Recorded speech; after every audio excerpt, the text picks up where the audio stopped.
Jiangnan, high-speed railway south station. Jiangnan, dragging his suitcase, disembarked from the train. All eyes turned towards him, as people are often irresistibly drawn to beauty. "Mom, look, that brother is so handsome." A little girl tugged at her mother's hand, eager to share her excitement. The woman's face flushed like the dawn, hastily covering the girl's mouth, admonishing, "How can you say such things? Behave yourself, but he really is handsome, Mom. Look." The woman quickened her pace, pulling the girl away.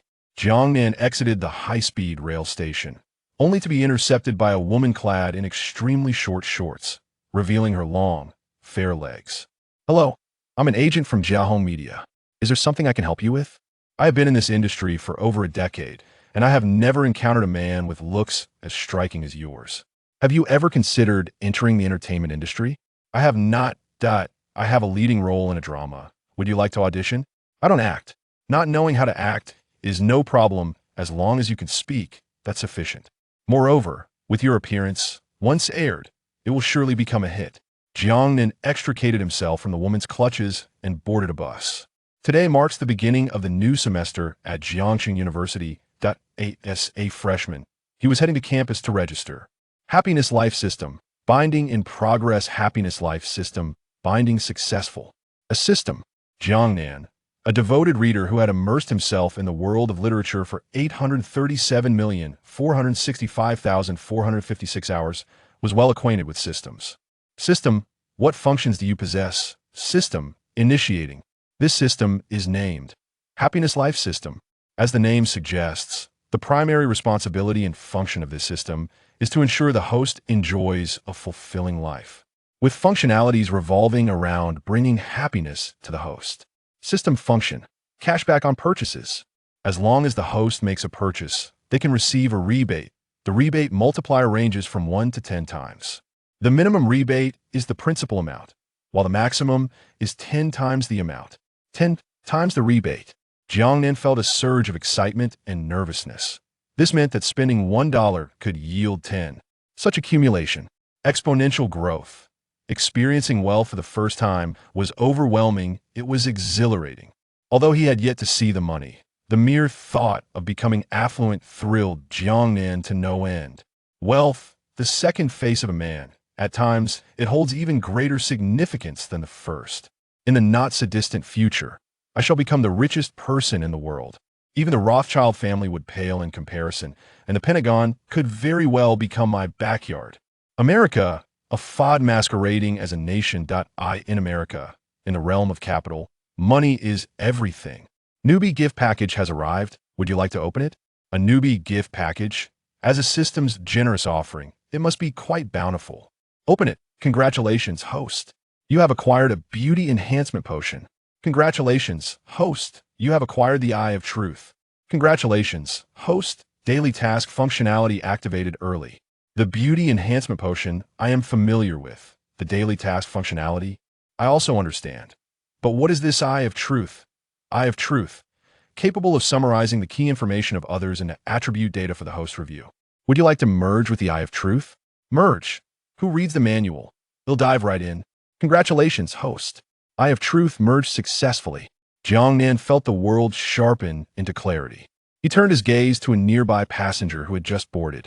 It was a stunning young woman, holding the hand of a little girl.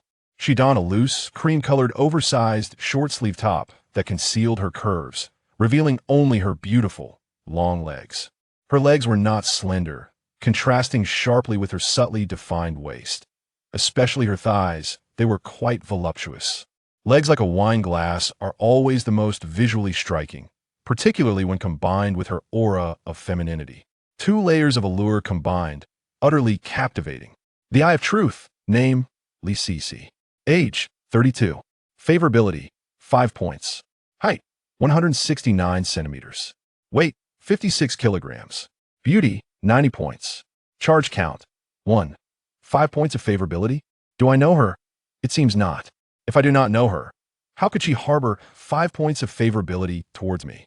What if I were to become acquainted? Jiangnan shook off his thoughts. Most of the information was clear. Charge count is weight. I can even see that. Jiangnan suddenly realized. This system is incredible. It can even reveal charge counts. With the Eye of Truth, I can avoid becoming a fool. Jiangnan retracted the eye of truth and focused on the beauty enhancement potion, intrigued by its potential. Use the beauty enhancement potion. Using the beauty enhancement potion. Beauty enhancement potion usage failed. Failure reason. The host has already reached the pinnacle of human male beauty and cannot advance further. Compensation. The beauty enhancement potion has been converted to a physique enhancement potion. Physique enhancement potion usage successful.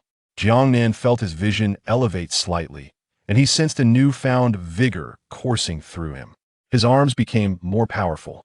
His biceps and triceps appeared impressive, with graceful lines, well-proportioned and aesthetically pleasing. He instinctively lifted his sleeve. 8 distinct abdominal muscles, sharply defined, with prominent muscle definition. Absolutely stunning. And that defined waistline flowed naturally. From top to bottom, Jiangnan resembled the most exquisite creation of a divine artisan. Li Sisi's favorability 5. Jiangnan curiously lifted his gaze towards the woman with her daughter. His eyes met hers, and she immediately flushed, averting her gaze, unable to meet his eyes. The bus came to a halt. The young woman swiftly descended from the back door, clutching her little girl, as if fleeing. Daily task refreshed. The voice in his mind pulled Jiangnan back to reality. Daily task. Replace your mobile phone. Task description. The host's mobile phone has been used for an extended period. The system lags, and the tactile experience has deteriorated. It is recommended to replace it with a flagship model worth over 5,000. A phone. Jiangnan took out his Huawei Mate 20. This phone was a hand-me-down from his father. When the Huawei Mate 40 was released, it was unmatched. Jiang's father had purchased a mid-range version upon release, passing down his Mate 20 to Jiangnan.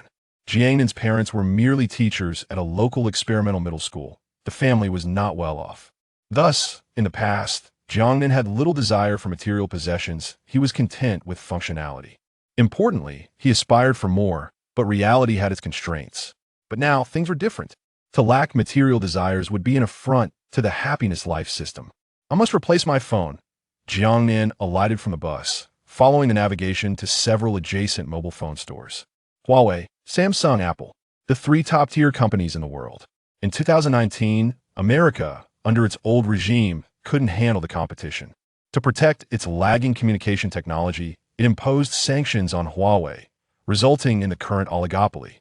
Had America acted reasonably, Huawei might now be on top, overshadowing Samsung and Apple. Jiangnan entered the Huawei store, where a beautiful saleswoman approached, warmly welcoming him. Welcome to the Huawei mobile phone store. How may I assist you? Do you have a foldable model? Since I am changing my phone, it is imperative to acquire the finest. I apologize, sir, but we are currently out of stock. The next shipment is expected next month. You may register here, and we will inform you as soon as it arrives. Jiangnan could not wait to change his phone. Oh, you have a Huawei Mate 70 RS Extraordinary Master? Yes, sir. Please bring me the 1T version. Certainly, sir. The beautiful sales assistant presented the phone. Jiangnan opened the box, inserted his SIM card, pressed the power button, and entered the startup interface. Sir, the total is $12,999. Jiangnan made the payment and departed the store with his new phone. Congratulations, host. You have received 64,995 yuan. Jiangnan spent 12,999, and now his account reflects a staggering 64,995, a 5-fold increase. Ding dong, a text message arrived. Hello, your Longwa account received a transfer of 64,995 yuan on August 24th. If you have any inquiries regarding this transaction, please contact. The amount of 64,995 yuan had indeed been deposited. I must share this splendid news with my parents and tell them that I have become affluent from now on. I need not toil endlessly for money. Jiangnan picked up the phone but hesitated. No, the money I currently possess is too meager. I shall accumulate it further. Rather than announcing it now, it will be prudent to wait a while. Once my finances reach a substantial level, then I shall speak of it. Perhaps in 2 or 3 weeks, that my funds will accumulate to an unimaginable extent. Congratulations, host. The SUV lottery card has been credited. Would you like to use it? Yes. Drawing in progress. Grand prize. Congratulations, host. You have won a critical reward, a Rolls-Royce Cullinan. A Rolls-Royce Cullinan. No explanation is necessary for this vehicle. It is simply magnificent. The epitome of luxury SUVs. Thanks to the influence of films and television, the Cullinan has become deeply ingrained in the collective consciousness. In youth, one might feel inadequate merely for not having driven a Cullinan. But those who have driven a Cullinan stand tall in more ways than one. The car keys have been placed in the host pocket. The vehicle has been parked in the nearest spot, and all purchase documentation has been completed. You may hit the road. To ensure an optimal driving experience, top-tier driving skills have been integrated with the host. The driving license has been stored in the vehicle's document pouch. Not only did I receive the Cullinan, I was also endowed with exceptional driving skills. Jiangnan's gaze swept over to the Cullinan nearby. The vehicle was striking and stood out prominently. Approaching the Cullinan, he caressed the hood, feeling its smooth texture beneath his fingers. Others may drive a Cullinan for investment purposes. Jiangnan drives a Cullinan purely because it is the gold standard among SUVs. He opened the trunk and stowed his backpack and suitcase inside. Seated in the driver's seat, gripping the steering wheel, he felt as if he were in a surreal dream. Just 10 minutes ago, he was a penniless college student. Now he possessed a Cullinan, an achievement that ordinary individuals toil their entire lives for was effortlessly secured by him. The system was indeed lavish. To school. Today marked the beginning of the freshman year at Jiangnan University. A banner hung at the school entrance. Welcome, new students. Jiangnan did not drive into the campus. The entrance was congested with foot traffic, and vehicles moved slowly. Driving in would not only be unhelpful, but also time-consuming and laborious. Numerous sunshades had been erected in the campus square, with various departments present. New students located their departments and completed their registration. Jiangnan found his department, presenting his ID and admission notice. Registration was complete. Jiangnan, why are you just arriving? I thought your train arrived an hour before mine. Jiangnan turned to see a girl approaching him. The girl wore a white pleated skirt, her long, straight legs elegantly exposed to the sunlight without a hint of excess. White cotton socks hugged her ankles, snug against her calves. Her large, beautiful eyes sparkled, and her cheeks retained a hint of baby fat, though her oval face was already quite distinct. A simple high ponytail accentuated her youthful innocence. Jiangnan's gaze shifted from her slender legs. The girl was Cullinan, a classmate from high school, renowned for her beauty and academic excellence, known for her principled demeanor and decisive nature. Once, a wealthy heir publicly professed his love for her at a school assembly, only for her to report him to the authorities, earning her notoriety. Jiangnan waved his phone and smiled. I just bought a new phone. Mate 70 RS? Cullinan casually took Jiangnan's phone. This phone costs over 10,000. Didn't you opt for a payment plan for the Huawei Mate 70 RS?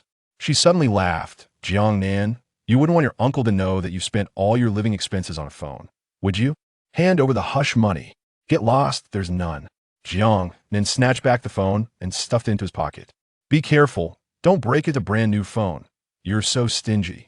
Jiangnan gathered his ID. Hey, do you need something? Not really, why? My bedding is still at the mom station, could you help me move it? If I go alone, ITLL take 2 trips. You came alone for registration? My parents had something urgent, so I came by myself. Cullinan patted Jiangnan's shoulder playfully. Poor thing. The two walked towards the mom station together. Jiangnan, why did you spend over 10,000 on an extraordinary master? Actually, I'm a wealthy heir. I chose Huawei for its smooth system and excellent software, hardware, and ecosystem. You're a wealthy heir. Which family's heir robbed me of my ice cream? That was 5 years ago, do you still remember? I do remember it, for 1,000 years. You stole my ice cream. He'll buy you one later. Really? Holding on to grudges like this, what man would want you? You might as well prepare for a life of solitude. If I can't find a boyfriend for my entire life, you can forget about finding a girlfriend. If you're still single when I get married, they'll display a photo of you kissing me at the wedding. Have you lost your mind? That was in elementary school. That IT was kindergarten, and it still counts. You made me lose my first kiss, and you even tricked me into thinking your tongue was sweet. Enough, already we've arrived at the mom station. Chapter 3. The innocent school beauty reveals her feelings. Farewell to the enchanting mature sister. Jiangnan carried a Stanley bag, while Cullinan followed behind, holding Jiangnan's daily necessities as they made their way towards dormitory building 08. Today marked the commencement of the new academic year, and the campus buzzed with activity. After a prolonged search at the station where his mother worked, Jiangnan finally located his Stanley bag amidst the sea of packages. "Buy me some ice cream later," he exclaimed. "I got it," Chen Qining replied. Upon entering dormitory building 08, Jiangnan found his room and pushed the door open. The dormitory at Jiangnan University featured a bunk bed design, accommodating 4 individuals per room. Currently, 2 of the beds were occupied, but the room itself remained uninhabited. Jiangnan retrieved his bedding from the Stanley bag and tossed it onto the bed. Chen Qining ascended to the upper bunk, suddenly recalling something. She turned and glared at Jiangnan. "No peeking." Jiangnan rolled his eyes at Chen Qining, exasperated. "You're wearing safety shorts. What am I supposed to look at?" "You did peek," she retorted. "I'm not a pervert. I just caught a glimpse by accident." "I don't believe you." Chen Qining diligently arranged Jiangnan's bedding before hopping down from the bed. She plopped down on the chair beneath Jiangnan's bed to rest. "I can't believe we were in the same school and class in middle school, the same school and class in high school. And now we're in the same school and class again in college. I don't know. Why do you always follow me?" Jiangnan asked. "Who is following you?" "This major has plenty of handsome guys, and I plan to find a boyfriend here.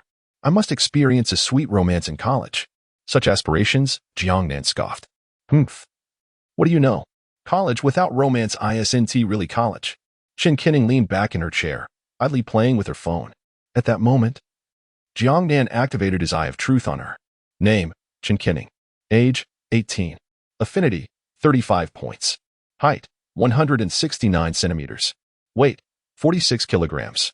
Beauty, 94 points. Charging times, 0. 35 points of affinity? Jiangnan was taken aback by the number.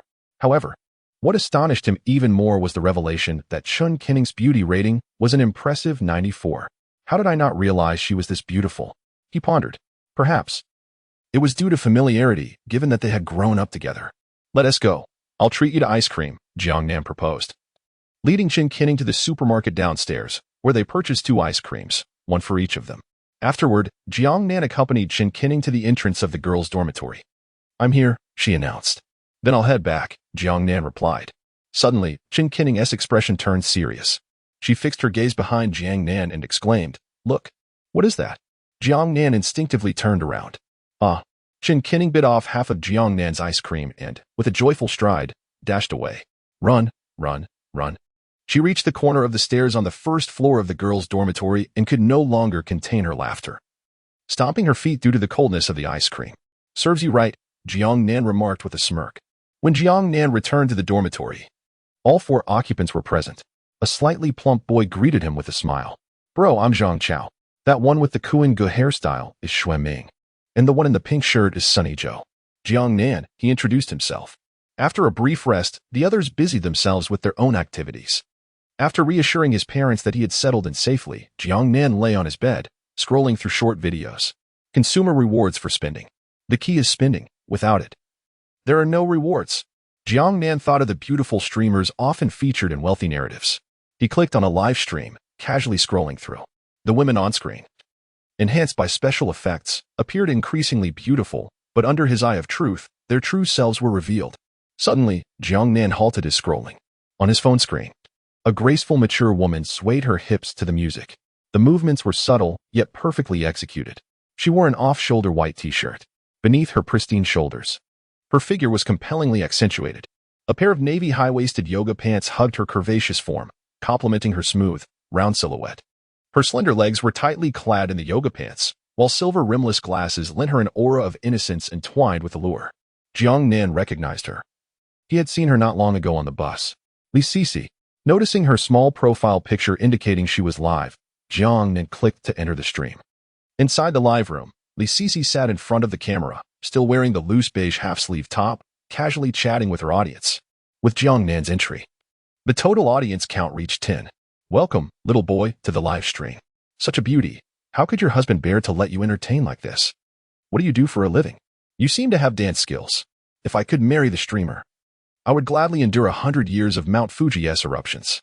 Li Sisi tucked her hair behind her ear. "I'm a single mother, raising a daughter who is in elementary school and requires substantial financial support. I heard that being a streamer can be lucrative, so I decided to try it. I've persisted for 3 months, but am struggling to continue. Tomorrow will be my last stream. My previous job was as a dance instructor at a training center, but the owner attempted to pursue me. I slapped him and was subsequently dismissed. Bravo, sister. That is how you deal with scumbags. A viewer chimed in. Being a single mother is already challenging, and he still tried to take advantage of you. Such men are truly despicable. If I weren't broke, I would certainly lend you a hand. Are you looking for a husband? The expenses for a child in elementary school are significant. It would be easier to find a partner. Lee Sisi took a sip of water before continuing. My approach to love is to go with the flow. If it comes, it comes. I found another job at a different training institution and will start next week. I can't bear to see the streamer not dance. It's the only joy in my life. Hey, upstairs, you seem to be a girl, right? And what if I am? Girls can appreciate beauty too. Besides, the streamer is exceptionally gorgeous. Streamer, can you refrain from limiting your romantic interests based on gender? Beautiful girls are already scarce. Can't you two just enjoy each other? Can you dance? Lee Sisi glanced at the messages from a young viewer. She had planned to dance today, having streamed for so many days with minimal earnings. Today was meant for casual conversation with loyal fans. However, since someone asked, she couldn't outright refuse, so she increased the gift price slightly, hoping the viewer would back off. One Heart Bunny dance for 10 minutes. Jiangnan glanced at the gift list. One Heart Bunny cost 299 diamonds, approximately 30 yuan. Seeing no activity in the live stream, Lee Sisi believed the viewer had taken the hint. Suddenly, the live room erupted with festive effects. The little boy sent a carnival gift to the streamer one. Chapter 4. The carnival goes viral. A stunning return of 660,000. Dancing in underwear to the little swan? Before Lee Sisi could express her gratitude, the number of carnivals continued to surge. A little boy sent a carnival to the streamer one. A little boy sent a carnival to the streamer one. A little boy sent a carnival to the streamer one. Oh my, has a big shot come to the live stream to fish? 22 carnivals. $66,000. Streamer, you are making a fortune. $30 for 30 minutes of dancing. How many minutes would it take to dance for 66,000? 1 by 1. 2 by 2, Women's Day, Labor Day, Children's Day. Lee Sisi gazed at her phone screen, overwhelmed by the dazzling carnival effects. She had been live streaming for 3 months, and the most expensive gift she had ever received was a pair of sunglasses. On the very day she contemplated quitting, fate once again revealed its miraculous power. 22 carnivals meant she could pocket 33,000. Earning 33,000 in a single day would cover her daughter's tuition and meal expenses for this year. Grateful to the little boy for the 22 carnivals, she thought. $30 for 30 minutes means 66,000 requires 36 hours of dancing. Little boy, I will certainly dance until the end. Lee Sisi began to dance in the live stream. Having previously served as an instructor at a dance training class, her foundation in dance was impeccable. With each graceful movement, she radiated pure charm, especially her long, fair legs, reminiscent of glimmering sickles, captivating to behold. However, Jiangnan's attention was not on Lee Sisi. His purpose in sending the carnivals was not to see her dance. It was for the return on investment. This time, he spent 66,000. The system returned a staggering 660,000, a tenfold increase. In just one day, he transformed from a penniless university student into one with 660,000 in savings. 660,000 in savings. His parents had worked for years without amassing such wealth. But it was still not enough. He craved more. He sent a message in the live stream. Stop dancing. Lee Sisi immediately halted, breathless as she approached the screen and asked, Is there something wrong with my dancing? Little boy, just tell me what you want to see.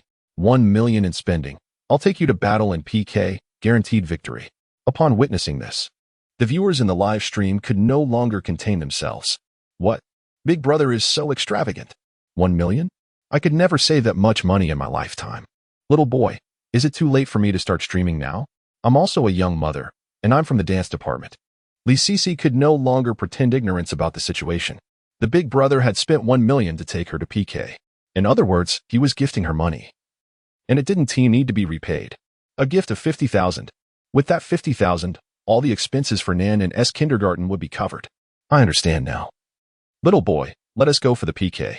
Just as Lee Sisi was about to say they should engage in PK, someone else joined the stream. On Jiangnan's phone screen appeared a stunning beauty in a deep V-neck dress, enhanced by special effects. However, her true beauty only rated a modest 76 points. Far inferior to the young mother. The deep V-neck beauty's nickname was Snow White Mother Dragon. The viewers in my live stream said, You only have 10 people in your stream? Sister, do you want to battle? Or would you prefer to dance instead? Lee Sisi sat in front of the camera. In the past, she would have hesitated to engage in PK. After all, PK required substantial support from big brothers, often amounting to tens of thousands. She was merely a small streamer, lacking the capability. But now, she had the little boy backing her up, who had promised guaranteed victory. Let us have a match. But before we begin, let us set a penalty. Whoever loses must do 10 push-ups. That is fine. The official PK commenced. Suddenly, a level 59 account entered Lee Cece's live stream. What have you been up to? You came to be a streamer? You can't even enjoy the good life. Is exposing yourself on screen comfortable? Upon seeing this person's ID, Lee Cece immediately guessed their identity. The money I spent was all earned legitimately. What does it have to do with you? What's wrong with me being a streamer? Do I need your permission? You little minx. You got a job at the dynamic dance training class, didn't you? Let me tell you, no one in Jiangnan City dares to hire those I've fired. The women I set my sights on must be mine. I await the day you come begging to me. Lee Cece was furious. She promptly kicked this person out of the live stream and blocked them. Shortly after, Snow White Mother Dragon let out a series of giggles, her ample bosom bouncing. Sister, our future dance society, as Wang Gu said that if you lose, you must take off that short-sleeve shirt and give the brothers a treat. Are you still going to continue? Upon hearing this, the viewers in Lee Cece's live stream erupted, forcing the streamer to undress on air. Is he out of his mind? How can a man be so disgusting? A man like that must have a mother who is equally depraved. Who knows where he lives? I'll track him down through the internet and deal with him. Lee Cece fell silent, not rushing to respond. She didn't want to continue. This was plainly bullying. If she won, it would be fine. But if she lost, would she really have to undress in front of so many people? Jiangnan frowned slightly. He merely wished to engage in a PK for some quick cash. He never anticipated encountering such malice. Trash is trash. It stinks everywhere and affects the mood of decent people. He promptly exited the live stream and entered Snow White Mother Dragon's room. Upon seeing a level 38 account enter her stream, Snow White Mother Dragon immediately greeted, "Welcome little boy into the live stream. Love you." Jiangnan ignored her and commented, "Where is the Wang Gu from the Future Dance Society? Come out. I want to have some fun with you." The viewers in the live stream burst into laughter at this scene. I smell drama brewing. Who is this big shot that enters just to insult others? The big brother from the opposing stream is here to stir trouble. How dare he provoke a level 59 big brother with his level 30-something account? Future Dance Society Wang Gu. How do you want to play? Little boy, Jiangnan, if Snow White Mother Dragon loses the PK, she must post a video dancing in nothing but her underwear. Upon seeing this message, Future Dance Society Wang Gu's expression darkened. Who is this little brat daring to challenge him? What do you care about her? You're not her lover, are you? I'm your mother's lover. Do you want to play or not? If not, then scram. Of course, I want to play. What if Lee Cece loses? I will dance. Just don't end up maxing out your credit card. At this moment, another level 59 account named Tianhua chimed in. Count me in, if Long Long loses. I also want to see her dance in her underwear. If the female streamer loses, she must also dance in her underwear. The viewers in the live stream were having a blast. I suspect the big shot Long Long might be engaging in this for the sake of dancing in her underwear. There is some truth to that. Wealthy individuals often have peculiar tastes. While it may seem eccentric to dance in underwear, it doesn't hinder others. I may not understand it, but I respect it. Chapter 5. 880 Carnivals. Do not compare my savings with my pocket money. Welcome, little boy, to the live stream. I adore you. Upon hearing these words, Lee Cece felt a chill in her heart. Big brothers are indeed rare treasures. When they spend money, it is merely for the allure of beauty, driven by profit. Although her outfit was somewhat revealing, it paled in comparison to that of the female streamer across the screen. The other host was practically flaunting her assets. Is it true that men are drawn to such things? The comments section erupted in excitement. How did the little boy manage to go over there? Did he really just invest so quickly? It is only natural for the other streamer to attract attention. Truly, no man is trustworthy. My sisters, let us cease this battle. I shall support you from now on. You all should hurry over. The little boy is rallying the troops over there. The little boy and the two level 59 gentlemen across the way reached an agreement. Should the coconut streamer lose, she and her fellow streamer would don lingerie and perform a dance. Conversely, if the opposing lady dragon were to lose, she and her two companions would do the same. Such ruthlessness. The two level 59 accounts had each spent over 3 million. How could the little boy dare to challenge them? As Lee Cece read the live chat, warmth spread through her heart. She had thought the little boy had left, but he had actually gone to seek justice for her. A stranger willing to stand up for her, a notion that moved her deeply. This stranger was prepared to spend his own money for her sake. which touched her even more. In the brevity of life, encountering someone so noble is indeed a stroke of fortune. Welcome, little boy. Li Sisi noticed the little boy's name and continued, little boy. Perhaps we should let this matter rest. Both of them are level 59 accounts, and we ought not to engage in this PK. The little boy retorted, let it rest? After suffering such humiliation? That kind of scoundrel will only see you as easy prey if you retreat. Only by striking back will they learn fear. Li Sisi worried. But this will cost you a fortune. The little boy replied, I spend money. You earn it. I do not mind. Why should you? Aren't you aiming to support your little one? Why hesitate to seize this opportunity to earn? Look at how delighted the other streamer is. The fair lady dragon was indeed elated. She had witnessed the conversation among Jiangnan and his companions. Regardless of the outcome, it was clear she would make a substantial profit today. What did winning or losing matter?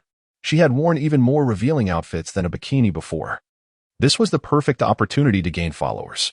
As the PK commenced, the fair lady dragon's progress bar surged forward with overwhelming force, pushing the bar to the edge of the screen. Seeing this, Jiangnan poured all of his newly acquired 660,000 into the diamond gifts, flooding the screen with stunning effects. Soon, the progress bar was pushed back, reclaiming a third, but victory still felt distant. Congratulations, host, you have gained 1,980,000. A critical hit. Jiangnan received 198,000. The ease with which this money came was astonishing. At that moment, Jiangnan truly understood what it meant to regard wealth as trivial. He advanced the progress bar by a third, only to be overwhelmed again by the fair lady dragon. Across the way were two formidable level 59 gentlemen, laughing with hands covering faces. Streamer, prepare to dance in lingerie. Even if this big brother was wealthy, it was unlikely he could single-handedly combat two level 59 accounts. The expenditure for one such account is 1.6 million. For two, it totals 3.2 million. If I had 3.2 million, I would certainly hesitate to spend it all on a female streamer. After finishing a performance, Li Sisi sat before the screen, watching the progress bar become increasingly suffocating, her heart racing and breath quickening. Could it be that she truly had to dance in lingerie? Just then, the gift effects burst forth again, and the progress bar began to advance at a visibly rapid pace. The little boy has sent the streamer a carnival one. The little boy has sent the streamer a carnival one. The little boy has sent the streamer a carnival one. Amidst the relentless flurry of gift effects, the progress bar pushed past to the fair lady dragon's side. Wait, did I just see that correctly? 660 carnivals? 660. Along with the previous 220, totals 880. At 3,000 per carnival, that amounts to 264 million. 264 million? Big brother. Do you need a little brother? I can shout 666. I apologize for my earlier loudness. Let us obliterate them. What if they are merely level 59 accounts? How dare they act so high and mighty? Li Sisi was stunned by the sight of 880 carnivals. 264 million. This big brother, called Little Boy, had gifted her 264 million. Following a 50-50 split, she would receive 132 million. An impressive income even after taxes. The money she earned today equaled what she had accumulated over the past 7 or 8 years combined. Thank you, little boy, for the carnivals. The fair lady dragon, witnessing the PK progress bar, clutched her chest and sat before the screen. Tianhua brother, Wang brother, shall we continue? However, the fair lady dragon did not receive responses from either man. Instead, she awaited Jiangnan's reply. Where are you? Let us continue to spend. Is 200 million too much to handle? I am here to play until the end. A multitude of viewers cheered him on. Tianhua has truly provoked a big brother. Over 260 million, and he doesn't even blink. Tianhua, are you in or out? If not, hurry and prepare to dance in lingerie. Haha. How dare you flaunt your assets against his pocket money? If someone shows off in front of my favorite female streamer, I certainly cannot tolerate it. Right, Tianhua brother? Where is Wang from the Future Dance Society? Quickly now, they are at our door. In the coconut, Li Sisi, live stream. The comments section was filled with joy. Ha ha ha, the little boy is rallied again, laughing with hands covering faces. The two men on the other side were like turtles, not daring to speak. The other live stream was in chaos. Brothers, soon we shall witness the three of them dance in lingerie. I won't go. I want to cheer for the little boy. He is my hero. The fair lady dragon received a private message from Tianhua. Long, hold on. Wang and I have discussed it. We are close to evening the odds. Soon we will strike back and let this boy bask in his arrogance a while longer. I will not let you dance in lingerie.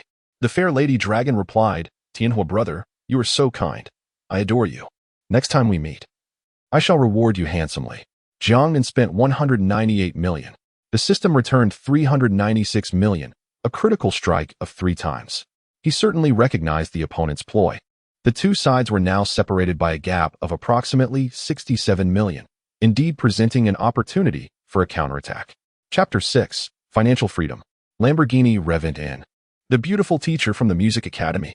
As the countdown approached its final seconds, the progress bar on the opposing side suddenly surged, overwhelming the screen.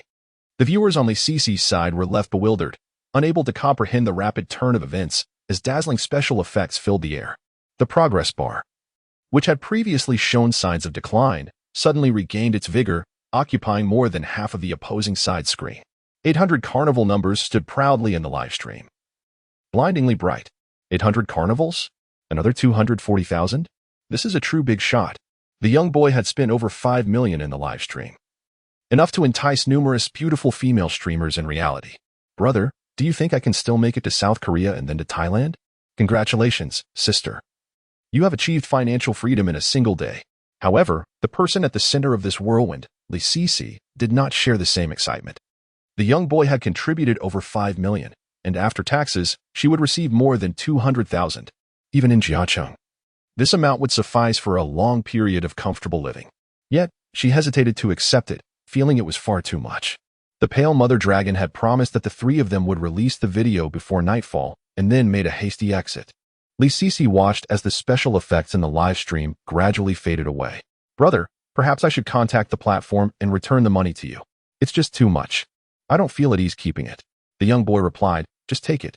After much deliberation, Li Cici finally accepted. She genuinely needed this money. With it, she could provide her daughter with an excellent education and nurturing environment, allowing her to grow up healthy and strong. Thank you, brother. Can I add you on WeChat? Of course. After exchanging contact information, Jiangnan exited the live stream. This time, he netted a staggering 8,760,000. The last expenditure of 240,000 had tripled. 8,760,000. To acquire such wealth in merely a morning felt surreal. He called his parents, fabricating a story about making money through stock trading, and transferred over 300,000 to them. Initially, they were skeptical, but upon witnessing the funds, they had no further arguments. 300,000. What kind of con artist would offer you that as a stake? After hanging up, Jiangnan's assets dwindled to 576,000. Congratulations, host. Your assets have reached 5 million. Triggering phase task. Task name, buy a house. Task description, establishing a foothold in a city is signified by possessing real estate. The security that a home provides is irreplaceable by any other possession. Task reward, Lamborghini Revent in. Buy a house. Jiangnan searched online and discovered that the average price for properties in Jiangxing's main district was over 10,000, with better locations reaching up to 13,000. At that moment, Zhang Chao suddenly barged in. It's sweltering outside. He flopped onto the bed, watching a live stream on his phone. Brother Jiang, the beautiful internet celebrity from the Music Academy next door, is live streaming at our school. All the students are gathered around. Aren't you going to take a look? I'm not going. It's too hot. I just checked her out. She's stunning, whether or not she uses filters. I'll send you her live stream link. Zhang Chao shared the link. Jiangnan clicked it, and it redirected him to Douyin, where a beautiful woman donned headphones, singing. I really miss you during every rainy season. What you choose to forget is what I hold most dearly. The paper is short, but the emotions are long. Unable to express the ripples of my heart. My story revolves around you. How could he have fallen for her and decided to take her home, relinquishing everything without a second thought? The woman's voice was enchanting, a natural gift. She was truly blessed by the heavens. Zhang Chao chuckled. Isn't she gorgeous? I'm telling you, she is a major internet celebrity with over 1 million followers on Douyin. Zhang Chao's words piqued Jiangnan's interest. Real name, Su Jixia. Age, 27. Affection level, 0. Height, 168 centimeters. Weight, 47 kilograms. Appearance score, 93. Recharge count, 0. With a score of 93 for appearance and such a delightful singing voice, it was no wonder she garnered so many fans on Douyin. Zhang Chao elaborated. She is a teacher at Jiangxing Music Academy. Our school is quite close, so she is well known here too. Beautiful teacher, Jiangnan murmured. After finishing, the paper is short, but the emotions are long. Su Jixia continued enthusiastically. Let us get the likes up to 90,000, and we'll keep going. Students can leave requests in the comments. I can see them all. The live stream featured lucky bags, with prizes such as a Huawei P70 and Huawei tablets awaiting eager participants. Welcome, new boy student, to the live stream. Are you a new addition to the class? Do you have any requests, new boy student? Having spent over 5 million. Jiangnan's Douyin account had reached level 67, granting him exclusive effects upon entering the live stream. Su Jixia's comments section erupted with excitement. A level 67 account. I've never seen one in a live stream in my 21 years of life. I've lived a year longer than you. An account worth over 5 million? It can't be from just any guild. Only top-tier rich kids would spend that much in a live stream. Jiangnan sent a comment. Could you sing Tian Yunxi? If you do it well, there will be a gift. The big shot personally requests a gift. I bet it's a carnival. A carnival? That is too modest. I'm guessing 10. Su Jixia adjusted her microphone and continued. So, the new boy wants to hear Tian Yunxi? Alright, let us get those likes to 90,000. And we'll sing it. The teacher is currently at Jiangnan University. Today marks the start of the semester, and there are so many people around. Okay, let us begin singing Tian Yunxi. And you are destined to be the blood of my heart. This is fate. It is also the most beautiful encounter ordained by destiny. Do not resent the heavens. A smile suits your face better. After finishing Tian Yunxi, the comment section was flooded with flower emojis. Various gift effects blossomed in the live stream. At that moment, amidst the plethora of carnival effects, one began to gradually rise in number, starting from 1 and increasing steadily. The young boy gifted the streamer a carnival 1. The young boy gifted the streamer a carnival 1. The young boy gifted the streamer a carnival 1. The count surged to 23. Just as Jiangnan was about to stop, someone suddenly caught up to him. The admirer gifted the streamer a carnival 1. The quantity also soared to over 20 in an instant. Jiangnan smiled. This was the first time someone dared to challenge his authority since he acquired the happiness life system. Chapter 7. Love You. The rich second generation admits defeat. Furious yet helpless, Jiangnan intended to increase his stakes. The more he consumed, the greater the returns, and with critical returns at that. He had no reason to fear. However, when the count reached 23, the other party suddenly halted. Simultaneously, Jiangnan received a peculiar private message. Bro, Su Jixia is my girlfriend, just enjoy the song. Girlfriend? Su Jixia is in a relationship? Chao Air, does Su Jixia have a boyfriend? Zhang Chao, engrossed in short videos, looked up and pondered, responding, no. At least I haven't heard anything. But there's talk on the Music Academy's forum about someone named Zhou Linhao pursuing her. Zhang Chao resumed lying on his bed, scrolling through videos. Jiangnan inquired of the sender, are you Zhou Linhao? The reply came swiftly, since you know me, you must also be from the Music Academy. Jixia is my girlfriend. Keep your distance. A threat? Jiangnan messaged back, even a simp can be this bold? After sending the message, he exited the chat and entered the live stream. Can you sing Wang Xinling's Love You? Su Jixia responded enthusiastically to a young boy's comment. Yes. This song is something the teacher can sing. Would you like to hear it? The boy urged, sing it. Su Jixia cleared her throat and began to sing. If you suddenly sneeze, it must be because I am thinking of you. If I awaken in the middle of the night to the sound of my phone, that must be me showing concern. I often ponder your words, wondering if they hold deeper meaning. I truly wish to believe, yet skepticism lingers. In your heart, am I the only one? Love is simply me constantly bothering you. Just as Jiangnan was engrossed in her performance, a new private message chimed in. So this is how it is, huh? Don't let me find out who you are. If you dare, don't come to the Music Academy. Jiangnan chose to disregard it. After Su Jixia concluded her song, before Jiangnan could react, they sent another 10 gifts. After sending, he couldn't resist mocking Jiangnan. See? Poor guy, don't compare your salary to my allowance. You don't deserve it, understand? I bet your allowance doesn't even match my salary. As soon as he finished speaking, 20 more gifts appeared in Su Jixia's livestream. Jiangnan sends a gift to the host 1. Jiangnan sends a gift to the host 1. Jiangnan sends a gift to the host 1. Jiangnan's special effects had yet to fade when they sent another 20 gifts. Upon seeing this, a crafty smile appeared on Jiangnan's face. When does a man feel the weight of his pride the most? In front of the woman he admires. Jiangnan sent forth another 40 gifts. The effects of the gifts flooded the live stream, obscuring Su Jixia's face and the audience of onlookers. Su Jixia blinked in surprise at this display but chose not to comment. Women often delight in seeing two men quarrel over them, especially when such disputes yield financial gain. There was Zhou Linhao from the Music Academy, Who was the young boy? Everyone in the music academy knew Zhou Linhao had feelings for teacher Su Jixia. How could that boy engage in such antics? Get lost. When does a simp ever deserve love? I also like Mao Xiaodong. Does that mean she can't date? What absurd logic. Did you just crawl out from the womb? Could these two be at odds? Be confident. Remove the BA and they are indeed at odds. Would teacher Su achieve financial freedom today? With 1 million followers, she should have accomplished that already. Not so fast. Teacher Su rarely sells products. She only drives an Audi A5. Just an Audi A5? How do those two terms even relate? Hey, why has the stopped sending gifts? The audience suddenly noticed the cessation of his gifts. The live stream was dominated by the young boy's gifts, which continued to rise, reaching 80 gifts with no signs of stopping. 150 gifts? Each gift worth 3,000. 10 is 30,000. 100 is 300,000. 150 is 450,000. Adding the previous ones, the boy must have sent enough gifts to total 200. Hello, esteemed benefactor. I feel as though you were my long-lost father. Allow me to pay my respects. Why did the stop sending gifts? Most likely, he has run out of money. The young boy directly gifted a house. How could they not follow suit?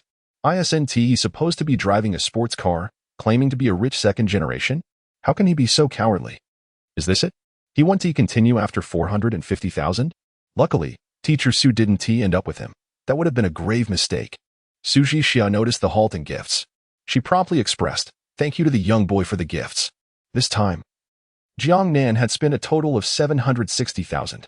With critical returns doubled, he received 152,000. His savings now amounted to 652,000. A new private message arrived from Zhou Linhao. You don't understand human language. Su Jixia is my girlfriend. Does a simp deserve love? Jiangnan retorted. Zhou Linhao threatened. Do you know who my father is? What? Didn't your mother tell you? No worries. There are cameras everywhere. You can check the footage later and find your biological father among the crowd. So bold. Want to challenge me offline? I'll be waiting for you in front of the Eastside building at the Music Academy. There will be a chance. Just wait. Jiangnan deleted and blocked Zhou Linhao, providing a complete service. In Su Jixia's live stream, the name Zhou Linhao had become a source of amusement for the audience. Classmates, is there any other song you'd like to hear? Let us reach 15,000 likes, and we'll continue singing. Click on the lucky bag. There are the latest Huawei phones and tablets available. As noon approaches, after one more song, the teacher will be heading out for lunch. Today, we will dine at Jiangnan University cafeteria. Jiangnan exited the live stream. Su Jixia sent a friend request, which he accepted, receiving a message of gratitude. Beyond that, there were no further communications. It was now 11:40 in the morning. Jiangnan leapt from his bed, greeted Zhang Chao, and headed to the cafeteria. He purchased a serving of grilled meat rice and was about to eat when he noticed a woman entering with a selfie stick. Classmates, welcome to Jiangnan University Student Cafeteria Number 1. Next, we will randomly interview a few freshmen to ask about the food here. Chapter 8. The Eccentric Girl. Su Jixia's astonishment. The young boy is Jiangnan. Su Jixia surveyed the first floor of the restaurant, her gaze swiftly locking onto Jiangnan, who was enjoying his meal. Su Jixia's favorability 5. Jiangnan looked up, meeting the eyes of Su Jixia as she approached. With a warm smile, she sat across from him. Hello, fellow student. I am a teacher at Jiangnan Music Academy and also your senior. May I interview you for a few questions? Of course, Jiangnan replied, displaying confidence. First, let us greet our classmates in the live stream. Hello, everyone. I am Jiangnan, a freshman this year. Su Jixia, why didn't you inform me that you were interviewing my husband? As his wife, I have the right to stand by his side. He is so handsome. I volunteered all morning and didn't even get to meet him. Su Jixia, if you can't manage such a handsome man, let me take over. My hands are large and I can hold him tightly. Such a charming young man. Don't stop me. I want to kiss him. This is the comment section. Not a free-for-all, and certainly not a breeding ground. For everyone commenting now, each of you owes me 50. Otherwise, I'll screenshot this and send it to your friends. Su Jixia casually asked a few questions, while the atmosphere in the comment section grew increasingly lively. If this continued, today might mark the first time in her streaming career that she would be banned for the raucous behavior of her viewers. Alright, classmates, this concludes today's live stream. See you next time. Su Jixia turned off the comments, sighing in relief. Indeed, the allure of a handsome boy can be perilous, especially online. It seemed that everyone wore a mask online, yet their true selves were laid bare. Were it not for her intervention, The girls in the comments section would have devoured Jiangnan through the internet. Her gaze returned to Jiangnan, who was undeniably striking. The feeling she experienced upon first meeting him was a sensation she had never before encountered. Though he was a student and she a teacher in this enlightened era, there should be no issue, right? I'm off to buy lunch, Su Zhixia announced before departing. Jiangnan watched her walk away towards the restaurant window. Su Zhixia wore a white, strapless top that revealed her fair neck and a small portion of her chest. Yet, deeper aspects remained concealed, evoking a sense of allure that was both inviting and elusive. As a popular streamer with millions of followers and a university instructor, she navigated the balance between attention and propriety with remarkable finesse. Her lower half was clad in form-fitting khaki shorts that accentuated her curvaceous figure, embodying vitality and youth. Her long, fair legs were even more captivating in the heat of summer, complemented by a pair of marten boots. One could hardly fathom the discomfort of wearing such boots on a sweltering day, as her feet must surely ache. After lunch, the two emerged from the restaurant. The blazing sun cast its rays upon Jiangnan's face, leaving him feeling languid. What a hot day, he remarked. Su Zhixia shielded her delicate hand from the sun, gazing into the distance where mirages danced in the heat. Su Lao, sure. Are you heading back to school today? Of course not. It's too hot. I'd emailed if I walked back. I'm meeting a classmate who teaches at Jiangnan University. I'll be with her for a while. Jiangnan stifled a yawn. Then, see you. Wait a moment. Su Zhixia smiled. Jiangnan, let us at each other as friends. We should keep in touch. Sure. They exchanged contact information. And Jiangnan realized this was her personal account. The one he had added during the live stream was likely for work. After parting ways, Jiangnan returned to his dormitory. Though the distance was short, the heat was unbearable. The thought of tomorrow's military training made the oppressive heat feel even more intense. Reclining on his bed, with the air conditioning cooling him off, Jiangnan searched online for a property not far from Jiangnan University, intending to visit in the afternoon. A Lamborghini Reventon. Wouldn't it be scorching to drive such a sports car in this heat? Su Zhixia's favorability 3. Su Zhixia's favorability 2. As Jiangnan pondered the sudden increase in Su Zhixia's favorability, a new message notification appeared on his phone. It was from Su Zhixia. Upon clicking, he beheld her astonishment. You are the young boy? Jiangnan smiled. Yes, that's me. Why didn't you mention it during our lengthy conversation? I wanted to see your surprised expression when you discovered it for yourself. It's quite adorable. Thumbnail, click to open. Su Zhixia sent a playful photo of herself frowning, asking, is it cute? It's all right. Su Zhixia, already slightly irked, became infuriated. Did you not see my obvious advance? Are you blind? She continued to bicker with Jiangnan for another half hour. After this time, she suddenly realized, oh no. The female teacher beside her cautioned, Xia, as a teacher, you mustn't use foul language. Su Zhixia threw herself into the arms of the nearby teacher. Oh dear. I've been outwitted by a boy 10 years my junior. He deliberately provoked me to chat for half an hour when I clearly wanted to sleep. Su Zhixia lifted her head, pouting. Will you comfort me? Huh? Why should I comfort you if he tricked you? Because you're my best friend. What do you want me to do to comfort you? Let me touch Nai for a bit. Absolutely not. Come on, just once. By mid-afternoon, the temperature had slightly dropped. New students continued to arrive at Jiangnan University. The volunteers who had sat all day in the square resembled wilted eggplants. Far from the enthusiasm they had shown that morning, Jiangnan looked up at the glaring sun as he exited the school gates. Not far ahead, he spotted a pair of long, fair legs. While it was common to see such legs on a hot summer day, encountering such slender and straight ones was rare. Su Lao, sure. Are you returning to school? Su Zhixia turned to find a strikingly handsome young man smiling at her. He stood in the sunlight, his face illuminated as if glowing. Jiangnan, where are you headed on such a hot day? Just wandering, Jiangnan chuckled. Why not take a break in this heat instead of rushing back to school? Today marks the start of school. There is much to do. All right then, see you. Su Zhixia watched Jiangnan as he strolled past her, opening the door of a nearby Cullinan. Is this your car? Su Zhixia exclaimed in surprise. Yes, it is. Initially shocked, Su Zhixia quickly recalled his impressive demeanor in the live stream, which made it seem quite normal. A Cullinan costing over 7 million was an unattainable dream for her, yet for Jiangnan, it was likely just a means of transport. Oh my. How disheartening it is to compare oneself to others. I strive daily as a streamer, and yet I am outshone by an 18-year-old. Jiangnan offered. Would you like to join me? I can give you a ride back. Chapter 9. The very proactive saleswoman today marks the commencement day at the Jiangnan Conservatory of Music. Students are entering and exiting the campus in a steady stream. A Cullinan is parked at the entrance, its celebratory aura basking in the sunlight, radiating brilliance and allure. At this moment, the gazes of the onlookers converge upon this luxury vehicle, despite the sweltering heat that leaves one feeling lethargic. Upon catching sight of the emblem of the celebratory aura, the surrounding elegantly dressed young women instinctively straighten their postures, striving to maintain their best demeanor. As the car door swings open, a pair of long, fair legs gracefully emerge. When Su Jixia steps out, the previously quiet entrance of the school is suddenly abuzz with chatter. Look, it's Teacher Su. Who drove her back? Could it be her boyfriend? Is Teacher Su's boyfriend the one with a Cullinan? He must be quite wealthy. As a million-follower internet celebrity, is it not entirely normal for Su Jixia to be with a gentleman who owns such a luxury vehicle? The thought of my God is sharing intimate moments with a middle-aged man stirs a pang of heartache within me. Jiangnan steps out of the car, glancing at the entrance of the conservatory. Shall I go in? Perhaps next time. He plans to enter through the south gate next time, as it is much closer to the staff quarters. Once the surrounding girls realize that the handsome young man is not a middle-aged man after all, their hearts race, and they blush furiously. It takes a while for them to regain their composure after Jiangnan drives away. Su Jixia is soon encircled by a group of girls, chattering like a flock of delightful sparrows. Teacher, is he your boyfriend? Your boyfriend is so handsome. Can you introduce him to me? Teacher, what is the name of my long-lost boyfriend? I've searched for him for so long. Could you share his contact information with me?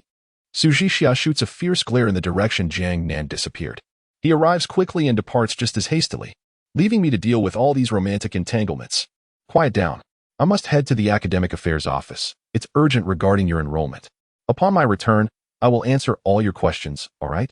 Finding an excuse, Su Jixia hurriedly departs, fearing that if she stays any longer, the girls will devour her whole, while men may adore the allure of sheer black stockings. Women's infatuation with handsome, pure-hearted young men surpasses even that. Jiangnan drives to the Jiangnan Tianfu Sales Center. The lethargic receptionist springs to life upon seeing a potential client. As Jiangnan approaches, the receptionist finds herself mesmerized by his striking looks. What a handsome young man. Why couldn't you have come an hour earlier? Welcome to the Jiangnan Tianfu Sales Center. Please allow me to assist you with your information registration. While Jiangnan fills out his details, the receptionist slightly bends forward, her pristine form becoming even more conspicuous. Stealing glances at Jiangnan, she lowers her posture further. Once Jiangnan finishes registering his phone number, a female sales representative approaches, leading him to a small sofa. Clad in a fitted black uniform, her long legs encased in sheer black stockings and elevated by 8-centimeter heels, she exudes an enticing allure. As she sits, her legs crossed, the stockings subtly brush against Jiangnan's calf. Shortly thereafter, another saleswoman arrives with a cup of fragrant tea. Sir, please. Thank you. Jiangnan takes a sip of the aromatic tea, and the saleswoman beside him inadvertently nudges him with her leg again. Seated in such proximity, some physical contact is inevitable. Yet the frequency of such encounters is rather excessive. The sales representative, Shaoli, is oblivious to this, her gaze towards Jiangnan thick with admiration. Perhaps due to the heat, she feels parched, and unwarranted thoughts begin to invade her mind. I am looking to purchase a fully furnished apartment, preferably on a lower floor. And price is not an issue. Certainly, sir. Shaoli retrieves a photo from her folder. What do you think of this layout? Does it meet your criteria? Jiangnan examines the image of a spacious 200-square-meter apartment, decorated in a minimalist style with excellent lighting and favorable feng shui. However, images alone cannot convey the full story. Just as he prepares to express his desire to visit the property, he notices something amiss with Shaoli. She bites her lip, her expression troubled. Her legs tightly pressed together, and her left hand instinctively resting on her abdomen. What's wrong? And nothing, sir. What do you think of this layout? Where's the restroom? I need to step out for a moment. Upon hearing Jiangnan's inquiry, Shaoli feels a wave of relief wash over her. I'll take you there. This way, please. She guides Jiangnan to the restroom, and once he enters, she swiftly follows him inside. After a short while, Jiangnan exits the restroom, his expression one of bewilderment. Zhou Chuqing's affection level 2. Standing at the restroom door, Jiangnan is perplexed. System, who is Zhou Chuqing? The female in the southeast direction, 35 meters from the host. As Jiangnan looks in that direction, he catches the gaze of a saleswoman clad in black stockings. Engrossed in a discussion about property layouts, their eyes meet briefly before parting. Yet, Jiangnan's attention lingers on her. with chestnut hair cascading to her shoulders. She exudes an air of lazy elegance. Clad in a white shirt and loose, draping trousers cinched by a slender belt, she appears exceptionally poised in her shallow-heeled shoes, revealing her fair insteps. Her confident demeanor is palpable as she crosses her legs. Name: Zhou Chuqing. Age: 27. Affection level: 7 points. Height: 171 centimeters. Weight: 51 kilograms. Beauty score: 94 points. Charging times: 0. A beauty score of 94 points ensures she stands out even among the most attractive women Jiangnan knows, complemented by an aura of calm confidence. System: why do I only receive notifications when Zhou Chuqing's affection level increases? The affection level of females with a beauty score below 90 is beyond the system's scope of inquiry. Good day, sir. Are you interested in the 200 square meter layout? The black-stockinged saleswoman approaches Jiangnan, deliberately positioning herself close to him, allowing him a glimpse of the delicate lace trim. I can offer you additional discounts. Please consider. No need. I've already come to an agreement with her. Just then, footsteps echo from the women's restroom. The saleswoman realizes that continuing the conversation would be futile and hastily departs. Emerging from the restroom, Xiaoli glares fiercely at the departing saleswoman, a fire igniting within her. Zhou Chuqing's affection level 3. Chapter 10. 3,800,000. Full payment. Villa number 001 in the land of abundance. Jiangnan instinctively glanced at Zhou Chuqing. However, this time, she did not return his gaze but was engrossed in examining the layout. Sir, let me show you this unit, allowing you to experience it firsthand, which will help you make a better decision. Certainly. Xiaoli guided Jiangnan to the community and took the elevator to the 6th floor. Upon opening the door, they entered the living room. The living room featured a grand floor-to-ceiling window design, just like the photographs, allowing ample sunlight to flood in at any hour of the day. The decor was minimalist yet stylish. The spacious 200 square meter layout felt incredibly expansive. This unit benefits from excellent lighting, with the living rooms reaching and astonishing. No need for all that embellishment. This house is excellent. I'll take it.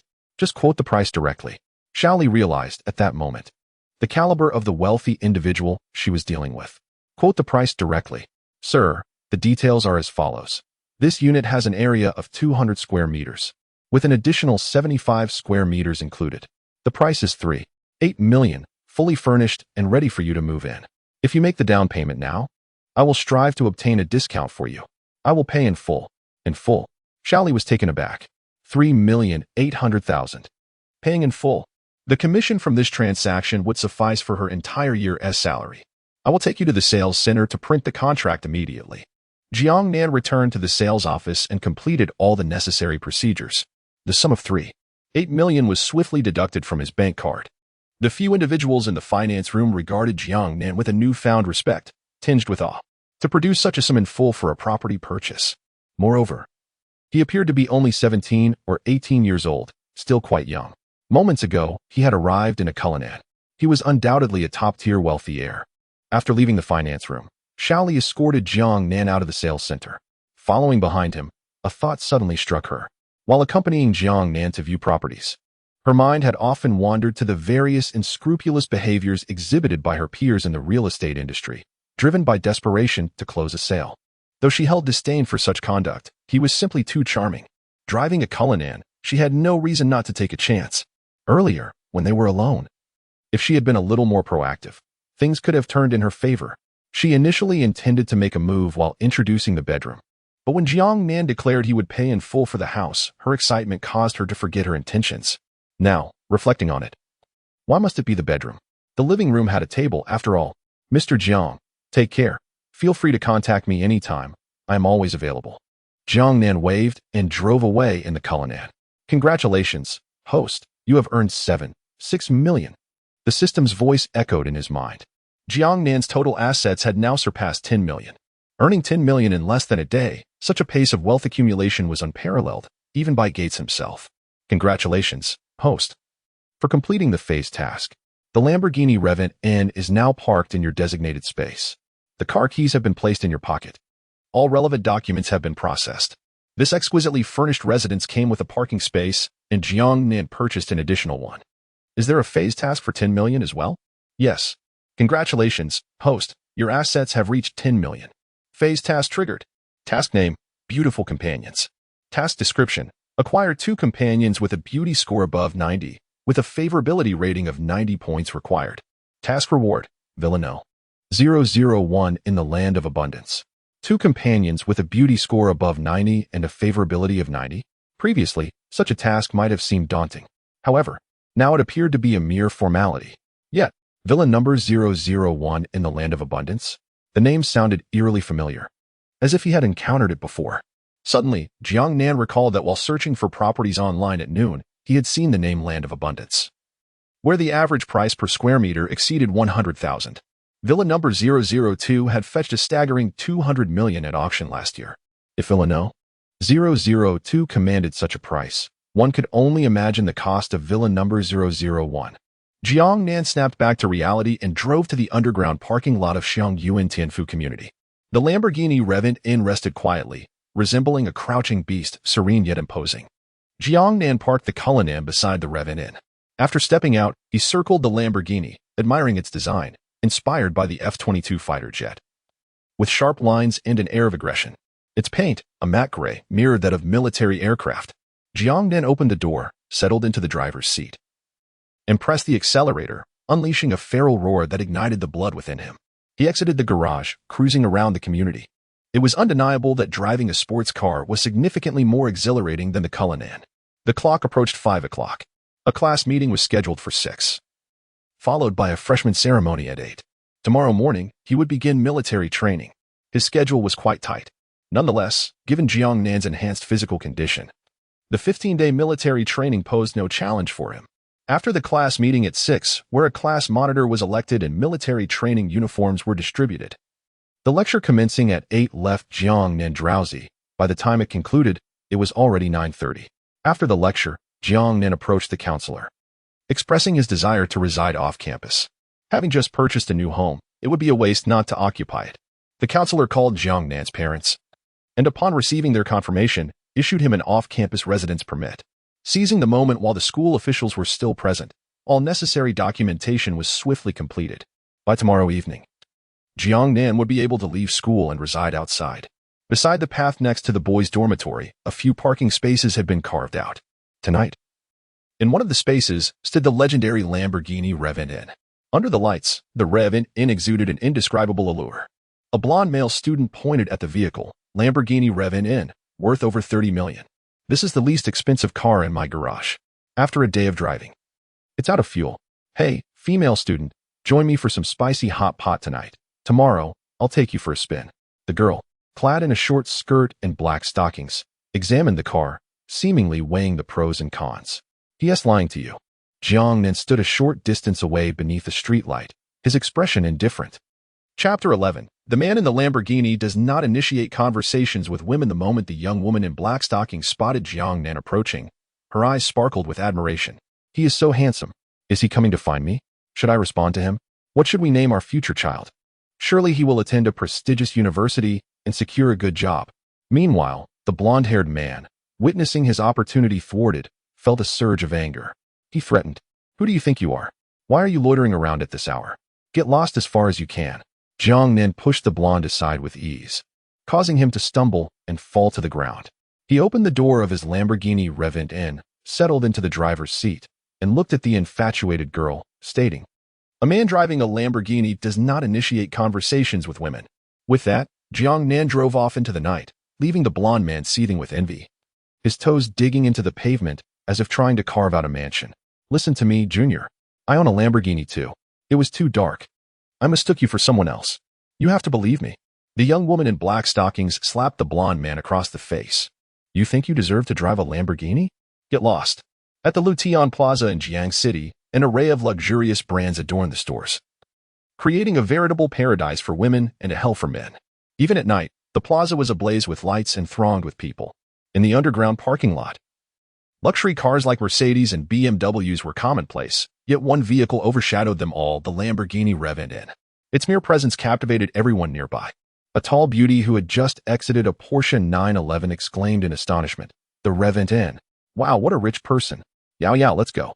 She called out to her friend, who nodded in agreement as they departed. After searching for a while, Jiangnan finally found a parking spot. As he stepped out of the car, a young man approached him. accompanied by a stunning girl whose black stockings accentuated her long, slender legs and curvaceous figure. Dude, your car is awesome. It's all right, Jiangnan replied modestly. Can I take a picture with it? The young man asked eagerly. Sure, Jiangnan consented. The young man snapped several photos, then handed his phone to the girl to capture a few shots of him with the car. He gazed at the images, utterly enamored.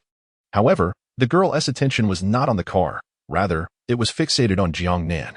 To her, no matter how impressive the Rev-in was, it paled in comparison to Jiangnan's captivating face. If not for her boyfriend's presence, she would have undoubtedly tried to strike up a conversation to explore a connection.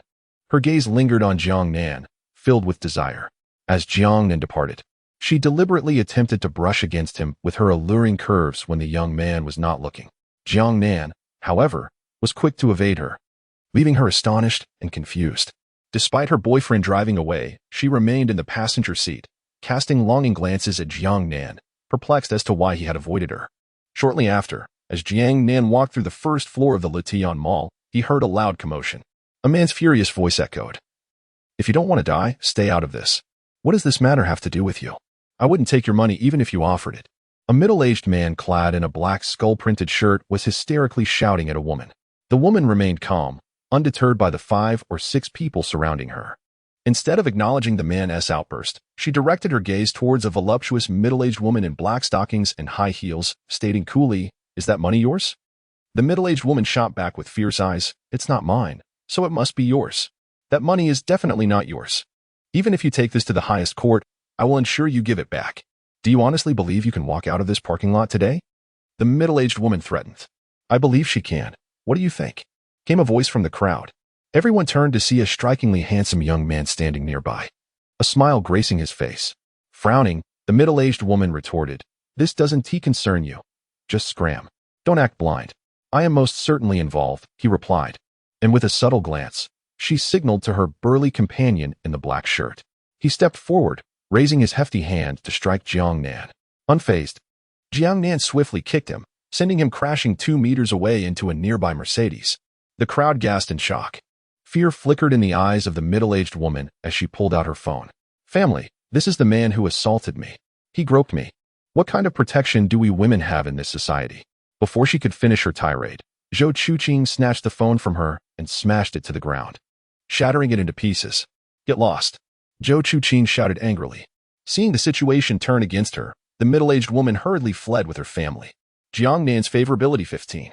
Jiangnan registered the system's voice in his mind, remaining composed. "Are you all right?" "I'm fine," Zhou Chuqing smiled. "Thank you. If it weren't for you, I might have really been in trouble. How did you get involved with them?" "I represent the husband of that woman. He has been working away for 10 years, saving over 800,000 to send home. Upon returning, he discovered she had 2 children with another man. Naturally, he was furious and sought a divorce, wanting his money back. It's a clear-cut case, isn't it? While it seems simple, it is indeed complex.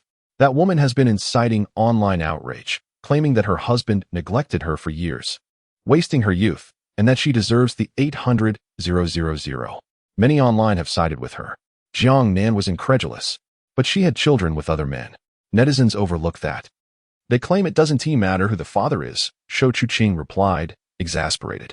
The pressure on the court from these online voices is immense, and there has yet to be a conclusion. How could they be so shameless? Jiangnan remarked. We can only hope the law will grant that man justice. Otherwise, that woman will continue to thrive on controversy and live streaming sales. His past decade of hard work will have gone to waste. Are you a lawyer? Yes. I work at the Tiangong law firm. You must reside in Xiongyu in Tianfu, right? No, the housing prices there are too steep. I purchased a property elsewhere. Zhou Chuqing suddenly asked, what about you? You should have bought a place there. Chapter 12, Balenciaga suits you better, the one. 3 million Audemars Piguet Royal Oak. Indeed. I purchased a set there. As the two walked and conversed, their bond gradually strengthened. Zhou Chuqing's fondness for Jiangnan had reached 20 points, marking him as a relatively compatible friend. Should they continue to enhance this rapport by another 15 points, they might very well become lovers. Upon arriving at the latte department store, Zhou Chuqing acquired a Bally clutch for over 3,000. Naturally, it was her own money. Jiangnan merely offered a few suggestions from the sidelines. With a smile, Zhou Chuqing said, You've provided me with valuable insights. What do you wish to buy? I can assist you in choosing. I plan to purchase a watch and perhaps a few pairs of shorts for washing, Jiangnan replied. Zhou Chuqing replied earnestly. As for the shorts, you should choose those yourself. After all, if your girlfriend discovers I assisted you in selecting shorts, you might find yourself in a perilous situation. That's a valid point. However, I can certainly use your guidance for the watch. Do you have any preferred brands? I am quite familiar with this area and can serve as your guide. I don't have any particular brand preferences. It just needs to catch my eye. Ah, I see. Zhou Chuqing contemplated. There is an Audemars Piguet counter ahead. Shall we take a look? That sounds fine. The moment they took a few steps, Jiangnan heard someone calling out to him. Jiangnan, what are you doing here? A tall, lean young man approached, clad in a white shirt and pink shorts, accompanied by a girl. From the instant she laid eyes on Jiangnan, her gaze was fixated on him, brimming with affection. Jiangnan, aren't you at Jiangnan University? What brings you here? Jiangnan chose to ignore him. The young man cheerfully introduced himself. Beauty, I'm Zhang Xingbao, Jiangnan's high school classmate. Fancy a drink sometime? Jiangnan frowned slightly. Is he flirting with my girl right in front of me? Does he think I'm invisible? He had never held Zhang Xingbao in high regard. And his disdain only deepened now. My girlfriend, watch your words, Jiangnan interjected. Zhang Xingbao chuckled. Your girlfriend? Don't be ridiculous. She is holding a bally clutch. How could a poor student like you attract her attention? Whether she is interested or not is none of your business. Zhang Xingbao's smile vanished, replaced by a scowl. In front of a beautiful woman, all men are sensitive about their pride, especially someone like Zhang Xingbao, who was moderately affluent, lacking the confidence of true wealth. Yet being wealthier than the average individual, he could either live life with ease or become overly sensitive about his self-esteem. In their minds, women were won over by money. And if a woman did not yield, it was surely due to insufficient wealth. Beauty, what is so special about a $3,000 bally bag? Only a Balenciaga bag would suit you. There is a Balenciaga boutique on the second floor. Would you like to check it out? Zhang Xingbao asserted confidently. Balenciaga? You can keep that for yourself, Jiangnan replied coldly. Jiangnan and Zhou Chuqing turned to leave. Zhang Xingbao suppressed a smile, casting a glance at the girl beside him. When he noticed her gaze lingering on Jiangnan, his anger flared even more. Is he attractive? If so, you might as well sleep with him. The girl quickly corrected him. What nonsense are you talking?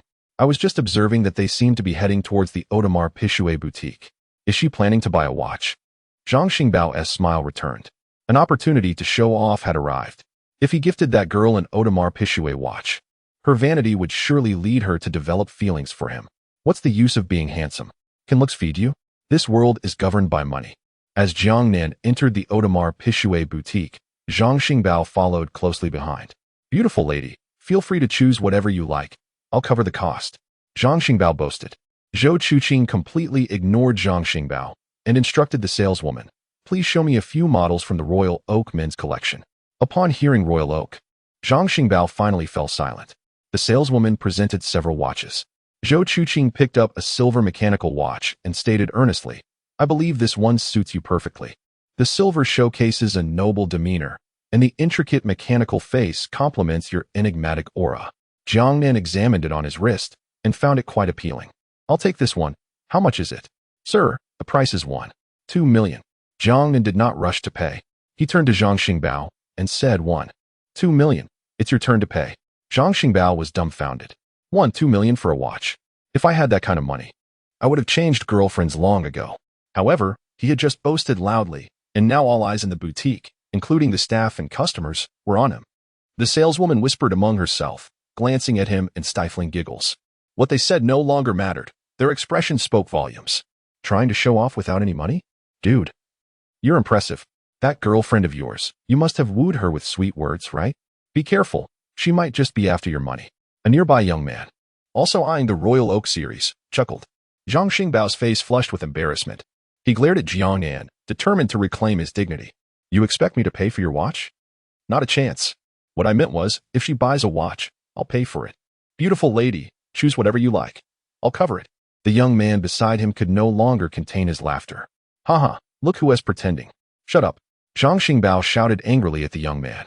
Jiangnan, however, was not inclined to let him off the hook. He instructed the saleswoman, do you have this in a ladies' model?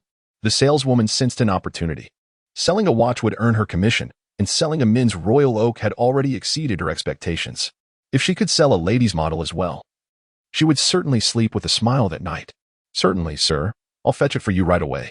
The saleswoman retrieved a matching ladies' royal oak, also in silver, albeit with a slightly smaller face and different design. However, it was evident they were a couple set. How much is it? 3 million, sir. Jiangnan turned to Zhou Chuqing and inquired, do you like it? Her gaze was fixed on the watch, and it was clear she adored it. What woman doesn't he appreciate luxury bags and watches? It merely boils down to rationality. It's quite nice. Jiangnan looked at Zhang Xingbao. 3 million. Time to pay up. Xingbao. Zhang Xingbao's face turned as red as a monkey's rear, and his girlfriend subtly distanced herself from him. I don't know him. Feel free to laugh. The young man burst into laughter. You're a joke? Pretending to have money when you don't. Zhang Xingbao was at a loss for words, his legs feeling as if they were filled with cement. He wanted to leave, but couldn't he move. Seeing the moment was ripe, Jiangnan instructed the saleswoman. Please wrap these two up. I'll take them. The saleswoman instantly beamed with delight. Certainly, sir. Chapter 13, The Scorching Summer of 4000 C. Li Sisi's subtle thoughts 2.5 million was transferred from Jiangnan's account. The beautiful sales clerk respectfully handed over 2 exquisite watches to Jiangnan. Zhang Xingbao was utterly astonished. Jiangnan had indeed purchased both timepieces. How could this be possible? His family barely qualified as middle class. What gave him the right to acquire Audemars Piguet's Royal Oak series? Even Zhang Xingbao, who had grown up in affluence, had never owned a Royal Oak. A burning anger ignited within Zhang Xingbao. The gazes of the onlookers pierced him like daggers, their scrutiny painfully palpable. Jiangnan and Zhou Chuqing exited the Audemars Piguet boutique. After spending 2.5 million, a staggering 5 million was credited back to him. Subsequently, Jiangnan visited Gucci, purchasing 2 pairs of sneakers and 2 pairs of shorts, followed by 2 short-sleeved shirts from LV, totaling 82,000, with a return of 246,000. In the underground parking lot, in front of a Wuling M5, Jiangnan and Zhou Chuqing were about to part ways. Drive carefully. That group seems unlikely to relent. Be cautious, and if necessary, report it to the authorities. Zhou Chuqing smiled. You care about me. Jiangnan furrowed his brow slightly, a smile playing at the corners of his lips. Of course, I care about myself. Zhou Chuqing's favorability 3. Rest assured, I am a lawyer. They would not dare to act against me. Besides, this matter is as good as settled. Otherwise, they wouldn't be so desperate. No amount of public opinion can supersede the law. The dignity of the Constitution is paramount. That made sense. Jiangnan stepped back, observing Zhou Chuqing as she maneuvered her vehicle out of the parking space. The car window lowered, and Zhou Chuqing raised her phone, the screen illuminating with her friend code. Let us connect. I'll treat you to a meal next time. Jiangnan scanned Zhou Chuqing's contact details and added her. Little boy? Zhou Chuqing was taken aback by this unexpected nickname, and, being sensitive, immediately sensed something amiss. Is there a story behind this nickname? Indeed. It pertains to a summer of 4000 C, a summer to be cherished forever. Haha, that makes sense. I might just change my nickname to Fatty. A splendid idea. Zhou Chuqing drove away, vanishing from sight. Jiangnan opened the door of the Lamborghini Revent N, tossing the 2 watches into the passenger seat. The women's Audemars Piguet Royal Oak, which he had initially intended to gift Zhou Chuqing, was now abandoned in favor of practicality. Presenting a watch after knowing someone for less than a day seemed inappropriate. He tossed the watch into the passenger seat of the Lamborghini Revent N and drove away from the underground parking lot. Not far away, he caught sight of Zhang Xingbao. Frozen in disbelief. Though he did not recognize the Revent N, he was certainly familiar with the Lamborghini emblem. That formidable beast was a dream beyond his reach. In a dilapidated apartment complex, a bedroom remained aglow. The dim light cast a warm ambience in the cramped space. A 3-year-old girl lay in bed, clutching a tablet, engrossed in cartoons. I'm Peppa, and this is my brother George. A woman clad in a beige, oversized short-sleeved shirt reclined against the bed, her long legs appearing shapely and graceful in the soft light. Li Sisi had just received her earnings from the live broadcast, now fully credited, over 2 million after taxes. Just yesterday, she pondered her uncertain future. With her savings depleted and friends and relatives avoiding her like a plague, her finances were dwindling, forcing her to relocate to this old neighborhood. Today was intended to be her final live stream. Little did she know that fate had a grand twist in store, bestowing upon her an enormous surprise, over 2 million, an amount that an ordinary person could scarcely amass over a lifetime. This windfall resolved all her troubles. Earlier that day, the personnel from the dance training program had called, informing her that they had filled all positions, putting her prospective job in jeopardy. Li Sisi was well aware that this was the doing of Wang Yaozu. However, shortly after Wang Yaozu posted a video of himself dancing in his underwear, the head of the dance program personally called her, announcing that the HR officer had been dismissed. She would commence work next week. Li Sisi surmised that the head of the dance program had witnessed the PK event from that morning. A wealthy benefactor had generously thrown 5 million. No one would believe he did so without some ulterior motive involving a female streamer. If Li Sisi truly engaged with the benefactor, manipulating the dance program would be as easy as crushing an ant. Fearing repercussions, he had aligned himself with Li Sisi. He had aided her immensely. Li Sisi located the boy's contact information and, after much deliberation, decided to invite him out for a meal to express her gratitude in person. The little girl abruptly set down her tablet and looked up with her round face, adorably declaring, "Mama, I want to drink milk. After drinking tonight, I will listen to the teacher at kindergarten tomorrow." All right. The girl crawled off the bed, her tiny legs pattering to the kitchen, retrieving a carton of milk before scampering back to bed, sipping while watching Peppa. The following morning at 8:45, the chief instructor concluded the military training briefing, and the training commenced. Each class trained from 8:45 until 10:20, followed by a 10-minute break. The students, drained by the heat, appeared listless. Jiangnan, however, remained unperturbed. This level of training had no effect on him. He took out his phone and opened the messaging app, discovering a message from the mature lady, inviting him to lunch at Siye Jianghui. Since it was the lady who extended the invitation, he felt compelled to attend. After a brief reply, he shut off his phone, unzipped his camouflage jacket, sat on the ground, and observed his peers training nearby. Chen Qining leaned languidly against Jiangnan's shoulder. "It's so hot. I feel like I'm melting." She unscrewed her thermos, took a few sips of warm water, then nestled against Jiangnan's shoulder, clutching her thermos. "How come you're so unfazed?" she inquired, noticing Jiangnan's calm demeanor. Jiangnan chuckled. "I've been working out all summer. I'm in good shape." Chen Qining shot him a skeptical glance. "You spent the entire summer working. When did you find time to work out?" "Last night." "I don't believe it." "Don't believe me? I already have abs. You still doubt?" "Abs? Let me feel." Chen Qining placed her delicate hand on Jiangnan's abdomen. Her expression immediately transformed into one of astonishment. "Abs." She swiftly slid her hand beneath Jiangnan's short sleeve. And when her little hand first encountered the firm muscles of his abdomen, she trembled, as if electrified. Whether it was the sweltering heat or something else. Her cheeks flushed a vibrant red, reminiscent of the evening glow. Chapter 14. Who understands? The childhood sweethearts are from wealthy families. The first encounter of Jiangnan and Li Sisi. "What are you two doing? It's broad daylight. Be mindful of your surroundings." The instructor could no longer tolerate the scene and called out a warning. Chen Qining immediately withdrew her hand, maintaining a safe distance from Jiangnan. Once the gazes of the others dispersed, she cautiously leaned closer, astonished. "Do you really have abs? How come I never noticed before?" "Well, you never touch me," Jiangnan replied. "That's true." Chen Qining's gaze shifted from Jiangnan's chest to his wrist. She observed that he wore Louis Vuitton and Gucci, and on his wrist was a shimmering, exquisite watch. His entire demeanor seemed vastly different from before. "Jiangnan, I heard you no longer live at school?" "Yes. I bought an apartment at Xiangyuan Tianfu and reside there now." Chen Qining was taken aback. "Did your uncle pay the down payment?" "I paid in full." "In full? How much did that apartment cost?" "Not expensive, just over 3 million. "Over 3 million? And it's not expensive? When did you become a wealthy second generation?"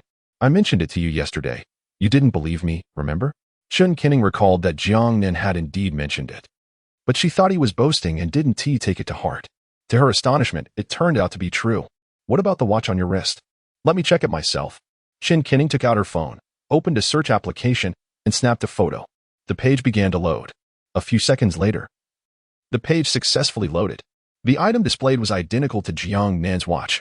Audemars Piguet, AP, Royal Oak Offshore Series, High Luxury, 42 millimeters. Retail price, 1,200,000. Market price, 1,400,000. Chen Qining lowered her phone, staring wide-eyed at the silver watch on Jiangnan's wrist. Then looked up at him, whispering, "Tell me, this is a counterfeit you bought?"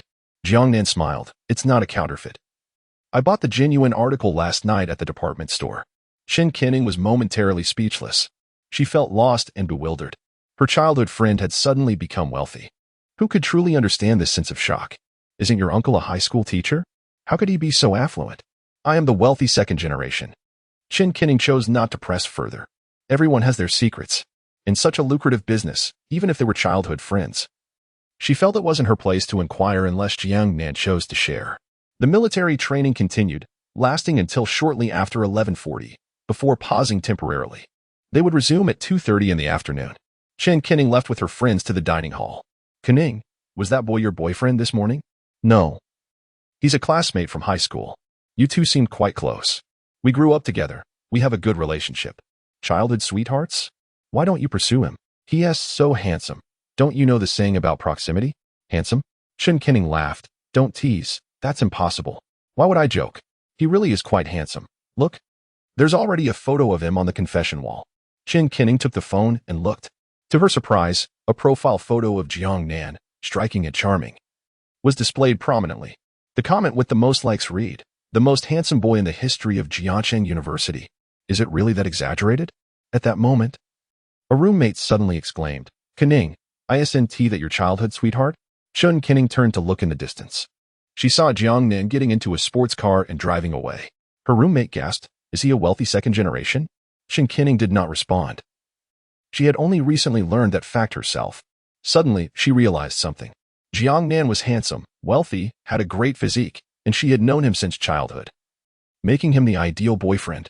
Jiangnan drove to see Jianghuai, a restaurant known for its Jianghuai cuisine, celebrated for its meticulous selection of ingredients and culinary techniques, often served at state banquets. Upon entering, he spotted Li Cici seated at a table, accompanied by a cute little girl engrossed in her phone, watching Peppa Pig. Cici? Li Cici, gazing out the window, looked up to see a stunningly handsome face. Just yesterday, she had encountered this young man on the bus. His striking appearance left a deep impression on her, yet she wondered why he was here. You are the little boy? Li Cici's eyes widened in realization, her surprise palpable. You're the little boy? You gifted me 500,000 during a live stream. In her mind, she had envisioned the little boy as a middle-aged man, never expecting him to be this handsome, especially the same handsome guy she had seen yesterday. Is fate truly this remarkable? Li Cici's affinity 3. Li Cici's affinity 5. Having met him just once and realizing he was the little boy, Li Cici's fondness for him surged to 30 points. The 500,000 she received during the live stream translated into 22 points of affinity for Jiangnan, but only after meeting him. Indeed, good looks are a universal currency.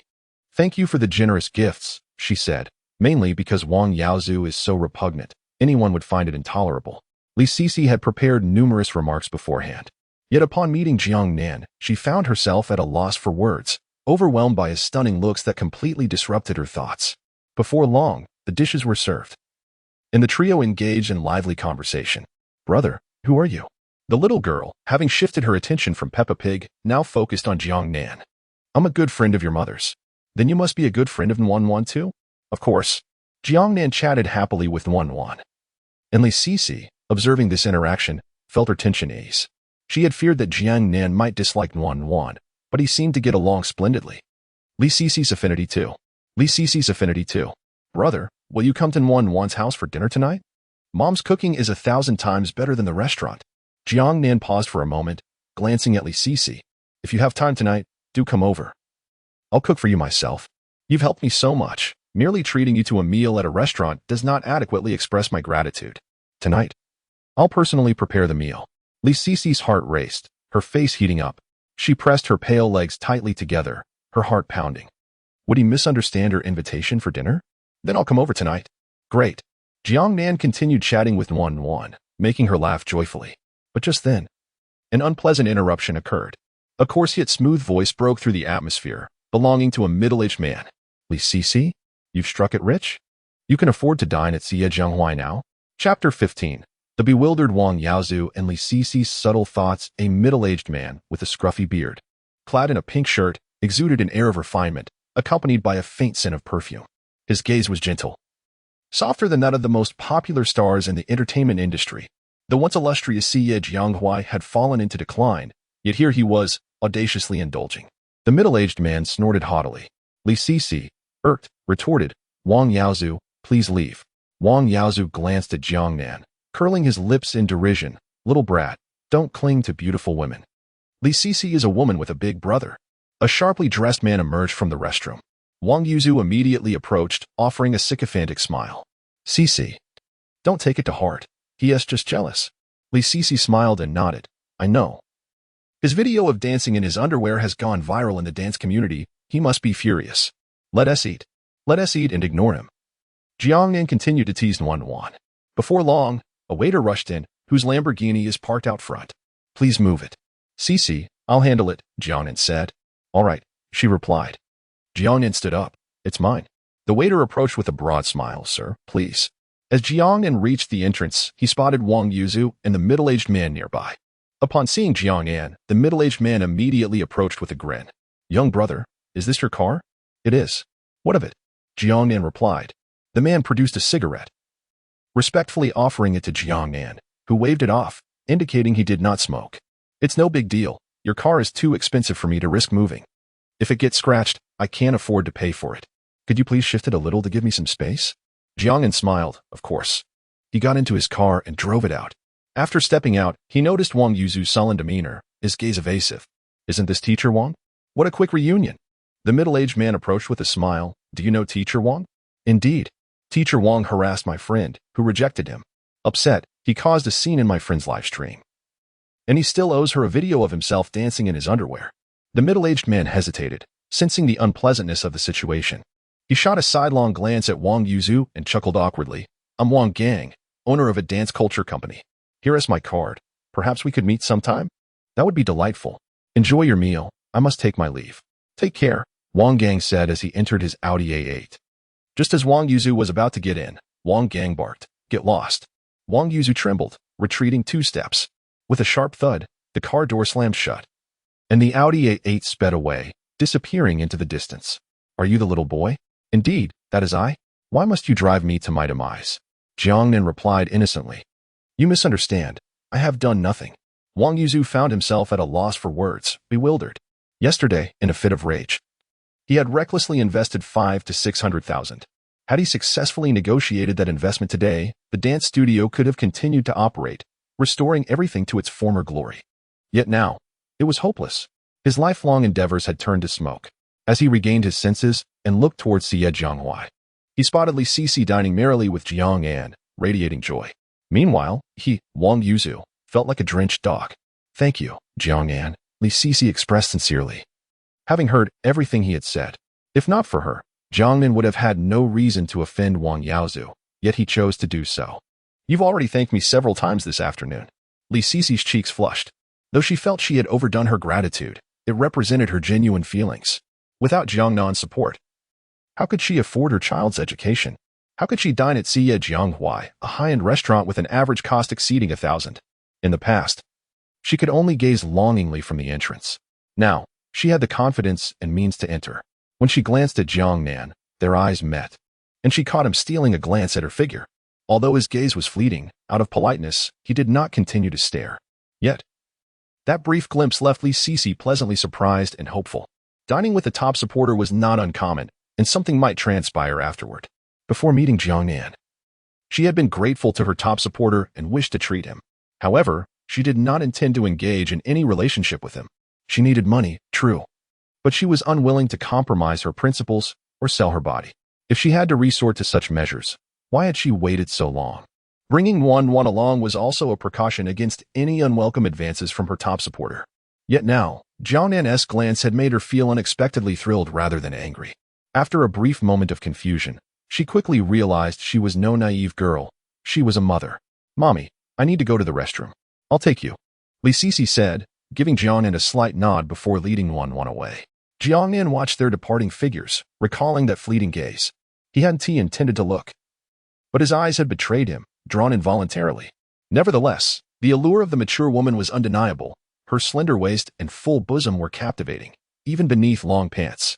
Yesterday, she had worn a cream-colored, oversized short-sleeved top, her long legs remarkably eye-catching. Yet today, for the sake of this meal, she had opted for short sleeves and long pants. Li Cici returned with Wan, who immediately leapt into Jiangnan's embrace. Within the span of a meal, Jiangnan and Wan had become fast friends. After lunch, Li Cici settled the bill. Brother, are you leaving? Wan asked reluctantly. Li Cici reassured her. Brother has military training this afternoon. and Nuan has kindergarten. Nuan suddenly interjected, then, can I visit brother's house? In the evening, I'll invite brother over for dinner, she added. Li Sisi quickly intervened. No, we can't disturb brother. Be good and go home with mommy to rest. Children can be stubborn. Once they set their minds on something, it is nearly impossible to change their course. I live alone. I won't be a bother. Nuan beamed. Mommy, brother has agreed. Chapter 16. The enchantment of a young woman and Li Sisi's potential. Li Sisi summoned a ride-hailing car, trailing behind Jiangnan's Lamborghini. The driver, casting a glance at the luxurious sports car ahead, casually inquired, Miss, is that your brother? Li Sisi, unfazed and composed, replied, he's a friend of mine. The driver seemed lost in thought, choosing not to pursue the conversation further. Li Sisi paid little mind to the driver's gaze. After all, she had navigated the world alone with her daughter for years, enduring countless judgmental stares. Suddenly, an intriguing thought crossed her mind. If the entire world believes something to be true, why not align with societal perception and make it a reality? After all, once everyone accepts a falsehood as truth, it can wield the same influence as authenticity. The fact that she had dined with the esteemed elder brother would eventually be known among her friends. While nothing had transpired between them, would others believe that? Unlikely. A handsome young man, affluent and wealthy, alongside a woman in her 30s, such a pairing seemed inherently combustible. What had begun as a mere notion in Li Sisi's mind was now quietly evolving, donning the armor of theoretical reasoning and coherent logic. The ride-hailing car followed Jiang and into the Xiangyuan Tianfu community. Upon alighting, Jiangnan took his daughter home. As soon as they stepped inside, the child was captivated by the expansive view and bright light. It's so big, she exclaimed, darting around like a curious little creature. The bathroom is enormous. The bedroom too. What is this? The child played exuberantly, yet her energy waned quickly, as is customary for kindergartners needing their afternoon nap. Li Sisi settled onto the sofa, her daughter nestled in her embrace, sleepily murmuring, Mommy, I want to sleep. All right, sweetheart, let us go home and rest, she replied. Jiangnan chuckled. Why not sleep here? There's a room. However, time was slipping away, and returning home would not afford the child much rest. That is true, Li Sisi acknowledged. Li Sisi's affection level 3. Congratulations, host. Li Sisi's affection level has reached 42 points. 42 points. Such a high level of affection, surpassing even Chen Keiling. Even if something were to occur now, it would likely flow naturally. Yet, it could also backfire. Considering they had only known each other for 2 days and spent less than 2 hours together. Once her daughter had drifted off, Li Sisi emerged from the bedroom. Has she fallen asleep? Just dozed off.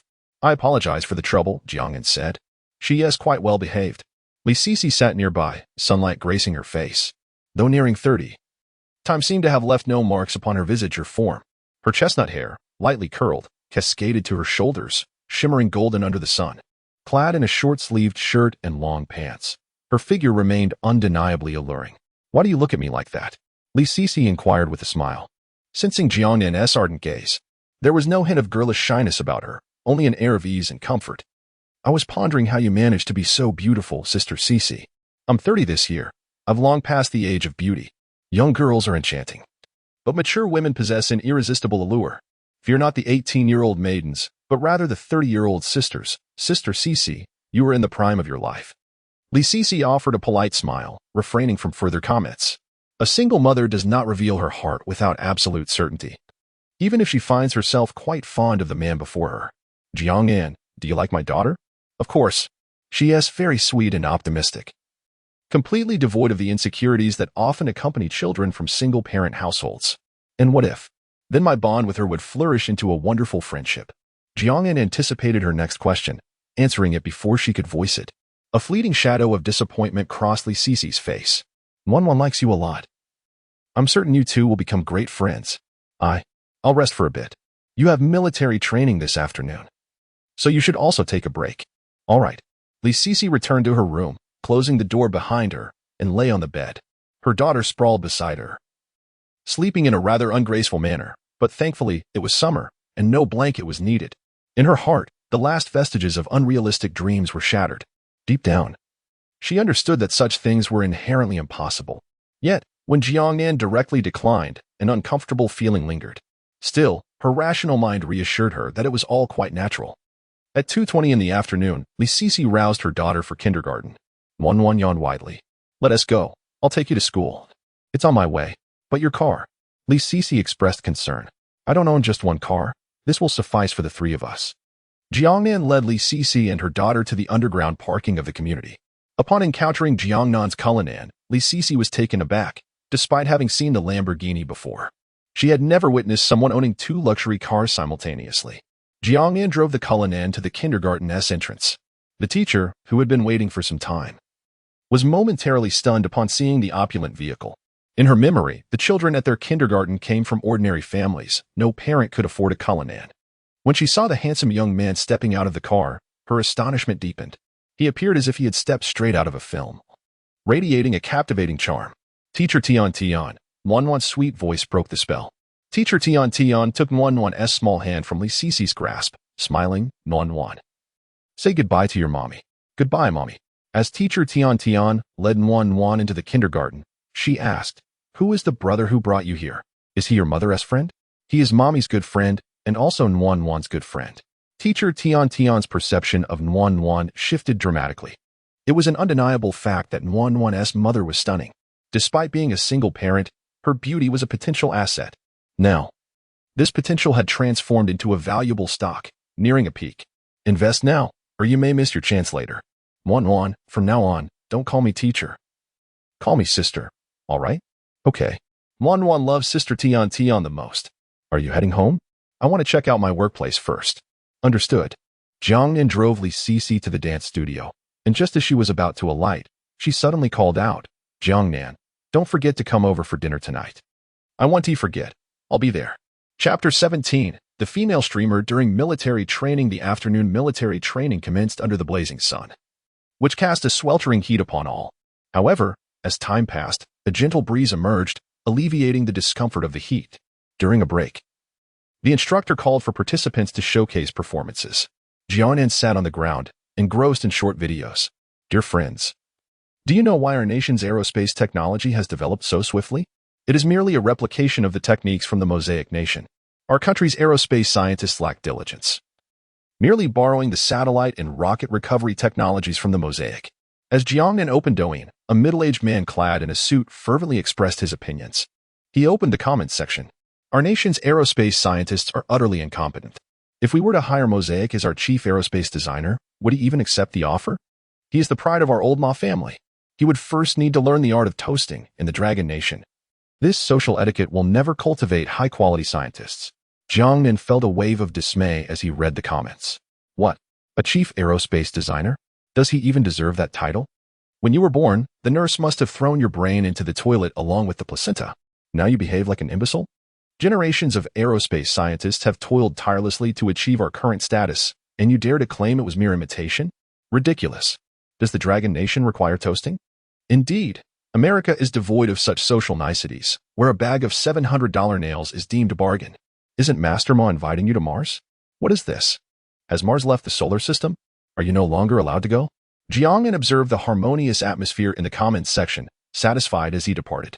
Perhaps it was due to his browsing of the comments while viewing the previous video. The next video featured yet another segment from Old Ma. Dear friends, I can no longer remain silent. I must speak the truth. Do you know why our country's new energy vehicle technology has progressed so rapidly?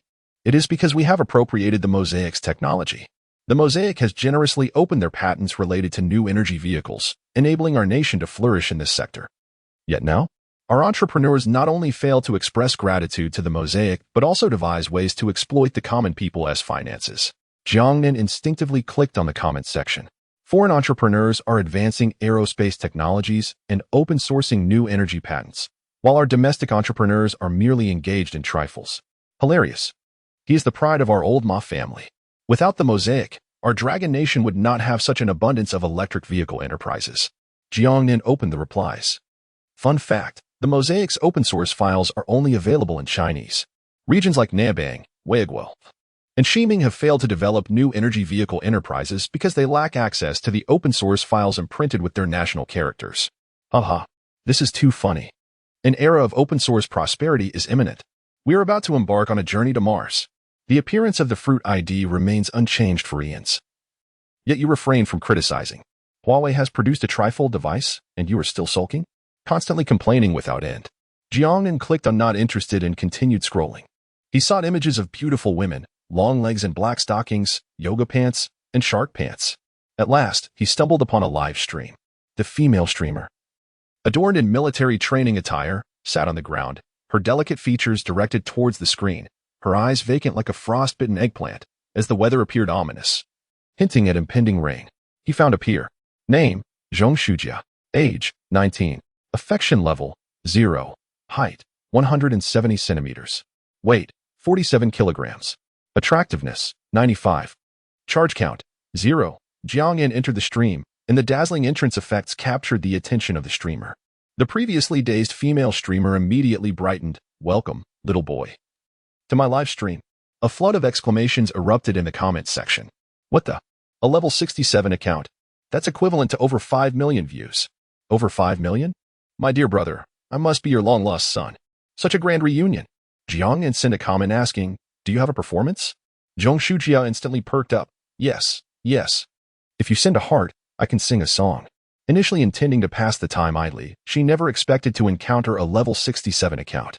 What song would you like me to sing, little boy? Jiangnan inquired, are you currently in military training? Yes, I am undergoing military training at Capital Media University. And I'm on a break now. Jiangnan remarked in the comments, voluntarily step forward and inform the instructor that you wish to perform. Then sing Military Green Flower. Wait, what? Is that appropriate? They are training. You want me to sing Military Green Flower? The instructor, confused, pondered, is this directed at me? Zhong Shujia gazed at the myriad comments. Caught in a dilemma. Is it really suitable to sing Military Green Flower now? Little boy, can we choose a different performance? No, I want to see this one. I want to let you perform for free. After you sing, I'll send you a carnival gift. A carnival gift? That's worth 3,000. ID receive 1,500. That's a month's living expenses. After much hesitation, her desire ultimately triumphed over reason. She stood up with determination, reporting instructor. The wandering instructor, unaware of the gravity of the situation, asked, what is it? I wish to perform. The instructor, relieved to find a willing participant, inquired, can you sing well? I have sung since elementary school and won provincial gold awards. The instructor waved his hand. Good. You, go fetch the chief instructor's sound system and microphone. The boy, shocked, pointed to himself. Me? Stop talking nonsense. Hurry up. Chapter 18. Trouble approaches. Chen Kinning with a favorability of 40, a young man approached the chief instructor, who was personally carrying a sound system and a microphone. The young man jogged up to the instructor, standing at attention and saluting. Report, instructor. The sound system and microphone have been delivered. The instructor lowered his voice in surprise. I asked you to retrieve the chief instructor's sound system, not to bring back the chief instructor himself. Hey, isn't it all the same? Not even close. Comrade instructor, I heard you intended to seize my sound system? The instructor stood at attention and replied. Report, chief instructor. My student wishes to perform, and I aim to provide her a proper platform. A performance? Very well. Let's take a break and sing a song to lighten the mood. Who wishes to perform? Step forward. Zhong Shujia emerged from the ranks, taking the microphone. She opened her phone, found the lyrics, and began to sing softly. The cold wind blows, leaves fall. The army is a green flower, dear comrade. Do not long for home. Her melodious voice floated across the playground. The chief instructor glanced at the instructor and smiled. Your student is quite remarkable. The instructor stood straight, silent. The song Green Flower in the Army concluded, and the playground erupted into enthusiastic applause, with some students moved to tears. The song's emotional power was undeniable, and many students might carry this sentiment for days to come. Zhong Shujia handed the microphone back to the instructor, who looked at her speechlessly. You sang beautifully, perhaps refrain from singing next time. Oh, Zhong Shujia replied softly, jogging back to her place in line. The instructor raised the microphone and called out, any other students with ideas? This is Capital Media University, a prestigious institution of talent. It should not be so lifeless. Any brave souls willing to volunteer? I will. A boy stepped forward. Zhong Shujia murmured in the live stream. Little boy, I finished singing. What about the carnival you promised me? Jiangnan sent a message. You have two options. First, I give you 5 carnivals. Second, you sing another song, Camel Bell, and I'll give you 50 carnivals. 50? That's equivalent to 15,000 yuan. After the platform's 50% cut and taxes on tips, that's at least 50 to 60,000. Zhong Shujia hesitated for a moment, then resolutely stated, I'm in. After the boy finished singing, the instructor looked at the crowd and smiled. Any students wishing to perform? We'll take a 10-minute break. Zhang Shujia immediately raised her hand. I'll go. Upon seeing her, the instructor's smile froze. No singing green flower in the army, anything else is acceptable. Understood. Zhang Shujia took the microphone, opened her phone, and found the music. As the prelude played, the casually strolling instructor suddenly halted, staring at Zhang Shujia in disbelief. What? Is this directed at me? This girl is so beautiful, yet so cunning. You won't let her sing green flower in the army, but she chooses camel bell instead? He turned his head, locking eyes with the chief instructor. As the final note of camel bell faded away, Zhang Shujia returned the microphone to the instructor. He bit his lip and asked, What is your name? Zhang Shujia. Nice name. With a flutter of anxiety, Zhang Shujia returned to her spot and opened her phone. In the live stream, she said, Little boy, I finished singing. Before she could finish, carnival effects erupted in the chat, the count in the upper left corner continuously rising without pause. Little boy sent streamer 1 carnival. Little boy sent streamer 1 carnival. Little boy sent streamer 1 carnival. When the count reached 100, it finally ceased. Zhang Shujia was left in a daze. 100 carnivals equated to 300,000 yuan. This was astonishing. She had earned tens of thousands today. Her entire tuition for 4 years was covered in a single day. She excitedly clutched her phone. Thank you, little boy, for the carnivals. Thank you. Zhang Shujia's favorability 4. Zhang Shujia added Jiangnan's contact information as he exited the live stream. Congratulations, host. You have earned 900,000. Currently, Jiangnan's total assets amounted to approximately 13 million. Chun Kinning returned from the restroom, lazily leaning against Jiangnan's shoulder. She gazed intently at his wristwatch. Do you like it? Very much. If you like it, then look at it a bit longer. Chun Kinning rolled her eyes at Jiangnan, resting her head against him and closing her eyes. Before long, she began to emit soft snores. She had not fallen asleep. She merely closed her eyes. Suddenly, she felt her hand being held, cradled in a palm. Fingers gently squeezed her fingertips and caressed her palm. So soft, so comforting. Hearing Jiangnan's voice made Chun Kinning's heart race. Her body seemed to act of its own accord. Although she wished to break free, she remained still, allowing Jiangnan to hold her.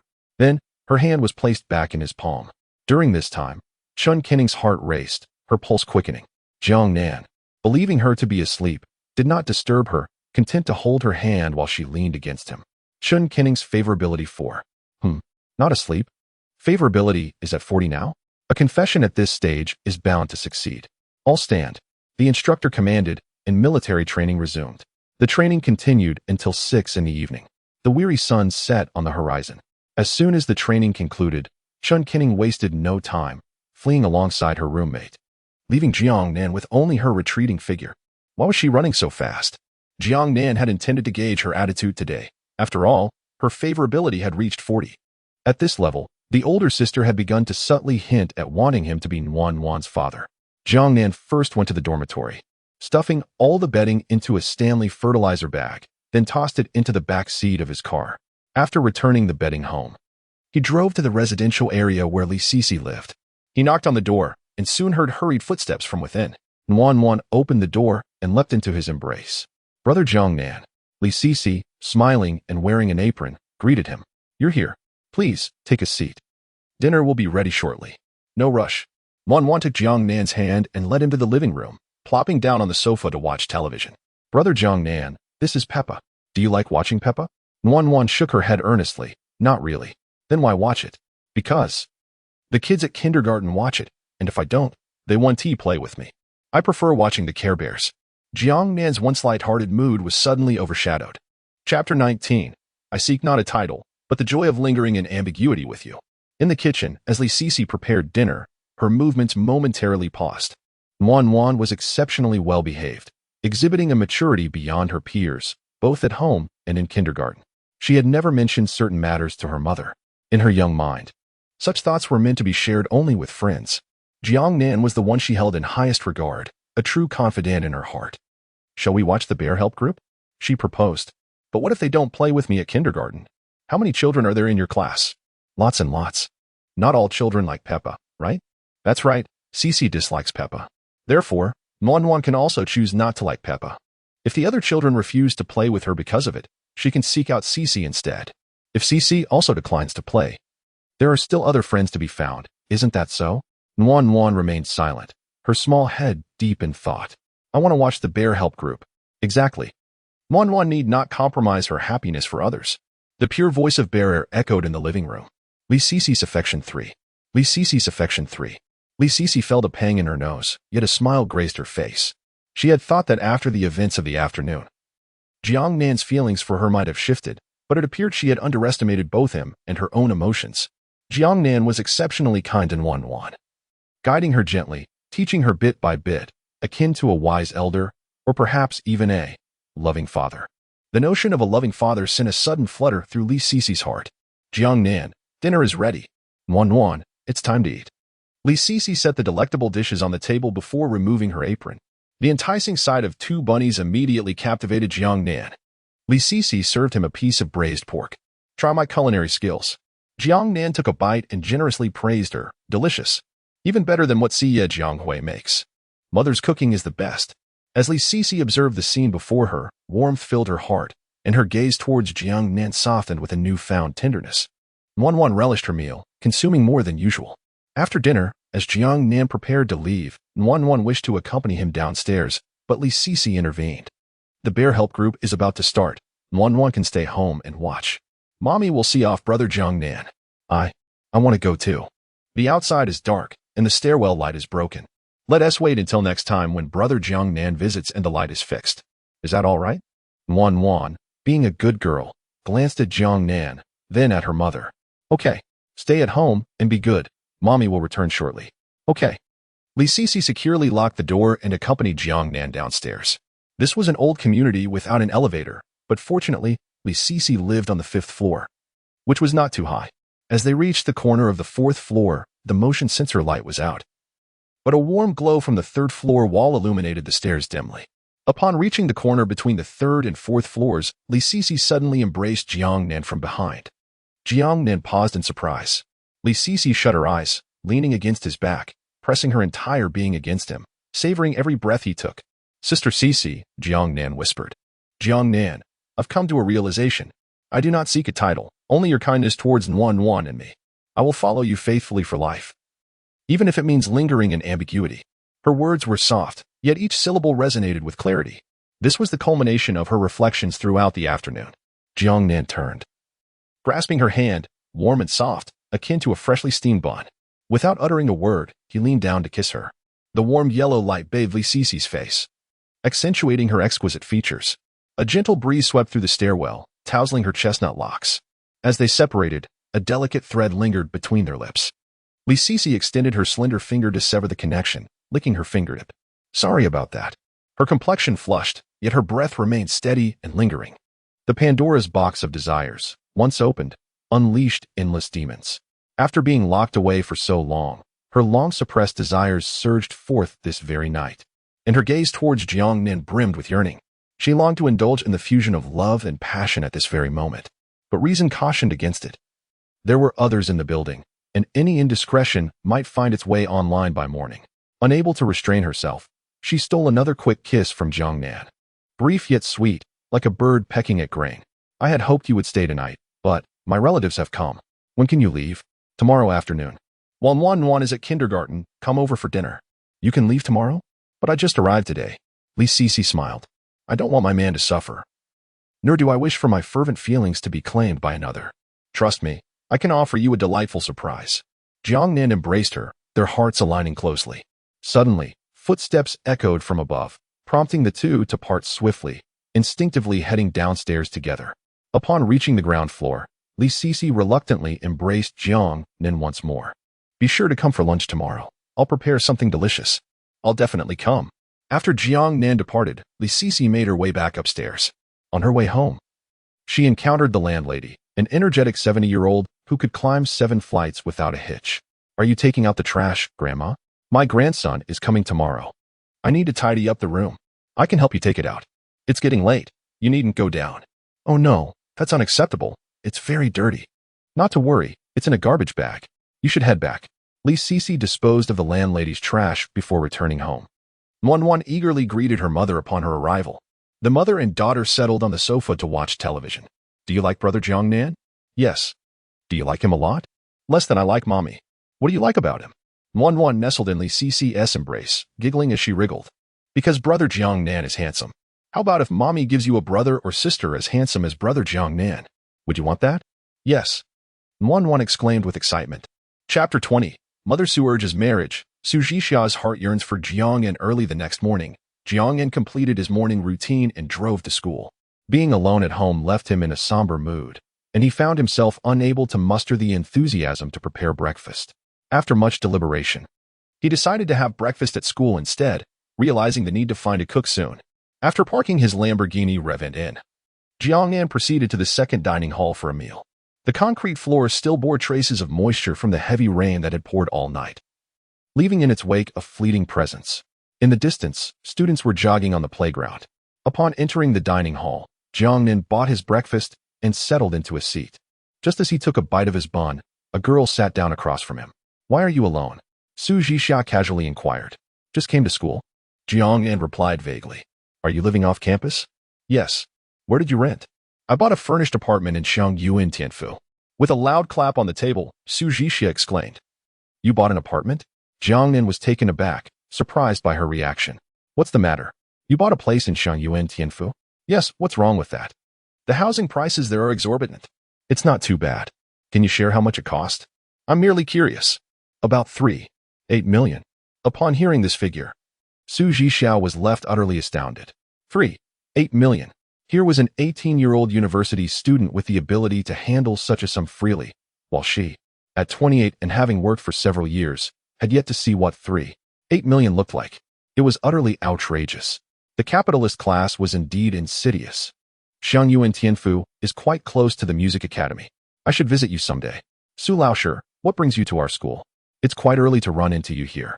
I have no classes today and came to hang out with my friend. While Jiangnan and Su Zhixia were having their breakfast, a pair of eyes in the distance were watching them intently. Zhou Linhao, holding his breakfast, initially intended to approach but felt disheartened upon seeing the handsome boy sitting across from Su Zhixia. That boy was just too striking. After a mere glance, he felt hopeless. Not only he, but many other girls were also discreetly eyeing Jiangnan. In such a scenario, he felt utterly outmatched and, to add to his distress, he was not as wealthy as Jiangnan. The designer attire worn by Jiangnan was beyond his means. Even the watch on his wrist was a luxury. The conspicuous Audemars Piguet Royal Oak was something his father owned as well, valued at a staggering 1.2 million. Ah, the cruelty of comparison. In times of distress, one often seeks solace in various justifications. Zhou Linhao thought to himself, whether I win Su Laoshi's affection or not is inconsequential. As long as that boy doesn't win her over, I can endure. He would forever remember the humiliation of being put on the spot in front of so many people, leading him to retreat in despair. Jiangnan and Su Zhixia parted ways at the dining hall entrance. He headed to the playground for military training, while Su Zhixia went to the dormitory to find her friend. At this hour, her friend was still asleep, and the mere thought of her in pajamas excited Su Zhixia. Suddenly, she halted her steps, wondering if she might be a bit too much of a busybody. Just then, her phone rang. It was her parents calling, and she hung up without answering. After taking a few more steps, they called again. Mother, what is it? Why are you calling so early? You have no classes today, right? What are you up to? Tomorrow is Sunday, and you should hurry back on the high-speed train. Your father and I have found several suitable young men for you to choose from. Arranged marriage? I'm not going. Xia, you're already 28. Aren't you even a little anxious? Not anxious at all. If you're not worried, we are. Also, from now on, keep your distance from that friend of yours. Neither of you has a boyfriend. And you're both getting on in years. You shouldn't be hanging out together all the time. Mom, what do you mean hanging out? You know exactly what I mean. Do you think I don't understand? I've been young too. Listen to your mother. Find a boy, all right? Su Zhixia understood her mother's insinuation, suspecting her of having an improper relationship with her friend. Don't worry, I will find someone. Come back today. I'm not coming back. If you don't return, then you must find a boyfriend. Shall I just pick someone off the street? Don't provoke me. I refuse to believe you don't have a boy you like. I'm giving you 1 week. If by next Monday you haven't found a boyfriend, you will come back for an arranged marriage. A week? Today is already Friday, mother. I don't care. You'll have to figure it out. The call ended, and Su Zhixia's good mood crumbled completely. 3 days to find a boyfriend? If only I had that ability, I wouldn't have remained single for 28 years. When will the world show kindness to older singles? As she walked along the rain-kissed paths of the campus, strewn with fallen green leaves, the air was imbued with the fragrant scent of damp earth and concrete. The sunlight filtered through the leaves, casting dappled patterns on her delicate features. Someone I like, she murmured to herself as she strolled aimlessly. Jiangnan seemed to fit the bill. Yes, Jiangnan really isn't bad. He was handsome, wealthy, genuine, and of age. As she pondered, she realized he was the only viable option among the boys she knew. The others had their shortcomings. Yet, he was only 18, and she was already 28. Putting age aside, they had only known each other for 2 days. If she confessed her feelings now, would he be frightened away? Su Zhixia felt a headache coming on. Having never tackled the subject of romance, her mind froze when faced with the complexities of love. I must first ascertain his feelings towards me. But how could she confirm that? Love, after all, often begins with physical attraction, and in this digital age, the most representative flirty behavior would be legs and feet. Boys seem to refer to these as beautiful legs and delicate feet. All right, Su Zhixia declared earnestly. I'll send him a photo of myself in black stockings. If he doesn't mind, I'll confess. If he does, then I'll look for someone else. Wait, it rained last night, and it's too chilly this morning. I'm wearing long pants, not stockings. Shrugging off the inconvenience, she resolved to borrow a pair of black stockings from her friend. Chapter 21. The Awakening of Desire. The enigmatic female student as Jiangnan stepped onto the playground. He was greeted by the familiar voice of the system echoing in his mind. Why the sudden surge in affection? Adding the previous 15 points. Su Zhixia's fondness for him had now reached an impressive 26. Around 10 in the morning, Jiangnan found himself squatting on the grass, accompanied by numerous classmates. After a night of heavy rain, the lawn retained a lingering dampness, making it quite awkward to sit down. Just yesterday, Jiangnan had been standing beside him. But today she was absent. After inquiring with her roommate, Jiangnan learned that she had caught a cold due to inadequately covering herself while sleeping last night. Although she could attend, the instructor had granted her leave to rest in the dormitory. As Jiangnan exchanged a few words with Jiangnan, Su Zhixia suddenly sent him a message. Are you there? He replied, I should be here unless the earth explodes. What's up? Do you have a moment? I need your help with something. What is it? I recently purchased 2 pairs of stockings. Could you help me decide which one looks better for my live stream? The perspective of a guy would be more valuable. Why would Su Zhixia want Jiangnan's opinion? This thought lingered in her mind as she elaborated further. Send them over for me to take a look. Photo thumbnail. Click to view.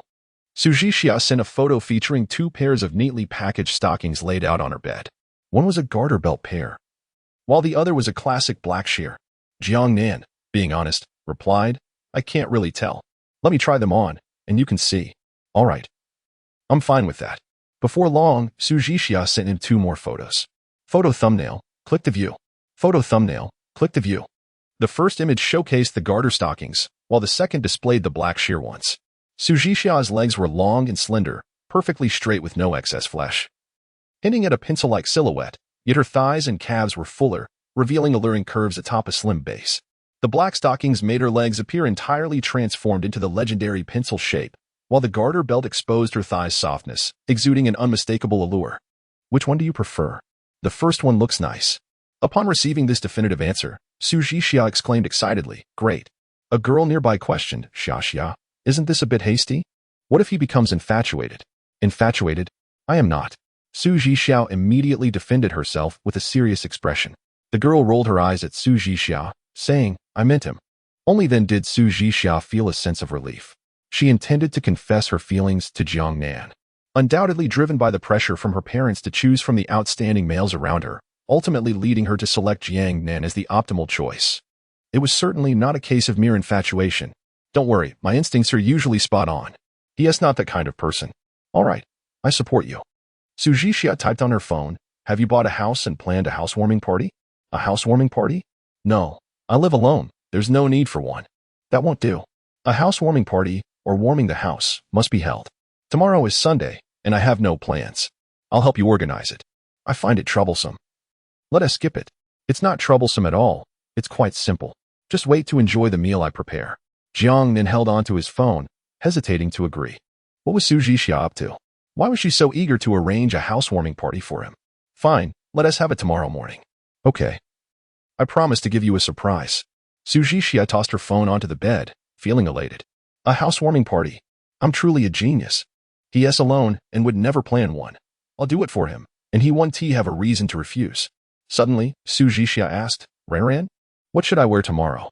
Do you think black stockings with high heels would be better, or white socks with sneakers? It doesn't matter, in the end. You won't be wearing anything. Stop joking. I'm not prepared to have relations with him yet. At 11:45 in the morning, the military training concluded. Jiangnan removed his cap and smoothed his damp hair, feeling a refreshing breeze weave through the strands. Jiangnan sensed someone was watching him.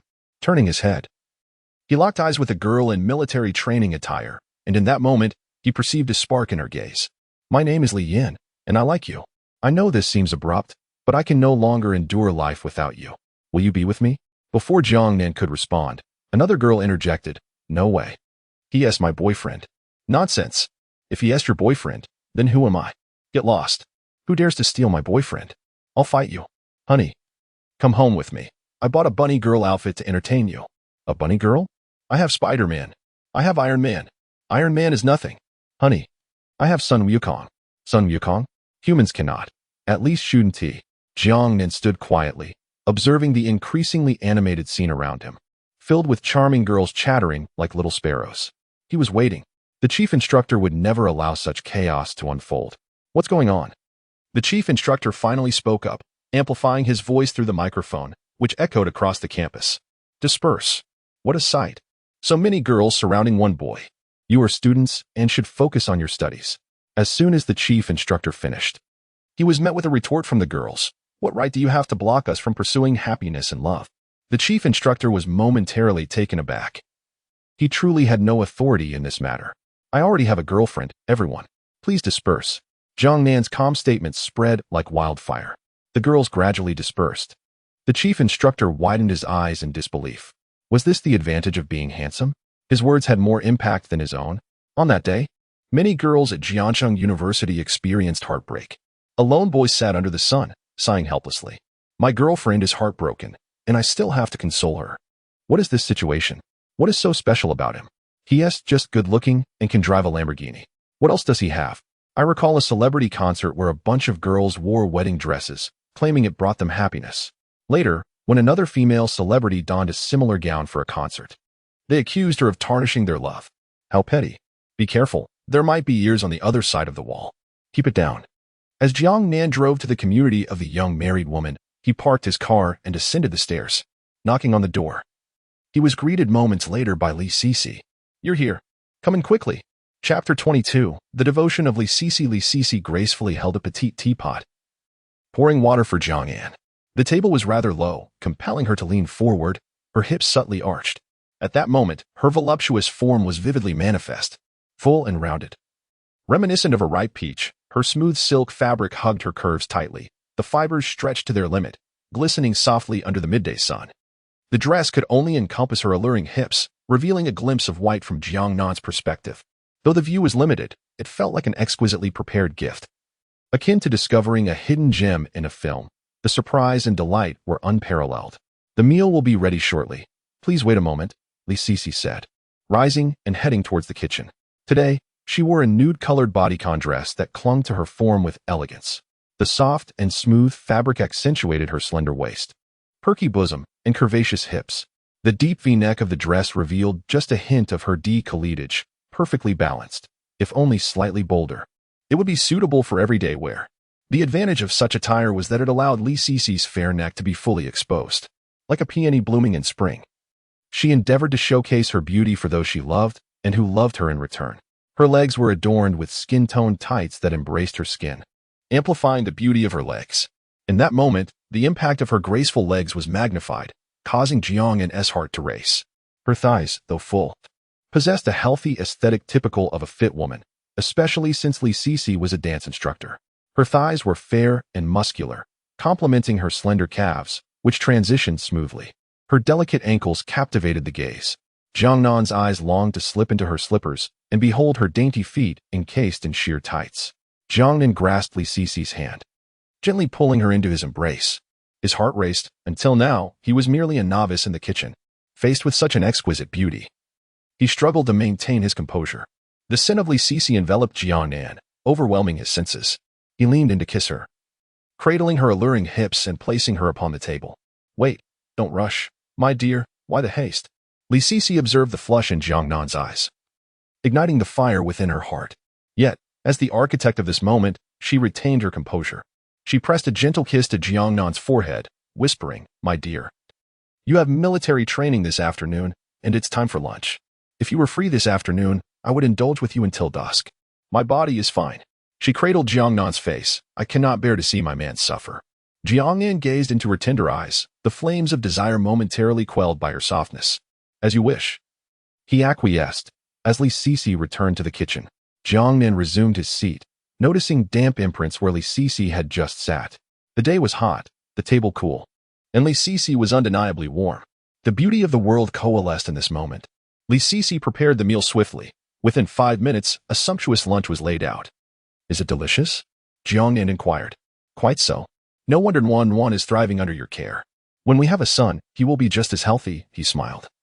Though his thoughts were solely on claiming the woman before him. Yet, she was already contemplating the future. I told Wan last night that I would give her a brother or sister as handsome as you. Can you guess her response? What did she say? Wan was ecstatic. She wants one this year. Jiangnan set down his chopsticks, rising to sweep Li Sisi into his arms, striding towards the bedroom. The chopsticks are discarded. The midday sun shone brilliantly, casting a languorous glow. Sunlight filtered through the narrow gaps in the curtains, illuminating the bedroom. The wardrobe door stood ajar, revealing a white blouse. Li Sisi reclined against Jiangnan's chest, feeling utterly content, as if life were without regrets. Jiangnan's warmth enveloped her, providing an unprecedented sense of comfort. Will you come again tomorrow afternoon? She asked, tracing her fingers over his abs, reluctant to part. Tomorrow, Wan will be home, so I cannot, Jiangnan replied. Realization dawning that it was Saturday. I have never found Saturdays and Sundays so arduous. This is a first for me. Your life seems to be filled with firsts. He teased. Li Sisi sat up, basking in the sunlight. We haven't finished lunch yet. We must eat well before military training. They returned to the living room to continue their meal. Li Sisi still wore the nude-colored dress, though the tights were absent. Jiangnan was genuinely hungry. After a morning of military training, even a fit body needed sustenance. After finishing lunch, Li Sisi nestled closer to him, their shoulders touching as time seemed to stand still. Wait, let me put on some socks. After a brief moment, she returned, her legs enveloped in tights, accentuated by nude high-heeled shoes. Li Sisi rested against Jiangnan's chest. It's 2:05. We should be leaving soon. I will miss you. Next week, I will come to see you again, she promised. In just 2 days. He experienced the sensation of time dragging on interminably. Li Sisi's affection 20. Congratulations, host. Li Sisi's affection has reached 70 points. At this, Jiangnan beamed, receiving a significant boost in affection. Indeed, the quickest way to enhance feelings was through honest communication. Only with sincerity could hearts truly connect. Jiangnan's mind inadvertently wandered to Chen Kenning's visage. Would there be a contrast? The vivacious and cheerful campus beauty. How could he think of another woman while in Li Sisi's embrace? He felt he had fallen from grace. Surely, wealth was a catalyst, accelerating one's moral decay. As time pressed on, Li Sisi dressed to escort Jiangnan downstairs, their hands intertwined, reluctant to part. Jiangnan surveyed his surroundings, furrowing his brow. This aging community was modest, with only an induction cooker and rice cooker as appliances. There was no television or refrigerator, and the transportation was inconvenient, far from the city. Only a single shop nearby could be deemed respectable, hardly a supermarket. He suddenly halted, asking, Sisi, how long does Wan take to get to school each day? Chapter 23. Li Sisi's affection reaches 90. Chen Kenning's secret thoughts. Li Sisi was perplexed by Jiangnan's sudden inquiry. What's wrong? She asked. Nothing, just a casual question. He replied. The commute to school took about 50 minutes each way, totaling around 2 hours. Adding some inconveniences, it amounted to 2.5 hours. This meant that every day, Wan was losing at least 2.5 hours of precious sleep. At her age, when her body was still developing. This was unsustainable. A slight tremor passed through Li Sisi's heart, and her nose tingled. Tears streamed involuntarily from the corners of her eyes. What's the matter? Jiangnan asked with concern.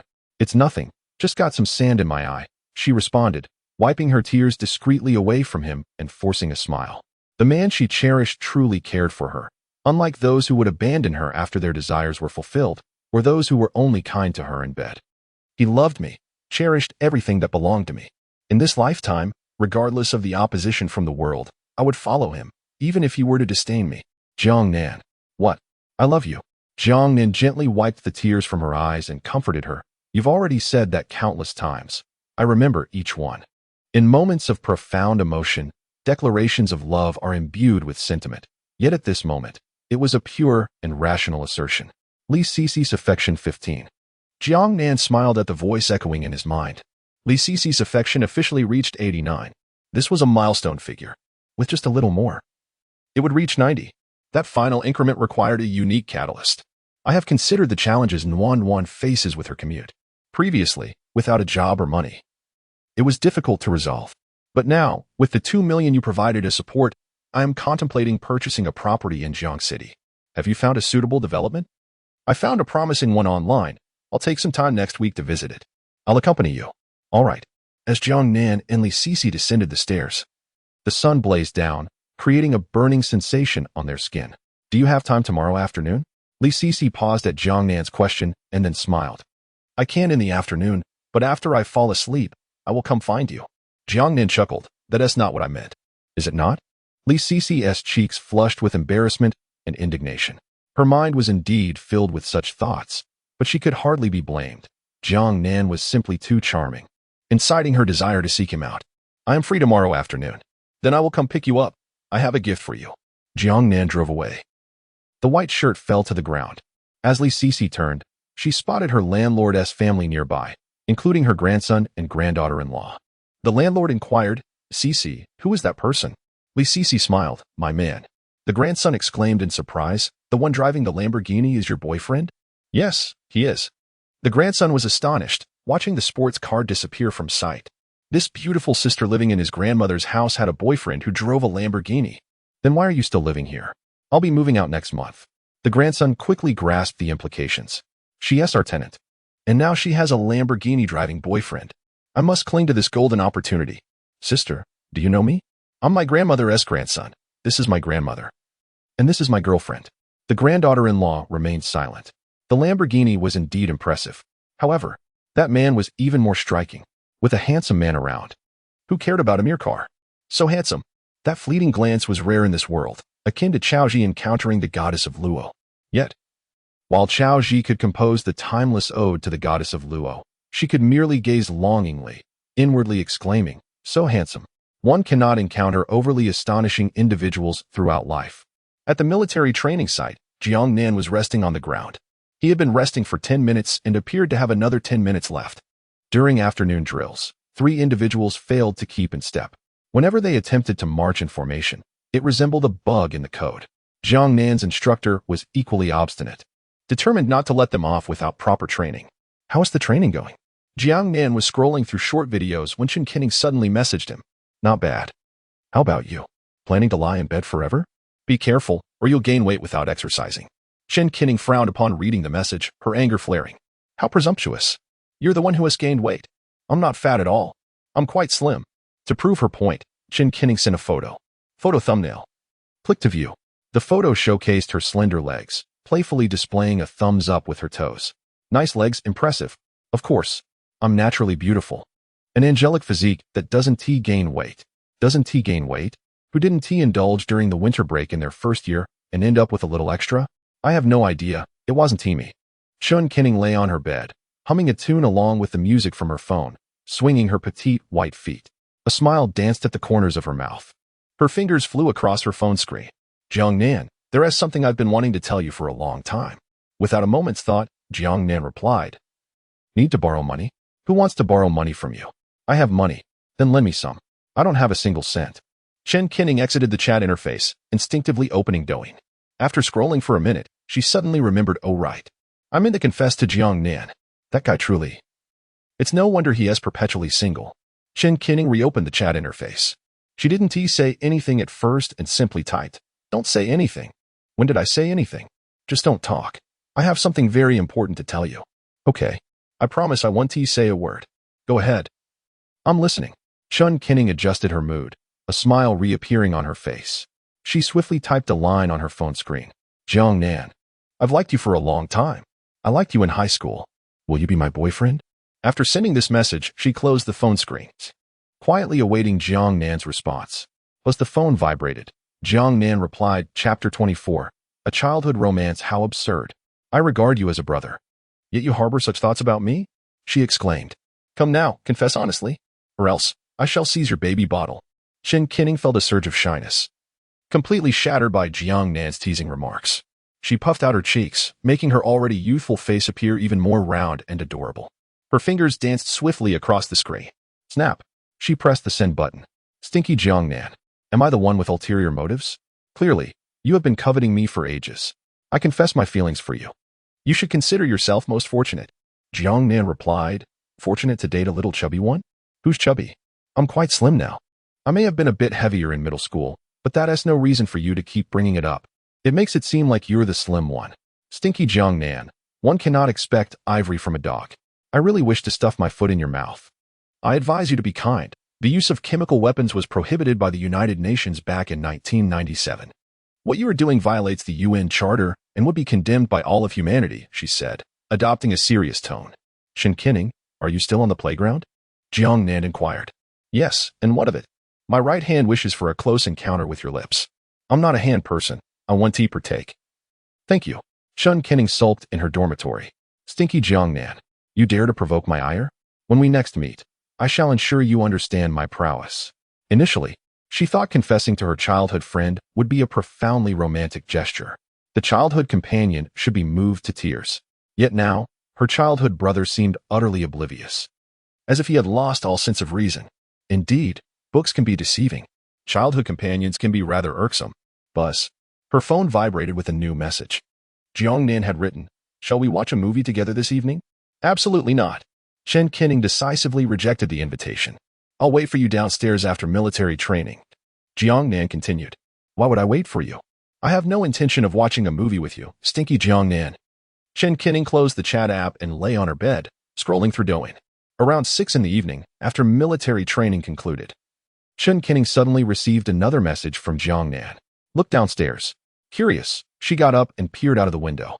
Jiangnan stood below, holding a bouquet of roses, a loudspeaker in hand, seemingly acquired from who knows where. Her heart raced, and she quickly returned to her bed to grab her phone. Hey, what are you doing down there? Chen Qinning asked. With roses in hand, of course, I'm here to confess. Jiangnan replied naturally. And the loudspeaker? Jiangnan's voice was filled with mirth. I feared that my little darling might suffer from selective hearing. This is a backup. You rascal. Chen Qinning, would you accompany me to the movies? Chen Qinning blinked, pursing her lips. Didn't you say you only wanted to be my brother? As the saying goes, a childhood companion who doesn't wish to sleep with you is not a good childhood friend. Jiangnan extended his invitation again. Chen Qinning, would you like to watch a movie with me? Suppressing a smile, she decided, given your earnest invitation, I shall reluctantly agree. I'll be down shortly, but no loudspeaker. Understood. What Jiangnan considered a short while could be 5 minutes, 10, or even 20, but for Chen Qinning, it amounted to 45 minutes and 35 seconds. Jiangnan nearly expired waiting beneath the girl's dormitory. However, upon seeing Chen Qinning, he felt that the 45 minutes were not such a burden after all. Chen Qinning donned a white, short pleated skirt that reached halfway up her thighs, perfectly tailored. Her fair, slender legs were straight and elegant, showcasing a seamless transition from thigh to calf. She truly was a masterpiece crafted by the hands of the creator. Yet, due to the lingering baby fat on her face, she bore a youthful charm. Thus, despite her short skirt, she exuded not an ounce of sensuality, but rather an air of innocence and cuteness. On her upper body, she wore a white camisole layered with a mint green eye silk jacket. Though thin, the fabric was substantial and opaque. Her little white shoes stood vivaciously before Jiangnan. For you, Qinning, he said, presenting her with the bouquet of roses. Chen Qinning accepted the large bouquet, her lips curling into a blissful smile. Her happiness stemmed from two sources, the roses from Jiangnan and his earlier expression. This sense of fulfillment was extraordinary. It was worth the 40 minutes she had spent perfecting her makeup. Childhood companions? She could handle them with ease. Have you decided what movie to watch? Jiangnan inquired. How about White Snake, The Legend of the Chinese Snake? I've heard it's quite good. Together, Jiangnan and Chen Qinning strolled along the campus paths.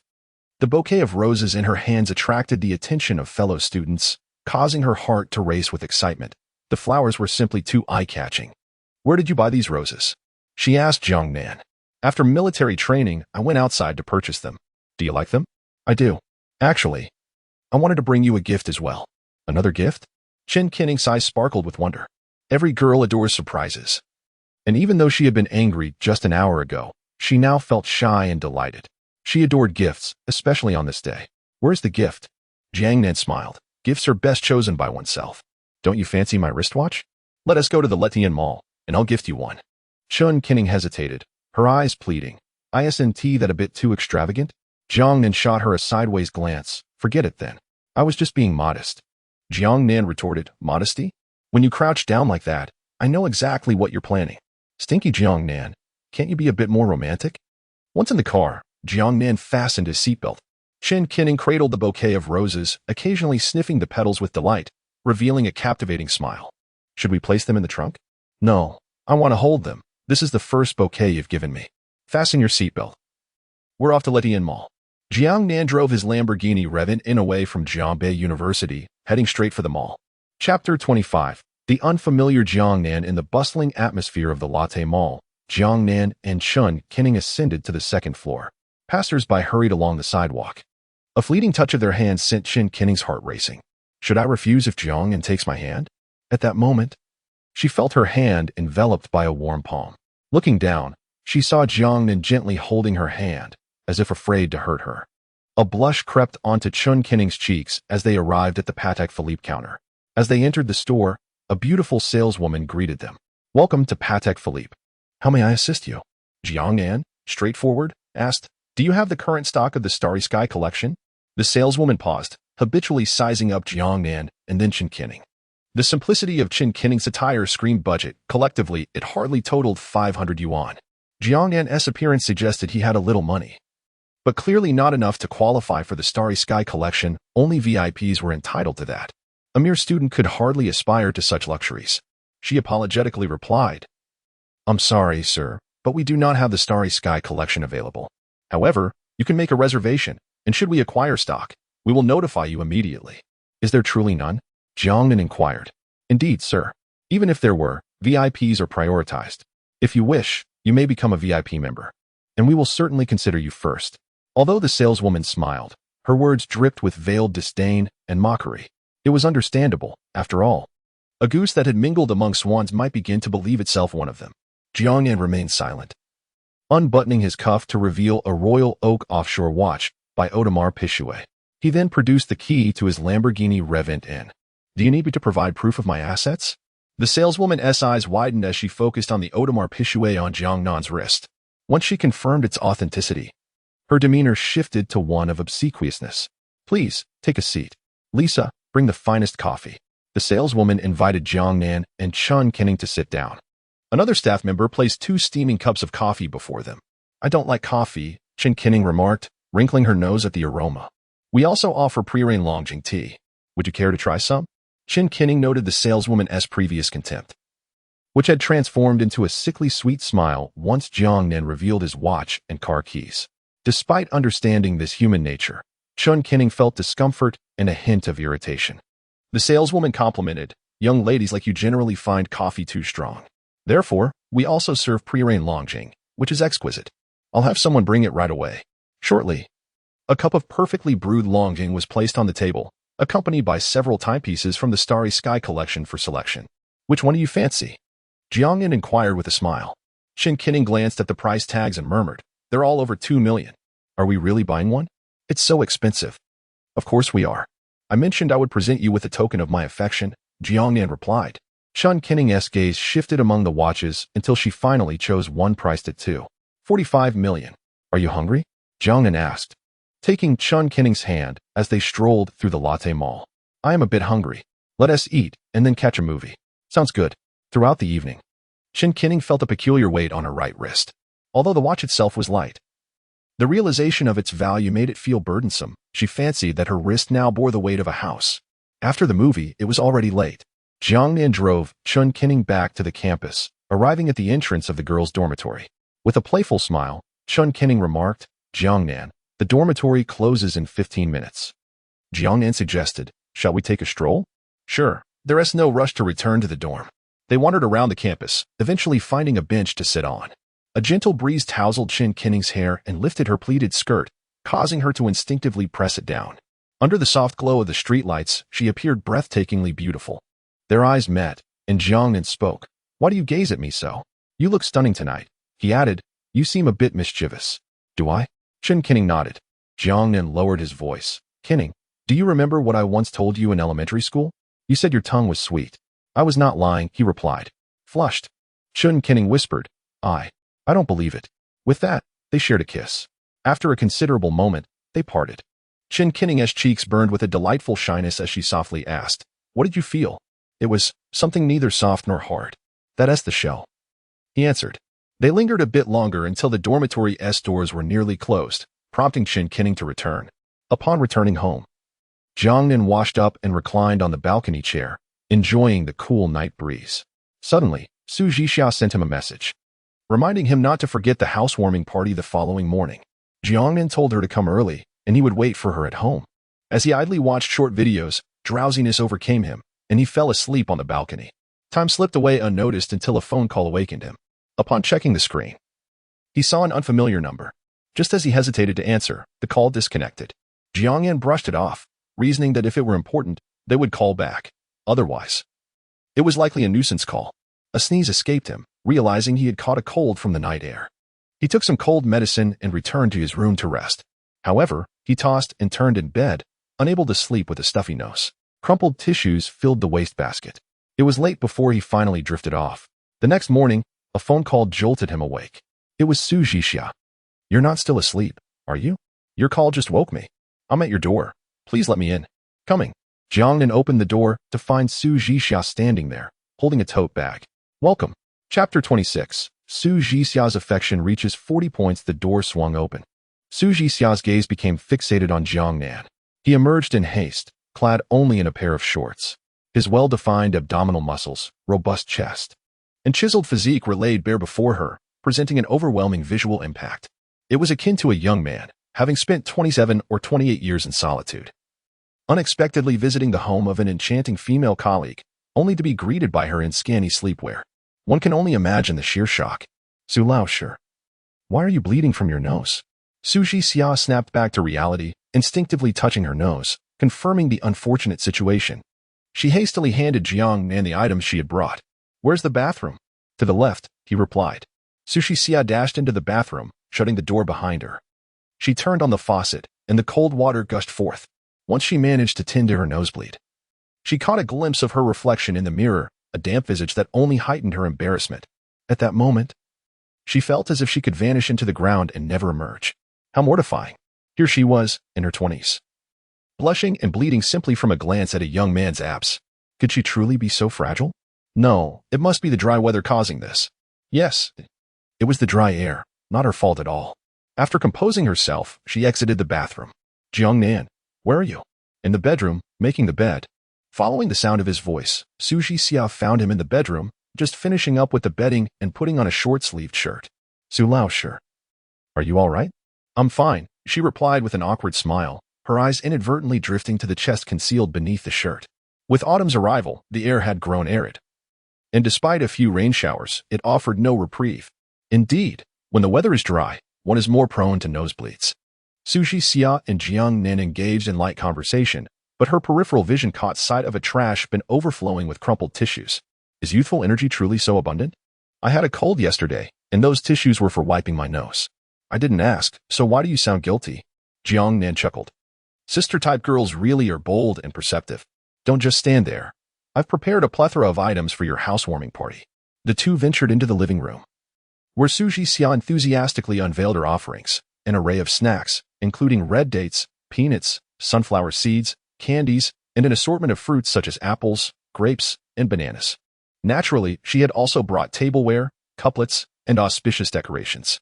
The assortment was indeed impressive, a testament to her thoughtful preparation for the occasion. "Su Laoshi, thank you for putting so much effort into my housewarming celebration. What shall we have for breakfast? Should we dine at home or go out?" Su Zhixia's contributions were primarily ready-to-eat items, nuts and fruits. These hardly aligned with Jiangnan's breakfast preferences. "Of course we'll eat at home. Since I'm here to host your housewarming, I certainly won't let you eat out. But all we have are nuts and fruits. Are we really having this for breakfast?"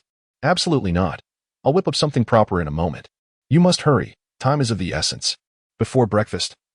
There's a matter we need to address. What is it?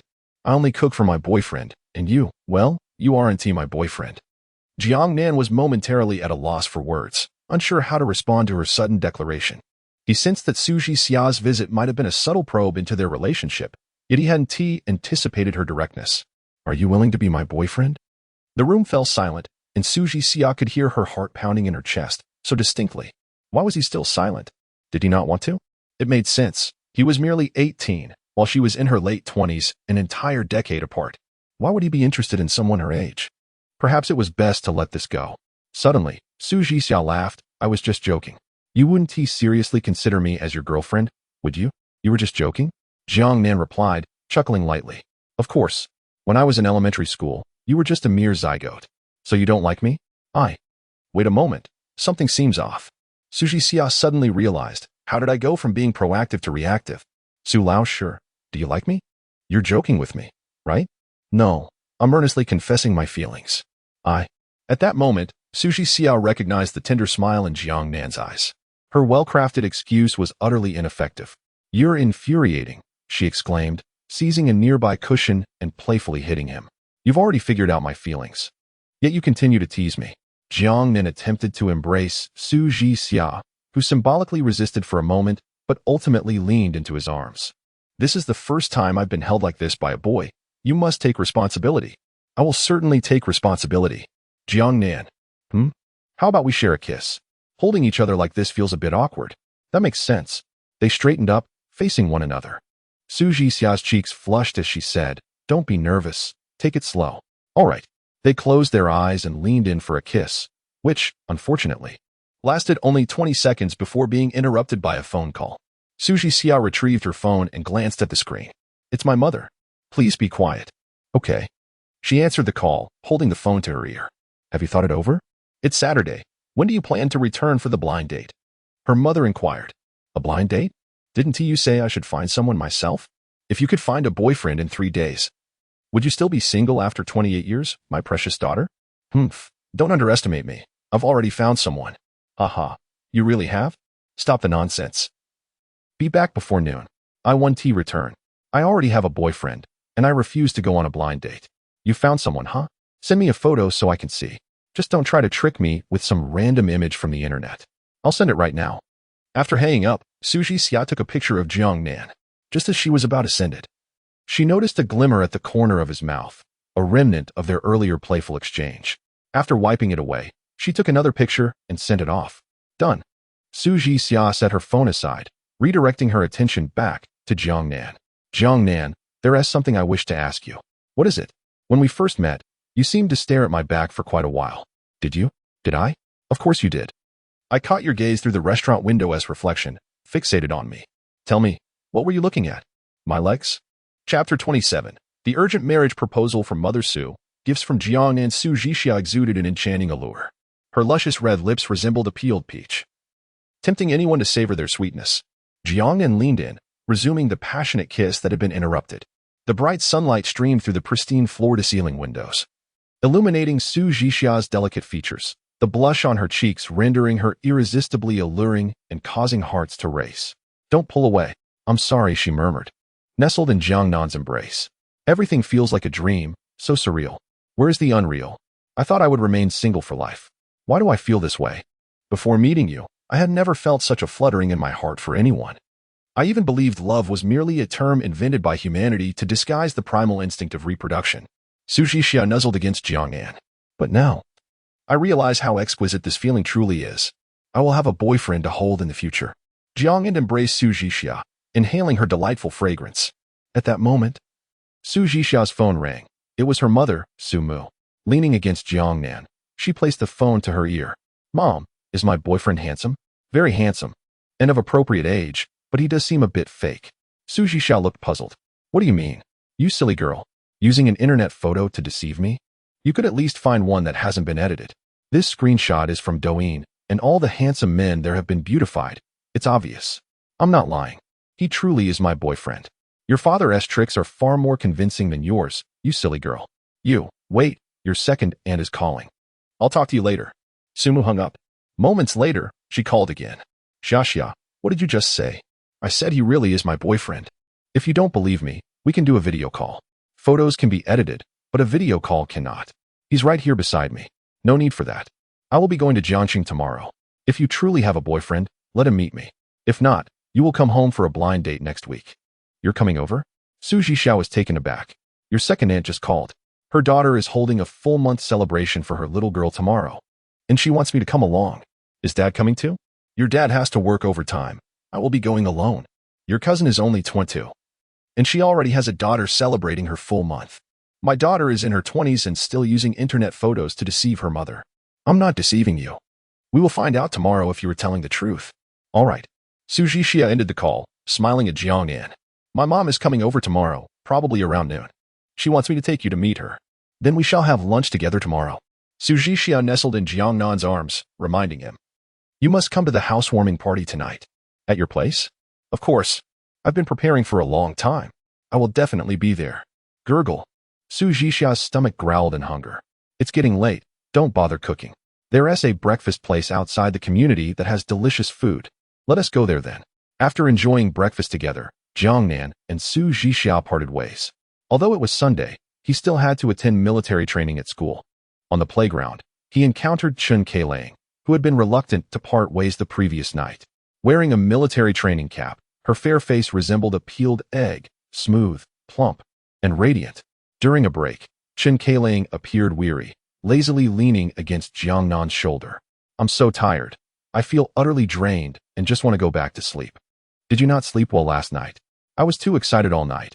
I only fell asleep when the sun came up. What were you so excited about? Suddenly acquiring over 2 million in assets. Just thinking about it makes me thrilled. Chen Keilang yawned widely and continued.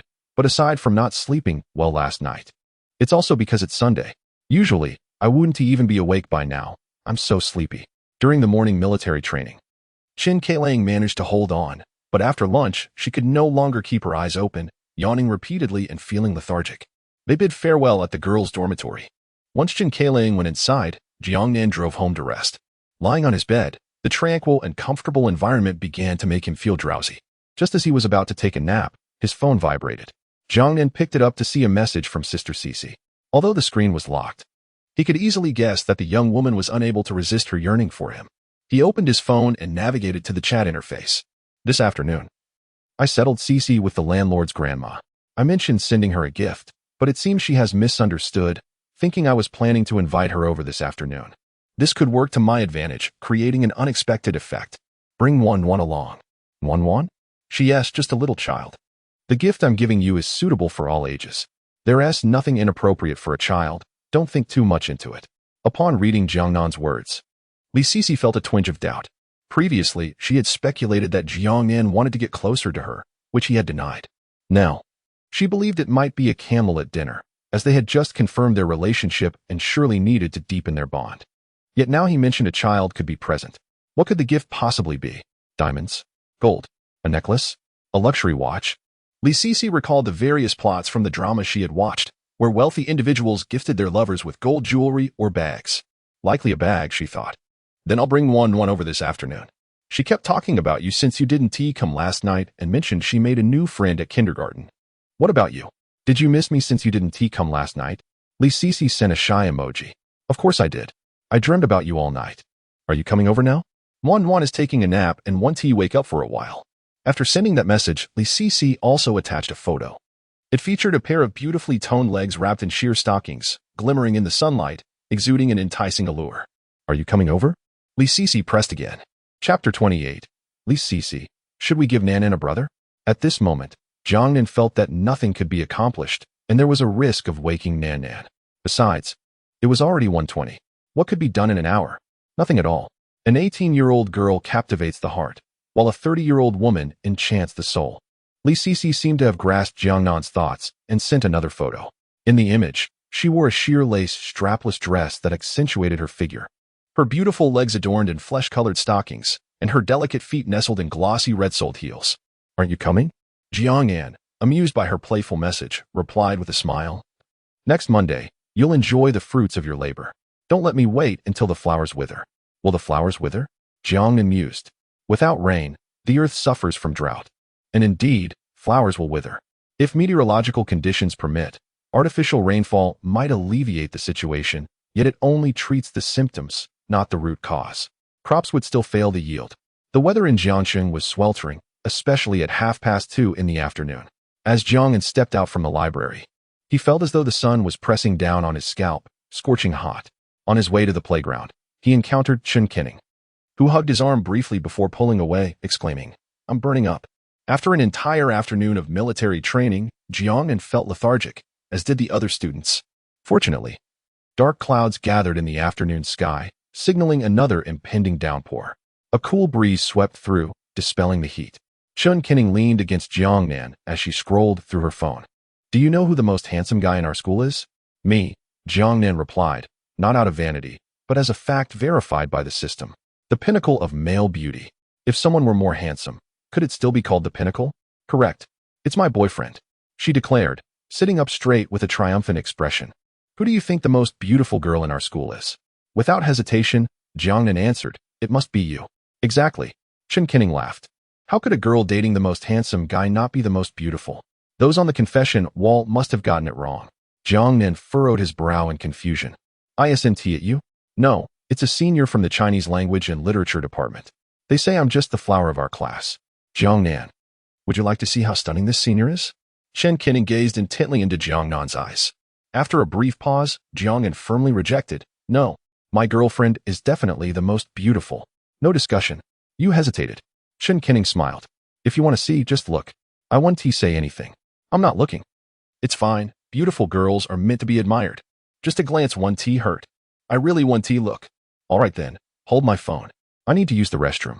As Jiangnan held her phone, he noticed Cullinan walking away and opened the device, entering the password. The front camera activated, revealing his handsome face on the screen. Unbeknownst to him, Cullinan had stealthily returned and stood beside him. "Jiangnan, is the beauty pretty?" "Not bad," he chuckled.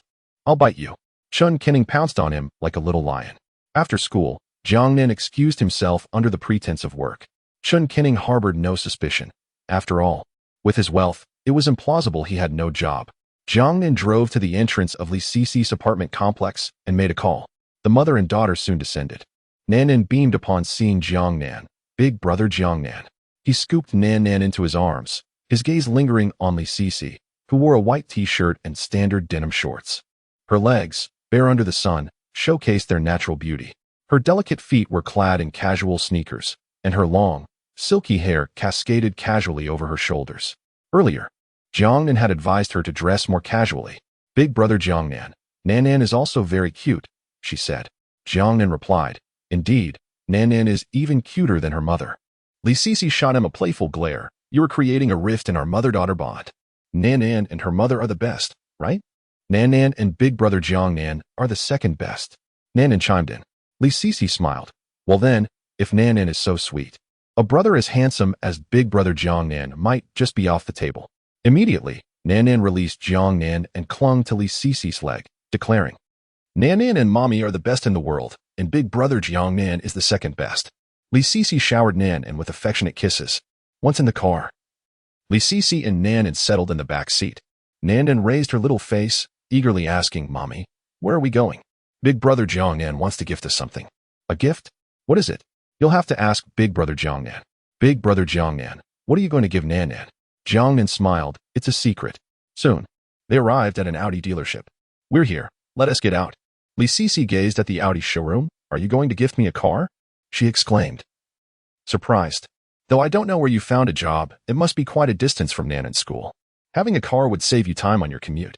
Li Cici embraced Jiangnan tightly, regardless of Nanan's presence. Nanan blinked, her little face lighting up with excitement. "Nanan wants a hug too." Li Cici released Jiangnan, crouching down to pinch Nanan's cheek. "At such a young age, vying for your mother as husband, do you still want a brother?" Nanan looked from Jiangnan to her mother. I want a hug." Jiangnan obliged, embracing Nanan and holding her hand as they entered the dealership. A female sales associate dressed in professional attire approached them immediately. She wore a white shirt with the top button undone, revealing her delicate collarbone, and a black pencil skirt that accentuated her curves, her long legs clad in black stockings. With her striking beauty, she stood out distinctly in the dealership. Her nameplate read Zhou Qi. Welcome to Jiangnan Audi 4S store. Jiangnan nodded slightly and turned to Li Sisi. Choose a car you like. Whose name will it be under? She inquired. If I'm buying the car, it will naturally be under your name. Li Sisi's excitement surged as she took Nannan's hand. Following the sales associate to view the cars, Jiangnan settled into the customer lounge where Zhou Qi brought him a cup of hot tea. Since his arrival, her gaze had not strayed from him. This young man was exceedingly handsome and affluent. If she could be with him, who would need to sell cars? Though he arrived with a woman, the little girl was clearly not his daughter. Men are often drawn to married women, a peculiar inclination, while an attraction to young girls remains an eternal truth. Though I am no longer a girl, I am at least not as encumbered as that married woman. She purposely sat down in front of Jiangnan, subtly revealing a glimpse of her cleavage for him to see. Chapter 29. Li Sisi's 90 Points of Affection. Su Zhixiao's housewarming party. It was now 5:20.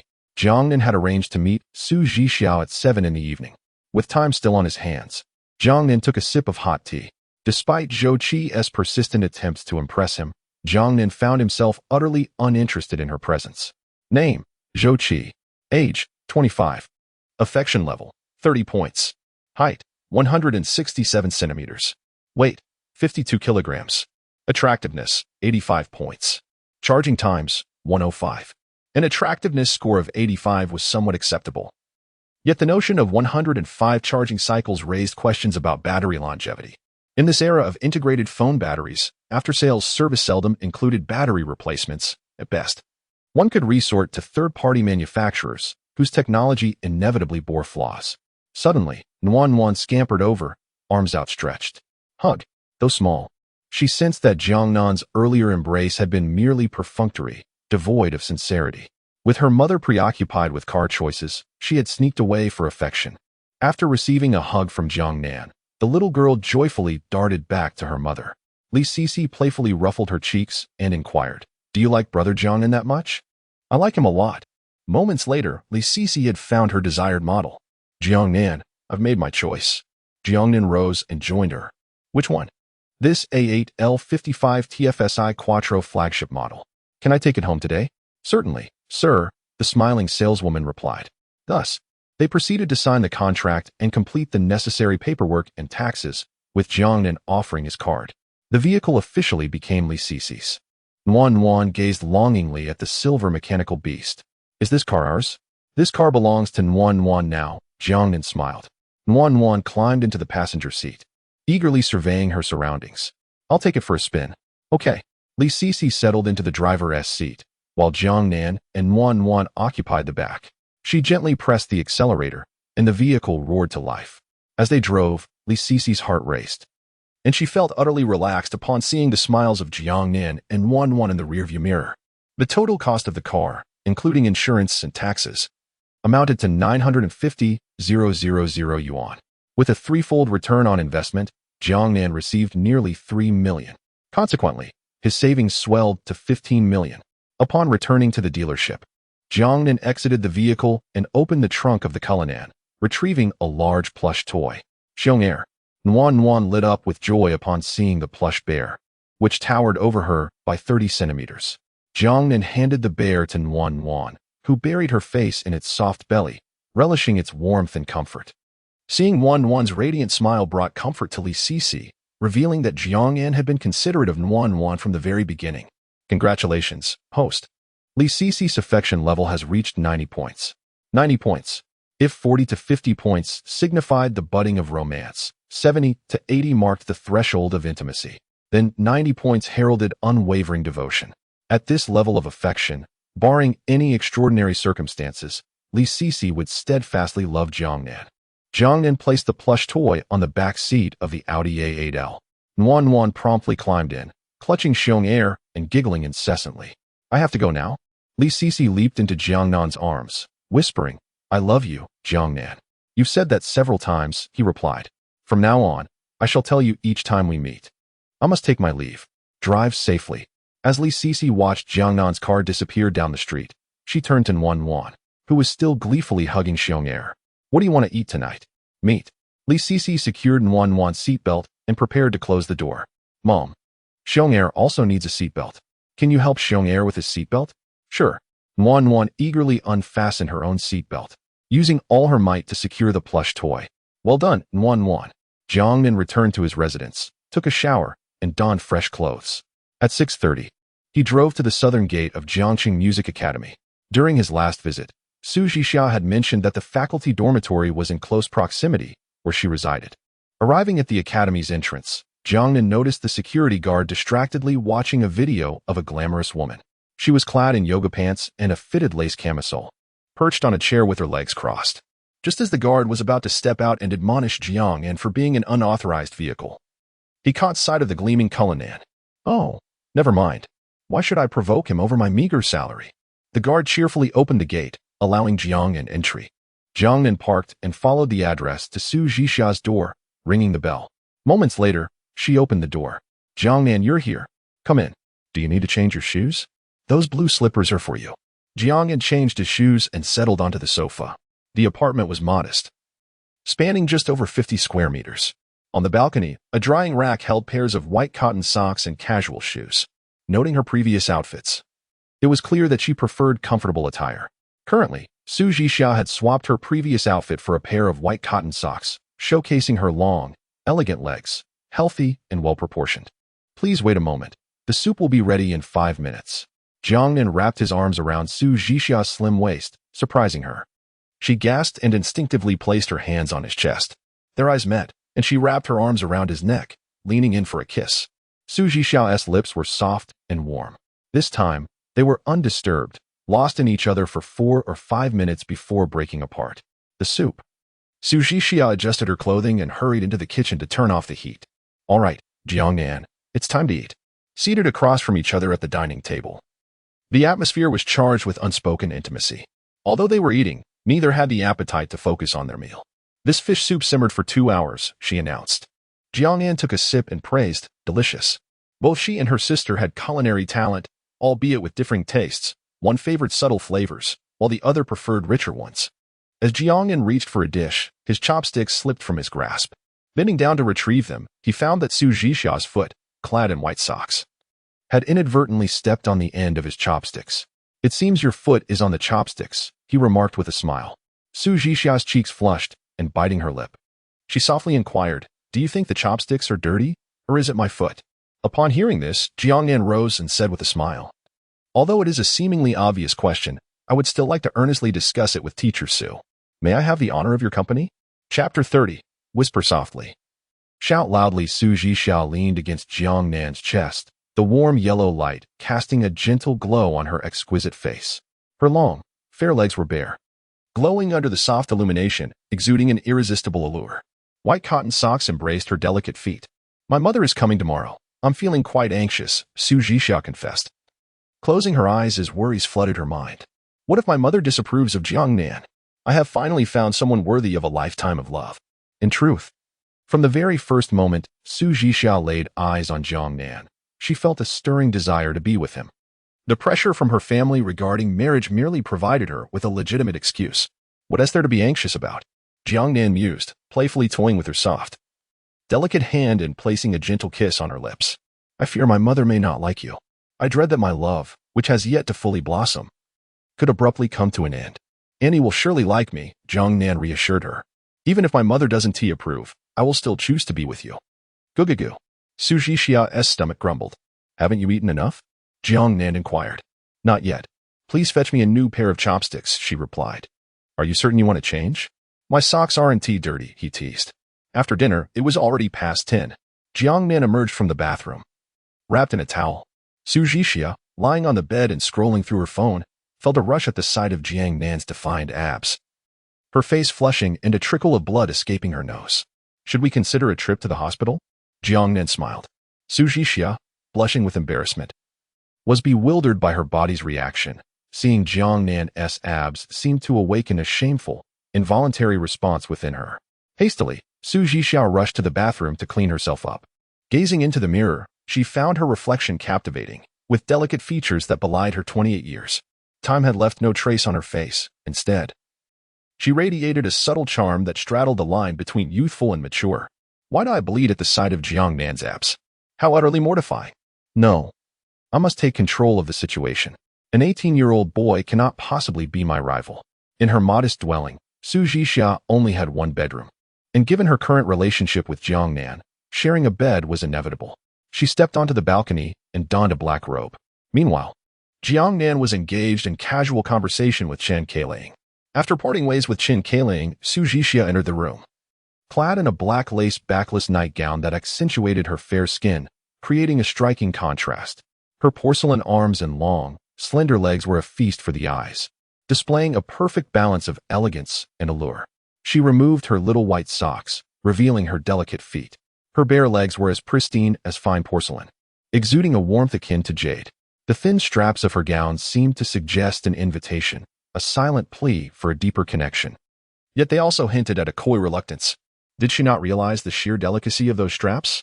Feeling Jiangnan's smoldering gaze upon her, Su Zhixia couldn't help but smile, pleased with the effect she had on him. After all, how could a mere boy be her contender? What do you think I am? A naive girl who blushes at the slightest joke? She thought, amused. At this age difference, you should be the one blushing, my dear. Seated on the bed, the soft mattress created a gentle indentation beneath her. She reclined, her snow-white legs casually draped across the bed, and staring Jiangnan in a silence that spoke volumes. Jiangnan, observing her, smiled quietly as he continued to scroll through Douyin. It's getting late. Let us turn off the lights and sleep, Su Zhixia suggested. All right, let us sleep, Jiangnan agreed, surprising Su Zhixia as he turned off the lights, tucked himself under the covers, and switched off his phone, falling asleep effortlessly. He was so carefree in his slumber. Su Zhixia felt a twinge of frustration, pursing her lips. I'm dressed so beautifully, so alluring, and you simply drift off to sleep? Pretending, are we? I wonder how long you can keep it up. 1 minute. 5 minutes. After 5 minutes, Su Zhixia switched on the bedroom light and crawled into Jiangnan's bed, wrapping her arms around him from behind. Little rascal. You weren't really asleep, were you? As dawn broke, Su Zhixia, having had breakfast at the cafeteria, walked back to her dormitory. It was yet another delightful Sunday, free of classes, and she felt radiant. Good morning, Teacher Su. Hello, Teacher Su. You look beautiful today. You look lovely as well. You seem quite energetic today. Really? I hardly slept last night. I was planning to catch up on sleep. One of her fellow music instructors stopped her, asking, Was that boy you were with last night your boyfriend? Did you see him? Su Zhixia inquired. The teacher rolled her eyes. No one else above you. But you do have someone below. My dear sister, please be a bit more discreet next time. It's not that I mind the noise, rather. You should consider how I feel as someone without a boyfriend. The things you shouted. Su Zhixia quickly covered her mouth. Whisper softly, shout loudly. Do not. Despite the sleepless night, Jiangnan was in high spirits. The physical prowess of a second-tier athlete was no trifling matter. After a night spent together, Su Zhixia's affection for Jiangnan surged dramatically, increasing by 35 points, bringing her total adoration to 75. Just a little more, and she would reach 90. For a married woman, the key point was often her child. Might Su Zhixia's key point be her mother? After parking, Jiangnan was approached by Chen Keiling, who dashed into his embrace. Dressed in a green military training uniform with her hair tied high, she looked charming. The uniform hugged her petite figure perfectly, while her military shoes, although standard, suited her well. Yet, it was her striking features, delicate facial structure, and youthful complexion that captivated Jiangnan. Even under the sun, her face retained its fair hue, untouched by tanning. Hand in hand, Jiangnan and Chen Keiling strolled towards the playground. Jiangnan's thoughts drifted back to that night on the bench. If given another chance, perhaps he would handle it with greater finesse. Su Zhixing's affection 5. What just happened? Jiangnan wondered. Chapter 31. Su Zhixia's mother arrives in Jiangnan. The curtains shielded the morning sunlight, casting a dim glow in the bedroom. Zhou Chuqing lay supine on the bed, idly scrolling through her phone, her interest waning, leaving her feeling rather desolate. She tossed the device aside and turned on her side, her mind unwittingly conjuring the visage of Jiangnan. Ever since their last encounter, his image had become indelibly etched in her memory. Jiangnan's features emerged with startling clarity in her thoughts, almost within reach. Rising from her bed, she made her way to the bathroom, where her alabaster form was enveloped by the soothing warmth of the water. With her eyes closed, she savored the sensation of the water cascading over her body. A familiar comfort that, in this moment, ignited an unusual stir of emotions, all due to a man's indistinct impression. After her shower, Zhou Chuqing washed her hands at the sink. Her long fingers, pristine as delicate petals, glistened with droplets that shimmered like tiny stars. She recalled her promise to treat him to a meal the last time they parted. Thus, reaching out to him seemed entirely justifiable. Furthermore, he had rendered her assistance, and repaying that kindness felt only right. When a rather illogical notion unexpectedly surged within her, she found herself scrambling to justify it, even if the reasoning was absurd. As long as it maintained internal consistency, it sufficed. There, she reached for her phone and located Jiangnan's number, hesitating momentarily before pressing send. The tranquil lake of her heart rippled with anticipation. In the stillness of the room, the rhythmic cadence of her heartbeat resonated. After a prolonged silence, "Why hadn't he answered?" Zhou Chuqing sat on the bed, enveloped in silence for several seconds. A wave of disappointment washed over her, a melancholy surge flooding her heart. The nascent flame of affection, kindled moments ago, was abruptly doused by an unexpected chill, leaving only a faint ember flickering. Suddenly, her phone rang. Zhou Chuqing swiftly grasped her Huawei P70 Pro, her expression shifting from elation to despondency in an instant. "Hello, is there something you need?" The dignity of the Constitution is inviolable, not something a mere band of monkeys can shake. From now on, be more cautious, even if you remarry. Ensure your finances are secure. I was able to retrieve your funds this time, but I cannot guarantee the same in the future. Thank you, Lawyer Zhou. I appreciate your help. Zhou Chuqing set her phone down, rubbing her face. The money had been reclaimed for that gentleman, yet his family had been irrevocably shattered. At Jiangnan University, students were undergoing military training. Suddenly, the chief instructor approached, commanding Jiangnan's class to pause their drills. Upon receiving the order, the instructor promptly halted their training. The chief instructor scanned the ranks. "Where is the campus bell?" "Step forward." Silence enveloped the line. The chief instructor checked his phone for a name. "Chen Kinning, step out." Chen Kinning emerged from the formation, glancing between the instructors. "You accompany him." The chief instructor pointed to a stranger among them. "Where to?" "To the flag guard. A female member is hospitalized and unable to attend the upcoming drill performance. You will take her place." Chen Kinning replied with delight. Joining the flag guard means no more military drills, right? Exhausted from training, she was relieved at the prospect. Yes. Chen Kinning departed, casting a triumphant smile at Jiangnan. No more military drills, how splendid. At 10:40, after enduring a morning of training, Jiangnan welcomed his first extended break of 15 minutes. He opened his phone and noticed a missed call from Zhou Chuqing that had lasted over 40 seconds. 40 seconds. He recalled the sudden increase in his fondness for her that morning, a notable 5-point rise. Her overall fondness had reached 30 points. Jiangnan returned the call. "Hello, Chuqing. I was in military training. Did you need something?" "Nothing much. Remember you promised to have dinner with me? Since today is Sunday, I thought to invite you out." "Don't you have Sundays off?" "We're training for 2 weeks straight. No breaks on Sundays." "Do you have time this noon?"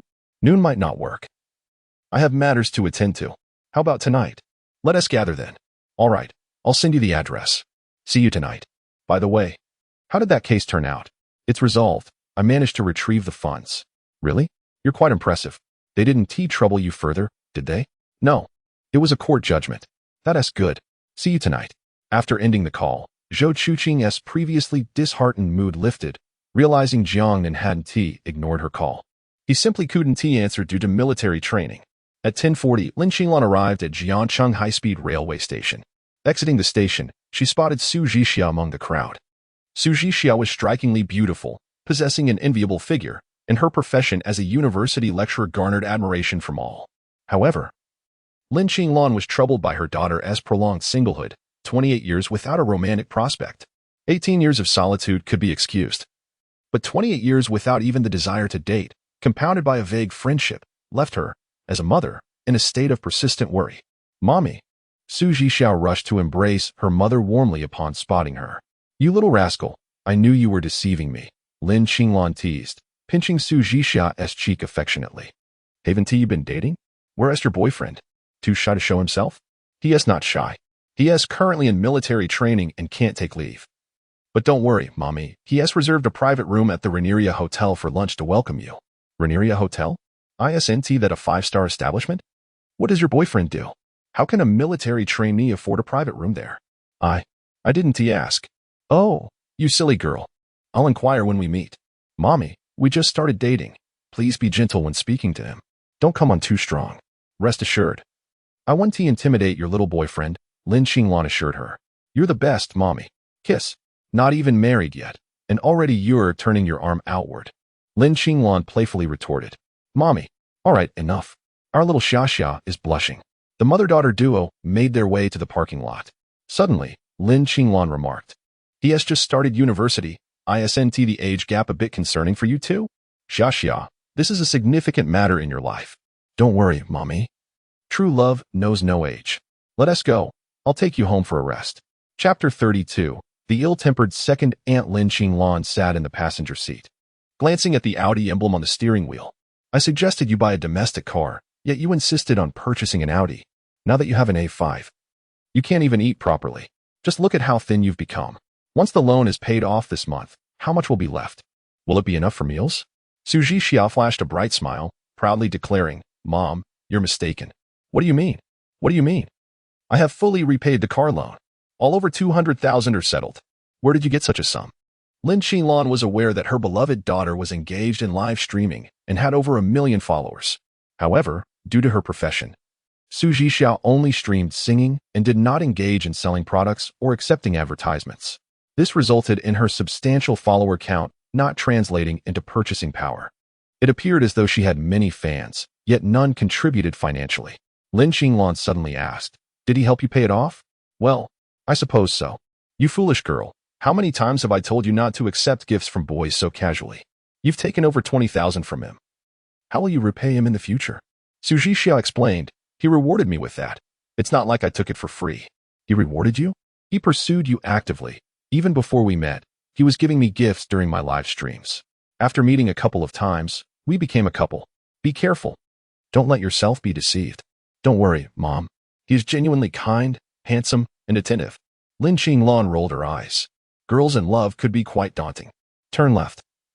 Let's head to the Ranieria Hotel, she instructed. Mom, it's still early. Let's go to my place first and head over when it's closer to noon. Your second aunt's full moon banquet is being held at Ranieria as well. What a coincidence, booking the same hotel. Upon arriving at Ranieria Hotel, Su Zhixia parked the car at the entrance, where a staff member took her keys and parked it properly. Mom, which floor are Auntie and the others on? I believe it's the 12th floor. The mother and daughter made their way to the 12th floor private room. Though it was just past 10, the banquet had not officially commenced. Yet the venue was already bustling with a myriad of individuals from various walks of life. A middle-aged man was nearby sharing crude jokes, eliciting hearty laughter from a group of older women. Another group of youngsters huddled together, engrossed in a game. A woman cradled her infant, chatting with her family. As Lin Qinglan approached the group, a middle-aged woman stood up, adorned in a peony-colored qipao with a high slit. Despite being in her 50s, the dress cut daringly high. This woman was Su Zhixia's second aunt. Little sister, why didn't you call? I could have sent Fu Kai to pick you up, Lin Qingju said politely. Zhixia brought me. I didn't have to walk a step. Zhixia, you are becoming more beautiful by the day, Lin Qingju remarked, her gaze appraising Su Zhixia without concealing her admiration. Fu Kai, go call your classmate. Didn't he want to meet our big streamer? A lean man in his 20s stood up and left. Moments later, he returned with a robust man, presumably one who had engaged in fitness, as he appeared quite muscular. Lin Qingju introduced, Zhixia, this is Chai Gang, the owner of Xingchen Gym. He is the champion of this year's Longwood District Fitness Competition and the runner-up in Asia. This young man earns a handsome income. Hello, Su Zhixia said with a polite smile. Zhixia, you sing wonderfully. I watch your live streams regularly. I've longed to meet you, Chai Gang said. Thank you. Lin Qingju smiled. You young people have much to discuss. We want to interrupt. Little sister, let us move over there. Seeing the interaction, Su Zhixia quickly interjected, I have a boyfriend now. Lin Qingju's smile faltered for a moment, but she quickly recovered, saying, Don't speak nonsense. How would I not know if you have a boyfriend? Lin Qinglan recognized Su Zhixia's intent and supported her. Zhixia just started dating, and I only found out recently. We came to Jiangnan to meet him. Lin Qingju instinctively glanced at Chai Gang, who smiled and said, Even if you have a boyfriend, it's no issue. We're just here to chat, after all. My boyfriend gets jealous easily. He would be upset, Su Zhixia replied. In front of so many people, Chai Gang's invitation was repeatedly declined, and he appeared somewhat flustered. I'm also a fan of yours. Meeting you for the first time, please give me this opportunity to chat, he urged. Su Zhixia felt annoyed by his persistent insistence. I don't know you. Why should I grant you that? An immediate silence enveloped the room, and everyone fell quiet. However, after a few seconds, Lin Qingzhu quickly picked up the conversation again. If you want to speak, then let us not let this minor incident spoil the joyous occasion today. She signaled her son-in-law to escort Chai Gang away. Before departing, Chai Gang whispered something to Fu Kai and shot a glare at Su Zhixia. Little sister, you all sit tight. I'll go greet the other guests. You know how many people are here today. All right, second sister, don't mind us. You go ahead with your duties. Feel at home. Don't be polite. Lin Qingzhu said a few courteous remarks before leaving, never to return to attend to the two women again. Had they not found a seat at the beginning, they might have struggled to find a spot by the time the banquet commenced. Su Zhixia cast a glance at the main table and muttered, "What kind of people are they, forcing me into introductions? Now they're sulking. How ridiculous." Lin Qinglan shot Su Zhixia a stern look, signaling her to refrain from speaking out of turn. Su Zhixia stuck out her tongue and shoved a piece of fish into her mouth. "I paid my share. I must get my money's worth. Open that bottle of Mount I for me." Su Zhixia pointed at the bottle. "Oh dear," she whimpered, rubbing her delicate hands. Just as she reached for the Mount I, Lin Qinglan gently swatted her hand, admonishing, "What are you doing, young lady? Drinking alcohol is not suitable for you." Su Zhixia set her chopsticks down, feeling frustrated by her second aunt's behavior. She couldn't eat another bite. Lin Qinglan, too, felt disheartened and put down her chopsticks after only a few bites. During this time, the parents of the child at the banquet offered a toast at every table, except theirs. The blatant exclusion intensified Su Zhixia's indignation. Had it not been for her mother's presence, she would have left long ago. At that moment, the door to the private room swung open, and a young man walked in. As he entered, it felt as though a spotlight shone upon him, drawing everyone's gaze. Here. Chapter 33. An exorbitant meal. Jiangnan, clad in casual attire, stood at the entrance of the private room, scanning the surroundings. Su Zhixia gazed at his outfit, her heart swelling with sweetness. It was now 11:50 in the morning. Moments earlier, Jiangnan had called to inform her that the military training had concluded at 11:30. This indicated that he had gone home to change his clothes specifically to leave a good impression on her mother after the training. His unrelenting effort in this seemingly trivial matter was a testament to how much he valued their relationship. Su Zhixia's affection level 5. "Over here." Su Zhixia cheerfully waved her hand. Upon spotting her, Jiangnan made his way to her side. Su Zhixia enthusiastically embraced Jiangnan's arm and joyfully announced, "Mom, this is my boyfriend, Jiangnan. What do you think? I didn't deceive you, did I?" Lin Qinglan smiled as she appraised Jiangnan from head to toe, her smile growing increasingly radiant. It was a lie to say that Jiangnan was not nervous about meeting her parents for the first time. Thus, he directly utilized the system to check Lin Qinglan's affection level towards him. Lin Qinglan's affection level, 50. 50 points. Quite impressive. "Hello, Auntie, I am Jiangnan. I had military training this morning, and the school does not allow absences, so I was unable to come to greet you," he said with a smile. "It's all right. Zhixia brought me here. The weather isn't too hot today. It's not exhausting," Lin Qinglan replied. Jiangnan continued, "Auntie, I have also reserved a private room at this hotel. Would you like to change locations for a while? We can come back later." "All right. Let us go sit for a bit," Lin Qinglan said, glancing towards the main table. "Second sister, I'm leaving now, but will return shortly." Lin Qingzhu smiled broadly but did not immediately respond. Instead, she approached Lin Qinglan and said, "Everyone is here. It would be inappropriate for you to leave." "Second sister, I'm not abandoning you. My daughter's boyfriend is here. Is it too much to have them exchange a few words about home? We're all family here. What home talk can't be said in front of everyone?" "Second sister, enough," Lin Qingzhu interrupted, turning her gaze to Jiangnan, casually suggesting, "Since you're here, let us not go back down. We can dine here instead. No need to tire yourselves with the up and down." Though the private room was on the 35th floor, the hotel had elevators, so it wouldn't be exhausting. As immediate family, Su Zhixia sat at a table near the entrance, a considerable distance from the main table. It was evident to anyone with eyes that Lin Qingzhu was up to something. Lin Qingzhu paused slightly, her discerning gaze scrutinizing Jiangnan. When she noticed the watch on his wrist, her eyes lit up. An Audemars Piguet Royal Oak offshore watch. Is that the one worth 1,200,000? While most might not recognize it, she, as a devoted aficionado of the brand, could identify even a screw as belonging to a specific model. Spending 1,200,000 on a watch seemed incredibly nonchalant. "Zhixia, why don't you introduce your boyfriend to your second aunt? We are family, after all. It would be quite awkward if we passed each other on the street without recognition." Su Zhixia frowned slightly. "Now you acknowledge we are family?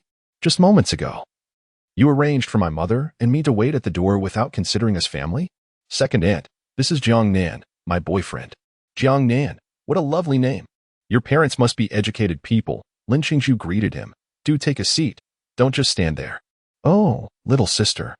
Why didn't you let me know you were at the main table? Why are you sitting at the entrance? Lin Qinglan keenly sensed the shift in social dynamics, the scale tilting in her favor. The cloud of gloom hovering over her dissipated in that moment. Second sister, we want tea sit. You take care of the guests. We are family. It's impossible for anyone to feel neglected. Indeed, we are all family. The individuals present were all astute, as long as one wasn't tea deaf.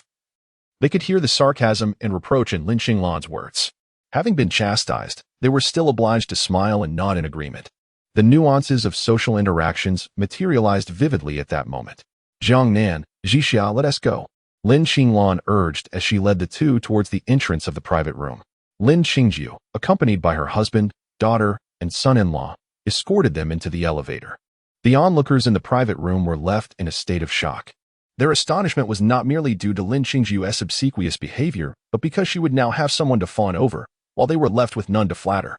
However, upon reflecting on Lin Qingzhu's treatment of her own sister, they felt a sense of relief knowing that even if she chose to flatter, it might not yield any benefit. Lin Qingzhu turned to her husband and inquired, how much does a private room on the 33rd floor cost? The cheapest seems to be 660,000, while the most expensive is 880,000. 880,000. Lin Qingzhu felt regret gnaw at her insides. She had reserved a private room for 80,000, a plan she had meticulously crafted, and even then, it was merely to mitigate losses. Yet, her younger sister's son-in-law had casually reserved a room costing 880,000. Had it not been for that earlier incident, given her relationship with her sister, she would undoubtedly be seated in the 35th floor private room, honored as a guest of distinction rather than the subject of ridicule. Lin Qingzhu cast a cold glance at her son-in-law. Fukai, keep your distance from those worthless friends of yours. They're as poor as dogs and probably numerous. You should let Zhixia maintain her dignity. What worth do you possess? Faced with his mother-in-law's rebuke and insults, the young man remained silent. Mom, let us just go home for dinner. If you leave now, we will truly be embarrassed. Let us go eat.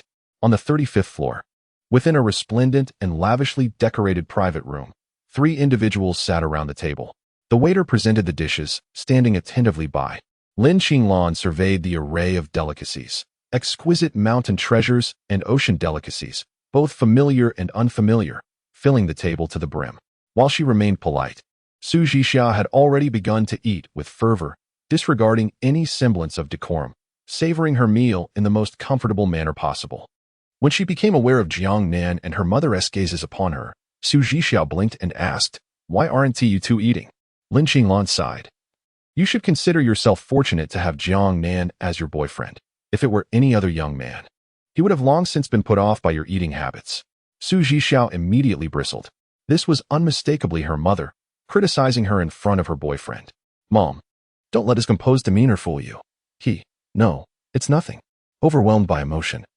Su Zhixia had intended to voice a few complaints but quickly realized that such remarks were inappropriate in the current context.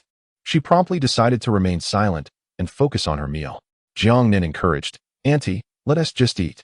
Chapter 34. The awkward attitude of the second aunt as the 3 enjoyed their meal. Su Zhixia shared most of the events between her and Jiangnan with Lin Qinglan. Following this dinner, Lin Qinglan's fondness for Jiangnan soared from a mere 50 to 70 points. After finishing their meal, when it came time to settle the bill, her admiration surged another 5 points. She overheard the price of the meal from the waiter, 80,000. A single meal costing 80,000. The private room at her second sister's place, along with the food, barely amounted to that. This table, with only a handful of dishes, was more expensive than the entire banquet in that grand room. Mom, why don't you stay here for the night? You have to work tomorrow. If you truly miss Dad and Mom, you can find time to visit them. Now that you have a boyfriend, they won't chase after you. I'll head home next week. As they walked and chatted, they reached the underground parking lot. Zhixia, could you drive Mom home? Mom, I've just eaten and I'm not in the mood to drive. Let Jiangnan take you, please. You lazy girl. I'm feeling dizzy. You just had a feast of seafood. Then I'm dizzy from seafood. With a smile, Jiangnan interjected. Auntie, allow me to take you. Thank you, Jiangnan.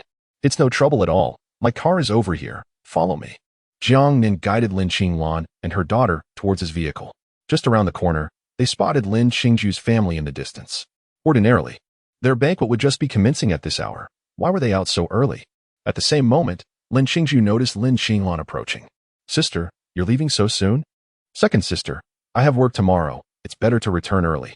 Stay a couple more days. No, I must go. Then let Fu Kai take you. I'm telling you. He just bought a Mercedes. It's quite comfortable. No, let Jiangnan take me. He drove here. Lin Qingju quickly changed her tune. Jiangnan has gotten his driver's license? That's wonderful. Jiangnan, not wishing to endure such superficial praise, excused himself to fetch the car. Sister, Jixia's boyfriend is quite remarkable. This girl has always been fortunate. If something unpleasant happened today, don't take it to heart. Second sister, we are family. Who doesn't he have minor disagreements? Rest assured. I'm not that petty. Hearing you say that eases my heart. You have no idea how troubled I've been since I made that mistake. Mom, we should leave. Su Jixia interrupted Lin Qingju's self-reproach. She opened the rear door of the Cullinan and stood there. Second sister, I'm off now. Take care. No need to see me off. Drive safely. Lin Qingju gazed at the Cullinan before her, her heart racing, her vision dizzy. The Cullinan, worth over 7 million. Landing at over 9 million for this top-tier SUV. She had just been boasting about her son-in-law's new Mercedes, driven by her fierce competitive spirit. She appeared as grotesque as the Joker from Batman. The Cullinan exited the underground parking lot, heading towards the high-speed rail station. In truth, Lin Qinglan was also quite curious and astonished. The Cullinan. This vehicle has a broad appeal, heavily influenced by films and dramas. The prestige of such a top-tier car is deeply ingrained in the public consciousness. On platforms like TikTok, it's practically a commonplace possession. Now, encountering it in reality, and even sitting in it, was exhilarating. Upon arriving at the high-speed rail station, Jiangnan parked the car and accompanied Lin Qinglan inside. During the ticket check, Su Jixia chattered away with Lin Qinglan, resembling a lively sparrow. Mom, I don't want you to go. Su Jixia nestled into Lin Qinglan's embrace, acting adorably. The only difference between her and Nan now was their physical size. Beyond that, there was no distinction. Both had boyfriends yet still sought comfort in their mother's arms. How unashamed. Not ashamed at all. Jiangnan, I'm leaving. Annie will come again next time. Head home safely. As Lin Qinglan stepped towards the ticket gate, she glanced back at Su Jixia. Seeing their hands tightly clasped together, she felt reassured and departed. What time is it? 1:05, Jiangnan replied, glancing at his watch. There is still time. What time is sufficient? Su Jixia gazed at Jiangnan, stretched her delicate arms, and wrapped them around his neck, lightly kissing his lips as if dancing on water. This is a reward for you. You performed wonderfully today. My mom liked you very much. It is my honor. Su Jixia's affection 10. Congratulations, host. Su Jixia's affection has reached 90 points. Task complete. Congratulations, host. You have obtained the Tianfu Country number 001 villa. Relevant documents and items have been placed on the host's bedroom bed. The Tianfu Country No. 001 villa has finally been secured. A property valued in the hundreds of millions now officially belongs to him. The number 2 villa is valued at 200 million, while the number 1 villa must be worth at least 300 million. He should find time to check it out. With one hand on the steering wheel and the other on Su Jixia's beautiful leg, Jiangnan enjoyed the warmth of her skin, especially the delightful sensation of her touch. Let us rest well this afternoon. Work starts tomorrow, Su Jixia advised. Jiangnan, make sure to rest well tonight. Although you're young, you shouldn't stay up late. Not a problem. Jiangnan had no intention of staying up late himself, barring any unforeseen circumstances. He parked the car in the underground garage. Su Jixia's vehicle remained there, as she would need to drive back later. At this moment, the underground parking lot was serene, devoid of people. Su Jixia stood before the mirror, touching up her makeup. The heat of the day had caused her makeup to smudge. She extended her slender fingers to dab at her lips before reapplying her lipstick. Jiangnan, drive carefully. I'm heading out. All right. Su Jixia exited, driving away in her Audi A5, while Jiangnan, not lingering, drove towards the school. It was now 2:10, and the weather was sweltering. Under the sun's glare, the windshield shone brightly, revealing any imperfections at a glance. Out of the corner of his eye, Jiangnan spotted a pair of footprints on the windshield, clearly visible in the sunlight. Upon reaching the school, Jiangnan parked and tidied up the car. He changed into his military training uniform and donned his cap as he made his way to the playground. Not long after, he spotted a dejected Chen Qinning. Jiangnan. Kinning, what is the matter? I thought joining the flag guard meant no training. But their drills are tougher than in our unit. I want to quit, but the instructor won't let me. Jiangnan encouraged her, since you've joined. You must take responsibility. I don't want responsibility, I want to enjoy life. A girl called from a distance, Kinning, let us go. I'm coming. Chapter 35, Jiangnan S-800. The sun blazed fiercely, distorting the air, while the sky was a clear cerulean, devoid of clouds. Every moment during the military training was endured through sheer agony. Marching in place. Stand still. In the midst of the drill. Military posture, for half an hour. Attention. The instructor glanced at the chief instructor standing on the dais, and upon receiving a signal, announced, everyone, take a break. Jiangnan sat down on the ground, removing his cap. He checked his phone, finding a message from Chun Kinning sent 10 minutes earlier. I'm so exhausted, I don't want to play anymore. Ugh, a girl even cried from the practice. Yet she still insists on persisting. I will too. A dramatically aggrieved and angry emoji. Chun Kinning had gradually found her rhythm, so he no longer felt the need to worry. Jiangnan's father messaged him to inquire about his military training experience at school and whether he was comfortable living away from home. Jiangnan briefly described his situation, deliberately omitting the presence of several girls nearby, not wanting to share that with his parents. Later, their conversation shifted to the 3 million he had sent home. And upon learning that his parents had not spent a single cent, Jiangnan frowned slightly, contemplating that he would not give them any more money. If they are reluctant to buy it, why should I? Jiangnan opened Douyin and searched for the latest electric vehicles from Huawei. He had heard that the M9 or M something was undergoing a redesign, and he wanted to replace his father's Xiaomi. Zunjia? Suddenly, this keyword popped up in the search results. He clicked on several videos to examine them closely. The Jiangnan S-800, a luxury electric SUV costing over 1 million. It seemed audacious to price an electric SUV above 1 million. The last to do so was the Yangwang. When the Yangwang U8 and U9 were released, they faced severe backlash. Jiangnan distinctly recalled someone criticizing the U9's range. Goodness, criticizing a sports car's range. What were they thinking? Who takes a sports car on the highway? Jiangnan scrolled through the comments, surprisingly finding no detractors. Something felt off. He adjusted his keywords to Zunjia, truth. Instantly, the comments returned to their usual rhythm, filled with numerous critics. Companies like DJI, BYD, and Huawei seemed to face relentless criticism whenever they launched a new product. It would almost be embarrassing for them to hold a press conference otherwise. Jiangnan glanced at the volume of critical comments, which were extensive and thorough, dissecting every detail of the Jiangnan S-800, from its screws to its future prospects, rendering it utterly disparaged. This was reassuring. Their harsh critiques assured him of the car's viability. Jiangnan placed an online order for a fully equipped Jiangnan S-800 at the local dealership back home, spending over 1.6 million. Congratulations, host, you have received 6.4 million. This return had quadrupled, amounting to 6.4 million. In just a few days, his savings soared to 20 million. In a matter of days, he transformed from a penniless student into a millionaire worth 20 million. Suddenly, an unfamiliar phone call interrupted him. Hello, sir. I am a staff member from the Jiangnan dealership. Did you just place an order for a fully equipped Jiangnan S-800? Yes, that was me. Great, sir. When would you like to pick up the car? Tomorrow. Wonderful, sir. We look forward to welcoming you at the dealership. Have a pleasant day. Goodbye. After ending the call, Jiangnan informed his father about the car purchase, asking him to pick it up the following day. Once the car was secured, Jiangnan turned his attention to the house back home. Buying a car was simple. As long as it was of good quality, there would be no issues. However, purchasing a house required careful consideration of the location. Such decisions should not be rushed. Ample selection must precede any commitment. At that moment, Zhou Chuqing sent him a new message, including a restaurant address.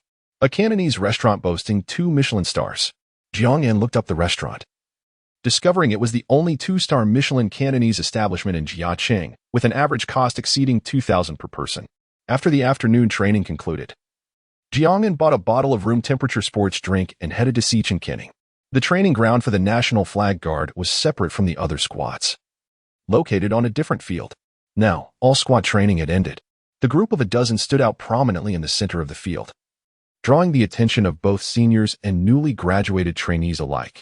With the sports drink in hand, Jiangnan found a spot at the edge of the field to sit down. As a paragon of male attractiveness, he naturally commanded attention wherever he went, akin to the eye of a storm. Once seated, he immediately became the focal point of collective admiration from those around him. Their gazes held no desire, purely appreciation and affection. A tall senior girl clad in a short skirt took a seat beside Jiangnan, her shiny black stockings enveloping her exquisite legs, with delicate feet nestled in black leather shoes. She initiated the conversation. "Junior, here to see your girlfriend?" "Yes." The statuesque senior girl surveyed the group. "Which one?" "The most beautiful one." "The girl next to the flag bearer?" "That's her. She doesn't seem to have noticed you. You might as well have not come." Jiangnan frowned slightly. Authentic vision. Activate. Name, Feng Yu. Age, 21. Affection level, 60 points. Height, 169 centimeters. Weight, 50 kilograms. Attractiveness, 80 points. Charging instances, 56. Jiangnan averted his gaze, choosing not to engage. It seemed her training had concluded, but there was still some time left. "Have you eaten? I know a great place for spicy hot pot in the university town. Would you like to go?" "Hot pot? Can you handle spicy food?" This straightforward invitation was a first for Jiangnan. "I'm not going." The senior girl, confronted with Jiangnan's blunt refusal, neither grew angry nor left. "Everyone, take a 10-minute break." The instructor finally issued the rest command. Jiangnan, unable to contain herself, approached Jiangnan with a scowl. Previously, during training, seeing Jiangnan visit her had brought her immense joy, even diminishing her fatigue and discomfort. However, she was taken aback by the audacity of someone attempting to steal her boyfriend right before her eyes. That skirt is so short, and she is wearing black stockings. Who is she trying to entice? She plopped down beside Jiangnan, removing her cap to reveal a stunningly beautiful face. At the sight of Jiangnan, the senior girl felt a sudden wave of inferiority. Yet, this feeling was fleeting, while beauty was indeed an advantage. How often did men stray due to the allure of a woman's looks? Conversely, many times, the mistress was less attractive than the wife, yet men still strayed. Those foolish women never comprehended why their partners would cheat with someone less appealing. It was akin to men not understanding why women would stray for someone poorer or less attractive. No rush. "Junior, when I was a freshman, I was also in the National Flag Guard. If you have any questions, feel free to ask me." The senior girl spoke up, her tone carrying an undertone of rivalry. Chapter 36. The ladies Audemars Piguet watch. If I encounter something I do not understand, I can ask the instructor, thus sparing the senior from any trouble. Jiangnan's voice was not loud, flowing calmly like a clear spring, leisurely and unhurried. The senior in black stockings looked slightly taken aback. Her gaze towards Jiangnan tinged with a blend of jealousy and disdain. Jiangnan's favorability 5. Jiangnan smiled and said, "I wouldn't want to trouble you." "Senior." The senior, feeling somewhat defeated, left with a weight on her heart. "How sweet." Jiangnan took a sip of her drink, gazing at the tangerine sunset. "How much longer do we have to train?" "We train until 8 in the evening before we can eat. It's exhausting. If you find it tiring, I can speak to the instructor." "No, since I'm here, I must do my best." Raising the national flag is a magnificent endeavor. Countless predecessors have lifted it above the boundless horizon. In such dark times, they persevered. How can I give up so easily now? Jiangnan nodded, choosing not to say anything further. On this planet, who else could stand undefeated against the world's pinnacle forces? If one were born in such an era, yet still had to bow and scrape to foreigners, how wretched must that person be? "I support you." Jiangnan, with her drink in hand, ran off, only to turn back suddenly. The tangerine sunset bathed her fair face, her hair fluttering gently, radiating youthful vitality. "You should head back first." At 6:40 in the evening, Jiangnan arrived at the Michelin 2-star restaurant, Yilangshuan. At this moment, there were still 5 minutes until their agreed time. However, upon entering the restaurant, he found Shou Chuqing already seated and waiting. She wore a sleeveless white mid-length dress, her beautiful legs pristine under the white light. As a lawyer, she exuded an air of professionalism. "Have you arrived early?" "No, I just got here not long ago." "Did you just finish military training?" "Yes, I went home to change before coming over." Zhou Chuqing smiled. "Was military training tiring? You seem to have lost weight compared to before. Being under the sun all day will definitely lead to that." A waiter approached, placing the menu before them and standing respectfully at the side. "Do you enjoy Cantonese cuisine? I wasn't sure of your taste, so I randomly found this restaurant online. I'm not picky about cuisine, as long as it tastes good. This Michelin-certified restaurant must have exquisite flavors." Being the only Michelin-certified Cantonese restaurant in Jiangnan, the quality was undoubtedly exceptional. "By the way, I have something for you." Jiangnan pulled a watch box from his pocket and opened it. A silver, intricately crafted lady's watch appeared before Zhou Chuqing's eyes. This was indeed the Royal Oak Series ladies' watch they had purchased together at the Audemars Piguet counter in the Lotte Mall. Here, it's for you. No, I can't accept this. It's too precious. Jiangnan smiled. It was meant for you. I wanted to give it to you last time, but you left in such a hurry. But Jiangnan took her hand and gently placed the watch on her wrist. It suits you perfectly. Zhou Chuqing's favorability 10. The Audemars Piguet Royal Oak Offshore Series couples ladies' watch is worth over $1 million. He just gifted it to me. This is over $1 million. In Jiangnan, that's equivalent to 10 years of hard work for many. For me, that amount is substantial, yet for him, it must be nothing. Zhou Chuqing admired the artistic luxury watch on her wrist. Since graduating and starting her career, she had never earned enough to afford such a timepiece. During dinner, she found herself stealing glances at the watch involuntarily. It was tea that she wanted to, but the watch was simply too dazzling, perhaps due to her mental state. She felt its weight was significant. After dinner, they exchanged a few more idle words before leaving the restaurant, walking towards the parking lot. The moonlight cascaded down, and the neon lights flickered. The vibrant nightlife was just beginning. Zhou Chuqing glanced at Jiangnan, feeling a bit anxious. As this dinner was about to conclude, their relationship showed no signs of progress. Not only was there no advancement, but after this parting, they would have no excuse to meet again in the near future. If previously there had been a thread of connection, now their separation would truly turn them into strangers. Becoming strangers. No, I have worked so hard to find a man I admire. If I let go now, I will surely regret it later. Did you drive here? I. Zhou Chuqing looked at Jiangnan's face, then changed her words with a smile. My car is charging. I took a taxi here. I'll give you a ride. All right. Zhou Chuqing sat in the passenger seat of the Laventon. She gazed at Jiangnan, who was focused on driving, feeling captivated. He truly looked handsome.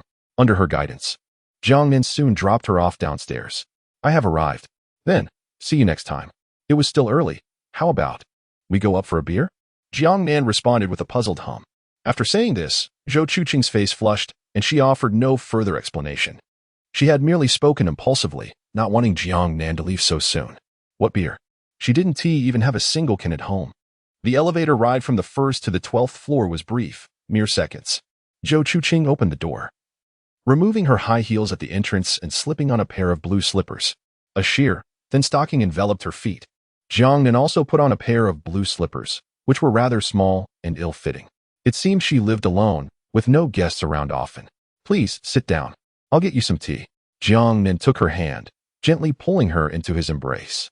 Zhou Chuqing's hands rested on his chest, her cheeks flushed, her breathing quickening from the tension. Jiangnan, no, please let me go. Jiangnan held her softly, not applying any force. She could easily break free if she wished, yet she did not. Your car is still at the entrance of that Michelin restaurant, right? After hearing this, Zhou Chuqing felt her body heat up like fire. Soft and warm, her gaze drifted, unable to meet his eyes. I remembered your license plate number from our last meeting.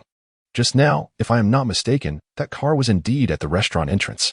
Zhou Chuqing anxiously blinked, her hands transforming from gently pushing against Jiangnan's chest to gripping the fabric of his shirt. I forgot. Jiangnan did not expose her lie. Smiling softly, I believe you. Go pour the tea. I'm feeling a bit thirsty. Chapter 37. Trousers are more alluring than bodycon skirts. Jiangnan released Zhou Chuqing. Yet she did not hasten to distance herself. Rather, she seemed to be ensnared in a particular state, utterly entranced. What's wrong? Do you want another hug? No. I'll pour you some tea. You should lie down on the bed, or sit on the sofa first. While Zhou Chuqing busied herself with the tea, Jiangnan surveyed the layout of the room. It was a one-bedroom apartment, modest in size yet not at all cramped. The coffee table in the living room was neatly arranged with several books. The other furnishings were equally tidy and pristine. At the entrance, a pair of high-heeled shoes were orderly lined up on the shoe rack, arranged by color and heel height. From the cleanliness of the abode, it was evident that Zhou Chuqing possessed a slight obsessive-compulsive tendency. The room could not be described as spotless, but it was undeniably clean and orderly, far surpassing the state of Su Zhixia's apartment.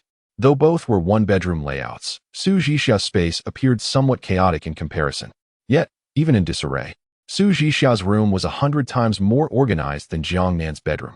After a brief moment, Zhou Chuqing set a cup of hot tea in front of Jiangnan. The fragrant brew floated above the surface, the tea leaves suspended in the water. Jiangnan gently agitated the surface with a breath and took a sip. Not bad. Very fragrant. Zhou Chuqing sat beside him, having eased from her earlier tension. She was uncertain about what had transpired earlier.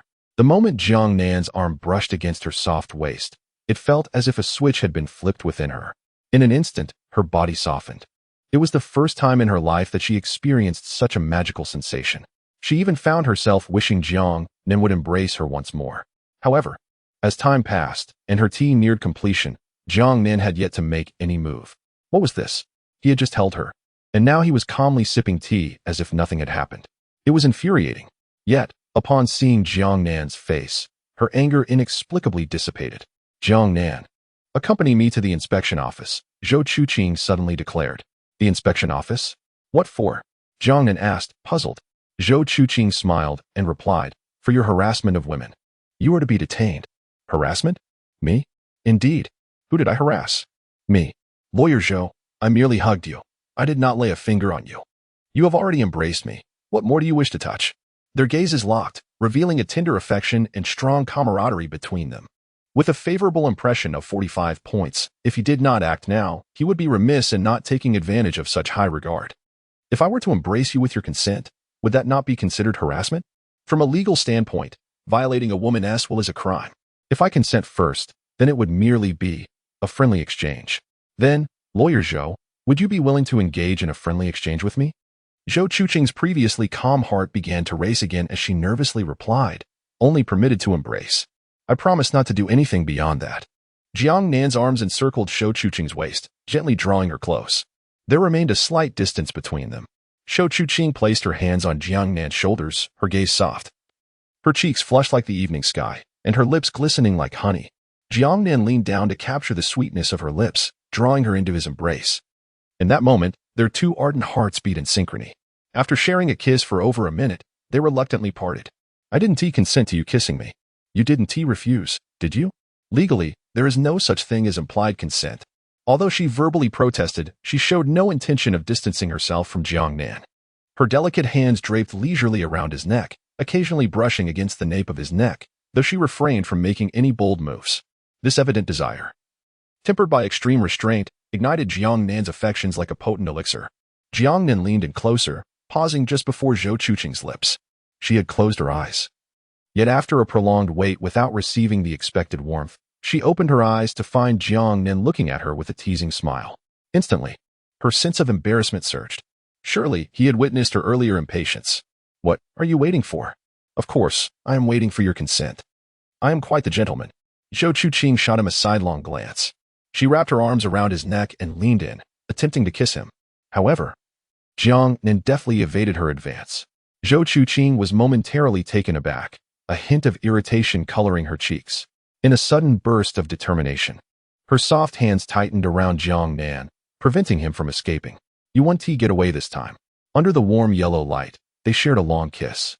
In the soft glow, Zhou Chuqing nestled against Jiangnan. I'm sorry, I just remembered I have relatives visiting today.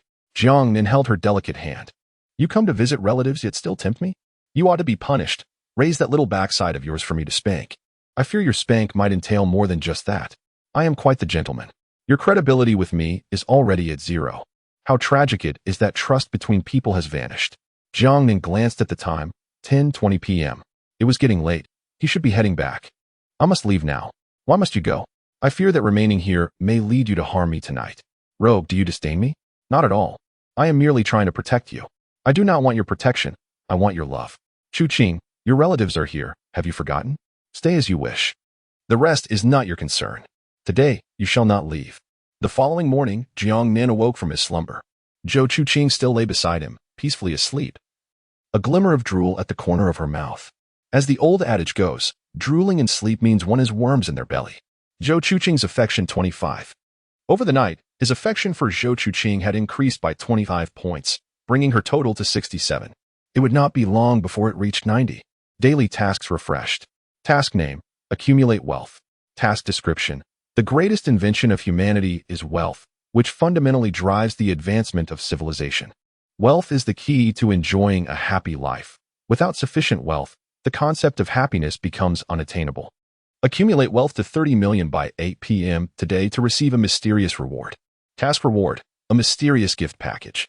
By this evening, I must accumulate my wealth to 30 million. Currently, I possess 20 million, meaning I need to earn 10 million within a day. Earning 10 million in a single day sounds like a joke. No one can amass such wealth in such a short time by their own effort. Yet, Jiangnan could. With the system's assistance, he had once turned 10,000 into 20 million within 4 to 5 days. Now, with 20 million at his disposal, earning 10 million within a day would be a piece of cake. A mysterious gift package. Just the thought of it filled him with anticipation. As Zhou Chuqing slowly opened her eyes, she spotted Jiangnan and nuzzled closer, wrapping her arms around him to continue sleeping. Today is Monday. You must go to work. And I have military training. The hour is still early, and I shall indulge in a moment's slumber. Yesterday was rather exhausting. Jiangnan caresses her silky long hair. Then let us sleep a while longer. At 7:10 in the morning, Zhou Chuqing has completed her morning routine. Today, she adorns herself in a black professional ensemble. A white inner lining embraces her delicate figure, elegantly complemented by a black outer coat. Her trousers, tailored to a length that gracefully brushes the midcalf, are impeccably straight and devoid of any creases, enhancing her aura of professionalism. The mid-heeled shoes, crafted from luxurious velvet, further elevate her stature. Securing the door, the two descend in the elevator.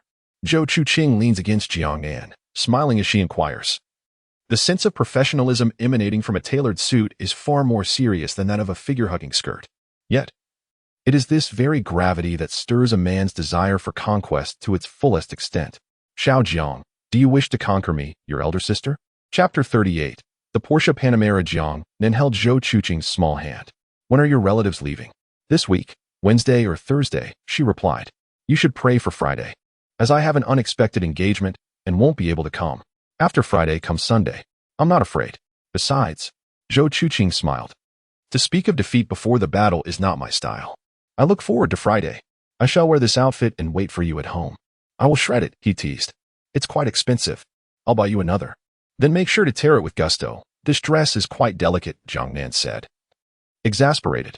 Who would have thought that this upright and righteous elite lawyer could be so audacious?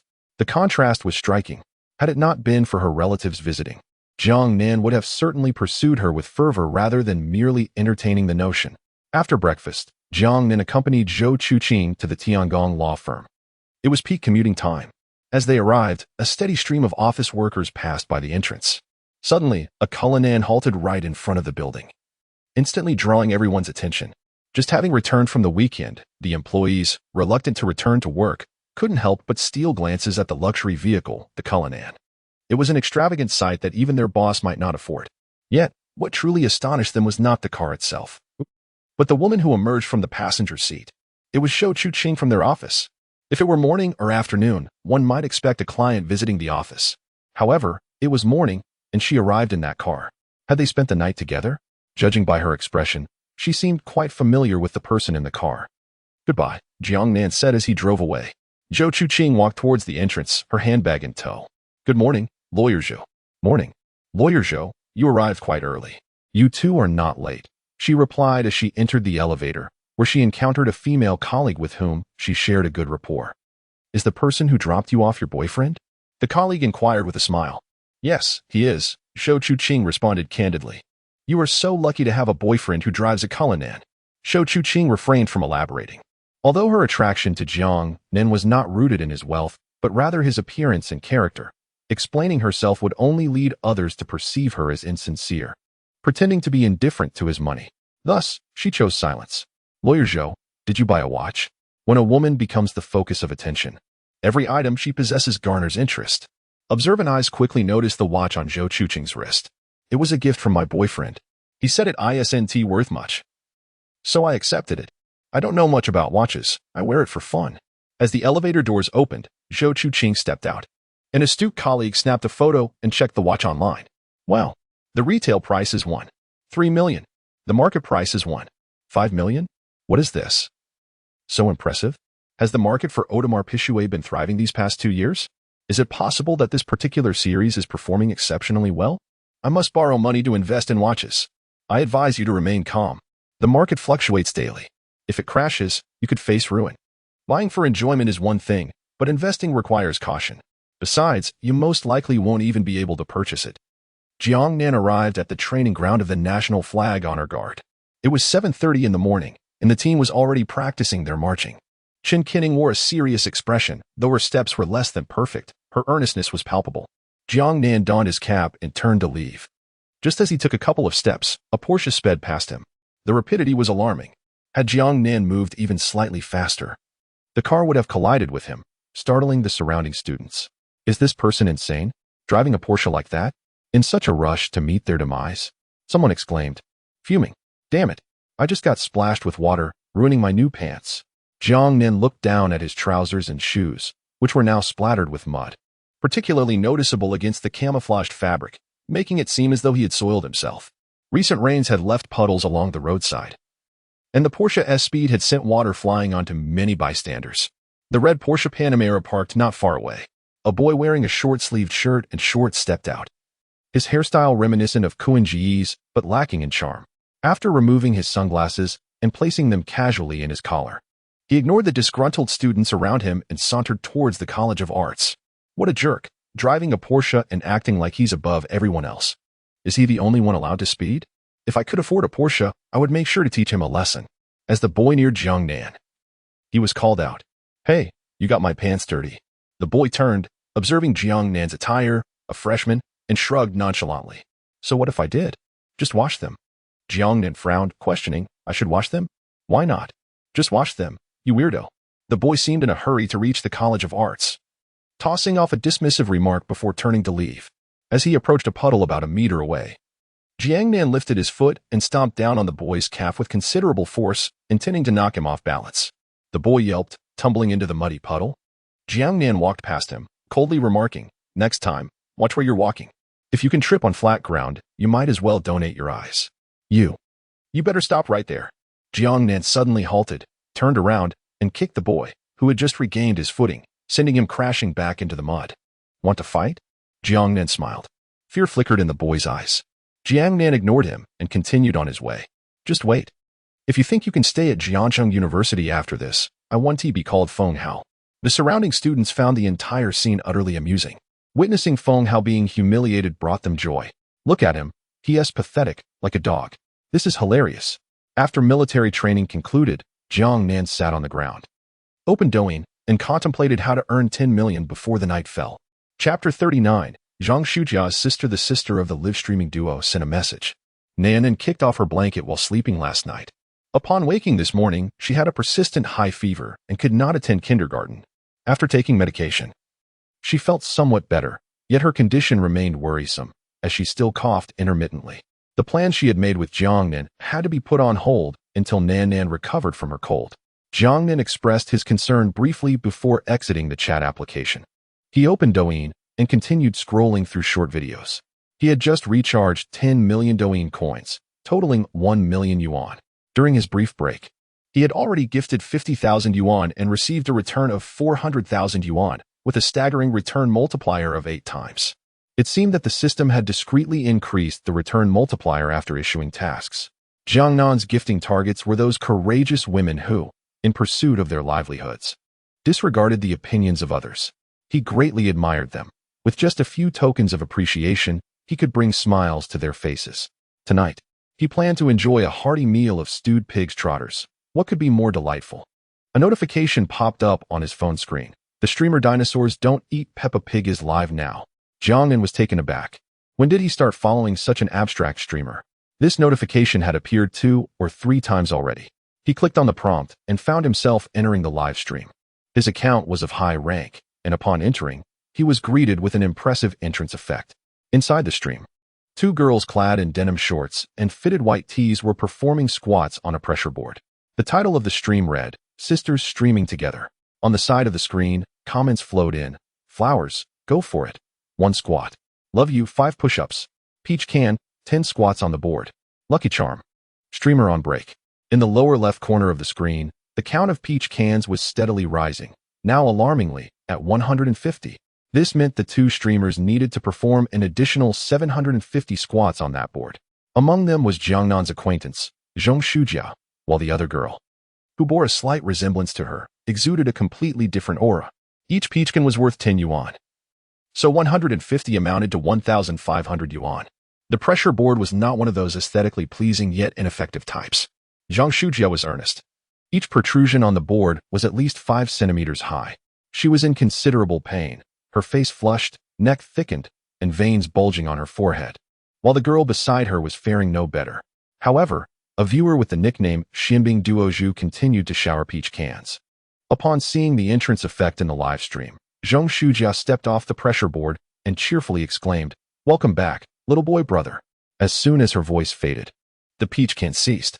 Xianbing Duozhu commented in the chat, "I spent so much money in the stream, and you didn't even call me brother. You greet this newcomer as brother right away? Streamer, you're so superficial.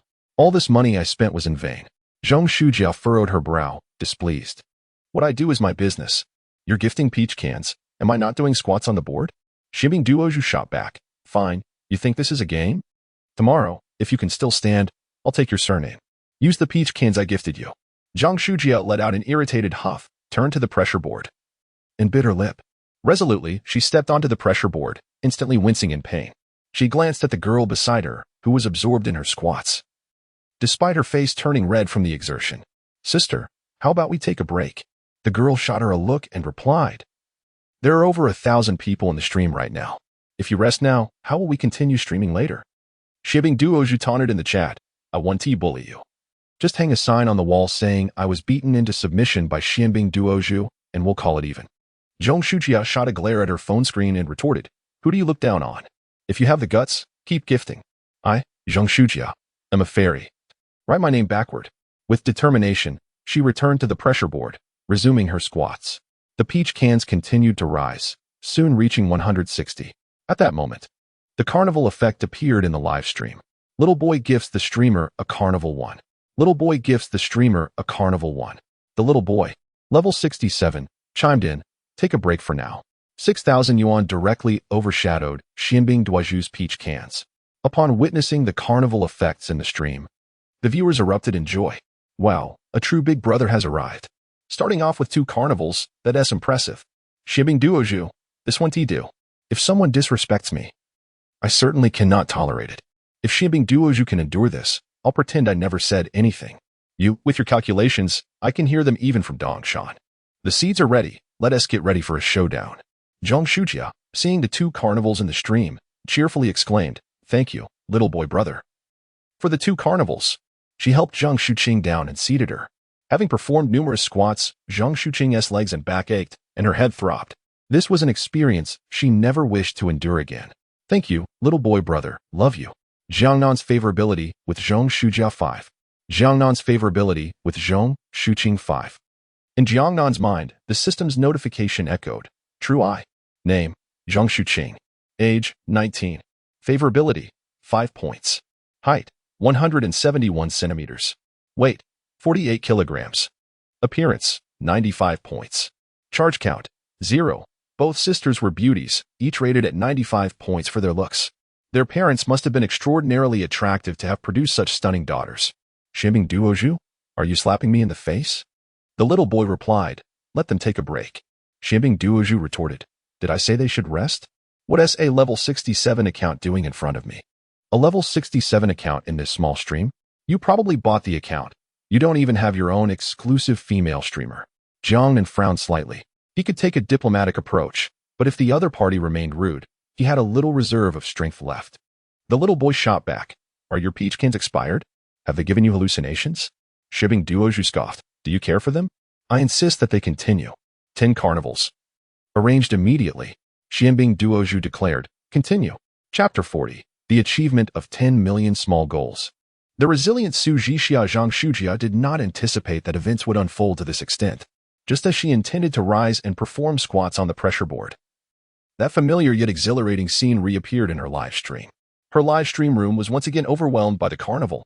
A little boy gifted the host a carnival 1. A little boy gifted the host a carnival 1. A little boy gifted the host a carnival 1. Where is Xianbing? Why is he absent? He vanished as soon as the count reached 100. Isn't he over level 40? How could he disappear so quickly? Is he no longer mingling on Douyin? My goodness, am I seeing this correctly? 230 carnivals, a staggering 690,000. Zhang Shujia leaped in joy. Although she had previously witnessed Jiangnan's financial prowess on the playground, the sight still left her astonished. 690,000. A substantial sum indeed. This could cover the down payment for a house after graduation.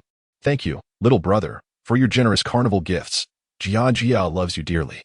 Zhang Shuqing gazed at the constantly emerging carnivals on the screen, her heart resonating with awe. The emotions a woman seeks do not necessarily require wealth. Yet the opulence that can evoke such feelings is often constructed from boundless riches. Zhang Shujia's favorability 10. Zhang Shuqing's favorability 20. Congratulations, host. You have earned 6,900,000. Listening to the voice in his mind, Jiangnan's lips curled into a slight smile. Quite satisfactory.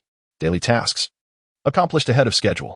Exceeding expectations, he earned 10,090,000 in a single day. Task completed. Congratulations, host. You have received a mysterious gift pack. Would you like to open it? Open. Congratulations, host. You have obtained 500 milliliters of physical enhancement liquid. Congratulations, host. You have acquired master-level knowledge and skills in traditional Chinese medicine. System, utilize the physical enhancement liquid. Using physical enhancement liquid. For 180 milliliters of physical enhancement liquid successfully used, the host's body reaches a healthy state, with organ functions enhanced tenfold. Enhanced tenfold? Jiangnan felt a thrill. The functions of all organs improved tenfold, meaning the kidney's functionality was also elevated tenfold. This was akin to an immortal kidney of diamonds and gold. The system truly excels at its craft. How delightful. I can hardly wait to test its capabilities. Why not use it all? The system has only utilized 480 milliliters, leaving 20 milliliters behind. What is its purpose? The human body requires only 480 milliliters to reach its limit. Using more is futile. A small glass vial appeared in Jiangnan's hand. Inside was a small amount of transparent liquid, indistinguishable from ordinary water. However, given Chen Keilang's fatigue over the past few days, I'll give her the remaining 20 milliliters. At noon, after military training, Jiangnan encountered Chen Keilang in the dining hall. She wore a camouflage training outfit, her petite face noticeably thinner than before. When did your training commence? At 1:30. 1:30? Is the training intensity that high? The instructor mentioned that we bear a heavy responsibility and must not err during the military training performance. After lunch, Jiangnan accompanied Chen Keilang to the dormitory entrance. I need to head up. Go ahead. Chen Keilang paused, her eyes filled with longing. Did you forget something? What? A kiss. I want a kiss. Jiangnan gazed at Chen Keilang's delicate face, his heart fluttering. He pulled her into a shaded area, shielded from the sun. At this hour, most were dining. Leaving the dormitory entrance relatively empty, Jiangnan wrapped his arms around her slender waist, savoring her lips. Moments later, they parted. Chen Keilang inhaled deeply. What perfume are you wearing? It smells delightful. In this sweltering heat, that's sweat. Nonsense. Sweat is odorous. You, however, exude a delightful fragrance. Chen Keilang nestled against Jiangnan, embracing him, listening to the fervent rhythm of his heart. The training over the past days had been exhausting. Once military training concluded, she planned to rest for 2 days. At that time, we can explore Jiangcheng's Shanglin River and Jinhui Mountain together. I'll accompany you. Jiangnan produced a bottle of pulse and handed it to Chen Keilang. Drink it all. Chen Keilang glanced at the pulse bottle, inquiring, how do you open it? I've had it before. Jiangnan hadn't drunk it. He merely poured the remaining 20 milliliters of the physical enhancement liquid into it. Then you take another sip. I'll feed you. Chen Keilang twisted open the pulse bottle, took a sip, and leaned in closer. Their lips met. Chen Keilang ascended, and Jiangnan departed Jiangcheng University. Upon returning home, he reviewed the documents related to the Tianfu number 001 villa. The purchase price had reached a staggering 350 million, with a total area exceeding 3,000 square meters. The average price per square meter was an astonishing 116,000. Jiangnan grew increasingly curious about this villa. After military training concluded tonight, he planned to visit the villa. Speaking of which, it was time for his parents to change residences next week. Following the end of military training, there would be a 5-day break, and he should visit them. Suddenly, a phone call interrupted his thoughts. It was Su Jixia. Hello. Little rascal, are you home? Jiangnan lay on his bed, smiling. Is there something you need? It's only 12:30. I want to come find you. Do you have time? I do, but don't you have classes this afternoon? Of course I do. Then why are you coming? Who do you look down upon? I'm waiting for you at home. After training all morning, I'm covered in sweat. I need to clean up before the teacher arrives to teach you biology. I'm looking forward to it. You little rascal. Soon you won't be able to be mischievous. Jiangnan lay on his bed, taking a moment to rest without showering. 5 minutes later, the doorbell rang. Jiangnan opened the door to find Su Jixia standing at the entrance. She wore a white shirt that hung loosely, a splendid choice for the season.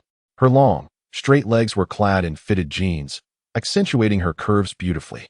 Her well-rounded, shapely figure and long legs were perfectly proportioned. The jeans showcased her alluring leg shape, teasingly revealing just enough to incite curiosity and desire. She wore sneakers, with a band of white ankle socks peeking out. As Jiangnan closed the door, Su Jixia leaped into his arms, her eyes glazed over. Little rascal. I didn't feel this way on my way here, but upon seeing you and catching your scent, I felt overwhelmed. Chapter 41. I bestow upon you my most treasured possession. Su Jixia, resembling a playful little kitten, gazed with innocent charm, evoking a sense of affection. The radiant sunlight graced her face, illuminating her tender eyes, which sparkled like the shimmering waters of Xiangnan Lake. What fragrance envelopes you? It's so delightful, she remarked, having endured a morning of military training that left her drenched in sweat. With an expression of realization, Su Jixia nestled against Jiangnan, inhaling the scent of masculine vigor. You seem to possess a certain understanding, don't you, little kitten? She teased. Releasing Jiangnan, she entwined her arms around his neck, smiling mischievously. You must have blushed over a beautiful sister while I was acquainted with Teacher Song, right? Jiangnan supported her with his hands, lifting her onto the sofa. Let me see just how much you understand. Su Jixia steadied herself on his shoulders, feeling the oppressive heat and the stickiness of their bodies. Shall we take a shower first? Jiangnan smiled. As you wish. Sunlight bathed Su Jixia's face as she curled up in Jiangnan's embrace, peacefully slumbering, her breathing steady and serene.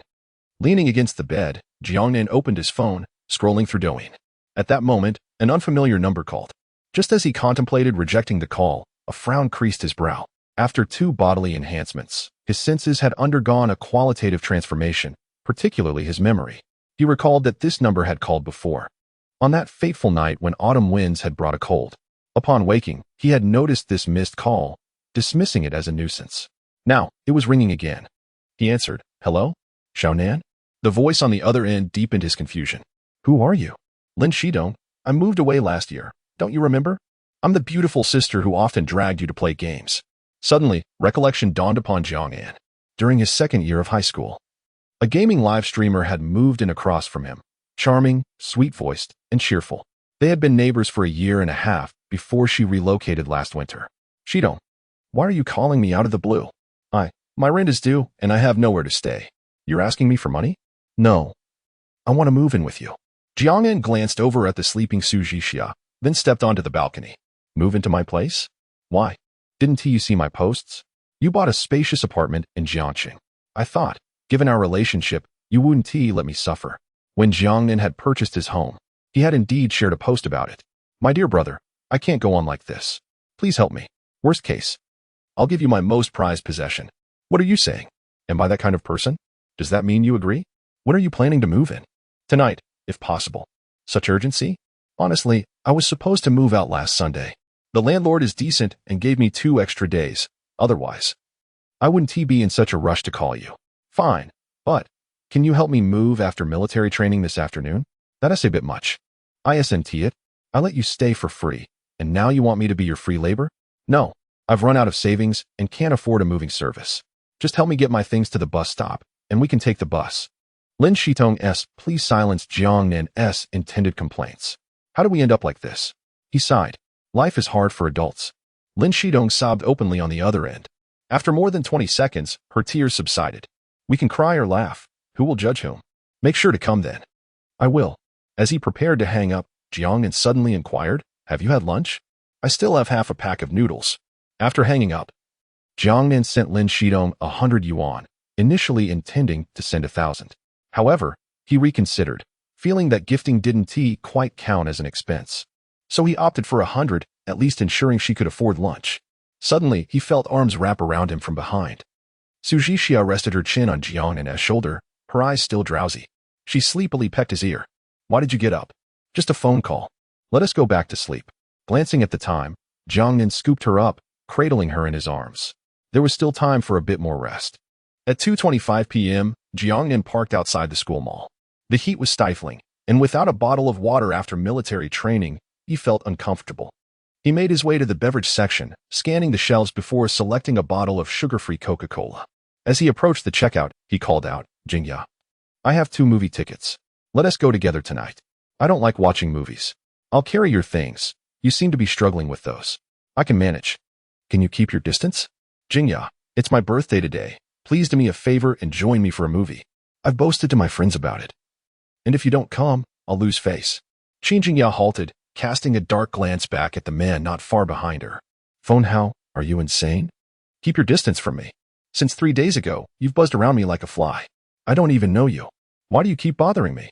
If you persist, I'll call the police." Phone Hao bit his lip, looking troubled. "Jingya, we aren't close. Classmate Jingya, I genuinely like you. If you agree to watch the movie with me today, I promise to treat you well in the future. Who needs that? You're deranged." After scolding him, Jingya strode toward the checkout. Just a few steps in, she spotted a handsome boy emerging from the beverage aisle, glancing curiously in her direction. He was strikingly attractive, tall and with a face like a jade crown. His red lips and white teeth seemed to have stepped out of a cinematic fantasy. No, he was far more stunning than any movie star. He was a unique presence since the dawn of time. Instinctively, she slowed her pace, hoping for a serendipitous brush with him. No, given the current trajectory, they would likely walk side by side. Chapter 42. Senior from the literature department Jiangnan caught a glimpse of a girl approaching him. She donned a floral dress that reached halfway up her thighs. Her long hair cascaded down her shoulders, and her 2 slender legs, smooth and straight, appeared almost flawless from the front.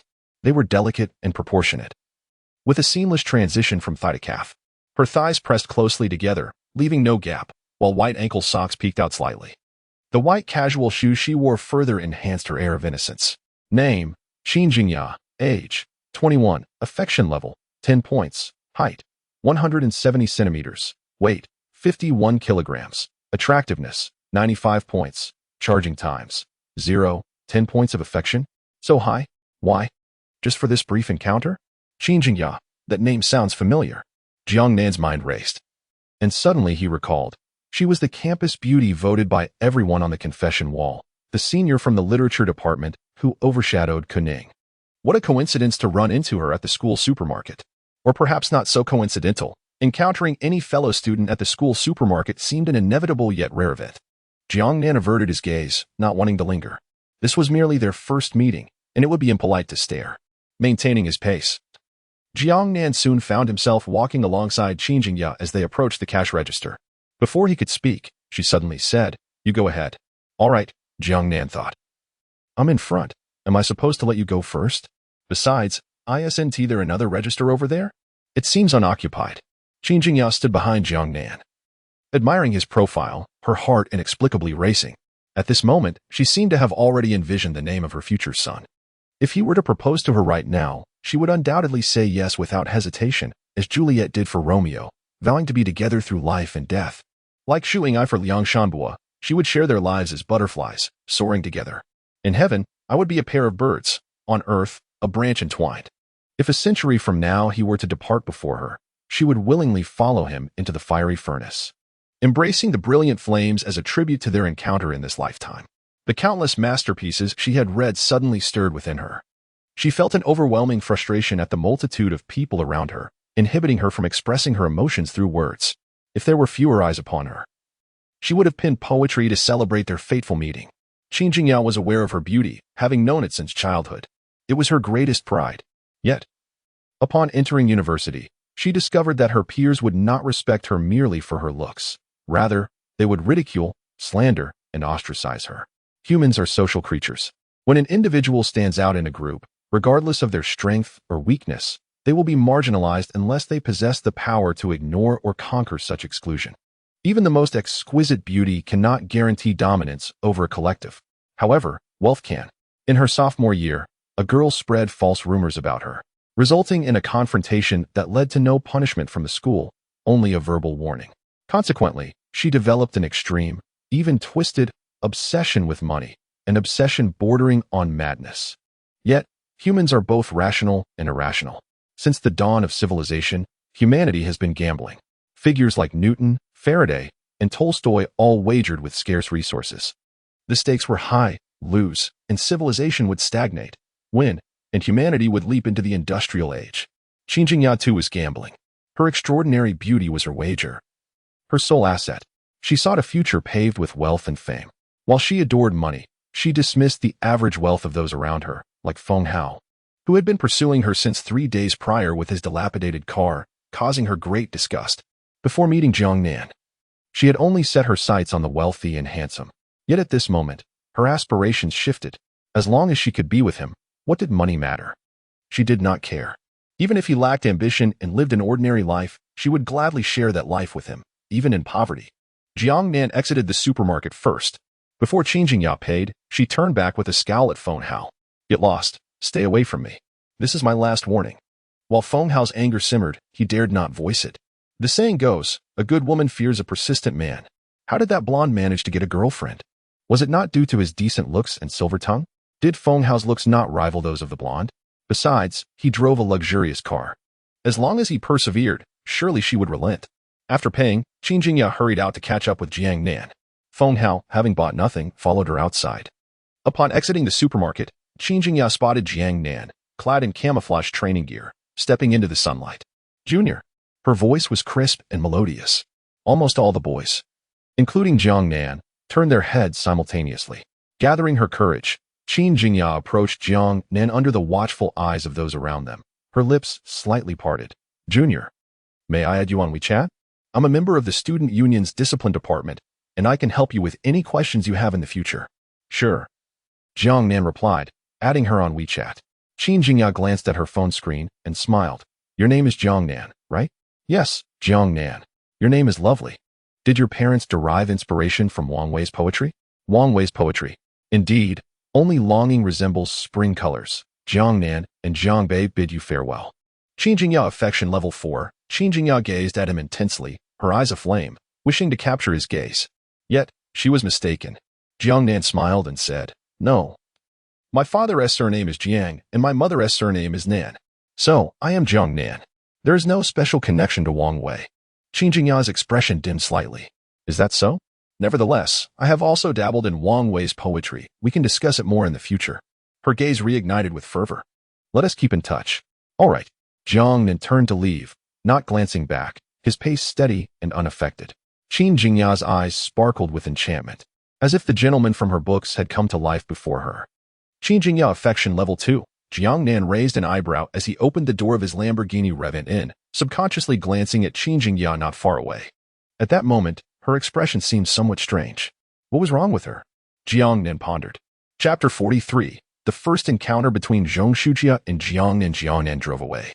Vanishing at the horizon, a gentle breeze stirred the phoenix trees, causing the leaves to rustle, while sunlight filtered through the foliage, casting playful patterns on the ground.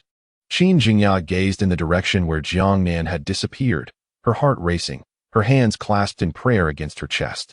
She had previously perceived Jiangnan as merely a struggling student, to the extent that she altered her own criteria for a partner. As long as Jiangnan cherished her, she was willing to toil alongside him for a brighter future. Yet, fate seemed to play a cruel jest on her. The person she found herself enamored with today was none other than the owner of a Lamborghini Revent Inn. Jiangnan was well versed in automobiles. Otherwise, how could she be so easily deceived by a pretentious rich heir? The Lamborghini, renowned for its racing pedigree, was often listed among the top 10 supercars in various rankings online, with the Revent Inn proudly featured. Its design, inspired by fighter jets, set it apart as a singular masterpiece in Lamborghini's illustrious history. Moreover, this vehicle was globally limited in production, originally priced at over $10 million. Its value had skyrocketed to over $30 million today. Even the wealthy would find it difficult to procure such a gem, and even if one managed to acquire it, it would likely reside in a garage, patiently awaiting appreciation in value. Who would dare use it as a mere means of transportation? Thus, it could be concluded that he epitomized the ideal boyfriend in her heart. She eagerly anticipated their next meeting, having already established their acquaintance today. She resolved to take the initiative next time. The thought of them being snatched away by another filled Jiangnan with dread, she might regret it for a lifetime. Meanwhile, Jiangnan parked the car and glanced at Chen Kenning. Indeed, the National Flag Guard had commenced their training. Chen Kenning appeared earnest, her gaze resolute. Jiangnan returned to the training ground, continuing with his military training. The sun blazed relentlessly, scorching the skin and creating an unbearable heat. The training began with an hour of standing at attention, enduring the sun's rays while maintaining a straight posture. After an hour, the official military training commenced. At Capital Media University, the designated training ground for new students was bustling. Despite the overcast sky, the humidity felt stifling. After 2 hours of training, Zhang Shujia found herself sticky and uncomfortable. She plopped down on the ground with a sigh of relief, pondering when this military training would conclude. Nearby, a female voice lamented. There are still 6 or 7 days to go. Zhang Shujia sat cross-legged, illuminating her phone screen to open Douyin. As soon as she launched the app, a beautiful girl appeared, dancing. The girl wore a low-cut fitted top, her curves accentuated by visual effects, and her slender waist drew attention. Her legs were clad in tight, light-colored jeans, moving rhythmically to the music, swaying her hips enticingly. Her expressions were quite suggestive, and even Zhang Shujia, who had never encountered such content, could decipher her intent. What astonished Zhang Shujia further was that as the video neared its conclusion, the girl deliberately lifted her foot to step on the camera. After watching, Zhang Shujia was inspired. Is this permissible? Would this not lead to censorship? How provocative. Wait, if I were to dress like that, would my follower count exceed 100,000? The moment this thought crossed her mind, she swiftly dismissed it. No, if I dared to do that, my parents would undoubtedly break my legs. Contemplating her sister, she noticed Zhang Shuqin sitting a short distance away, arms wrapped around her knees, gazing vacantly. My sister is so reserved. If she were to wear something like that, the effect would surely surpass mine. Zhang Shujia closed Douyin and opened her messaging app, her eyes immediately landing on Jiangnan's profile and contact details. He had generously rewarded her with over 1 million, hadn't he? I wonder what he looks like. With pursed lips and a sense of mischief, she cautiously clicked on the video call option. Just a quick glance, she reassured herself, her finger hovering over the hang-up button, ready to disconnect as soon as he answered. If he inquired, she would simply claim it was a mistake. A second later, Jiangnan's face appeared on the screen. How handsome. Zhang Shujia gasped involuntarily, her finger hovering above the hang-up button forgotten. Jiangnan noticed her stunned expression and inquired, is it frozen? No, it's not frozen. Can you hear me clearly? Zhang Shujia replied. I can hear you. Why did you suddenly call me? I accidentally pressed the wrong button. Oh, I see. By the way, are you still in military training? Yes, I'm still at it. I just took a break when you called. Brother Jiangnan, are you in Jiacheng? I'm studying at Jiangnan University. You should come visit. The scenery there is lovely. After military training, I'll have 5 or 6 days off. Can I come to Jiangxing to visit you? Jiangnan pondered before responding. After military training, I'll be going home, so I want to be in Jiangcheng. How about during the National Day holiday? The National Day holiday feels too far away, Zhang Shujia replied, feeling inexplicably anxious. Before meeting Jiangnan, she had never felt this way. But now she longed to see him immediately. How about I come to your home for a visit? To me, Jiangxing is just the same. I'll go wherever you are. As soon as she uttered those words, she regretted it. What did I just say? Was I too direct? All right. When you come to my hometown, I'll treat you to delicious food. It's a promise. I'll definitely visit you then. I'll be waiting for you. Let us not lose touch. After their conversation, Jiangnan hung up, leaving Zhang Shujia with a lingering sense of reluctance. A nearby girl leaned on Zhang Shujia's shoulder and asked, Shujia, who was that handsome guy just now? Is he a classmate from high school? He is so handsome, more so than the campus heartthrobs. Capital Media University, a gathering place for beauties and handsome men. Here, charm abounds. To be deemed more attractive than the campus heartthrob is indeed a lofty compliment. Just a friend. Zhang Shujia replied casually, then jogged over to her sister Zhang Shuqin, crouching beside her to whisper, Sister, do you remember the boy who tipped over 60,000 that day? Of course I do. Why? Has he been bothering you? Since that day's live broadcast, Zhang Shuqin had been worried and restless. Generally, ordinary individuals wouldn't tip female streamers without reason, especially someone who lavished such large sums. Such behavior was exceedingly rare, though the circumstances that day were somewhat unusual. The sheer amount raised suspicions. Zhang Shuqin feared her sister might be taken advantage of, but despite several warnings, Zhang Shujia remained unfazed. Don't worry, if it gets too serious, we can report it to the police. Report it for what? I called him on video. This is his picture.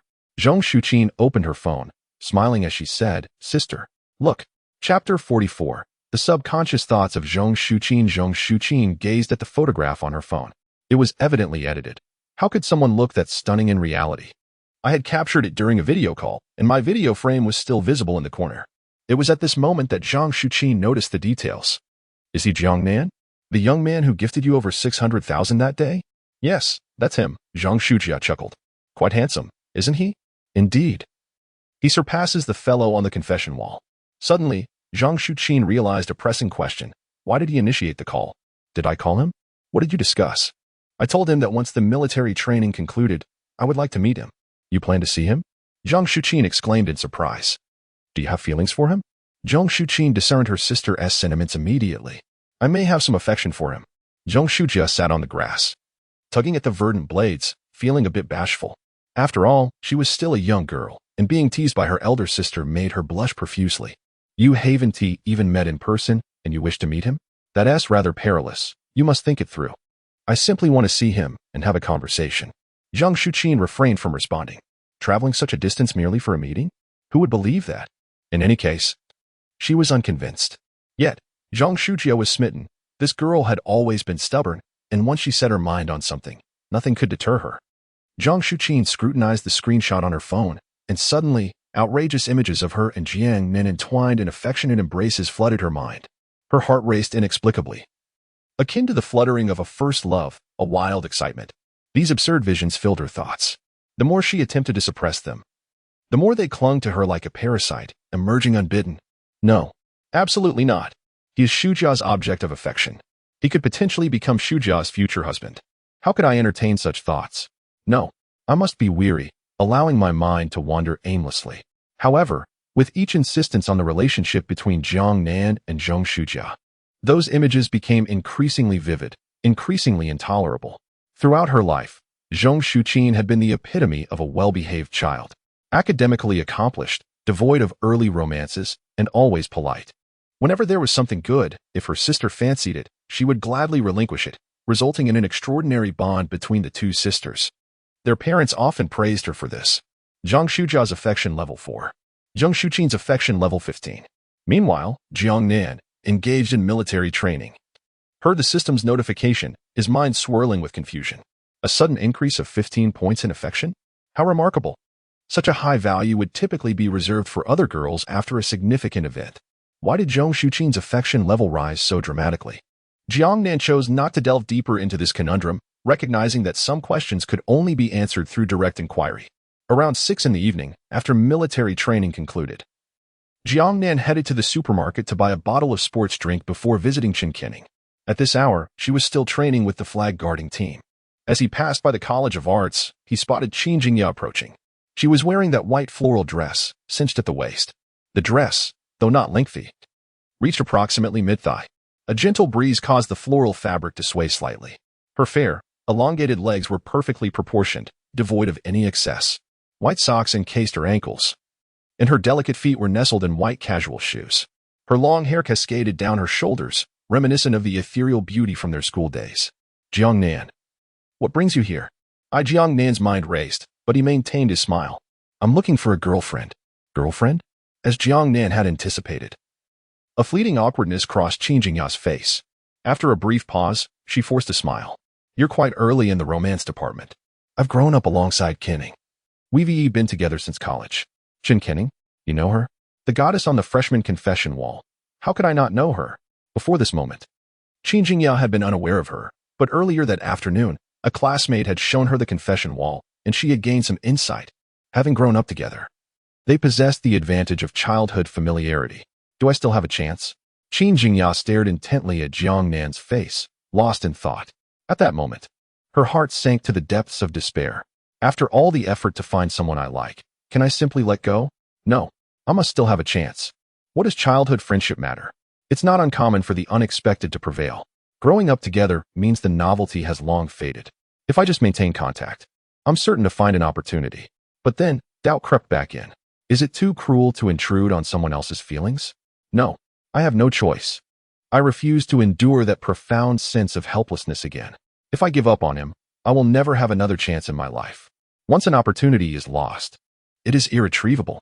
Suddenly, a phone call interrupted Qin Jingya's thoughts. Hello, Jingya. Where are you? It was the student council urging her to hurry.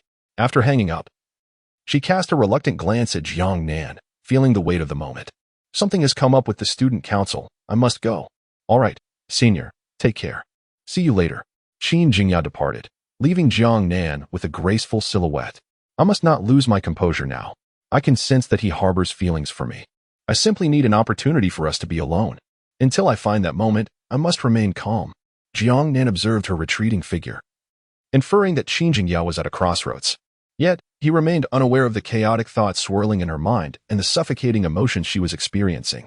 For women, money is akin to nicotine. Without experiencing it, one remains indifferent, even disdainful. But once one savors its myriad subtleties, it becomes nearly impossible to abstain. Jiangnan arrived at the training ground of the flag guarding team at Jiangnan University. He sat nearby, awaiting their break. The flag team soon received a 5-minute rest. Chun Kinning nestled into Jiangnan's embrace. Are you tired today? Jiangnan inquired with concern. Not too bad. Not as exhausting as yesterday afternoon. I can manage.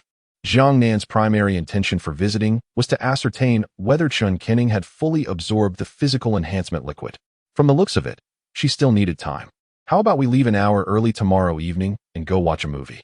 Why are you suddenly so generous? I have some matters to attend to tomorrow. Then I'll wait for you after training. After a brief conversation, their rest period concluded. Jiangnan drove back to the community, switching to his Cullinan. He needed to assist Lin Shidong with her move. The Lamborghini Reventon was certainly out of the question. That car served no purpose other than to impress. Upon reaching the community, Jiangnan parked and, following Lin Shidong's instructions, knocked on the door. Shidong, are you ready?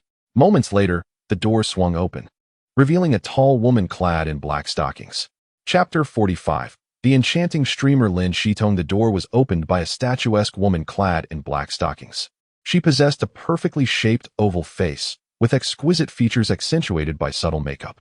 Her long black hair cascaded mostly down her back, with a few strands gracefully falling over her chest.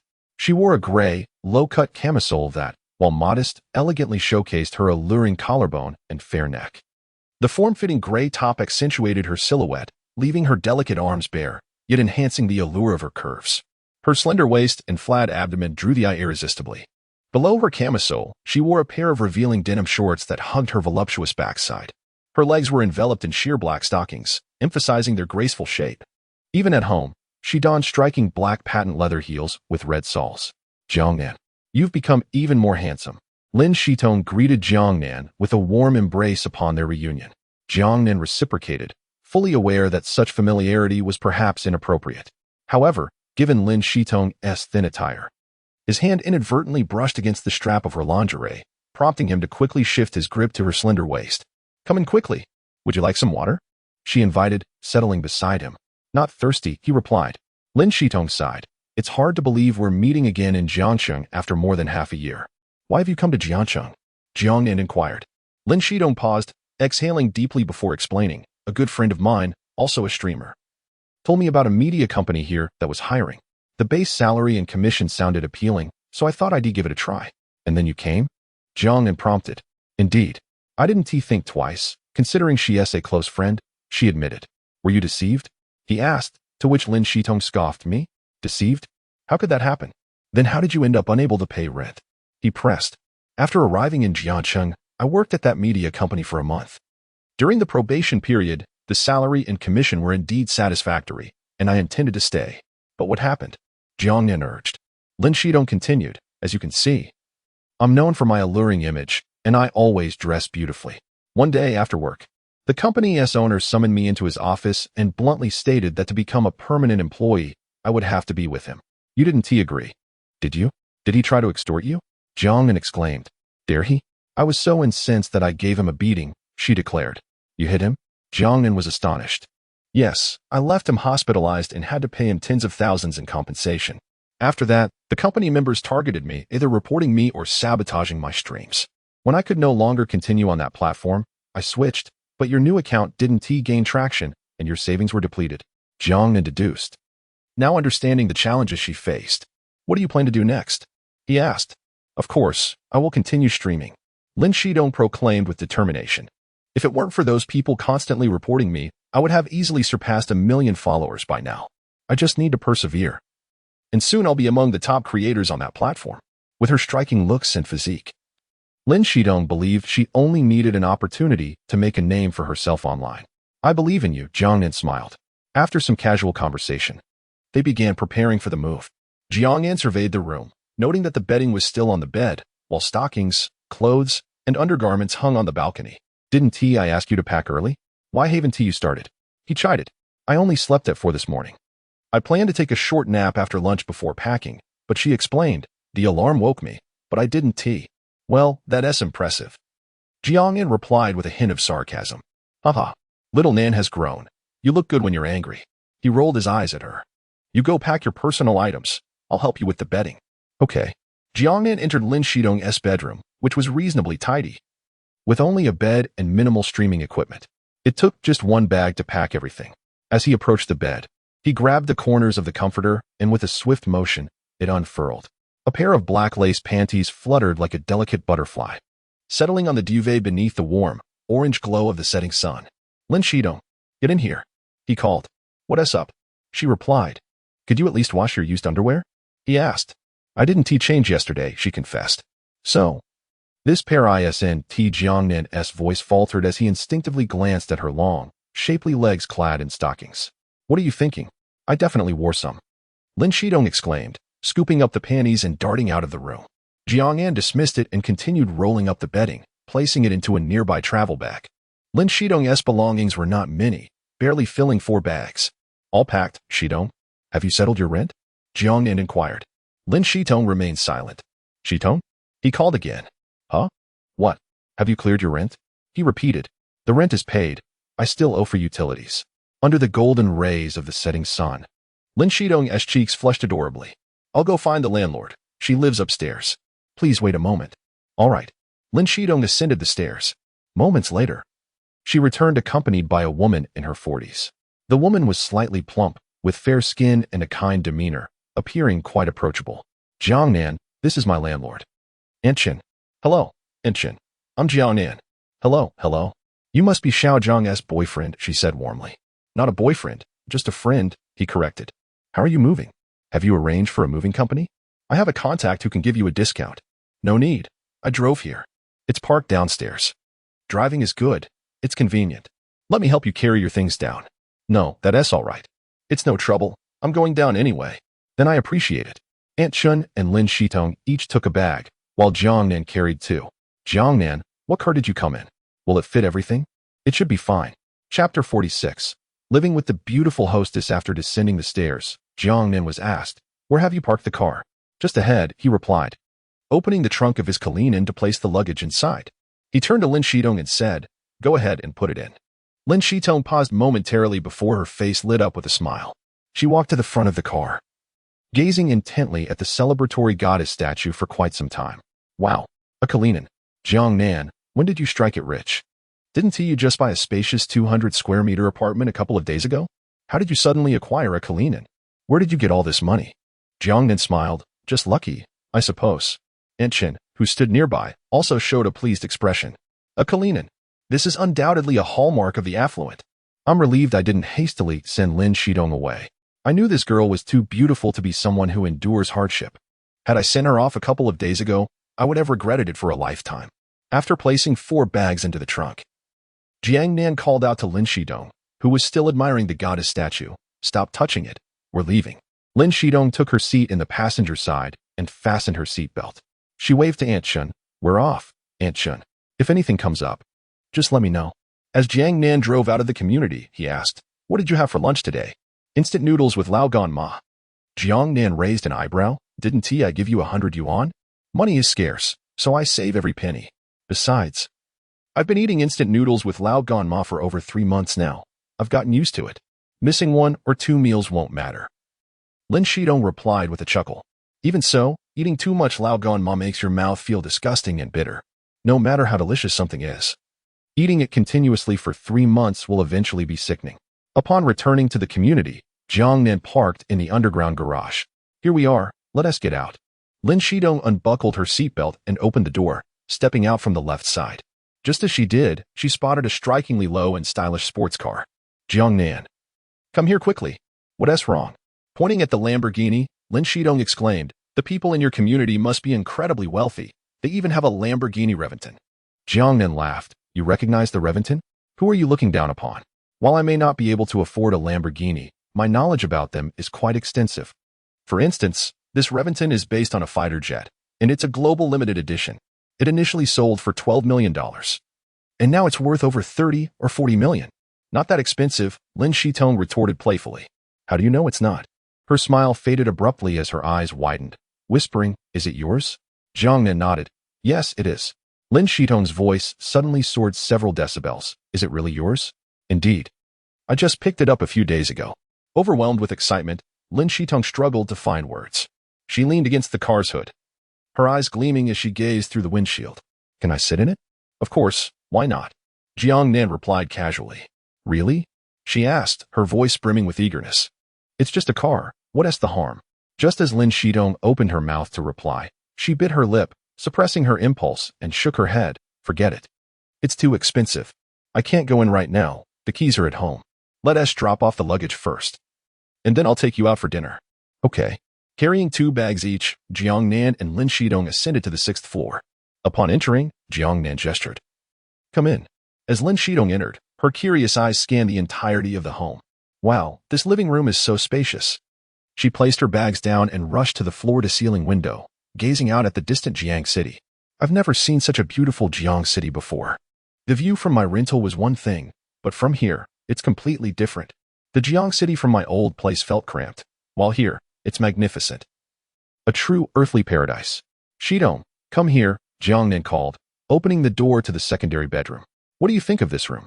Lin Shitong took a quick glance and noted the tasteful decor, which was far from ordinary. The ample natural light pouring in from the large window captured her attention. She fondly remembered the small window in her previous rental. This room is perfect. I'll take it. All right, from now on, this will be your room. By the way, Shitong, can you cook? Of course, I can cook, she replied confidently. Then the kitchen is yours. I usually eat at school, but if you cook, I might occasionally dine at home. There's also a study. It's spacious enough for your live streams. Lin Shitong's affection level 2. Jiangnan was momentarily taken aback as he noticed Lin Shitong gazing at him. What's the matter? With a smile, she said. You let me live here for free and treat me so well. I don't know why it makes my heart feel a bit sour. I just want to cry for a while. Have you been wronged? That tongue is despicable. When I was on a certain platform, he sent people to target me and report me. Eventually, I switched to another platform, but he relentlessly followed me, causing chaos in my live streams. I haven't made any progress for the past 2 months. I can't even afford to eat properly, fearing I might run out of food. I can't tell my family either. I don't want them to worry. Jiangnan opened his arms gently, if you don't mind. You can borrow my embrace to cry for a bit. I assure you, I will forget everything afterward. Tears welled in Lin Shitong's eyes. You mustn't tell anyone. I want tea. Lin Shitong buried her face in Jiangnan's chest, initially sobbing quietly. As her pent-up grievances began to pour out, her cries grew louder, as if she intended to release all her frustrations from the past few days. Suddenly, Lin Shitong's phone rang, abruptly halting her sobs. She released Jiangnan and, seeing her parents' names on the screen, wiped her tears, trying to compose herself before answering. Thank goodness it's not a video call. Hello, Mom. I've arrived. Yes, I'm at a friend's house. My friend is very nice. He's a university student still studying. My place. I'll send you some photos. He's quite wealthy, and his home is spacious. Don't worry, I'm paying rent normally. I'll hang up now. I haven't eaten yet. After dinner, I'll give you a video call. Bye. After ending the call, Jiangnan smiled. Feeling better? Much better after crying. Lin Shitong wiped her tears and chuckled. Your chest muscles are nice. I want to touch them. Dream on. I'm starving. Let us get something to eat. How about hot pot? No way. After 3 months of instant noodles with Lao Gan Ma, if you have hot pot now, you'll be running to the bathroom all night. I'll treat you tonight. What are we having? Cantonese cuisine. Is Cantonese cuisine light? At a Michelin restaurant. It will undoubtedly be light. Chapter 47. The best life for a spoiled woman. My wife only wants to take children's medicine. Jiangnan, accompanied by Lin Shitong, arrived at the Michelin-starred Cantonese restaurant he had previously visited with Zhou Chuqing, as the sole Cantonese restaurant in Jiangcheng recognized by the Michelin Guide. Jiangnan had become an ardent fan after his last visit. The establishment offered excellent cuisine at reasonable prices. After 3 months of eating only noodles with Lao Gan Ma, Lin Shitong was utterly astonished by the exquisite flavors of Cantonese dishes. Since she wasn't footing the bill, she indulged herself to the fullest, leaving the restaurant with a pleasantly full stomach. However, despite sitting in the passenger seat of a Lamborghini, she struggled to find joy in the moment. Jiangnan, with one hand on the steering wheel, turned to her with a smile. Overindulged? Does it feel like your stomach is about to burst? Lin Shitong grimaced, her features contorted in discomfort. You made me eat nothing but noodles with Laogan Ma for 3 months. Now, after a lavish meal worth 5,008, I've outdone you. Indeed, she replied, reclining in her seat. My stomach feels so bloated. I feel like I'm about to give birth. What nonsense is this? Jiangnan replied. There's a pharmacy nearby. I'll buy you some digestive tablets. Overeating isn't good for your stomach. You'll likely need them for the week ahead. He parked the car momentarily and they both exited, strolling into the pharmacy. A woman in a white coat was placing a box of combined levonorgestrel tablets on the glass counter, while a girl in black high heels was scanning her payment. Upon turning around, she noticed Jiangnan and Lin Shitong walking in. Lin Shitong? Upon seeing the woman, Lin Shitong's relaxed demeanor shifted to one of cold indifference. Their eyes met in surprise, followed by a frosty exchange. I heard life has been easy for you since you left Jia Media. Not too bad. I'll survive. If you had agreed to President Qin's terms, would you really have fallen to such depths? 3 months of live streaming with fewer than 30 viewers each day. And yet you persist. I must admit, I admire your tenacity. The woman's lips curled into a mocking smile. You have your struggles too. Doing whatever it takes to make a living. Certainly, I'm better off than you. I can't afford milk before meals, but you drink it freely. The woman's grip tightened around her bag, her fingers trembling from the strain, leaving marks on her skin. Lin Shitong chose to ignore her, turning to Jiangnan with a playful pout. Honey, my tummy is all bloated. I need medicine. I'm scared it'll be bitter. I want something sweet. With a gentle kiss on Jiangnan's cheek, she looked at him with eyes that sparkled with affection, reminiscent of a love-struck girl. There was no trace of pretense. Her emotions flowed freely. Jiangnan was taken aback. This woman was a natural performer. Here is your digestive tablet. Thank you, sir. The woman behind the counter placed the tablets on the counter. That'll be $6.50. Lin Shitong clung to Jiangnan's arm like a koala, gazing at the tablets with a look of innocent concern. Is this medicine bitter, darling? How would I know if it's bitter? Is it, sir? This is an adult medication. It has a slightly sour and bitter taste. Sour and bitter? What a curious description. So it's not sweet? Correct? It's not very sweet. Are there any sweet options? There are, but those are for children and not suitable for adults. I want the children's version. The woman in the white coat gazed at Lin Shitong's blissful expression with envy. What woman wouldn't want to remain forever young, cherished, and adored? Cradled in the palms of someone who loves her? How enviable, she thought. Her husband is so wonderful. Mine only spends his evenings scrolling through Douyin to look at beautiful women. When he finally speaks, it's to say, wife, my back itches. Could you scratch it for me? I should argue with him when I get home. The woman placed the children's digestive tablets on the counter. Sir, for adults. You'll need to take 4 tablets for it to be effective. Understood. Jiangnan glanced around the pharmacy and noticed a water dispenser. Could I have a cup of warm water? Of course, sir. The woman filled a disposable cup with warm water and placed it on the counter. Why don't you take your medicine here? Jiangnan suggested. Lin Shitong glanced at the woman still lingering by the door and, with a playful tone, leaned closer to Jiangnan. I want my husband to feed me. Jiangnan raised an eyebrow, smiling at Lin Shitong's antics. Her cheeks flushed. She boldly insisted, please. Darling, feed me. All right, I'll feed you. Jiangnan opened the bottle of children's digestive tablets, poured 4 animal-shaped white pills into his palm, and offered them to Lin Shitong. She chewed a couple of times, her eyes brightening. Darling, it's really sweet. Sweetness is good. Now drink some water. And let us head home. Lin Shitong took a sip of the warm water, her expression suddenly changing. Darling, it's hot. It hurts my mouth.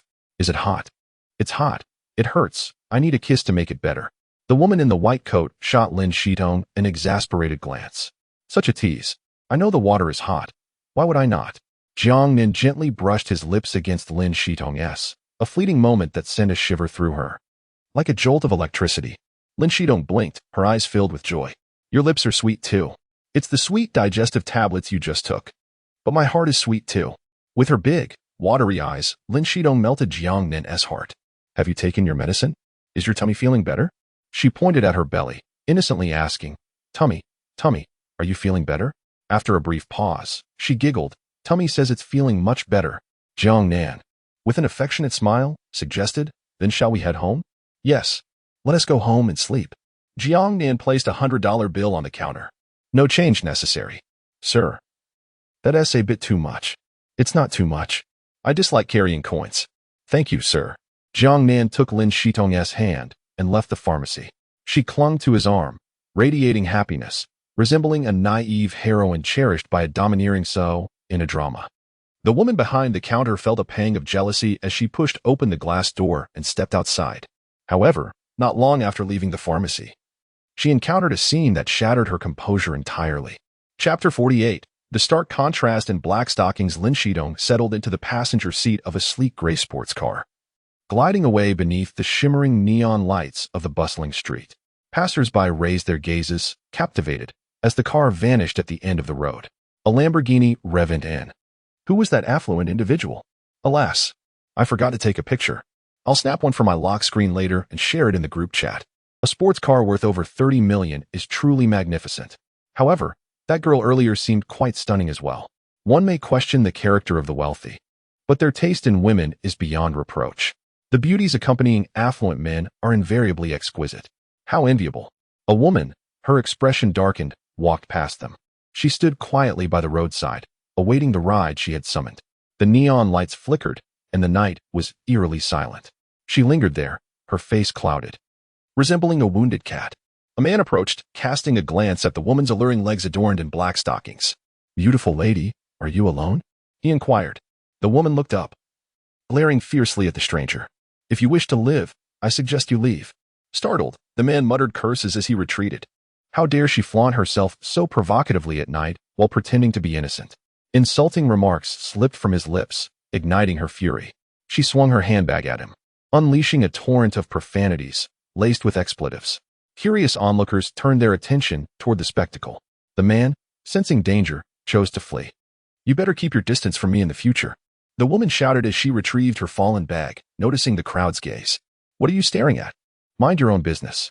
A ride-sharing vehicle pulled up, and the driver, observing the woman's erratic behavior, pondered whether to wait for her to calm down before confirming her pickup location. Unexpectedly, the seemingly unhinged woman approached him and entered the car, taking the passenger's seat. She closed her eyes, attempting to regain her composure, but to no avail.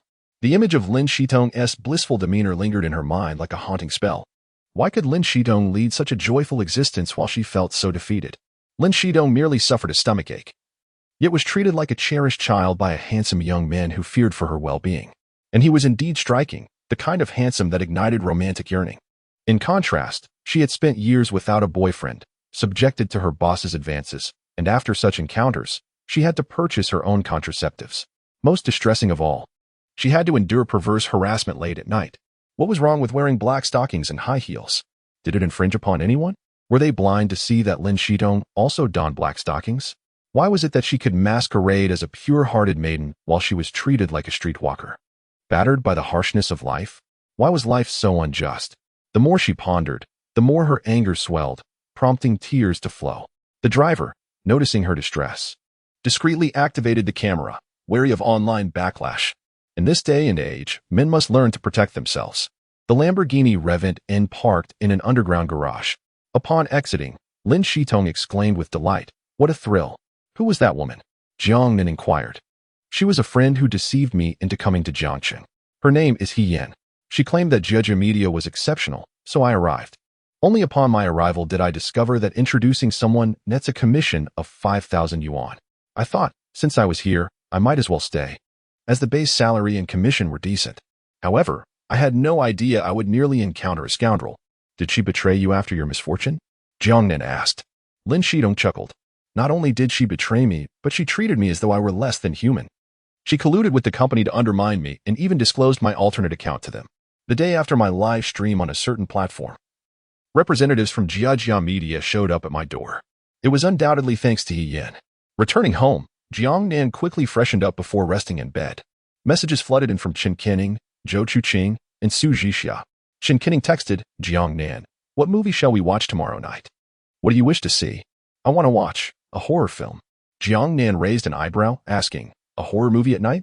Aren't you afraid of nightmares? With you by my side, I fear nothing. This was followed by a confident emoji. Then tomorrow night, I shall hold you while you sleep. All right. Upon receiving Chun Kenning's affirmative response, Jiangnan felt invigorated.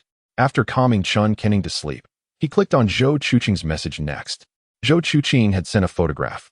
The angle was intriguing, leaving Jiangnan curious about its origin. The image featured a pair of alluring legs, enveloped in sheer stockings, exuding sensuality and elegance. The robust thighs and delicate calves were perfectly showcased. A pair of delicate feet adorned in nude high-heeled shoes graced the image, illuminated by soft lighting, highlighting the intricate patterns of the stockings. Your photography skills are impressive. Next time, do enlighten me. Do you truly only wish to learn photography? A kiss, perhaps? At that point, you'll reap the rewards. After soothing Zhou Chuqing to sleep, Jiangnan clicked on Su Zhisha's profile. I have classes tomorrow, the day after. And the day after that. I'm exhausted. I feel like a groundhog that dreads work. After ensuring all three were asleep, Jiangnan set down his phone and drifted into slumber. The following morning, Jiangnan awoke to find Lin Shitong still peacefully asleep beside him. Originally, he had hoped that sharing a residence would allow him to enjoy breakfast alongside her, but it seemed futile now. Lin Shitong was even lazier than he was. By the time she woke and prepared breakfast, it would likely be nearing 10. Yawning, Jiangnan made his way to the underground parking lot. As he opened the door of his Cullinan, he was suddenly called from behind. Jiangnan. Turning in surprise, he beheld a tall, fair-skinned man with a trendy hairstyle and rimless glasses. He wore a white shirt paired with black trousers and casual shoes, embodying a unique style that Jiangnan found hard to appreciate. At that moment, the man approached, one hand tucked into his pocket. He exuded an air of refinement that felt almost too delicate for a man. Excuse me, Jiangnan, are you heading to Jiangnan University? Might you give me a ride? My car broke down and is at the service center. Jiangnan's eyes widened, staring at him. That delicate voice. Was it a woman? Chapter 49. Huananji, I am fond of you. The woman innocently smiled and asked, do I resemble a man? Jiangnan remained silent. Kuan Gu sported a center-parted hairstyle, his hair just slightly longer than Jiangnan's. He wore a standard suit without an overcoat. Most importantly, there was not even a hint of femininity about him. Anyone would mistake her for a man at first glance. My name is Huananji. A pleasure to meet you. Huananji? Indeed, it sounds somewhat like a stage name. I am a university lecturer, engaged in a respectable profession, teaching social psychology. You teach at Jiangnan University? Correct. Jiangnan cast a gentlemanly glance over. All of Huananji's personal information appeared before him.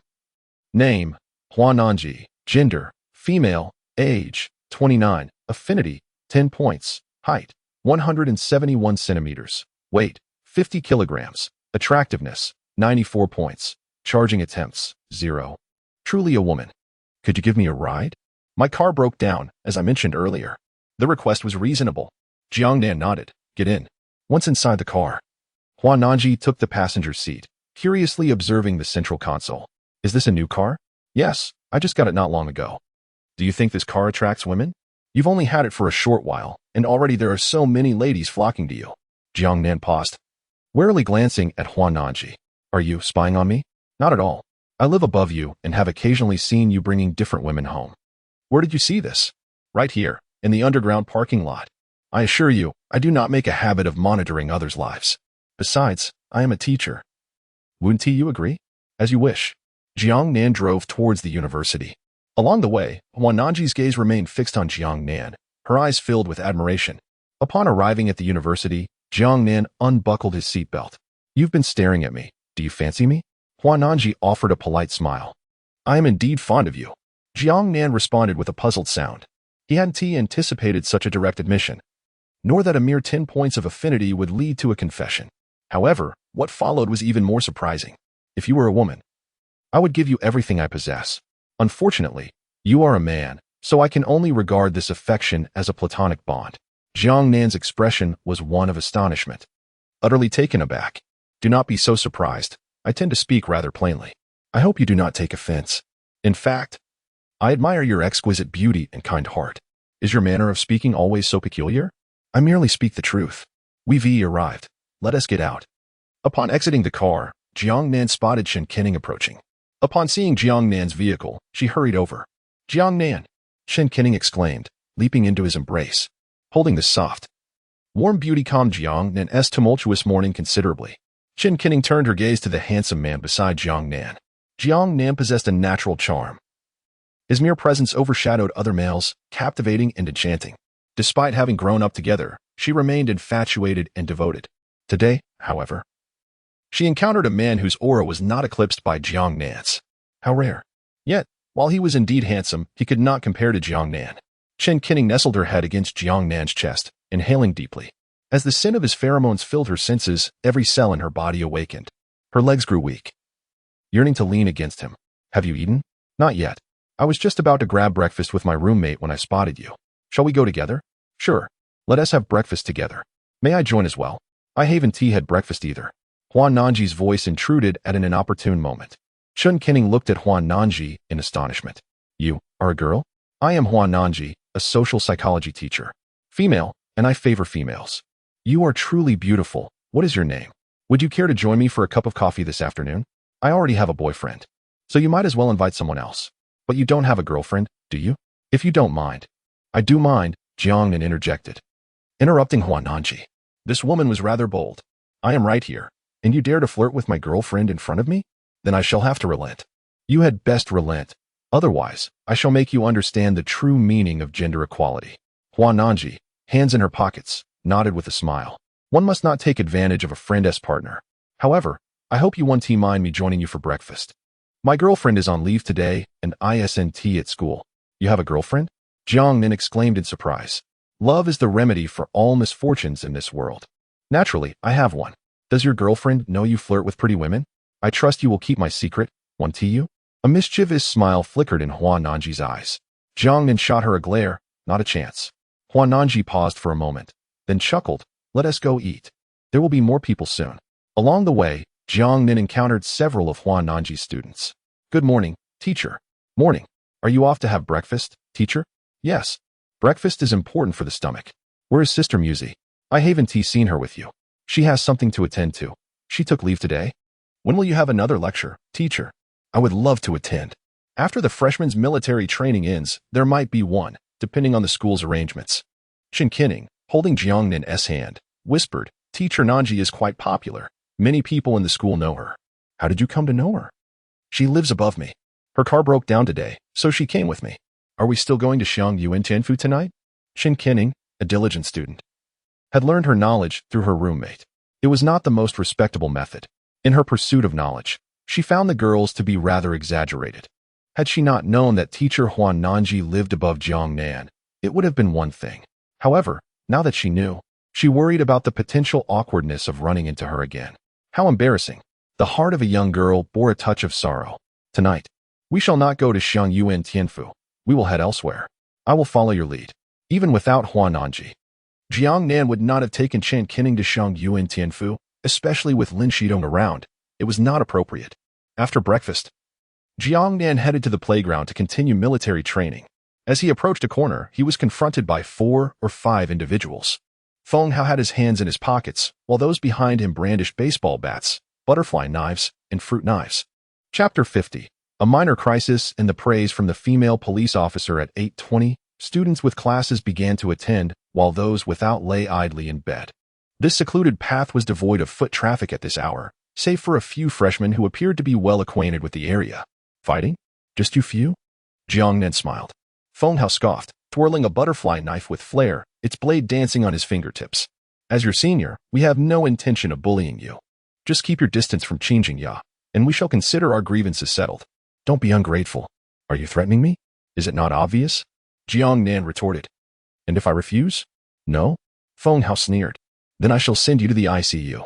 Jiangnan chuckled. Good suggestion. I'll escort you there. His expression shifted slightly as he raised his foot, delivering a kick that sent Feng Hao flying. Feng Hao landed painfully on the concrete, groaning in agony. The others, witnessing this, rushed forward. Though their attacks were fierce, Jiangnan was agile enough to evade them. 5 minutes later, all 5 lay sprawled on the ground, their faces contorted in pain.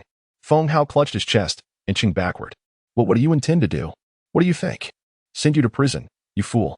Jiangnan glanced at the boys brandishing knives and smirked. Fools, this is a society governed by law. Why wield knives? Are you gangsters? Heroes returning, filled with righteousness? Each of you will serve 20 years. As for you, Feng Hao, life imprisonment awaits. You shall spend the rest of your days in prison. Jiangnan pulled out his phone and dialed the police station.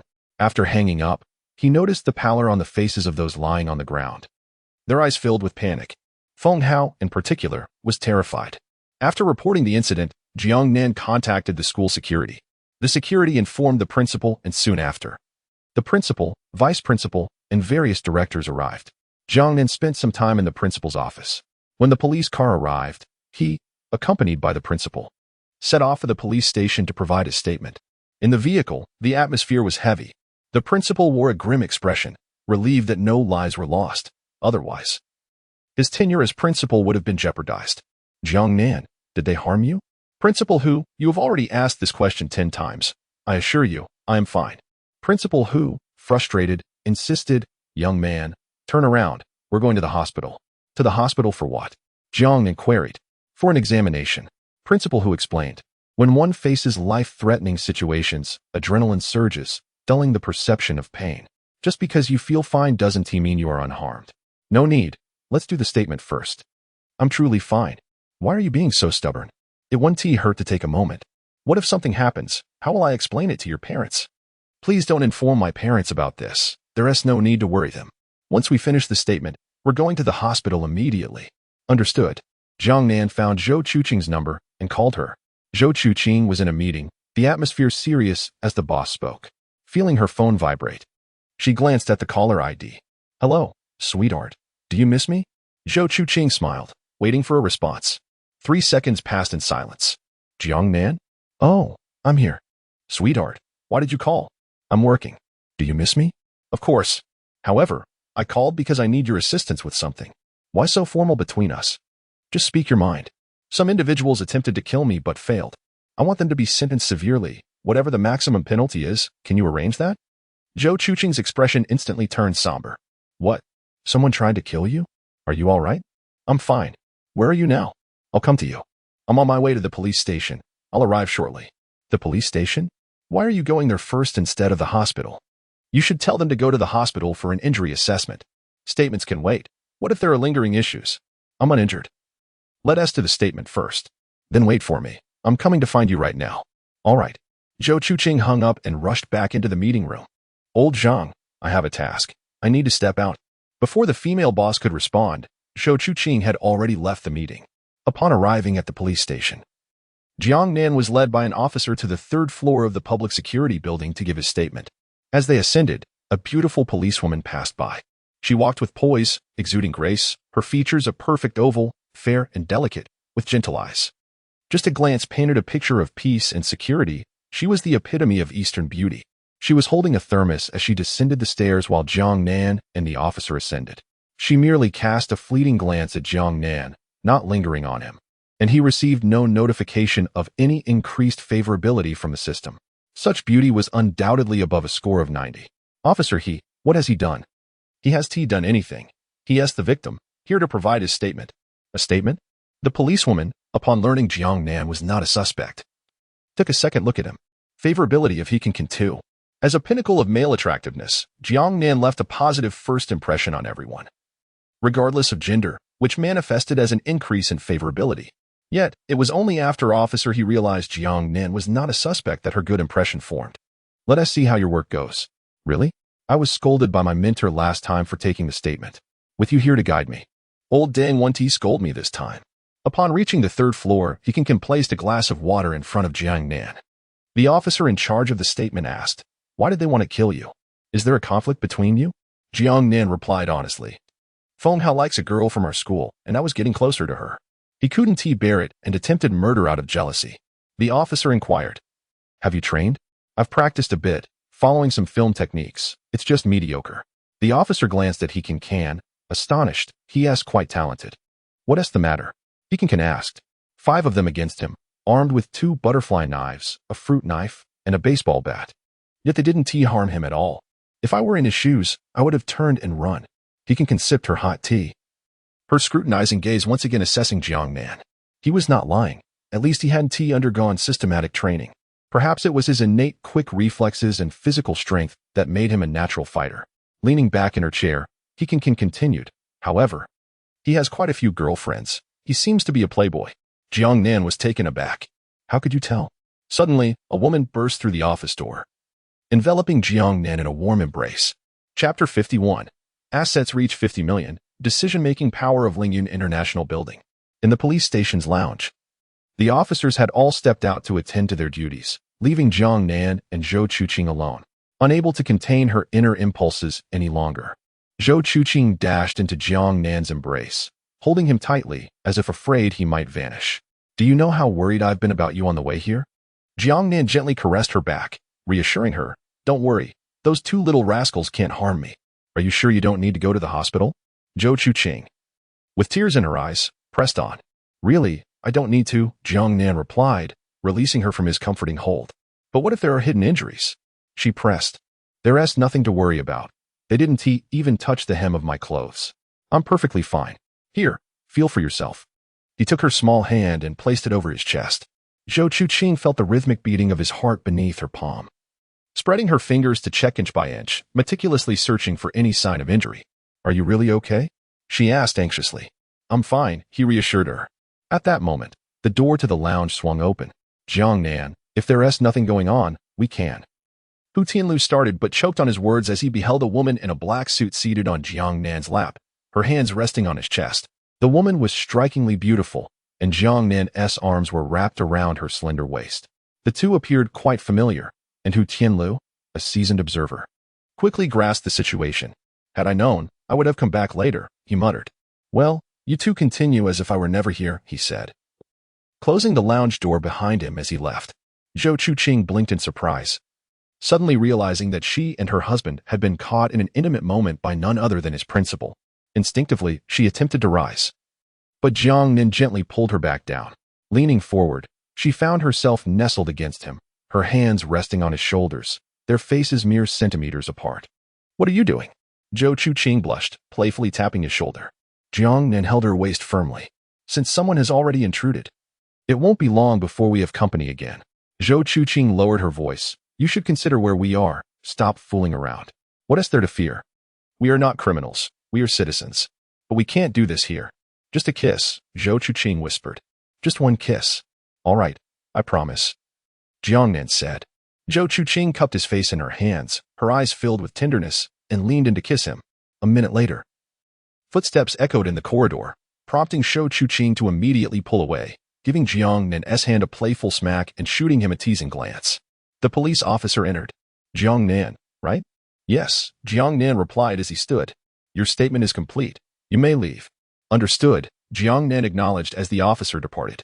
With a smile, Jiangnan turned to Zhou Chuqing. Take good care of yourself. Zhou Chuqing, her cheeks flushed, took his hand in hers. Enough of this.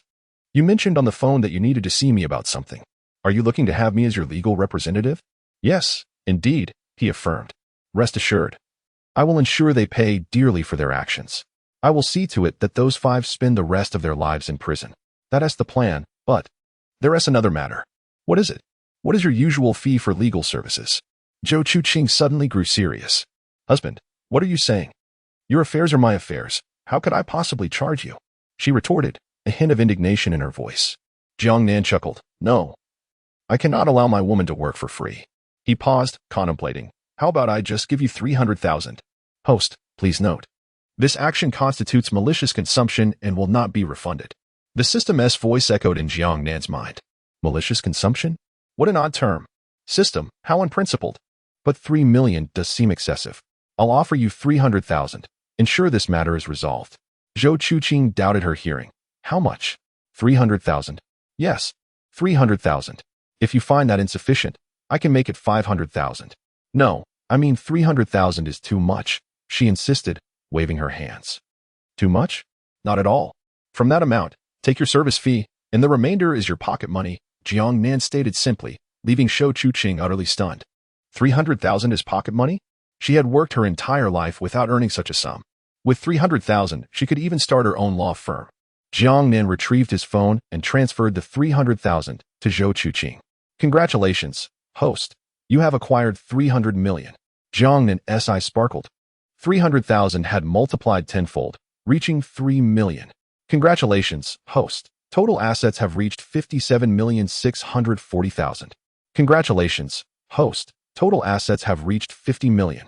Phase task triggered. Task name, Beautiful Companions. Task description, acquire 5 confidants with a beauty score of 90 and a favorability rating of 90. Note, confidants with a favorability score of 90 prior to task issuance do not count towards the total. Task reward, 62. 1 share in decision-making power of Lingyun International Building. Jiangnan eyes gleamed. The 62. 1 share in decision-making power of Lingyun International Building. This meant that the entire building would ultimately belong to him.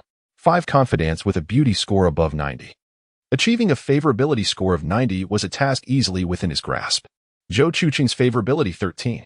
The system chimed again. A mere 300,000 had boosted her favorability by 13 points. With this addition, Zhou Chuqing's favorability had reached 80. By the time her relatives departed on Friday, the last 10 points would be effortlessly within reach. Just then, Zhou Chuqing received a call from the law firm's boss. Chuqing, a client is here for you. It seems to be regarding that insurance claim case. All right, I'll return shortly. After hanging up, Zhou Chuqing stole a final glance at the 300,000 in her account, feeling as though it was all a dream. Husband, I will ensure this case satisfies you. I believe in you. Make sure to come over on Friday. I'll be waiting at home for you. You don't need to remind me. I will definitely come. Zhou Chuqing whispered in Jiangnan's ear. I just bought a pair of socks that smell like chocolate. Please help me see if they suit me on Friday. With their business at the police station concluded, Jiangnan and Zhou Chuqing left the lounge and descended the stairs. Upon reaching the first floor, Jiangnan spotted Feng Hao emerging from the restroom. Feng Hao, upon seeing Jiangnan, charged towards him with such speed that even the nearby officers could not restrain him. Chapter 52. The determination of the young and promising Li Sisi. Jiangnan braced himself, ready to spring into action as Feng Hao approached within 2 meters. In this situation, self-defense was paramount. If it came to a life-or-death confrontation, what could one say?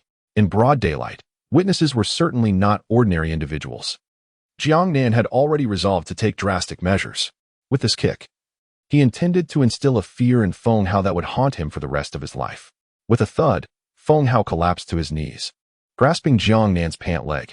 Brother, dear brother, I was wrong, he cried, tears streaming down his face. I truly made a mistake in provoking you. I was blind. I am no better than a beast. Please spare me. I do not wish to spend my life in prison. A police officer seized Feng Hao and pulled him to his feet. You scared me to death, you little brat. Get up, we're going back. Feng Hao, choking back sobs, wore a visage of remorse. Yet Jiangnan was unmoved. You realize your error? Yes, I truly understand my mistake, he stammered. No, you do not grasp your mistake. You are merely frightened. Enjoy your time inside, and be more cautious in your next life. Feng Hao was dragged away by the officer. Zhou Chuqing clung to Jiangnan's arm, expressing her relief. I thought he was going to attack. Some criminals, upon realizing their bleak future, can indeed resort to desperate actions. I was prepared to act, but he knelt instead. Regardless, my intent remains unchanged. I want him to spend the latter half of his life in prison. Rest assured, this matter will be handled with ease. Zhou Chuqing entered her car, waved goodbye to Jiangnan, and drove off. Jiangnan sat in Principal Hu Tianlu's vehicle as they returned to school. Hu Tianlu spoke earnestly. The incident with Feng Hao must capture the attention of the entire school. This afternoon, I will issue a notice mandating all 2nd, 3rd, and 4th-year students to attend a class meeting tomorrow at 8 in the morning to emphasize the importance of this matter. The implications of this incident weighed heavily on Hu Tianlu. If mishandled, his future could be jeopardized. Principal Hu, I will not attend military training this afternoon. I shall rest at home, Jiangnan stated. Very well. Shall I take you back now? No need. Just drop me off at the school. I will drive home myself. Hu Tianlu delivered Jiangnan back to the campus. Where's your car? I can take you there directly, he inquired. Just ahead, around the corner, Jiangnan replied. After rounding the bend, Hu Tianlu parked by the roadside. Jiangnan alighted, gesturing with his chin. This is it. Hu Tianlu regarded the luxurious Cullinan. You're driving a Cullinan at such a young age? Truly impressive. Jiangnan secured his seatbelt and sent a message to Chen Kenning, informing her of his absence and that he would pick her up later that evening. He then drove away from the school. As he approached a traffic light, his phone rang. It was Sister Cece calling. Jiangnan pressed the answer button while steadying the steering wheel. Hello, Sister Cece. Jiangnan. Were you tired from military training this morning? I took a leave of absence and did not attend military training. After a brief silence, Li Sisi continued, by the way, Wan has gone to school. I called to assure you not to worry about her. She is doing well. Jiangnan replied with a smile, I understand. Will you be coming over for lunch today? I'm afraid I can't make it. All right then, do what you need to do. After hanging up, Jiangnan turned at the intersection and arrived at Li Sisi's building. He purchased a box of children's snacks before heading upstairs. Upon reaching her door, he knocked gently. Li Sisi opened it just a crack, and upon seeing Jiangnan, her face lit up as she swung the door wide open and leaped into his arms, embracing him tightly. Come in, Jiangnan said. Once inside, he settled onto the sofa while Li Sisi joined him, as if she had anticipated his visit. Today, she wore a purple lace bodycon dress that accentuated her curves. Her bosom was pronounced, her waist slender, and her hips voluptuous, resembling a ripe peach. Her legs, clad in sheer stockings, were elegantly together. I knew you would come. You were deceiving me over the phone, she teased. I wanted to surprise you. Li Sisi boldly sat on Jiangnan's lap, her arm draped around his neck, lazily resting against his chest. She was no longer the naive girl she once was. Previously, she had overlooked her own desires for Wan's sake. But now, having found a man she could truly love, she was determined to reveal her authentic self. After all, she deserved nothing less. Is Wan well? She is almost better. Today, she insisted on going to kindergarten, and I took her. She was very happy there. Have you found a suitable place to live? I've secured a rental, but I still need help finding a house to purchase. I would like your advice. Shall we go together this afternoon? Sure, if you have the energy, Jiangnan replied. Li Sisi playfully kissed Jiangnan on the cheek, saying, Men can be overly confident sometimes. My confidence is well-founded, he retorted.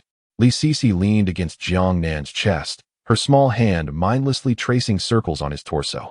Her eyes held no longing for worldly desires. She realized she could one day become virtuous. It's 2 o'clock. Well, would you like to eat? I can cook for you. Let us order takeout. No way. I must cook for my man personally. Since you don't know what you want, I will prepare something that will satisfy your hunger. All right. Li Sisi stood, stretching her arms lazily. The soft sunlight filtered through the curtains, casting a gentle glow upon her. She turned to Jiangnan, shyly asking, Am I getting too old? Jiangnan marveled. You are undeniably beautiful. Where is the sign of age? Not a trace at all. From the moment Li Sisi decided to be with Jiangnan, she had resolved to maintain a flirtatious relationship forever.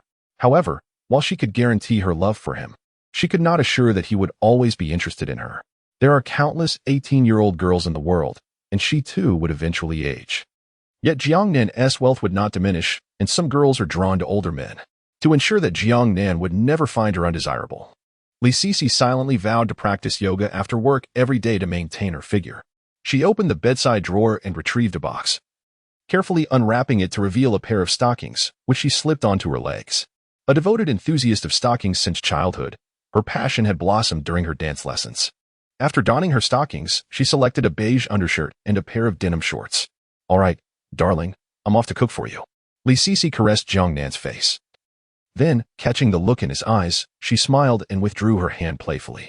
No more teasing. Let us have lunch first. We still need to look at houses this afternoon. Chapter 53, Over 2 million, buying a house in full before Li Sisi could retract her hand. Jiangnan's arm had already encircled her delicate waist. Her voluptuous figure, with its curvaceous hips, resembled soft jelly. Li Sisi leaned into Jiangnan, her arms entwined around his neck. What are you doing? Her gaze, infused with a playful resistance, was both tender and captivating, as if she could consume life itself. Every smile and frown from this mature woman was naturally enchanting, effortlessly stirring one's soul. Particularly mesmerizing were her small hands, playfully pinching Jiangnan's ear. What do you think I want to do? Stop teasing. Aren't you hungry, little man? It's precisely because I'm hungry that I sought you out, Sisi Jie. I meant your stomach. After a while, as the clock approached 4, Li Sisi glanced at her torn stockings, a mix of love and hate filling her heart. Little man, how much do you adore my stockings? She removed the damaged pair and tossed it into the trash, leaving behind a graceful silhouette. I'm going to take a shower. Let us go out for dinner afterward. It's getting late. Have you decided where to eat? There's a beef noodle shop outside the community. The taste is quite good. Wan and I often go there. After both had showered, Jiangnan and Li Sisi made their way to the noodle shop downstairs. While waiting for their meal, they began discussing Li Sisi's housing situation. Sisi Jie, have you found a suitable house? I searched online. The properties in Jia Garden are quite nice. close to Nuan's kindergarten, and the price is reasonable. Is it suitable for Nuan when she goes to elementary school? It's a bit far from the elementary school, but the ones near it are all in the school district, averaging 13,000 per square meter, and in some areas, it can reach 15,000, which is exorbitant. Just then, their beef noodles arrived. The proprietor placed 2 bowls on the table. Jiangnan ate significantly faster than Li Sisi. After their meal, Jiangnan began searching for houses online. After a lengthy 5 minutes of deliberation, he selected a property near Jiangxing Experimental Primary School. Sisi Jia, let us go see Longming Shanjuan. Longming Shanjuan? Li Sisi was familiar with this community. She had noticed it several times during her evening house hunting sessions, but the prices were steep. In other locations, properties there averaged around 14,000 to 15,000, and since it was adjacent to the experimental primary school, its price had surged to 18,000 per square meter. To purchase a 90 square meter unit, it would cost over 1.6 million, not including renovations. Thus, she had ruled it out initially. Jiangnan, although that community is in a prime location, the prices are too high. Why don't we opt for a more ordinary community? I now have a car, so picking up Nuan isn't too exhausting. Jiangnan held her hand. Why settle for less when we can have better? But, trust me, Li Sisi's gaze was tender and sweet. All right, I'll listen to you. Jiangnan took Li Sisi to the Longming Shanjuan Sales Center. Upon entering the hall, a saleswoman in black stockings immediately approached them. Welcome to Longming Shanjuan. The saleswoman guided Jiangnan and Li Sisi to the model display, outlining the community's advantages. Jiangnan advised Li Sisi, choose a 150 square meter house, don't buy anything smaller. And be discerning about the layout. Isn't 150 square meters a bit large? Not at all. Since this house would be home for Li Sisi and Nuan for the long term, Jiangnan entrusted most of the selection to her. Overhearing their conversation, the saleswoman perked up, enthusiastically stating, Sir, we have several high-efficiency 150 square meter layouts left. Would you like to take a look? Let us see them. The saleswoman led them to the customer lounge and offered them hot tea. She presented several floor plans for Li Sisi to choose from. Li Sisi selected a 3-bedroom, 1 living room layout. To ensure it was adequate, Jiangnan and Li Sisi followed the saleswoman to view the unfinished units. From the living room, they could see the experimental primary school. Sir, this layout is very popular. 3 people have reserved it, but none have made a payment yet. Jiangnan interrupted the saleswoman. Full payment. The saleswoman was momentarily taken aback, then gleefully replied, Right now? Yes. All right, sir. Please follow me back to the sales center to sign the contract. After signing the contract, Li Sisi exhaled deeply as they left the sales center. I've finally established myself in this city, with a husband, a child, and my own home. She kissed Jiangnan on the cheek. Thank you, my husband. What else would I do, considering you were my woman? Once in the car, Li Sisi asked, Do you have plans tonight? I do. Then come home with me for a while. It's still early. Sure. Back at home, Li Sisi pulled out a yoga mat. She changed into gray yoga pants and a black tank top, her feet adorned in white athletic socks. When did you start practicing yoga? Jiangnan inquired curiously. After losing my job, I began to maintain my flexibility, but then I fell off track. What made you think of it now? Li Sisi smiled. I want you to be unable to resist me. Jiangnan smiled silently, captivated by her charm and determination. Li Sisi sat on the yoga mat, showcasing her long, graceful figure in front of Jiangnan. The frog pose, a classic yoga position, could help correct O or X-shaped legs. Bored. Jiangnan opened a streaming platform and searched for Lin Shidong's live stream. The search led him directly to her channel, which had only 10 viewers. Nevertheless, Lin Shidong was diligently streaming. Jiangnan chatted with her in the live chat. Little boy, Shidongjia, how long have you been streaming? After a brief pause, Lin Shidong quickly recognized Jiangnan. Jiangnan, is that you? What brings you here? Little boy, just bored, came to see you work. How is it going? Lin Shidong sighed. Same as usual, I've been streaming for almost 8 hours and still only 10 viewers. Little boy, is Jiajia Media still causing trouble? They haven't shown up for half a month. They might have forgotten me. But this account is completely useless now. It's not going to revive. Little boy, want me to help you get on the homepage? Getting on the B station homepage is difficult. Little boy, what is so hard about it? Is 1 million enough? Chapter 54. Learning Yoga. Jiangnan converted 1 million into 10 million worth of virtual gifts. He navigated to the gift section, selected the Dreamland amusement park, and clicked to send. In an instant, The live stream room of Lin Shitong was filled with dazzling effects of the Dreamland amusement park. On the left side of the live stream, the number of Dreamland amusement parks was rapidly increasing, soaring from 1 to 334 in just over 20 seconds. Upon witnessing such an abundance of gifts, Lin Shitong covered her mouth in excitement, smiling as she leaned closer to the screen, scrutinizing it, as if fearing she might misread the figures. 334 Dreamland amusement parks? 1 million? Lin Shitong leaned back in her chair, wiping her nose in bewilderment. She smiled and said, Jiangnan, how did you send so many? I wasn't prepared with any gifts. In the realm of live streaming, it was customary for hosts to offer gifts. More modest streamers might give stuffed toys or other trinkets, while bolder ones might present risky photo collections. Lin Shitong, having spent considerable time in this arena, understood the unspoken rules. Yet, she had never envisioned herself having a patron or receiving such a lavish sum in one go. Overwhelmed, she contemplated, Jiangnan, how about I treat you to dinner? I can cook for you at home. After much thought, she settled on what seemed a plausible solution. After arranging to meet for lunch the next day, Jiangnan exited the live stream. Beyond Lin Shitong, there were many girls striving for a better life. Though they may not possess her beauty, they were equally commendable in their endeavors. Once Jiangnan departed, Lin Shitong decided to conclude her live stream. After all, with earnings of 4 to 500,000 in a single day, a well-deserved rest was in order. This substantial windfall from the million-dollar gifts would sustain her for several days. She mused that tomorrow, as soon as she resumed streaming, she would surely be featured on the homepage. The thought of their lunch date lingered in her mind. Suddenly, an epiphany struck her as she stood up from her chair. Of course, he is in college now, an adult. He is no longer that high school student, and it's no longer illegal for us to date. Back in Donglan City, Lin Shitong had noticed her neighbor was an exceptionally handsome young man, stirring within her a desire to connect. However, upon discovering he had just over a year until his college entrance exams, she suppressed her feelings, intending to wait until after his exams to make her move.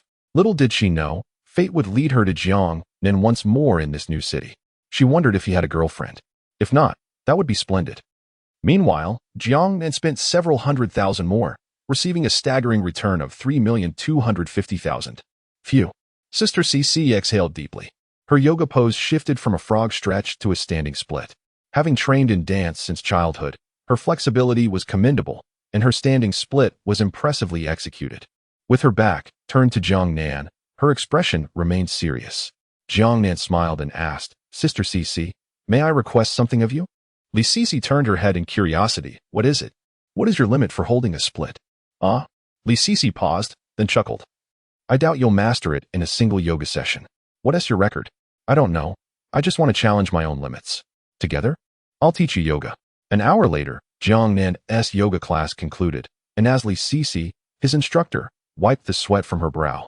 She acknowledged the significant exertion yoga demanded, explaining its widespread appeal. Li Cici shot Jiangnan a playful glare. You little rascal. Jiangnan pinched her cheek and reminded her. Monwan will be out of school soon. Shouldn't you get going? Li Cici's face flushed with playful anger, resembling a ripe cherry. Humph.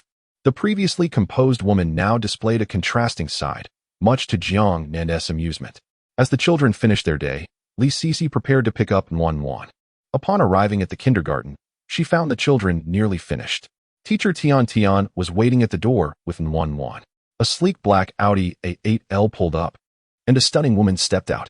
Mommy, Monwan exclaimed, running into Li Cici's embrace. Teacher Tian gazed enviously at the pristine Audi A8L. Recalling how just days prior, Li Cici had taken the bus to drop Monwan off at school. Thank you for taking care of Monwan. I appreciate it. Not at all. Monwan is very well behaved, replied the teacher. Goodbye, teacher. Monwan waved as they departed. Upon returning to school, Jiangnan encountered Qingjingya, who emerged from the literature department, still donning her floral dress that stopped mid-thigh, her long legs elegantly clad in white socks and shoes. Are you here to see Chen Keilang? Yes, I'm looking for her. I heard about Feng Hao's situation. It's my fault you were put in danger. Jiangnan reassured her, it's not your fault. Still, I feel guilty. I'd like to treat you to dinner to apologize. All right, tomorrow evening. You choose the location. See you tomorrow evening. With that, Qin Jingya departed, her steps noticeably lighter. Jiangnan made his way to the playground, where Chen Keilang was still training. He sat nearby, waiting for a few minutes until her session concluded. Chen Keilang ran over and linked her arm with his. Jiangnan, I'm so relieved you're okay. I was worried sick when I heard the news at noon. It wasn't that serious. Let us not discuss him. He is already behind bars. What do you want to eat tonight? I'm craving ice cream. At Tianhai Commercial Plaza, Feng Laohu knelt with his head bowed, eyes bloodshot. Brother, you must save my son this time.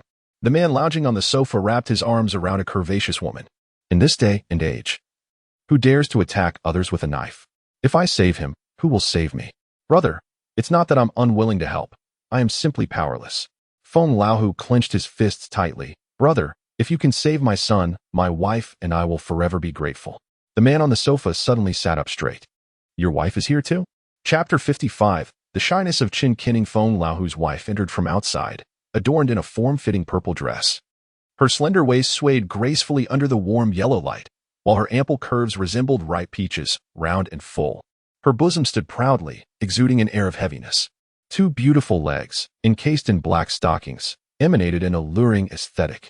Knee-high boots accentuated her calves, rendering her even more seductive and exquisite. Kneeling on the floor, Feng Laohu's wife choked back tears, pleading, Brother, you must save our Hao Hao. If you can rescue him, my husband and I will serve you like loyal beasts of burden. Li Jiang pushed aside the alluring woman beside him and swiftly moved forward to help the couple to their feet. Sister-in-law, please do not act this way. We are all family. Over the years, Feng Laohu has weathered storms alongside me, and I can clearly see that. Rest assured, I will do my utmost to assist. Thank you, brother, she replied gratefully. But please, do not thank me just yet. While I can lend my support, the path ahead is fraught with challenges. And whether we can traverse it remains to be seen.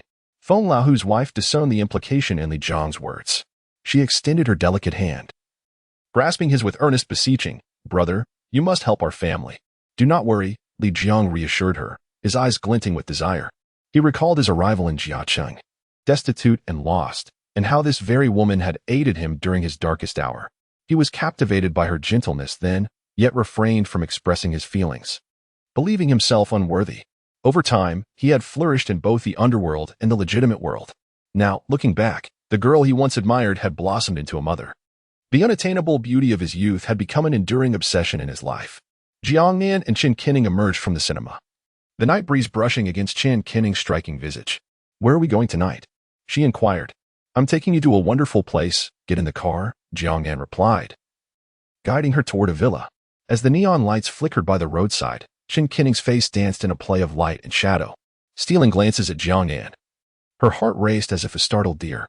Not long ago, they had merely been classmates, harboring unspoken feelings for one another. Now, they were on the brink of sharing an intimate experience. Despite her mental preparation, Qin Kinning felt a wave of nervousness. She clutched the hem of her military training uniform tightly. As they arrived at their destination, her heartbeat quickened, threatening to escape her chest. Jiangnan drove into the garage of Villa number 001 and led Qin Kinning into the yard.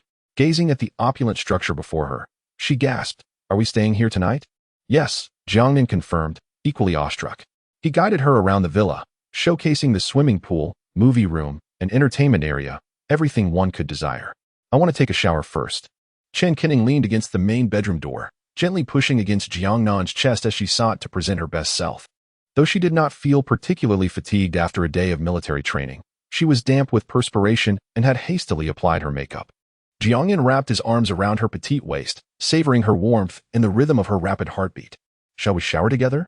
Qin Kinning shivered slightly at his suggestion, her cheeks flushing crimson as she blinked in confusion. And no, please. Jiangnan gently pressed his forehead against hers, whispering, Are you shy? Not at all.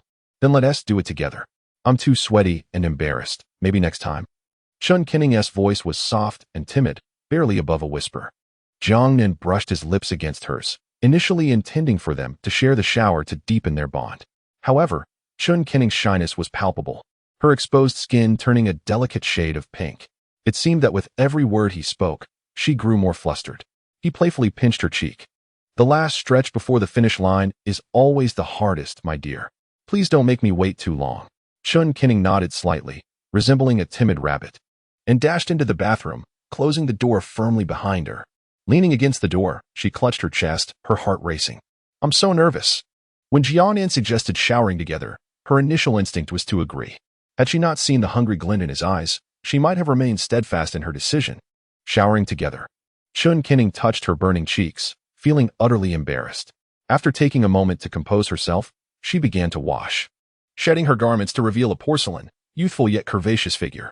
She turned to admire herself in the mirror, satisfied with everything but her slightly chubby cheeks, which stubbornly resisted her dieting efforts. Why is my face so plump? She pondered, pinching her baby fat with discontent. Slipping into the bathtub, she relished the sensation of water enveloping her body and picked up her phone to scroll through Douyin, losing track of time. 40 minutes later, wrapped in a towel, she emerged from the bathroom to find a weary Jiangnan.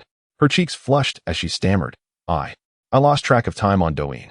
Jiangnan wrapped his arms around her waist, murmuring, how should I punish you for this? Please don't punish me. What do you think, my little darling?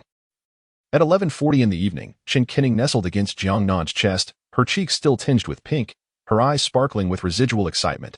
This is so embarrassing, she suddenly exclaimed. Jiangnan raised an eyebrow in confusion. Embarrassing? What do you mean? Chun Kinning shot him a glare. It's all your fault that I ended up like this. Like what? You know what I mean. You made me call you daddy. Chun Kinning buried her face against Jiangnan's chest, playfully biting him. Ow! Jiangnan, my teeth hurt. He cupped her face tenderly. Teeth hurt. I warned you not to bite. Let me give you a massage. That should help. Chun Kinning swatted his hand away. My teeth hurt, not my chest. You're touching the wrong place. Right. Look at you. Staying up late and neglecting your rest. You can't even tell which part is your jaw anymore, Jiangnan teased. Chun Kinning blushed and playfully hit Jiangnan's chest. However, her hand turned red from the contact, stinging more than before. You scoundrel, is your chest still made of flesh? Of course it is. So tempting, let me touch. Not a chance. You think you can just do whatever you want. I'll touch it even if you say no. Chapter 56, Lin Shidong. If I lose, you may do as you please. After a cozy moment with Jiangnan, Chun Kinning had entirely shed the initial shyness and embarrassment, reverting to her cheerful demeanor from before their courtship. That rascal Jiangnan. If he want to let me touch him, then I want to feel inclined to either, she declared playfully. Rising from her bed, she stretched her arms high, exhaling a contented sigh. Ah, how refreshing. Chun Kinning released a breath of stale air, humming a little tune as she made her way to the bathroom. Just as she was about to close the door, she spotted Jiangnan lounging inside. With a mischievous smile, she asked, Nan, shall we take a bath together? Jiangnan got off the bed and pushed open the bathroom door. The following morning, as the sun streamed brightly through the windows, Chun Kinning abruptly sat up in bed, her eyes still bleary with sleep. Jiangnan, what time is it? She panted, leaning over to pry open his eyelids with her thumb and forefinger. What time is it? Jiangnan brushed her hand away, turning his back to her. Why are you bothering me? I don't have a watch in my eye. Let me sleep a little longer. My phone fell into the bathtub. Then check my phone. She replied. Where's your phone? Right over there, Jiangnan mumbled. Chun Kinning sighed resignedly. In such a large villa, there isn't even a clock in the master bedroom. What were you thinking? What kind of person installs a clock in the master bedroom? I have money and don't care about time. Get up. School. Military training. Have you forgotten? With a sudden burst of energy, Jiangnan leaped out of bed, blinking at Chun Kinning. Why didn't you say so earlier? Chun Kinning shot him a glare. What time is it now? Jiangnan flung back the covers and retrieved his Audemars Piguet watch from beneath him. It's 7:20. He relaxed back into bed, saying, no rush. What do you mean no rush? We have a 20-minute drive to school and only 20 minutes to eat. Just let me lie here for 5 more minutes. 5 minutes later, Jiangnan arrived at the empty garage, contemplating the need to fill it with something more substantial. Later that morning, as Jiangnan participated in military training as usual, he took a moment during a break to call the property management at Tinfu Jigua. Do you have a housekeeper? We respect our owner's choices. If you require a professional housekeeper, we can provide dedicated service. If you have a more suitable candidate, we will do our best to accommodate. Please provide one, Jiangnan replied. Certainly, sir. We will dispatch a professional housekeeper to serve you. After hanging up, Jiangnan recalled Zhong Shujia and her sister. It seemed they hadn't tea-streamed in the last couple of days, perhaps still haunted by the previous incident. Soon enough, military training would conclude, and Zhong Shujia would visit him in his hometown. Kuning, Zhou Chuqing, Lin Shidong, Zhang Shujia, and Qin Jingya, he mused. 5 in total. System. Check Kuning's current affection level. Chun Kinning's affection level has reached 88 points. It had surged to 88 points overnight. Just 2 more points to reach 90. At noon, after military training ended, Chun Kinning lamented, I only have 20 minutes for lunch. 20 minutes? Are you in such a hurry? I have training again tonight until 8. The military training performance is about to start, and the instructor is raising the intensity. Go eat. I'm starving. Jiangnan accompanied Chen Qinning for lunch before driving them back home.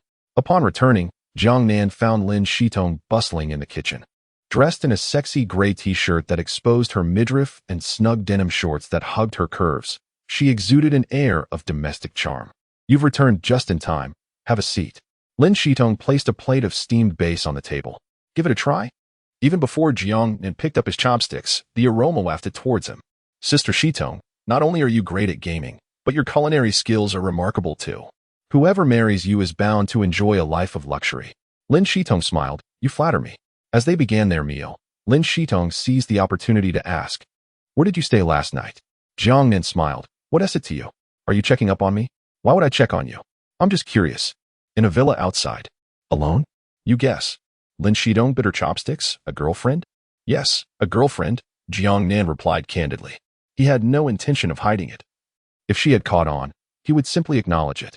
Lin Shitong felt a pang of disappointment.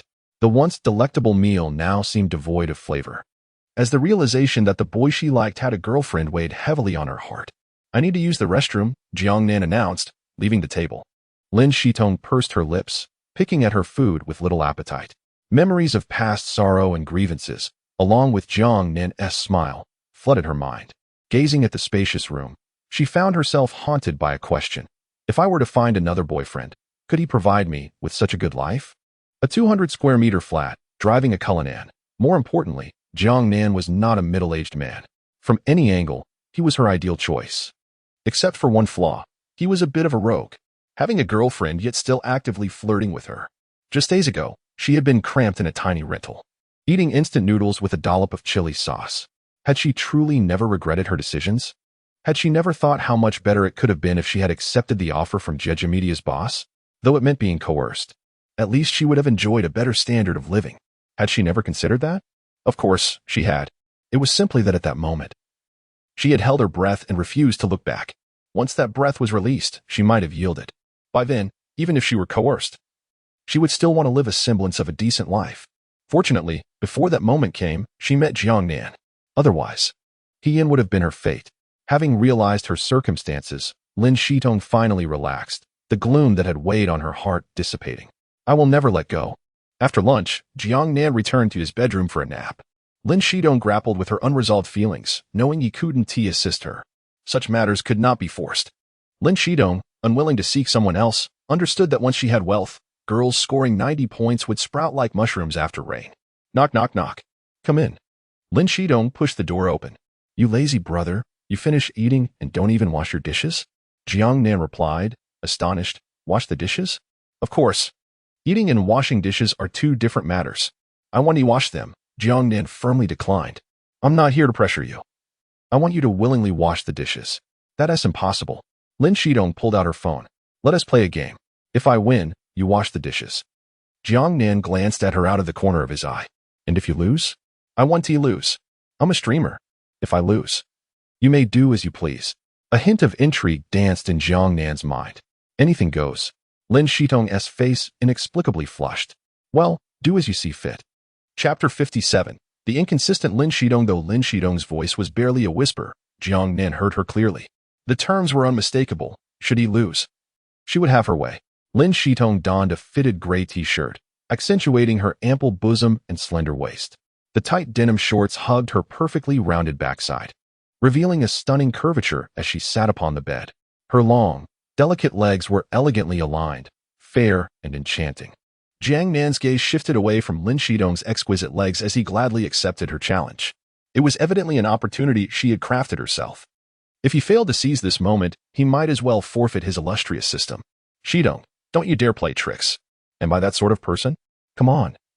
I invite you, he asserted. Lin Shitong created a room and invited Jiangnan to join. Upon clicking to start the game, Jiangnan opted for the formidable fighter Hua Mulan, while Lin Shitong selected the versatile marksman, Di Rinjie. As they entered the game interface, Lin Shitong's rank was glaringly evident. Rank 18 Di Rinjie of the national server.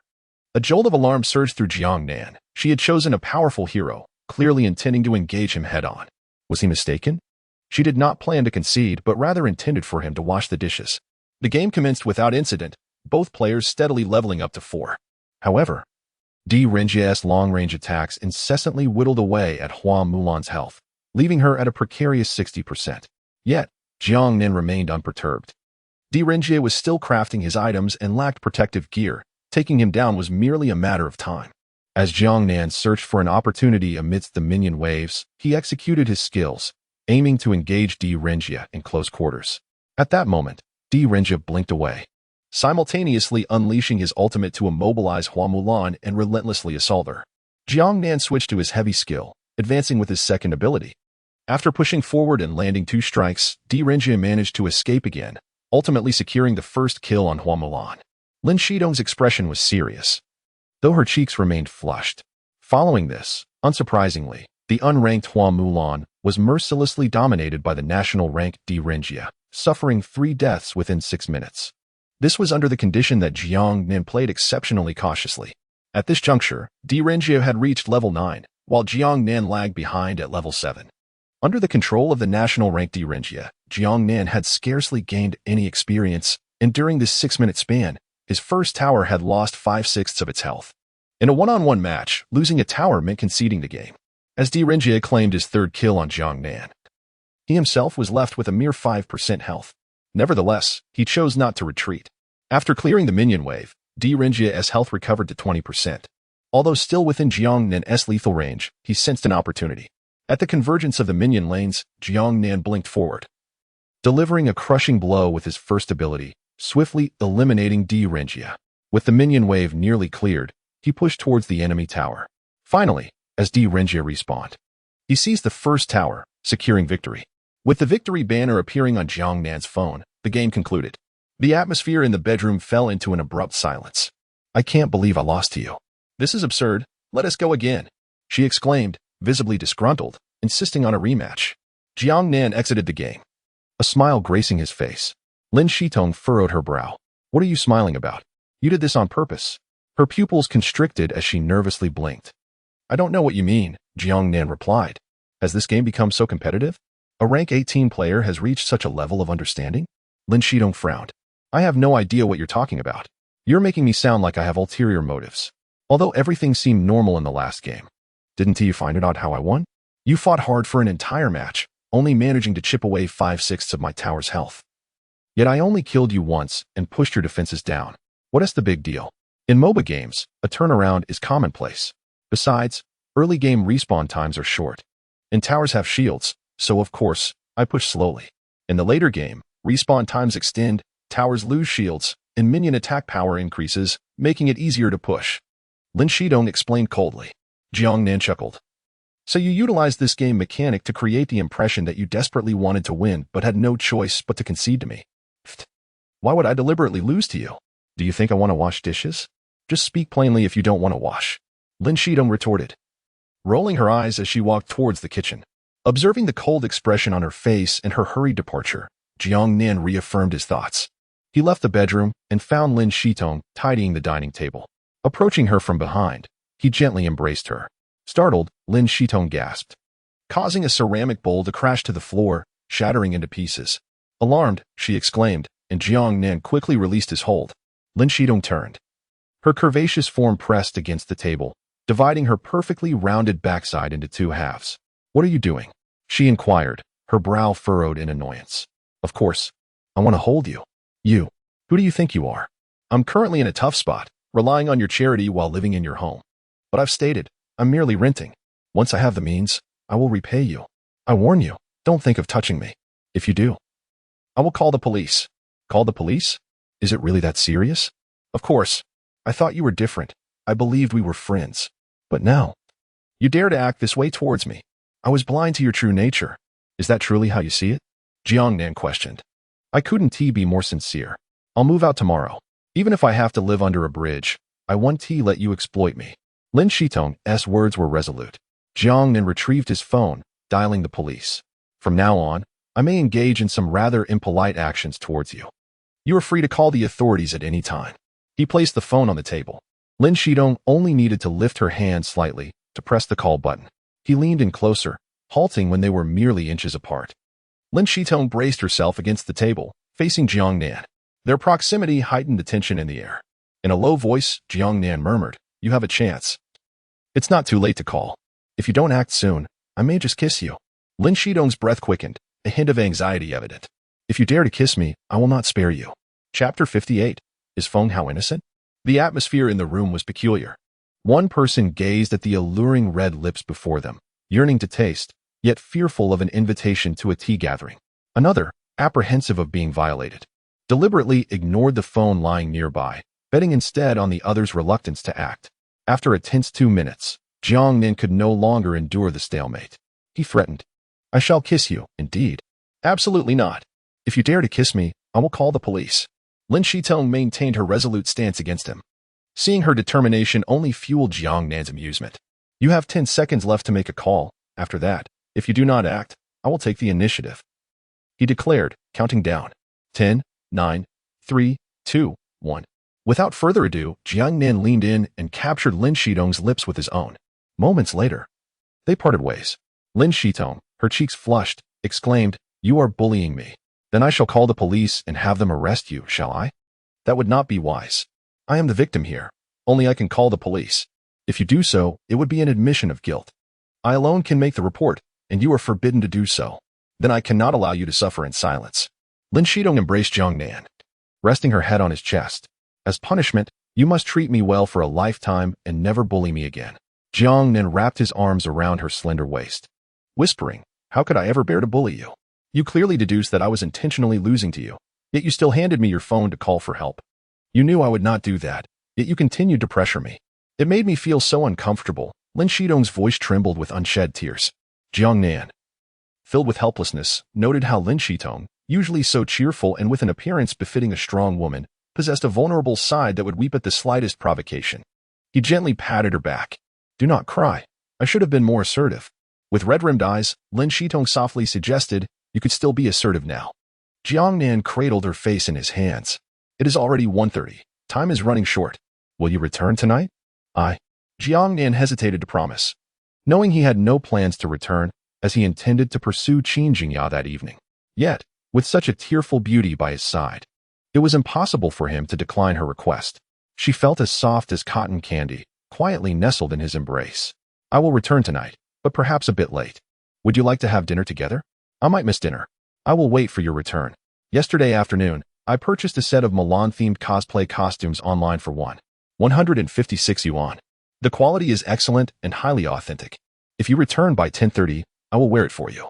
Lin Shitong's demeanor shifted back to her usual cheerful self. Though her eyes still glistened with tears, her lips curved into a smile. "Then I will certainly come back. How can someone with a girlfriend still be so reckless? Tempting your heart with mere words?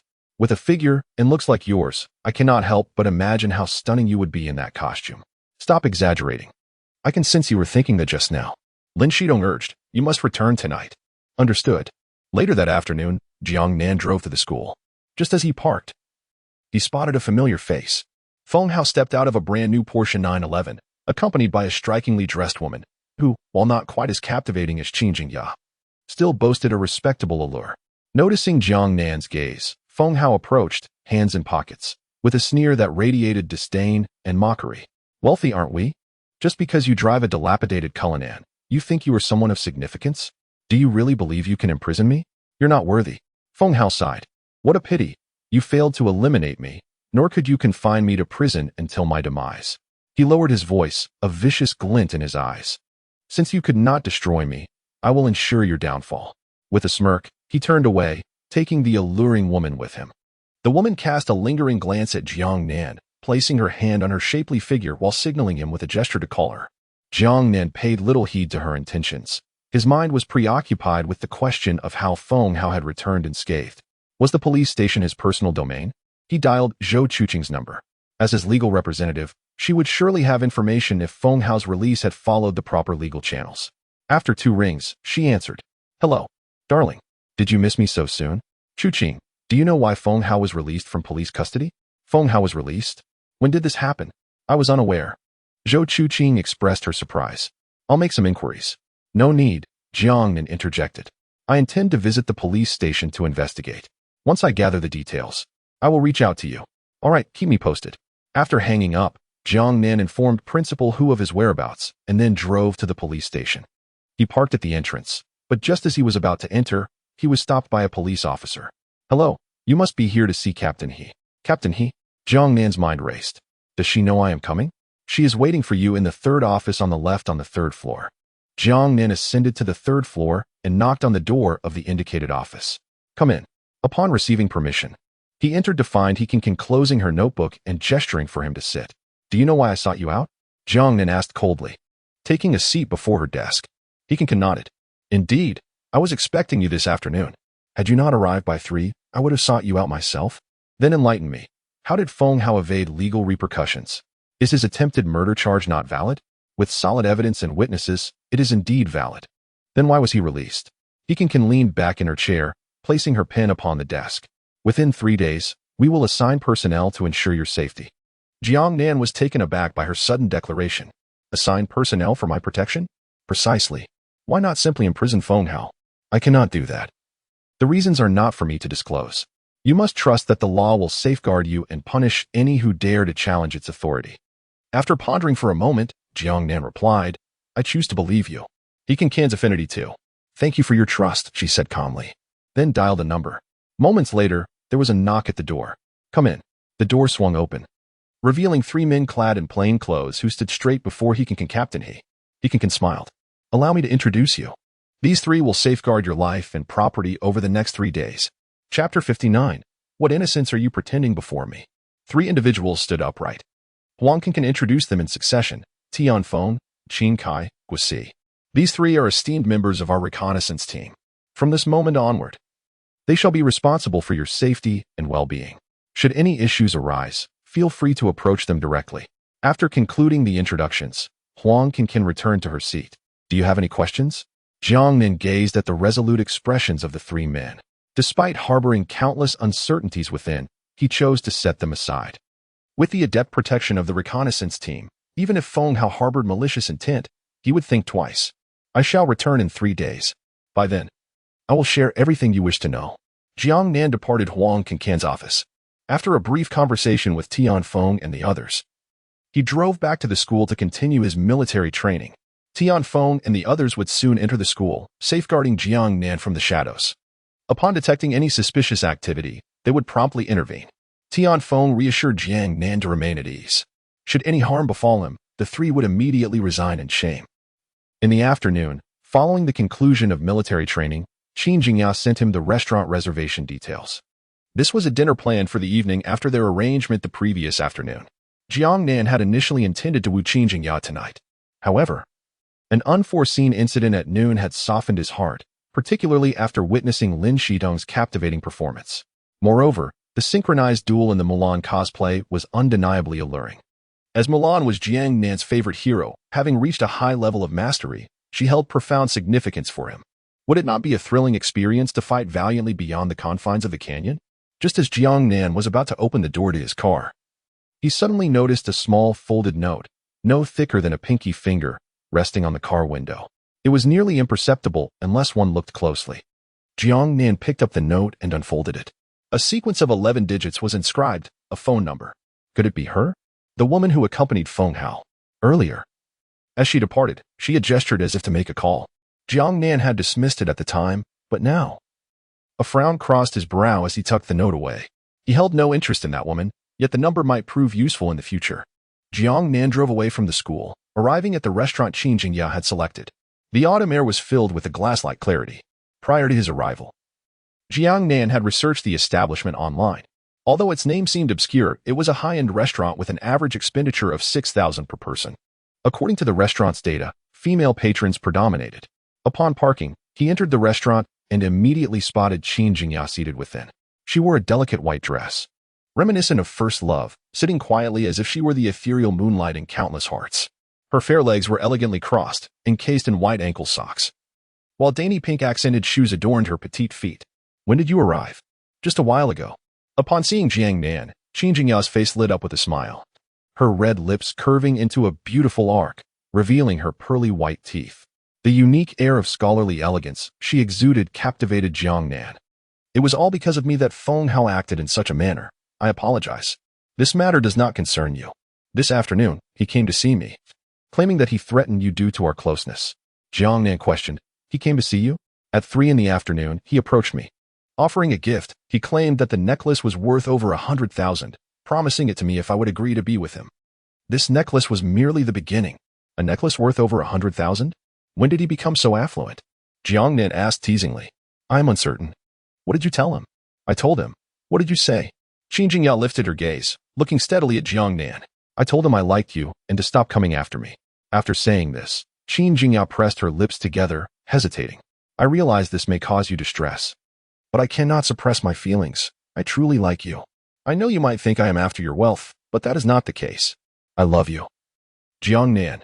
Qin Jingya's confession was deeply sincere, yet it stirred little within Jiangnan's heart. I have Canning. I will not disrupt the bond between you and her. I only wish for you to share even a fraction of the love you give her with me, and I would be content. That cannot be. Qin Jingya's heart sank into despair. Is that so? You are equally important to me as Kuning, whatever I give to her. I will also give to you. Offering you even a fraction of my love would be too much of an injustice. Do kind words come at a price? No. The role of language in romance is to evoke emotional value. After dining, Jiangnan took Qin Jingya's hand, leading her out of the restaurant. I purchased 2 tickets for the movie White Snake, The Legend of the Last Immortal. Shall we go together? Of course. After the film. With time still on their side, Jiangnan brought Qin Jingya to the LV counter at the Latte Mall. Welcome to LV, the beautiful sales associate greeted warmly, enthusiastically showcasing the new arrivals. Which one do you fancy? After a moment's contemplation, Qin Jingya chose to decline. While she certainly adored luxury handbags, particularly from brands like Louis Vuitton, Chanel, and Hermes, she understood that for an ordinary girl, the hallmark of a turnaround was not merely in possessing high-end items, but also in having a handsome boyfriend by her side. Now that she had a charming boyfriend, there was no need to lower her standards for a handbag. If she could resist the current temptations, greater rewards would follow. One who does not consider the bigger picture cannot strategize for the present. Jiangnan, my love for you is genuine. Even without these luxuries, my feelings remain unchanged. I do not wish for you to think that I am with you for your wealth. A handbag is nothing serious. I have my own moral boundaries. Seeing that he could not sway her, Jiangnan remained silent, turning to the sales associate. Which model do you think she would suit best? The sales associate had long made up her mind. She recommended, your wife's aura is exceptionally pure, and this newly arrived bag complements her beautifully, both in character and today's outfit. Let us go with this one. How much is it? 75,000. If you purchase it now, a 5,000 discount is available. Then this one it is. After completing the transaction, Jiangnan received a tenfold return, totaling 700,000. Qin Jingya's affection 5. To have gained 5 points of affection in a single moment, how much she must adore this 70,000 LV handbag. This is for you. Qin Jingya's eyes sparkled with desire. Yet she did not reach out. I cannot accept. Jiangnan wrapped his arms around her slender waist. If you desire it, then take it. Why pretend to be innocent before me? A chill ran down Qin Jingya's spine, as if the very essence of her being had frozen. Chapter 60. Qin Jingya's schemes. Qin Jingya believed her performance was flawless. Yet, she was not a professional actress. Faced with the overwhelming temptation of 700,000, she ultimately succumbed. Departing from the LV boutique, the two walked side by side through the Latte Mall without holding hands. During their meal, you deliberately mentioned the necklace worth 100,000 that Feng Hao gifted you, intending to provoke my competitive spirit, correct? Jiangnan's sudden remark plunged Qin Jingya's already despondent heart into an icy abyss. So, you had noticed from the very beginning. There was no need for you to feign innocence before me. Qin Jingya exhaled deeply, feeling a weight lifted from her heart. She relaxed considerably after discarding her facade. Stretching her arms, she remarked, maintaining such a persona is exhausting, especially the pretense of being an innocent senior uninterested in wealth. It simply does not suit me. You've seen through it, she added with a wry smile. Then perhaps our relationship should conclude here. You need not see me off. I shall take a cab home. She reluctantly caressed the LV bag in her hands. Although she had merely touched it, she felt a connection as a woman who had possessed LV. Here, take it back. Qin Jingya offered, extending the bag toward Jiangnan. However, he merely regarded her with calmness and did not accept it. I realized you were deceiving me during our meal this afternoon. Yet, I suspect there is more to your scheme. I am curious as to when you began plotting. Qin Jingya shot Jiangnan a disapproving glance. What scheming? What deception? Such harsh words. If I had to pinpoint a moment. It would be when you approached Jiangnan and fortuitously encountered me at the entrance of the literature college. That afternoon was our first meeting. Is that when it all began? Jiangnan inquired, perplexed. Of course. If I had not intentionally waited for you, how could we have met so serendipitously? Just like yesterday afternoon, I was also waiting for you on purpose. From the very start, you have been strategizing. Indeed, becoming a wealthy wife is my dream. For this, I have put forth considerable effort, studying classical poetry, fashion, no makeup, behavioral psychology, micro-expressions, and acting.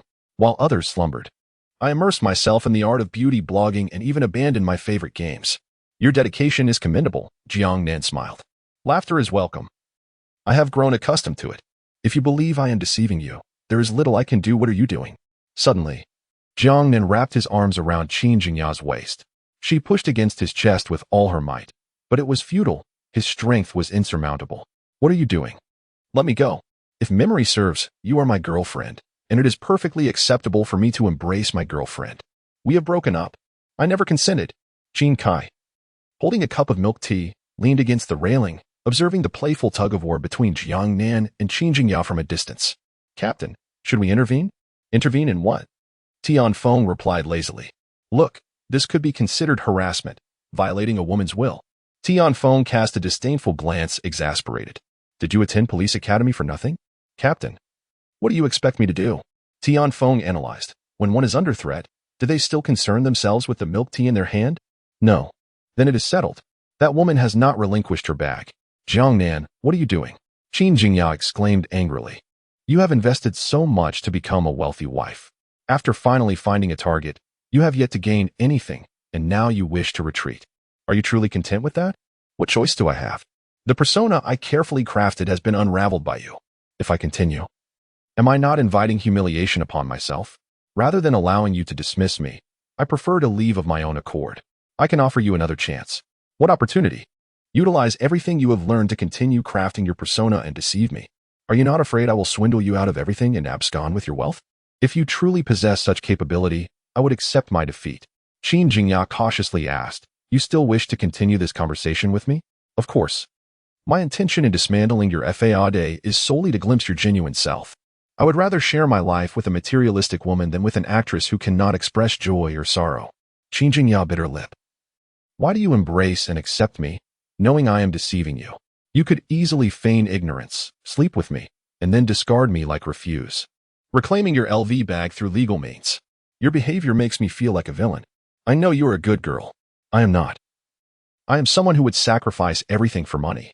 Jiangnan chuckled. If you were truly someone who would sacrifice everything for wealth, your reputation at Jianbei University would not be so pristine. You would not have repeatedly rejected Feng Hao. Is it because I am pure that you accept me? Not at all. Your purity stems from your self-discipline, which arises from your determination to take a gamble on a singular opportunity. As you stated, you have worked diligently to win this one chance. Jiangnan gently pressed his forehead against hers, whispering, If you trust me, place your chips on me, and I will offer you a future that will elicit envy from all. Qin Jingya felt a pang in her heart, as if something were burrowing within. I am not as commendable as you claim. I am merely a fraud, intent on deceiving you for your money. Be wary. Being with me may leave you destitute. I am prepared to be left with nothing. Qin Jingya embraced Jiangnan, burying her head in his shoulder. Qin Jingya's affection 25. Aside from the closeness, this was the most significant increase in affection thus far. Qin Kai stroked his chin in contemplation. Captain, what do you think are the odds I could learn that maneuver? What do you believe is the key to his technique? Tianfeng queried. Certainly, it requires insight into a woman's thoughts. Incorrect. Incorrect? That is impossible. I say you are mistaken, yet you refuse to believe. The essence of his technique lies in wealth. Jiangnan drove to the entrance of the girls' dormitory. Qin Jingya clutched Jiangnan's hand, reluctant to release it. I am prepared for an all-night discussion on Wang Wei's poetry with you. Why have you returned me here? There's no rush. We can study Wang Wei's poetry at any time. There is no need to hurry. You clearly agreed to someone else, abandoning me. Do not deny it. Your micro-expressions have betrayed you. Regretting being kind to you now, can I still take it back? Of course, it is too late. Someone has already decided to wager everything on you. You promised me a future that everyone would envy. I remember that well. Arriving at the dormitory entrance, Qin Jingya smiled. Shall we go up for a bit? My roommates are all present. The dormitory matron won't allow it. That is all right. The matron doesn't mind us seniors. Shall we? Chapter 61. A Clash of Contracts. Hua Mulan's cosplay was still not on display. It was too late to disturb them. Consider it a pass. Qin Jingya gently kissed Jiangnan's cheek. They bid farewell as Jiangnan drove away, and Qin Jingya returned to the girls' dormitory. As she reached the corner of the staircase on the second floor, she spotted a girl. Dressed in a JK uniform, she exuded a captivating allure. Her slender legs were adorned with delicate black stockings, and her chestnut hair cascaded lazily over her shoulders. In her hand was a Prada makeup bag worth tens of thousands. Their eyes met briefly, as they usually did, brushing past each other and pretending not to recognize one another. However, today, Qin Jingya caught the girl's attention. The girl, Zhou Lin, had previously shared a dorm with Qin Jingya. LV? Have you finally latched onto a rich man? Zhou Lin sneered, catching sight of the LV logo. It was as if she had activated a passive skill, ready to strike. Qin Jingya paused, smiling serenely. With such a foul mouth. You must have just come from the restroom without wiping it. Zhou Lin glanced disdainfully at Qin Jingya and scoffed. Pretentious little thing. Flaunting like a dog and pretending to be pure. Are you as provocative as you claim? Dressing up to entice men at this hour? I have every right to do so. Why should it concern you? Of course not. I would gladly watch even if you sold yourself on the street. You're delusional. If you don't want trouble, then leave. Zhou Lin feigned a sigh. Oh dear, someone put in so much effort to deceive a counterfeit. Just thinking about it makes me happy. Qin Jingya produced a receipt. Scoffing, counterfeit? This is a legitimate receipt from the LV store. Is that also fake? Zhou Lin's gaze darted to the receipt. Instinctively, she reached to snatch it, but Qin Jingya skillfully evaded her grasp. Hey, don't damage it. It's worth 700,000, and you can't afford to replace it. Zhou Lin's expression darkened, her teeth clenched. Did you trade your body for it? Seeing Zhou Lin's distress brought Qin Jingya delight. In the eyes of a bird, all women are inherently for sale. As long as they're money, they can be led astray. Who are you cursing? Cursing you. Can't you tell? Zhou Lin, infuriated, laughed mockingly. You think you can insult me? Do you even have the right? What makes you think I don't? My boyfriend loves me and is willing to spend 700,000 to make me happy. What about you? Your boyfriend's way of loving you is to sleep with you and then break up. Though Zhou Lin longed to tear Qin Jingya apart, she refrained. Her new boyfriend was waiting outside the dormitory. Is a 700,000 bag enough to make you this happy? You are just a bumpkin from a small county. Qin Jingya ignored her, merely remarking vaguely, I recently discovered something fascinating. The price of a used car never exceeds that of a new one. Isn't that amusing? She laughed heartily. Zhou Lin's face turned ashen. If your boyfriend knew that your innocence is all an act, do you think he would still love you? Oh dear. I'm begging you, just go. Qin Jingya shook her bag. I don't want to enjoy this happiness for even a day. She waved her hand. Hurry along. I support you. Goodbye. Qin Jingya ascended to the third floor, disappearing from Zhou Lin's sight. Zhou Lin's chest heaved with frustration. She forcefully threw her bag to the ground. She had never felt her makeup bag to be so demeaning, even inferior to that of a rural girl. Why does she deserve it? Zhou Lin articulated fiercely. I am prettier, come from a better background, and have broader experiences. If I can't attain something, how can a bumpkin from a small county? Suddenly, a spark lit in her mind, and her mood brightened. She picked up the bag from the floor, glancing at the third floor, sneering. Can you handle a 700,000 love? You love to show off, don't you? Just wait until I steal your boyfriend, then we'll see who cries. Jiangnan, unaware, was oblivious to someone planning to spend his money. Upon returning home, he opened the door. Jiangnan. Lin Shitong emerged from the bedroom, already dressed in her Mulan cosplay. The deep purple-black battle robe hugged her delicate figure, both sharp and exquisite. One of her slender, snowy legs was clad in black stockings while the other was bare. Two sensations, two forms of indulgence. Her jade-like feet were adorned with black battle boots, creating a unique impression. Do you feel it? Very much so. The Mulan cosplay seems sculpted in your image. Lin Shitong smiled coyly. The conclusion of the rose operation is just as you see it. Jiangnan longed to embrace Lin Shitong, but she gracefully evaded his grasp. Before you can become my rival, I must test your worthiness. How do we test? Lin Shitong grinned. A duel, lose once. And you must remove an article of clothing. Given your prowess as a national-level D Renjia player, how could I possibly win? In the end, I would be left with nothing while you remain untouched. Did you think I designed this game to please you? Jiangnan's heart tightened. Jiangnan. Lin Shitong whispered in Jiangnan's ear, if you win against me tonight, I shall fulfill your wish. Jiangnan gazed into Lin Shitong's enchanting eyes. He had just detected a hint of Jiannan's essence within her, only for it to swiftly transform into Milan's resolute gaze. Will you participate? I have no reason to decline. Though Jiangnan brimmed with confidence, 5 minutes later, he faced utter defeat. He was slain 4 times within that span, left with naught but his undergarments. Although Jiangnan lost, it was Lin Shitong who blushed. After a few encounters over the past days, she had learned of Jiangnan's admirable abs. Yet she did not expect them to be so captivating, combined with his handsome visage. In such an intimate atmosphere, he was an undeniable weapon of allure. Simultaneously, she had overestimated her own resistance. The emotions she had suppressed surged forth uncontrollably. She cast aside her phone and leaped into Jiangnan's embrace. Little brother, I was wrong. Let us not play this game anymore, shall we? Lin Shitong nestled against Jiangnan's chest. Her Mulan cosplay appeared unscathed, save for one battle boot removed. She lay against Jiangnan, reflecting on the events that had transpired. It had been her game, yet she was the first to break the rules. In her mind, Jiangnan should have been the one with a racing heart, holding her close, pleading, "Good sister, let us not play this game anymore." Yet, unexpectedly, those words had escaped her lips instead. "I'm going to take a shower." Lin Shitong removed her wig, shedding her cosplay as she entered the bathroom. Jiangnan yawned, opened his phone, and began scrolling through short videos. He intended to continue offering solace to the girls tirelessly striving through the late hours with his icy demeanor. Finished? My dear husband. As Jiangnan scrolled through Douyin, a new message from Qin Jingya suddenly popped up. Chapter 62, The Lady of Huananxi. The deeply cunning beauty in black silk Qin Jingya wondered why she was still awake at this hour. Darling, I saw you online on Douyin. You mustn't ignore me. Jiangnan exited Douyin and clicked into the chat interface. Why are you up so late? What could be keeping you awake? My dear husband, you have never been single. So you wouldn't understand.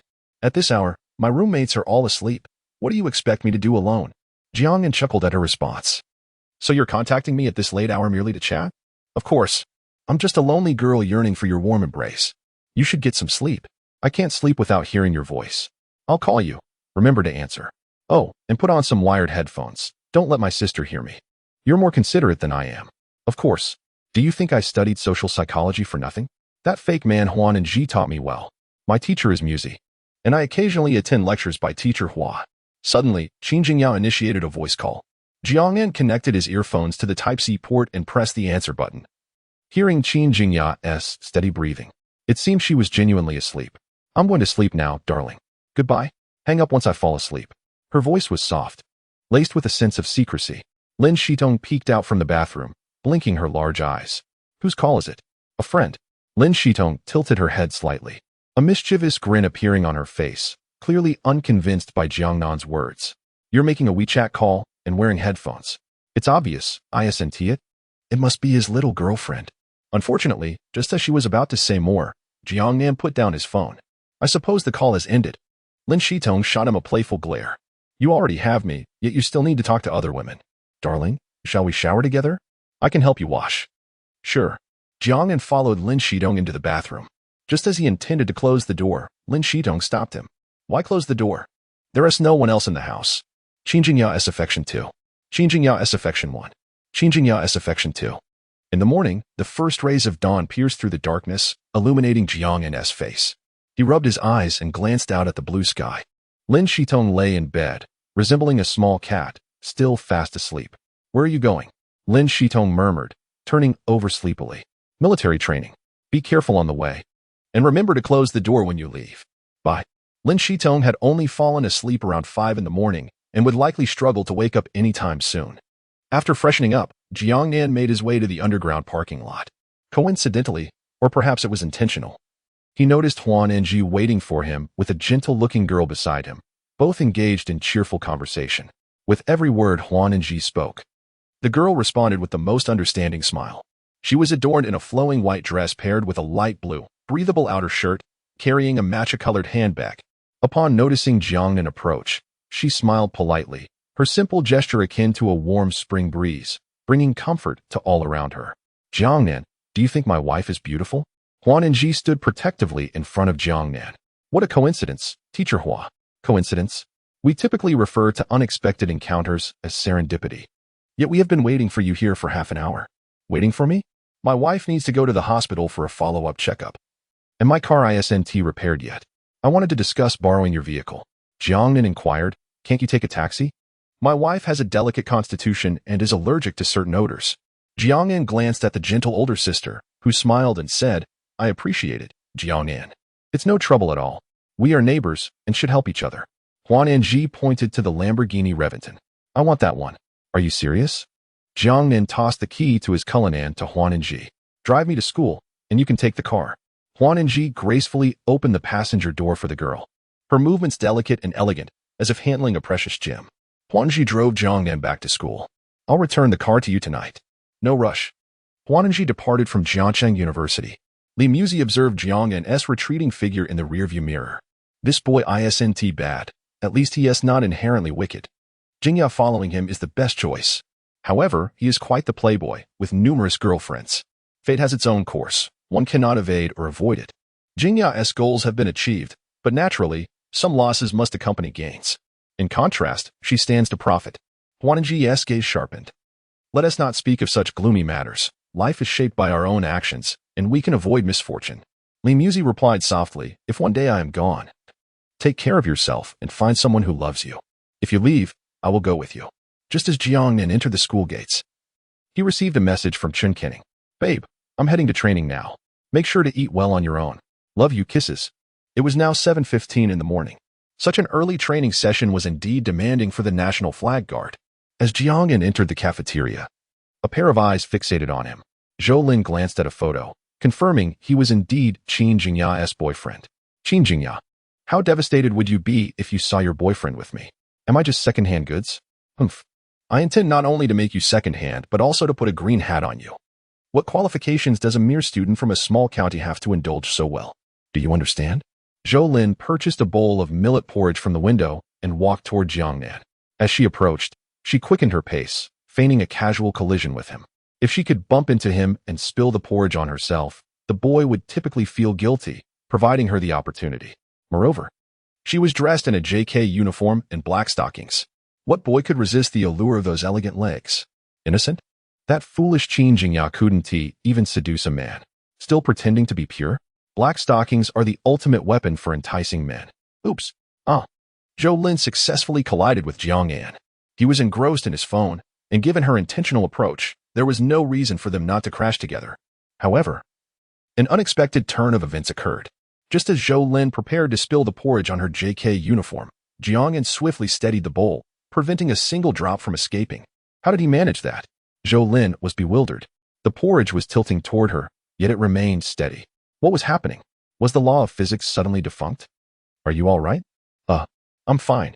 Jiangnan picked up his phone from the ground. The screen cracked. I'm so sorry. It's my fault that your phone broke. Just as Jiangnan intended to comfort her, he suddenly realized that this phrasing felt oddly familiar. Wasn't this the very sentence Qin Jingya often employed when pretending to be innocent? Jiangnan. Qin Jingya appeared fortuitously at the entrance of the cafeteria. Chapter 63. Capturing Qin Jingya. Jiangnan. Are you acquainted with Zhou Lin? No, I am not. Have you had breakfast? Not yet. I am contemplating what to eat.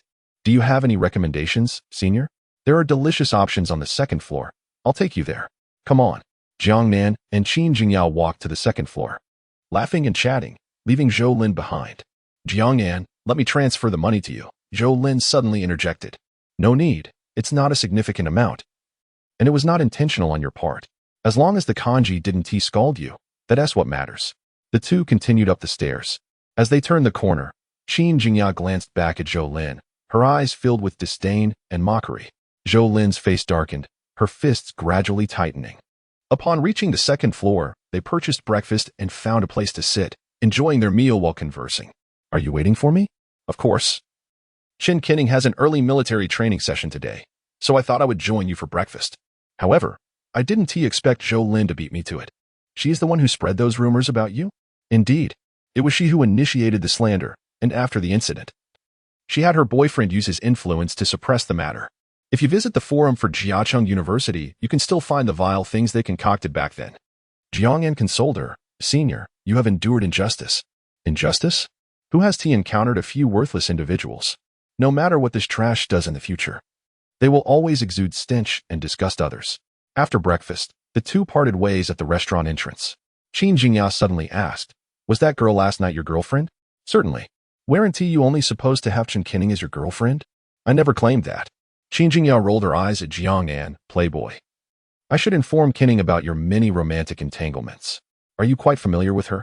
I am part of the student council. We established a preliminary friendship during the last sanitation inspection. That's good. Now that she knows Qinning, it will lessen the trouble when the truth comes out in the future. Do you have time at noon? Of course. Qin Jingyao handed Jiangnan a room card for the Tianwei Hotel. Junior, come find me at noon. I will give you a little literature lesson, so don't be late. Certainly. Having made the decision to place a bet, one must do so decisively. After the morning military training concluded, Jiangnan arrived at the Tianwei Hotel as promised. Upon pushing open the door to room 365, he found Qin Jingyao seated on the bed. Qin Jingyao wore a fitted black round-neck dress paired with sheer black stockings. The dress accentuated her exquisite figure beautifully. Her bosom was noticeably prominent, and even through the fabric, one could imagine the captivating sight beneath that layer of silk. His gaze narrowed, taking in her flat, delicate abdomen. Her slender waist was enticingly small, making one wish to embrace her and feel her warmth. Twists and turns aptly describes Qin Jingyao's alluring form. Below her slender waist lay a voluptuous backside, which irresistibly drew Jiangnan's eyes. Her legs, encased in thin black stockings, resembled a beautifully wrapped gift, patiently awaiting Jiangnan to unveil it. Qin Jingyao leaped into Jiangnan's embrace, eyes closed, relishing the warmth he offered. They held each other for a while, and Jiangnan leaned down to kiss her lips. Her lips tasted sweet, reminiscent of chocolate or candies, enhancing Jiangnan's assertiveness. He applied slight pressure, tearing a small slit in her dress. What poor quality fabric is this? Qin Jingyao clung to Jiangnan's neck. Her face flushed like the evening sky, shyly replying, "It's designed this way. If it doesn't get torn, I would have returned it to the shop." Jiangnan tilted her chin, softly inquiring, "How does Senior know how to play so well?" "Of course, it is to give my junior a surprise." Qin Jingyao lay against Jiangnan's chest, her delicate, fair hand tracing circles. "Junior, I have entrusted everything to you now. You must not abandon me." Jiangnan held her soft waist reassuringly. "Abandon you? How could I do that? I could never let someone like you go." Qin Jingyao blushed, bashfully stating, "I merely wanted you to take it easy. You didn't sleep last night, and now you must be exhausted. If I tire out my good husband, wouldn't I become a sinner in the eyes of several good sisters? Playful, you deserve a smack." With a playful smack on her backside, she exclaimed, "Husband, you must keep your distance from Zhou Lin. She is not a good person. Promise me, okay? Even if you find 10 or 100 women in the future, I can accept them as good sisters, but please, never Zhou Lin." Jiangnan gently caressed her hair, inquiring, "Why the sudden mention of her?" "This morning, I learned that she sought you out not for me, but for you." "For me? But we don't know each other." "Little husband, how could you be so naive? You are so handsome and generous. Last night, I mentioned that you bought me a 700,000 yuan handbag, and she shifted her attention, hoping to ensnare you." Jiangnan kissed her on the nose. "She pales in comparison to you. How could I ever be interested in her?" "Don't worry. Then I can relax." Qin Jingyao whispered in Jiangnan's ear, "Can we stay close? It's getting late. It's already 2 o'clock. We should leave. I need to replace my phone since Zhou Lin broke it this morning." "What phone do you plan to get?" "Perhaps a Huawei. I'll accompany you." The two dressed and left the hotel. "Husband, where's your car?" "After coming to school, Teacher Hua borrowed it, so I took a taxi here." Jiangnan opened his navigation app to find the nearest Huawei store, which was 3 kilometers away. That's a bit far. "Why don't we take a taxi?" Qin Jingyao suggested. Jiangnan glanced around the street and spotted a sizable Porsche dealership at the end of the road. "Taking a taxi is too troublesome. Let us buy a car instead." This was the first time Qin Jingyao heard such a bold statement. Feeling the distance from the site of interest was too great, they abandoned the idea of taking a taxi in favor of purchasing a car. Her eyes sparkled with admiration as she looked at Jiangnan. "The boy I choose really is the most handsome. The way he spends money is simply enchanting. I adore him. Let us go, we should hurry." Qin Jingyao linked her arm with Jiangnan's and confidently crossed the intersection, heading towards the Porsche dealership across the street.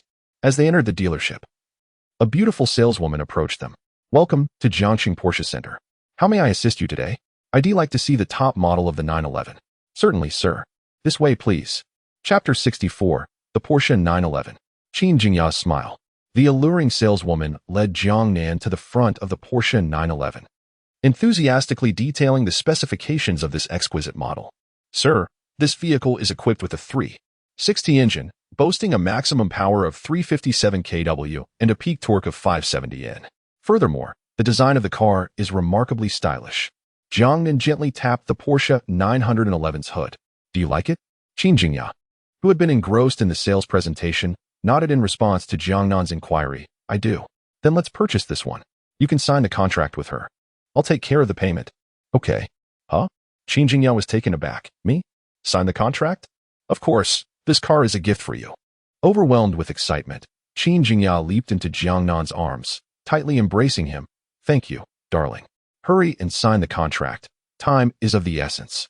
After buying the phone, I still need to return to school for military training. Qin Jingya released Jiangnan but kept her arms around his neck, her gaze soft and affectionate, pouting. I don't want you to leave. Why not?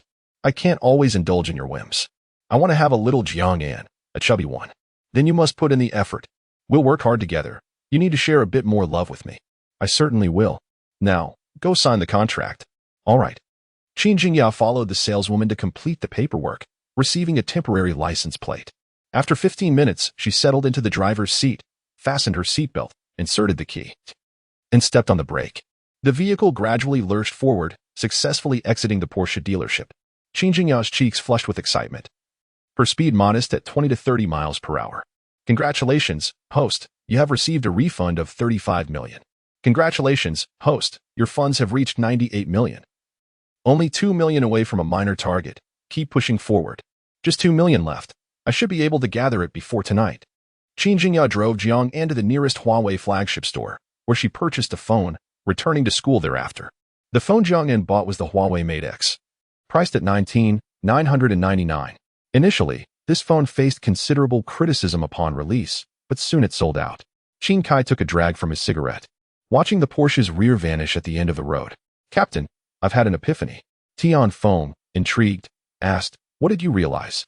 Winning a girl's heart doesn't require money, but every moment of her affection needs financial support as a foundation.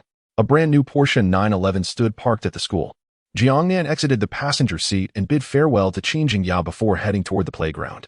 Qin Jingya returned to the driver's seat of the Porsche 911, caressing the steering wheel, unable to contain her joy. Over 3 million.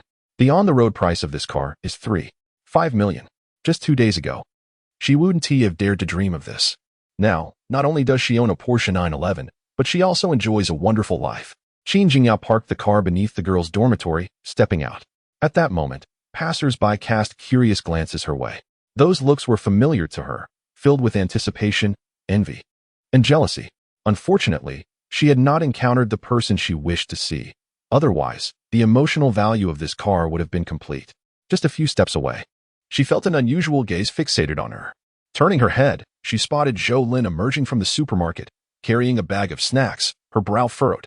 It was evident that Zhou Lin had witnessed Qin Jingya's exit from the car, and she looked increasingly displeased, her eyes ablaze with anger and jealousy. However, she suppressed her fury, silently grinding her teeth as she walked past Qin Jingya. Qin Jingya, unwilling to let Zhou Lin off easily, seized the opportunity, sensing that fate was assisting her in achieving emotional closure. Isn't this Zhou Lin? Why act as if you don't know me? Have you eaten? Zhou Lin halted, darkly questioning. Is this amusing?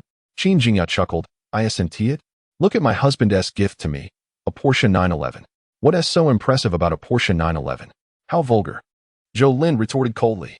No need to be modest. At least, you don't have one, do you? I've been in one before. Oh, really? That's impressive. Just because you've been in one means you own it? You've been in one, yet you remain empty-handed? Shouldn't that make you feel inferior? Why are you so arrogant? Surely, you don't believe you deserve to sit in the passenger seat of a Porsche. Zhou Lin scoffed. What are you bragging about? It's yours now, but will it remain yours in the future? Can you hold on to what a man gives you? Men never value women like you. Once he has done with you, he'll cast you aside like trash. Qin Jingya pulled out a car purchase contract from her LV bag. Look, have you ever seen this? A Porsche purchase contract, with my name on it. Zhou Lin stared at the name on the contract, her chest heaving with emotion. Her eyes bloodshot. The contract bore Qin Jingya's name, implying that the car was now hers. Why does she have what I desire? Why does she enjoy the life I should be living, embracing the man I should be with? Why is life so unfair to me? That man must be blind. Why would he choose her, a girl from a small county, over me, a woman of excellence? Since there are no classes this afternoon, I plan to take a good nap. Young people are so full of energy, they don't even take a break at noon. Every word Qin Jingyao uttered was like a nail driven into Zhou Lin's heart. Overwhelmed with anger, Zhou Lin raised her bag, prepared to smash it onto the Porsche 911's hood. But at the last moment, she held back. She couldn't afford to pay for the damage. In the afternoon, after military training concluded, Jiangnan waited at the school gate. Before long, a Cullinan pulled up in front of him. The window rolled down, revealing the gentle, refined features of teacher Li Muzi. "Thank you for lending us the car, Jiangnan. You're too kind, teacher. How is your health?" "The doctor says it's improving. My condition is progressing positively." "I'm glad to hear that." After Jiangnan got in, he took a glance at Huan Nanji through the rearview mirror. Her expression was far from pleasant, a stark contrast to how she looked when she left in the morning. Jiangnan chose not to inquire further. Throughout the journey, the three of them remained silent, though teacher Li Muzi maintained a smile on her face. Upon returning home, Jiangnan pushed open the door, only to be met by the sudden flash of a long sword aimed at his neck. "You're back, Jiangnan." Lin Shitong, clad in a sexy Gannon-style swimsuit, looked stunning. Her makeup exquisite and nearly flawless. Chapter 65, The Revenue of Lingyun International Building. Despairing Feng, how the Canaan swimwear is exquisite, particularly the Jiaxiaolu jean model. Its golden hue, complemented by her fair skin, captivates the eye. Although Lin Shitong lacks the exotic beauty of Canaan, her slender figure, porcelain-like skin, and delicate features lend her a unique charm when adorned in Canaan swimwear. Lin Shitong reclines on the sofa, her alabaster feet resting upon Jiangnan's lap. A delicate golden anklet graces her ankle, its craftsmanship exquisite, resembling golden filigree etched upon fine porcelain, exuding luxury and grace. Especially striking are Lin Shitong's snow-white feet, with the soles a delicate pink. Jiangnan rises, lifting Lin Shitong effortlessly as they make their way toward the bedroom. "What's the rush, little rascal?" Jiangnan teases, tilting her chin to savor her lips. "Who is tempting whom?" Lin Shitong protests, feigning innocence. "Let me see if you are indeed innocent." Moments later, Lin Shitong's melodious laughter fills the air, a sound of pure joy. As night deepens and the moonlight bathes the room in silver, Lin Shitong nestles against Jiangnan's chest, her small hand tracing the contour of his throat. "I'm hungry. Let us eat soon. After I finish my shower, we'll go." "All right, you go ahead." With graceful strides, Lin Shitong enters the bathroom, the sound of flowing water soon echoing from within. Jiangnan takes a moment to check his phone, sending out the last of his 10,000 dough diamonds as a reward, receiving tenfold in return. "Congratulations, host. Your goal of 100 million has been achieved." "Congratulations, host. You have acquired 62.1 shares and decision-making authority of Lingyun International Building. Relevant contract documents have been stored in the system package." Jiangnan conducts a brief online search for information regarding Lingyun International Building. The structure boasts over 60 floors, each exceeding 4 meters in height, and serves as a comprehensive hub for dining, shopping, and entertainment. According to online reports, the building generates over 100 million in revenue daily. 100 million a day? That amounts to over 30 billion a month. My goodness. Jiangnan experiences for the first time the realization that money is merely a numerical figure. System. How much can Lingyun International Building earn me in a day? Today's revenue from Lingyun International Building, encompassing logistics infrastructure, environmental services, office space leasing, and commercial land leasing. That's approximately 107 million. Estimated net profit for tomorrow, 102 million. 100 million a day, true net profit. I now understand that money is indeed just a number. It is time to consider new consumption methods. The ability to generate income is secondary. What matters most is substantial spending. Congratulations, host. Your assets have reached 100 million. Daily task upgraded. Daily task function. Whenever the affection level of one of the host's beauties reaches 90 points, the host gains a lottery opportunity. At 95 points, 2 lottery chances are awarded. The reward has shifted to a lottery? Not bad. Darling, I'm done washing up. I'll just change into something else. And then we can head out for dinner. All right, we'll eat shortly. Jiangnan sets aside his thoughts and heads to the bathroom for a shower. 20 minutes later, in the underground parking of the community, Lin Shitong occupies the passenger seat, scrolling through restaurant information on her phone. Darling, there's a highly rated Western restaurant that looks delightful. Let us go there. But it seems a bit pricey, with an average cost of over 70,000. Not too expensive. Consider it a treat for you. Upon hearing this, Lin Shitong's cheeks flush slightly, filled with shyness. Jiangnan drives to the Western restaurant. Just as they are about to enter, Jiangnan receives a call from Tianfeng. What's up? Something wrong? I suggest you choose another restaurant. Feng Hao is in the lobby. Am I afraid of him? Feng Hao's stepfather is the owner of Tian'ai Commercial Building. You're currently on their turf. Moreover, I just received orders to leave. Where to? To apprehend Feng Hao's stepfather. Jiangnan glances back at the nearby Tian'ai Commercial Building. Why apprehend him? For drug trafficking. Upon hearing this, Jiangnan pauses momentarily. Be careful. When you return, I'll treat you to this restaurant. You're on. I'll hold you to it. Who do you look down upon? Bring the whole team. It's on me. So, where do you plan to dine? Right here. It's just Feng Hao. What is there to fear? All right then. I'm hanging up. After Tianfeng ends the call, he turns to Lin Shidong beside him. Let us go. The two enter the restaurant, and a server promptly approaches. Table in the main hall, please. Certainly, this way, sir. Jiangnan selects a table by the window, quietly observing the direction of Tian'ai Building. Thus, it becomes clear that the matter he can't disclose to me that afternoon is this very incident. Lin Shidong glances at the menu and orders 2 dishes. Jiangnan closes the menu without looking and says, Do you have any signature dishes? Yes, sir, our signature dishes. Bring 4 of the most expensive items. Of course, sir. Not long after the server departs, Feng Hao approaches. While he wouldn't dare confront Jiangnan at school, here in Tian'ai, he reigns supreme. Well, what a coincidence. Feng Hao pulls up a chair and sits beside Jiangnan, flanked by a dozen of his followers. Jiangnan gestures toward Tian'ai Building and asks with a smile, Is that yours? What if it is?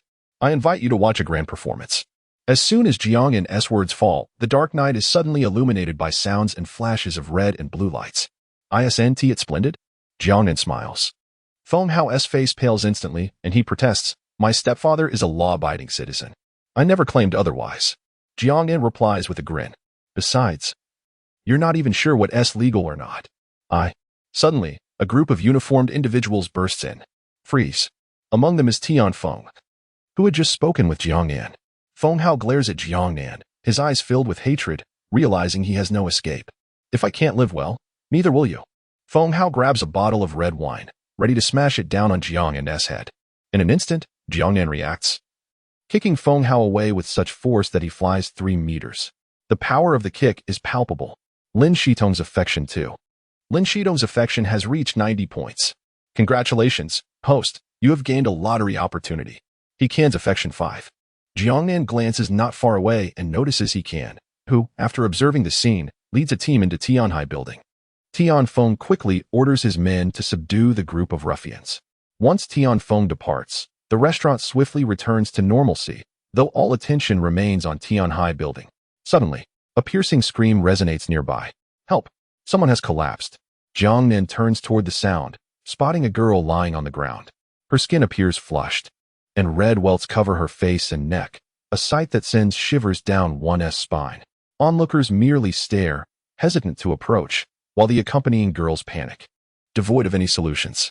Without hesitation, Jiangnan rises. Lin Shidong seizes his wrist, her face etched with concern. Don't go. Chapter 66, Jiang Hisue. The ripe woman. The affliction of that young woman appeared quite alarming. Her skin was flushed with crimson, and her face and hands were dotted with red welts. Those around her were reluctant to approach, fearful of contagion. Lin Shidong, grasping Jiangnan's arm, was equally apprehensive for Jiangnan's safety. Jiangnan reassured her, It's all right. It seems to be merely a case of ordinary urticaria. However, she might be experiencing anaphylactic shock. Upon hearing this, Lin Shidong hesitated for a moment before resolutely declaring, I will accompany you. Together, Jiangnan and Lin Shidong navigated through the crowd, reaching the girl's side. The girl possessed distinct features, reminiscent of Western beauty. Jiangnan placed his fingers on her wrist, glancing at the unfinished lobster on the table. It was likely a seafood allergy. There was no time to waste. She needed immediate medical attention. Lin Shidong glanced at Jiangnan and said, I'll wait for you here. Jiangnan lifted the girl into his arms and looked at her companions. You two should get a cab and follow me. However, the two seemed reluctant to move, as if resisting the situation. Can't you just go by yourself? We won't be going. I have other matters to attend to. Jiangnan furrowed his brow, questioning whether they were truly her friends. Ignoring their hesitance, he, with Lin Shidong's assistance, carefully placed the girl in the passenger seat of his sports car. Lin Shidong cautioned, Be careful. It will be dark soon. Don't worry. I'll be back shortly, Jiangnan replied, activating his phone's navigation to find the quickest route to the hospital. He pressed the accelerator to the floor, and within 5 minutes, they arrived. The attending nurse rushed out upon seeing Jiangnan. Moments later, a throng of doctors and nurses surrounded him. One nurse blocked his entrance to the ward. "You can't go in. Wait here." Jiangnan settled into a chair in the corridor, next to a man in a hospital gown engrossed in reading a novel. Although it was nighttime, the hospital was bustling with activity. After approximately 20 minutes, a doctor emerged, removing his mask. "It's fortunate you brought her in early. The allergic reaction isn't severe. Otherwise, it could have led to serious complications. When can she expect to wake up?" The earliest would be around 1 in the morning. After paying the necessary fees, Jiangnan left the hospital and returned to the restaurant, where Lin Shitong awaited his return. Upon seeing him, she eagerly leaped into his embrace. "Is she all right?" "Yes. She'll wake up tomorrow." Lin Shitong beamed and kissed him on the forehead. "My husband is truly remarkable, like a hero. Everyone was so frightened, yet you bravely stepped forward." In truth, had it not been for Jiangnan's knowledge of traditional medicine, he too would have hesitated. "Husband, should we celebrate your heroism tonight?" Jiangnan playfully wrapped his arms around her waist. "You seem quite energetic tonight. I just didn't want you to tire yourself out. So I thought I'd help alleviate some of the pressure from the others. You're quite clever." "Of course, I am." Jiangnan glanced over at the 2 friends of the girl they had just attended to. "Did they leave?" "They slipped away not long after you did." To befriend such individuals is truly a twist of fate. The girl was unconscious, and they remained indifferent, even eager to depart. "But forget them. Are you hungry?" "Starving. I was waiting for you to return so we could eat." As they began their meal, the waiter brought out all of Jiangnan's dishes. Just as they were eating, Jiangnan heard the system's notification sound. Jiang Husui's favorability 5. Jiang Husui? Was she the girl with Western features from earlier? This couldn't be. Even if her surname was Jiang, she shouldn't be awake yet. After finishing dinner, Jiangnan called for the waiter to settle the bill. "Sir, your meal has been waived." "Waived? Why is that?" "Our owner was deeply moved by your actions today and has decided to treat you." Jiangnan was taken aback. "If you don't accept my payment, it feels like you're depriving me of my opportunity to earn. How can this be acceptable? I must pay for my meal." The waitress was bewildered. She had seen diners unwilling to pay before, but never one so insistent. "Sir, please don't put me in a difficult position." "Difficult position? Paying for a meal is a matter of course." "I must." "Why must you insist on paying? Your presence here is a favor to me. So let this meal be my treat." A woman's voice emerged from nearby. Jiangnan turned to see a mature woman approaching, dressed in a red long-sleeve blouse and a black fitted skirt. The red shirt enveloped her upper body, while her fair neck adorned with a slight curve drew attention. Her black skirt, around 50 centimeters long, hugged her figure, and her legs were elegantly encased in sheer stockings. She walked toward Jiangnan in striking red-soled heels. Though not particularly outstanding compared to women Jiangnan had known, she radiated a sense of comfort, akin to savoring a long-simmered fish soup. Its aroma tantalizing enough to awaken one's appetite. Jiang Husui's favorability 5. Another 5 points added to her favorability. Indeed, regardless of the setting, physical appearance holds undeniable advantages. Even a dog, if attractive, receives more affection and treats than its ordinary counterparts. "I am the owner of this Western restaurant. My name is Jiang Hisui." Jiangnan. They exchanged a handshake, solidifying their newfound camaraderie. "Since we are friends, I must insist on paying. It would be improper otherwise." "No. You not only acted heroically but also helped minimize potential losses for my establishment. Compared to those losses, this sum is trivial. I cannot allow you to conduct business at my expense. Moreover, I did not save her for monetary gain. If kindness is tainted by the shadow of profit, it loses its essence, don't you agree?" After a moment's hesitation, Jiang Husui softened her stance. "In that case, you may pay. But I must find a way to thank you for today. You must allow me the opportunity." "It would be my honor." After settling the bill, Jiangnan and Jiang Husui exchanged phone numbers and drove away from the restaurant. The following morning, around 7, Clive Newer awoke in her hospital bed, rubbing her eyes. "Where am I? How did I end up here?" "Your boyfriend brought you here and then left." "I've never encountered such an irresponsible man," remarked a nurse with a stripe on her cap, entering to check the 4. "Boyfriend? I'm still single. Where would I have gotten a boyfriend?" Clive Newer responded, confused. Chapter 67. Cullinan, the beauty of the ethnic minorities. A nurse with a single stripe set down the medication she was handling, her expression one of surprise. "Isn't he your boyfriend?" "I thought he was, given his striking looks." I assumed you two were a couple. She replaced the nearly empty 4 bag with a new one. Once this bag is finished, you will be able to be discharged. Cullinan glanced at the 4. Nurse, why am I in the hospital? Shellfish allergy. Last night. After that young man brought you in, your condition was quite critical. Surgery was almost necessary. And where is he now? He left shortly after you were stabilized. He didn't leave a phone number? No, he departed rather decisively. I thought perhaps you two had a falling out, considering how promptly he left. You must know him. He is tall and handsome. The nurse's description was too vague for Cullinan to recognize him. Nurse, were there no others besides those 2 young men? None at all. Just him. Did those 2 girls not come? Girls? No, he was the only one. After the nurse exited the room, Cullinan lay quietly on her hospital bed, staring at the white ceiling and recalling the events of the previous night. Last night, she had dined at a Western restaurant with 2 close friends. Everything had seemed perfectly normal until she took a bite of lobster. Shortly thereafter, she sensed something was amiss. Initially, she felt lightheaded, followed by a gradual heating sensation throughout her body. She dismissed it at first, but within moments, the warmth transformed into a burning sensation, and her throat felt as if it were being pierced by 1,000 needles. Before long, she lost consciousness. When she awoke, she found herself in a hospital ward. The nurse informed her of her shellfish allergy, attributing it to the lobster. I have a seafood allergy. And those 2 didn't even care. If it hadn't been for that stranger. Cullinan picked up her phone to reassure her parents of her safety. 10 minutes later, a middle-aged woman, strikingly similar to Cullinan, hurried into the room. Upon seeing her daughter receiving in 4, she couldn't help but burst into tears. My little princess, how did you end up in the hospital? Shellfish allergy. Shellfish? Oh dear, your father has a shellfish allergy. Why would you dare eat it? Haven't I warned you several times? Where is your mind? I just wanted to try it. I hadn't eaten it before. The middle-aged woman embraced Cullinan, her heart aching. You won't be trying it again, I assure you. No more seafood for us. Understood. A middle-aged man entered the room, also possessing the features of an ethnic minority. He closed the ward door behind him. Shellfish allergy, and you still dared to eat it? Quite brave of you. Cullinan pouted, nudging her mother affectionately. Dad, a stranger brought me to the hospital last night, and I have no idea who he is. Can you ask the nurse on duty for me? Perhaps he left a phone number. The man handed Cullinan a note and offered her his phone. The nurse obtained his number last night. There is also a photo captured by the surveillance cameras. I believe this is him. Cullinan examined the image of the young man, and her eyes brightened.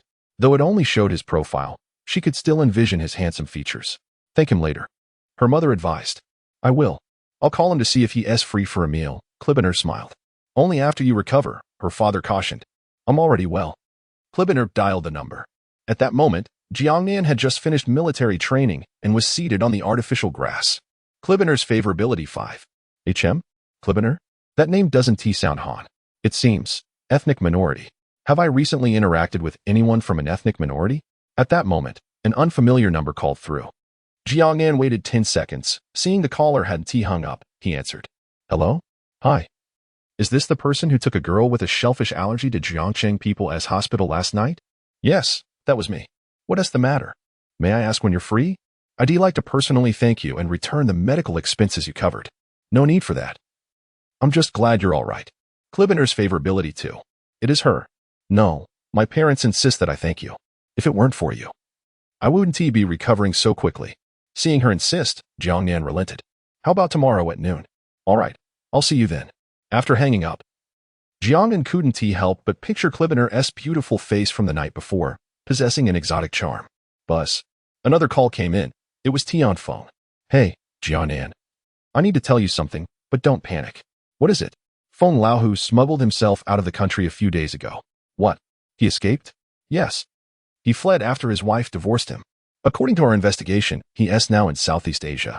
Given your situation with Phone Hao, we advise you to stay in the country for a while. When can we apprehend him? It will take time. Cross-border cases are challenging to handle. Understood. I'll be cautious. Southeast Asia? That's a hotbed for incidents. His escape might indicate he sensed something was amiss. Jiangnan shook off his thoughts and turned to the system. Lottery. Last night, Lin Shitong's favorability reached 90 points, granting Jiangnan a chance to draw. Drawing. Congratulations, host.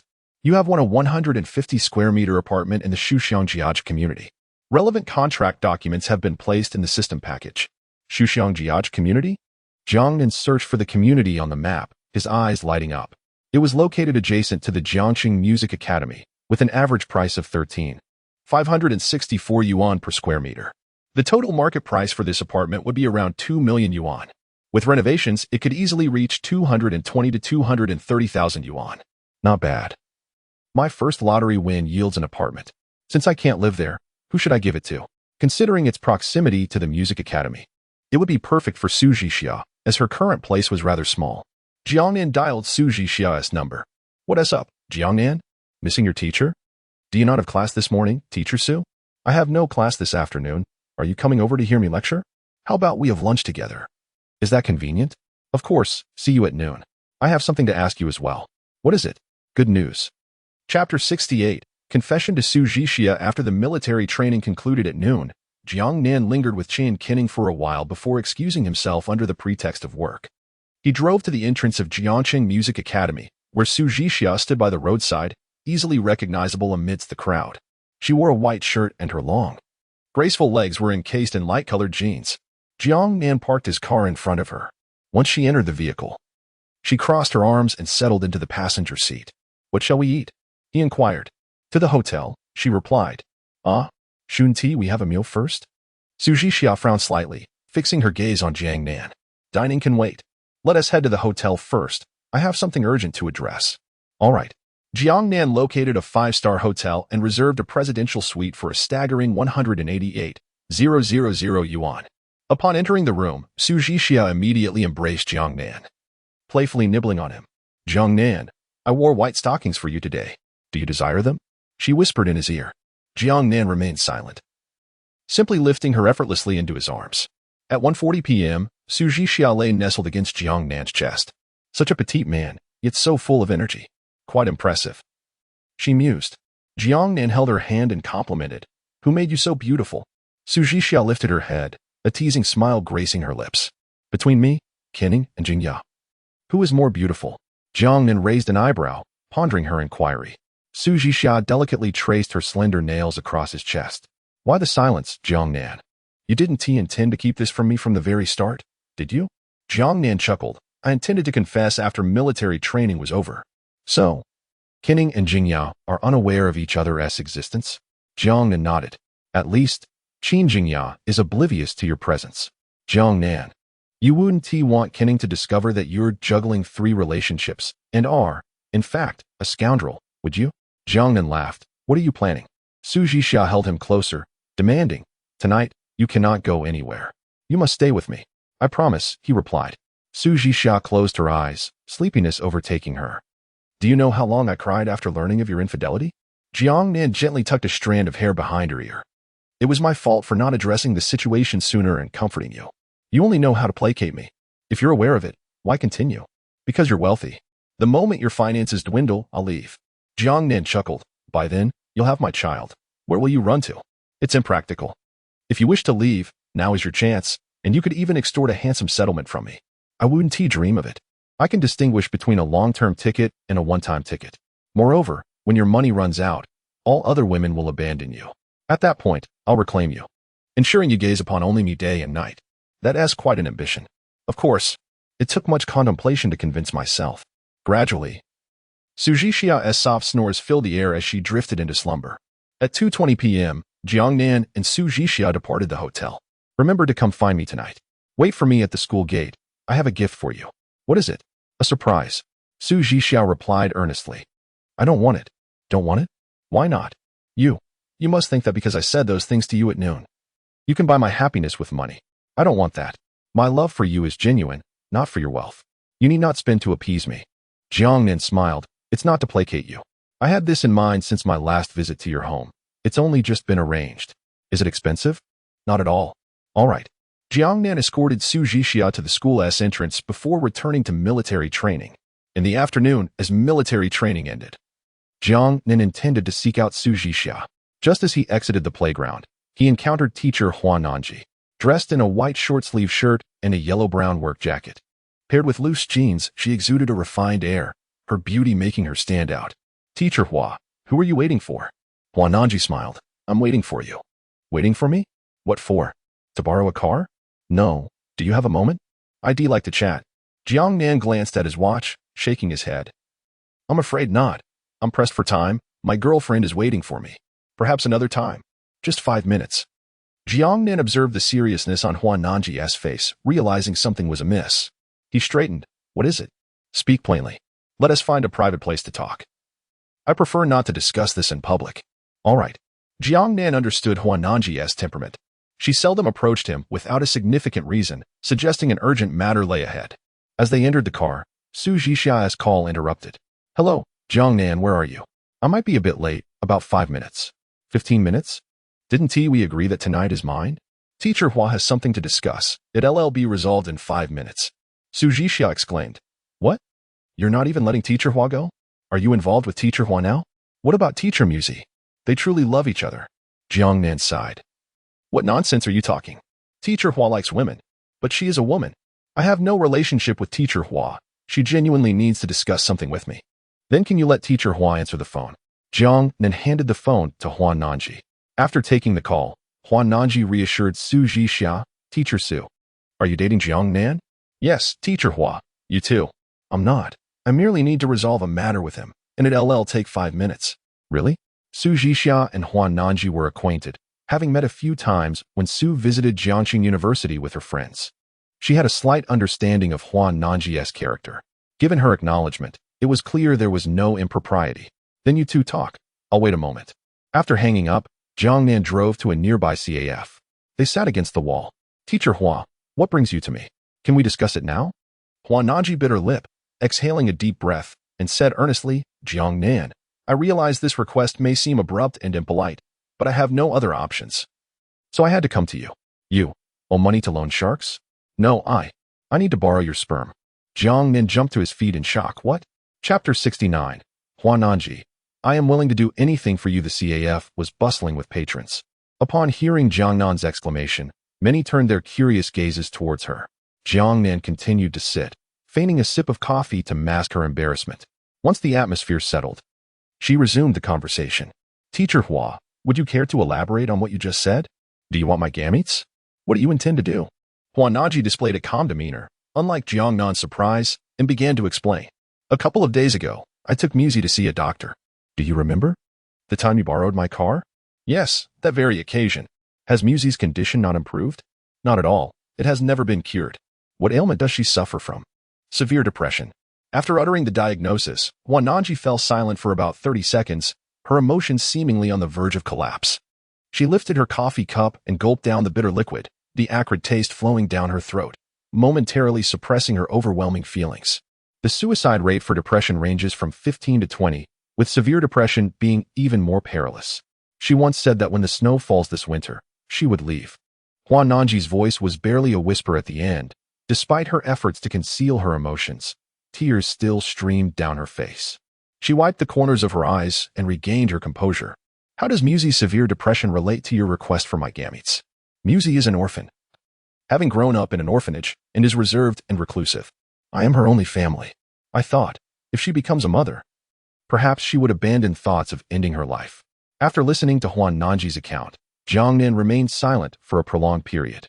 The notion sounded more absurd than a plot from a romance novel. Does Teacher Musi know your intentions? No, she is unaware. Once you agree, I will discuss it with her. Given her personality, she will ultimately relent if I persist. Huan Nanji looked at Jiangnan and quietly said, Musi is my entire life. If you agree to help me save her, I am willing to do anything for you. When a woman professes her willingness to do anything for someone, it often implies a singular intent. This request posed no significant risk to me. I found no compelling reason to refuse. Yet, I was curious. Among the multitude of men in the world, why had she chosen me? Huan Nanji finally revealed a slight smile.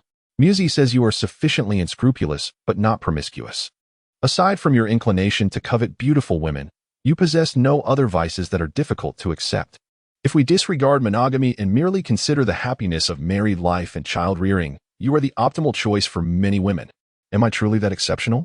That statement is not entirely a compliment. At least the first half isn't. Jiangnan finished his coffee. Go persuade Teacher Musi. I have agreed. However, regarding your willingness to do anything for me, let us set that aside. I have no interest in men. One condition, though, the child must carry my surname. Huan Nanji nodded. You have that right. Upon exiting the CAF, Huan Nanji took a taxi, while Jiangnan headed towards the entrance of Jiangnan Music Academy. The sun was setting in the western horizon, painting the sky with brilliant hues. Su Jixia stood at the entrance. Still clad in the outfit she wore at noon, a white shirt that evoked youthful innocence, paired with fitted light denim jeans that accentuated her curves, particularly her long, graceful legs. Her delicate feet were adorned with white sneakers, revealing a circle of her ankles. A Lamborghini idled outside the campus gate. Su Jixia opened the car door and settled into the passenger seat. What did Teacher Musi want with you? Her severe depression has led her to contemplate suicide. She approached me to request my gametes, hoping that having a child might anchor her to this world and deter her suicidal tendencies. What if she becomes depressed after giving birth? I've heard many new mothers suffer from postpartum depression. Su Jixia's words struck a chord with Jiangnan. You make a valid point. I should have a more in-depth discussion with Teacher Hua. What if she is already depressed and then succumbs to postpartum depression? That would be dire. Su Jixia countered. Let's not pursue that. Teacher Hua must be aware of postpartum depression. Perhaps she is truly at her wit's end. Having just parted ways with Huan Nanji, the atmosphere was already heavy. Jiangnan realized he needed to shift the conversation. What do you feel like eating? Hot pot, Su Jixia replied. Jiangnan inquired. Could you search online for hot pot places near Lingyun International Building? Lingyun International Building? Isn't that a bit far? Su Jixia said while searching online, and indeed, she found a place. There's a Ming's Huiguan, but it costs over 80,000 per person. 8,000 is not exorbitant. Let's give it a try. Jiangnan drove for 25 minutes until they arrived beneath Lingyun International Building. Despite the late hour, the building was ablaze with light, bustling with people, showing no signs of evening lethargy. Have you been here during your time in Jiacheng? I have. The prices here are even steeper than at Latte Mall. They say you shouldn't even enter unless you have a six-figure sum in your pocket, Su Jixia explained. Let us go. Time for hot pot. Jiangnan and Su Jixia took the elevator to the 4th floor, following the map to find Ming's Huiguan. They settled into a private room where two women in cheongsams, both over 168 meters tall and wearing black stockings and high heels, awaited them, ready to prepare the dishes. Halfway through their meal, a middle-aged man entered the room. He knocked on the door, pushed it open, and stepped inside, followed by a woman carrying a bottle of red wine. The man approached Jiangnan swiftly, bowing respectfully. Hello, Mr. Jiang. I am the owner of this restaurant, Jiayu, but you can call me Xiaoyu. Is there something you need? I heard you were dining in our establishment and felt it was remiss of me not to welcome you promptly. Thus, I bring you a gift, hoping you will graciously accept it. The middle-aged man took the large bottle of wine from the woman behind him. Mr. Jiang, this bottle is the esteemed 1995 Richburg Grand Cru, a masterpiece by Mr. Henry J., presented as a gift from our restaurant to you and your esteemed partner. He placed the wine down and slightly bowed to Su Jixia. My apologies for intruding on your enjoyment, Mr. Jiang and your companion. After your meal, our restaurant will offer a gift for your lady. After finishing, the man bowed slightly again to Jiangnan, then retreated 3 steps, closing the door behind him as he exited the restaurant. The fluidity of the man's actions left Su Jixia bewildered. Without uttering a word, he had come in to present a gift, an evidently expensive bottle of wine, while maintaining such a humble demeanor. Jiangnan, do you know him? Su Jixia asked, puzzled. I do not. You don't know him? Then why did he present you with wine? Jiangnan smiled, because this building is mine. Chapter 70. The prestige of Jiangnan, because this building is mine. With a single statement from Jiangnan, Su Jixia found herself momentarily stunned. She thought she had misheard and had to ask again. What did you say? I said the Lingyun International Building is mine. This building belongs to you. Yes, but this building is a landmark of Jiangcheng. I have been here since I was a child. Not your family's, but mine. You bought it? Yes. One could say that. Su Jixia remained silent for an extended period, her mind a blank slate. The owner of the Lingyun International Building, an entity so elusive that one could not even find them online, was now sitting right before her. And to think, he was her boyfriend. Let's eat first, Jiangnan said nonchalantly. In the private dining room, a beautiful woman in black stockings and high heels poured red wine for both Jiangnan and Su Jixia after decanting it. Enjoying a lavish hot pot worth 80,000 per person, accompanied by exquisite wine, the meal was a delightful experience. 20 minutes later, they finished their meal. The middle-aged man from earlier returned, this time accompanied by a waitress clad in a cheapao and black stockings, who carried a box in her hands. Is Mr. Jiang enjoying the meal? With Boss Jia's attentive care, Of course, it's been wonderful. To satisfy Mr. Jiang is our honor, and mine as well. Jiayu took the large box from the waitress, stating, "This is a gift prepared for your esteemed wife. I hope you accept it." He handed the box over to the waitress, who then placed it in front of Su Jixia. On the large black box, a string of English letters read, Vacheron Constantine. "I can't accept this," Su Jixia immediately replied. Jiangnan urged, "Since Boss Jia has given it to you, you should take it. Once a gift is offered, it should not be returned. Indeed, this is our establishment's expression of apology." Seeing both Jiangnan and Jiayu insisting, Su Jixia reluctantly nodded and accepted the gift. Jiayu escorted Jiangnan and Su Jixia out of the private room towards the restaurant entrance. Along the way, he lavished compliments upon Jiangnan. Su Jixia's eyes casually scanned the restaurant, and she inadvertently spotted Lin Qingzhu dining there. And Lin Qingzhu had already noticed them. Initially, she was curious about why the owner of Ming's Hui restaurant would personally attend to a private room and who the significant figure was that warranted such attention. Thus, she had been observing the room ever since. As Su Jixia and Jiangnan emerged from the private room, Lin Qingzhu remarked, "Mom, that seems to be Jixia's cousin." "I am not blind," she retorted. "Should we not say hello?" "If you wish to die, go ahead," Lin Qingzhu replied curtly. Lin Qingzhu's daughter glanced at Su Jixia, then closed her mouth in resignation. Her eyes brimmed with envy. They were all family, yet Su Jixia shone like a princess, captivating everyone's gaze. While she sat in the corner of the restaurant, feeling like an ordinary, unremarkable ugly duckling. As the owner of Ming's Hui restaurant was about to leave, a young man happened to walk over. "Dad, hello, Mr. Jiang." The young man was polite and unwavering, his gaze fixed on Jiangnan. "This is..." Jiangnan smoothly prompted Jiayu to introduce the young man. The prolonged smiles exchanged were all for this moment. Jiangnan could not afford to undermine his dignity at this juncture, especially in front of his son, lest they become enemies in the future. Jiayu smiled and explained, "This is my son, Jia Jiahao. Quite a handsome young man." Jiangnan remarked, "Compared to you, Mr. Jiang, he is leagues behind. Mr. Jiang, you are the true dragon among men, with looks rivaling those of Panin. Boss Jia is too generous. Your son is still studying, I presume?" "Yes, he is attending Jiangcheng University of Technology." "What is he studying?" They conversed extensively during the journey. Jiayu escorted Jiangnan and Su Jixia to the elevator. "Mr. Jiang, I will send that bottle of red wine to your residence shortly. Please do so before it gets too late. Otherwise, I may have already retired for the night." Jiayu and his son watched as Jiangnan and Su Jixia entered the elevator. "Why did you only gift that woman a present, Dad? Aren't we trying to befriend Mr. Jiang? She is clearly just one of many women around him." Jiayu frowned and gave his son a light slap on the back. "What do you know? Never underestimate a woman. So what if she is one of many? One word from her could leave us out in the cold. If you don't change your attitude, you'll end up in trouble. But if you want to curry favor with her, why not gift her a Patek Philippe instead of a Vacheron Constantine?" As soon as he finished speaking, he received another slap on the back. "I told you it's foolishness, and yet you insist. If you give her a Patek Philippe, what will Mr. Jiang give? Do you think you're wealthy? Our family's money isn't even worthy of carrying Mr. Jiang's shoes. All right, even if you're right. Why send the leftover red wine?"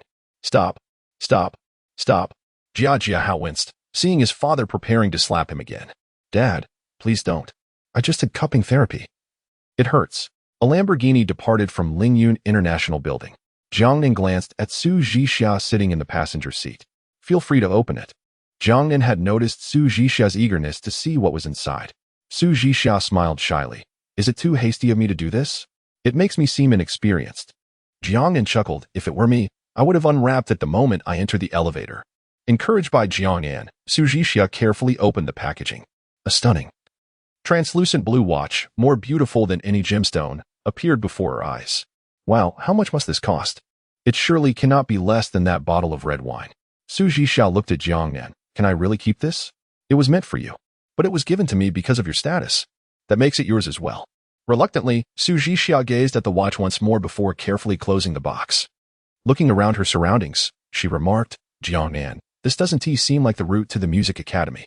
Do you remember? I mentioned earlier that I had a gift for you." As Su Jixia noticed Jiangnan driving into the Shuxiang Jiayu community, they exited the car. Jiangnan led her upstairs to the 8th floor. Under Su Jixia's watchful gaze, Jiangnan used his key to unlock the door, holding her hand as they entered. The living room was spacious and well lit, with a large balcony that received plenty of sunlight. When I visited you last time and saw you living in that cramped family housing, I knew I wanted to gift you a home. Jiangnan placed the key into Su Zhishia's hand. It's yours now. Su Zhixia stood in shock. Why? Are you suddenly giving me a house? Jiangnan caressed her cheek. I want to do everything in my power to make you happy and ensure you never feel wronged. Su Zhixia felt a lump in her throat, embracing Jiangnan. You're not allowed to leave tonight. I want tea. I want to take a shower first. All right, I'll wait. Su Zhixia went to take her shower. Jiangnan entered the master bedroom and caught a glimpse of the wardrobe in his peripheral vision. A gift. A prompt from the system appeared before him. A gift from the system?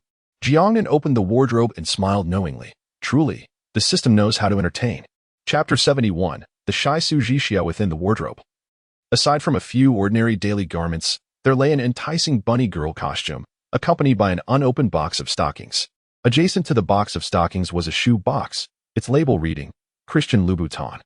Jiangnan opened the box to reveal a pair of exquisite black leather high heels with red soles. Suddenly, there was a knock at the door. Jiangnan approached and opened it to find a stunning woman in black stockings and high heels standing there. Hello, Mr. Jiang. This is the red wine that our General Manager Jia asked me to deliver.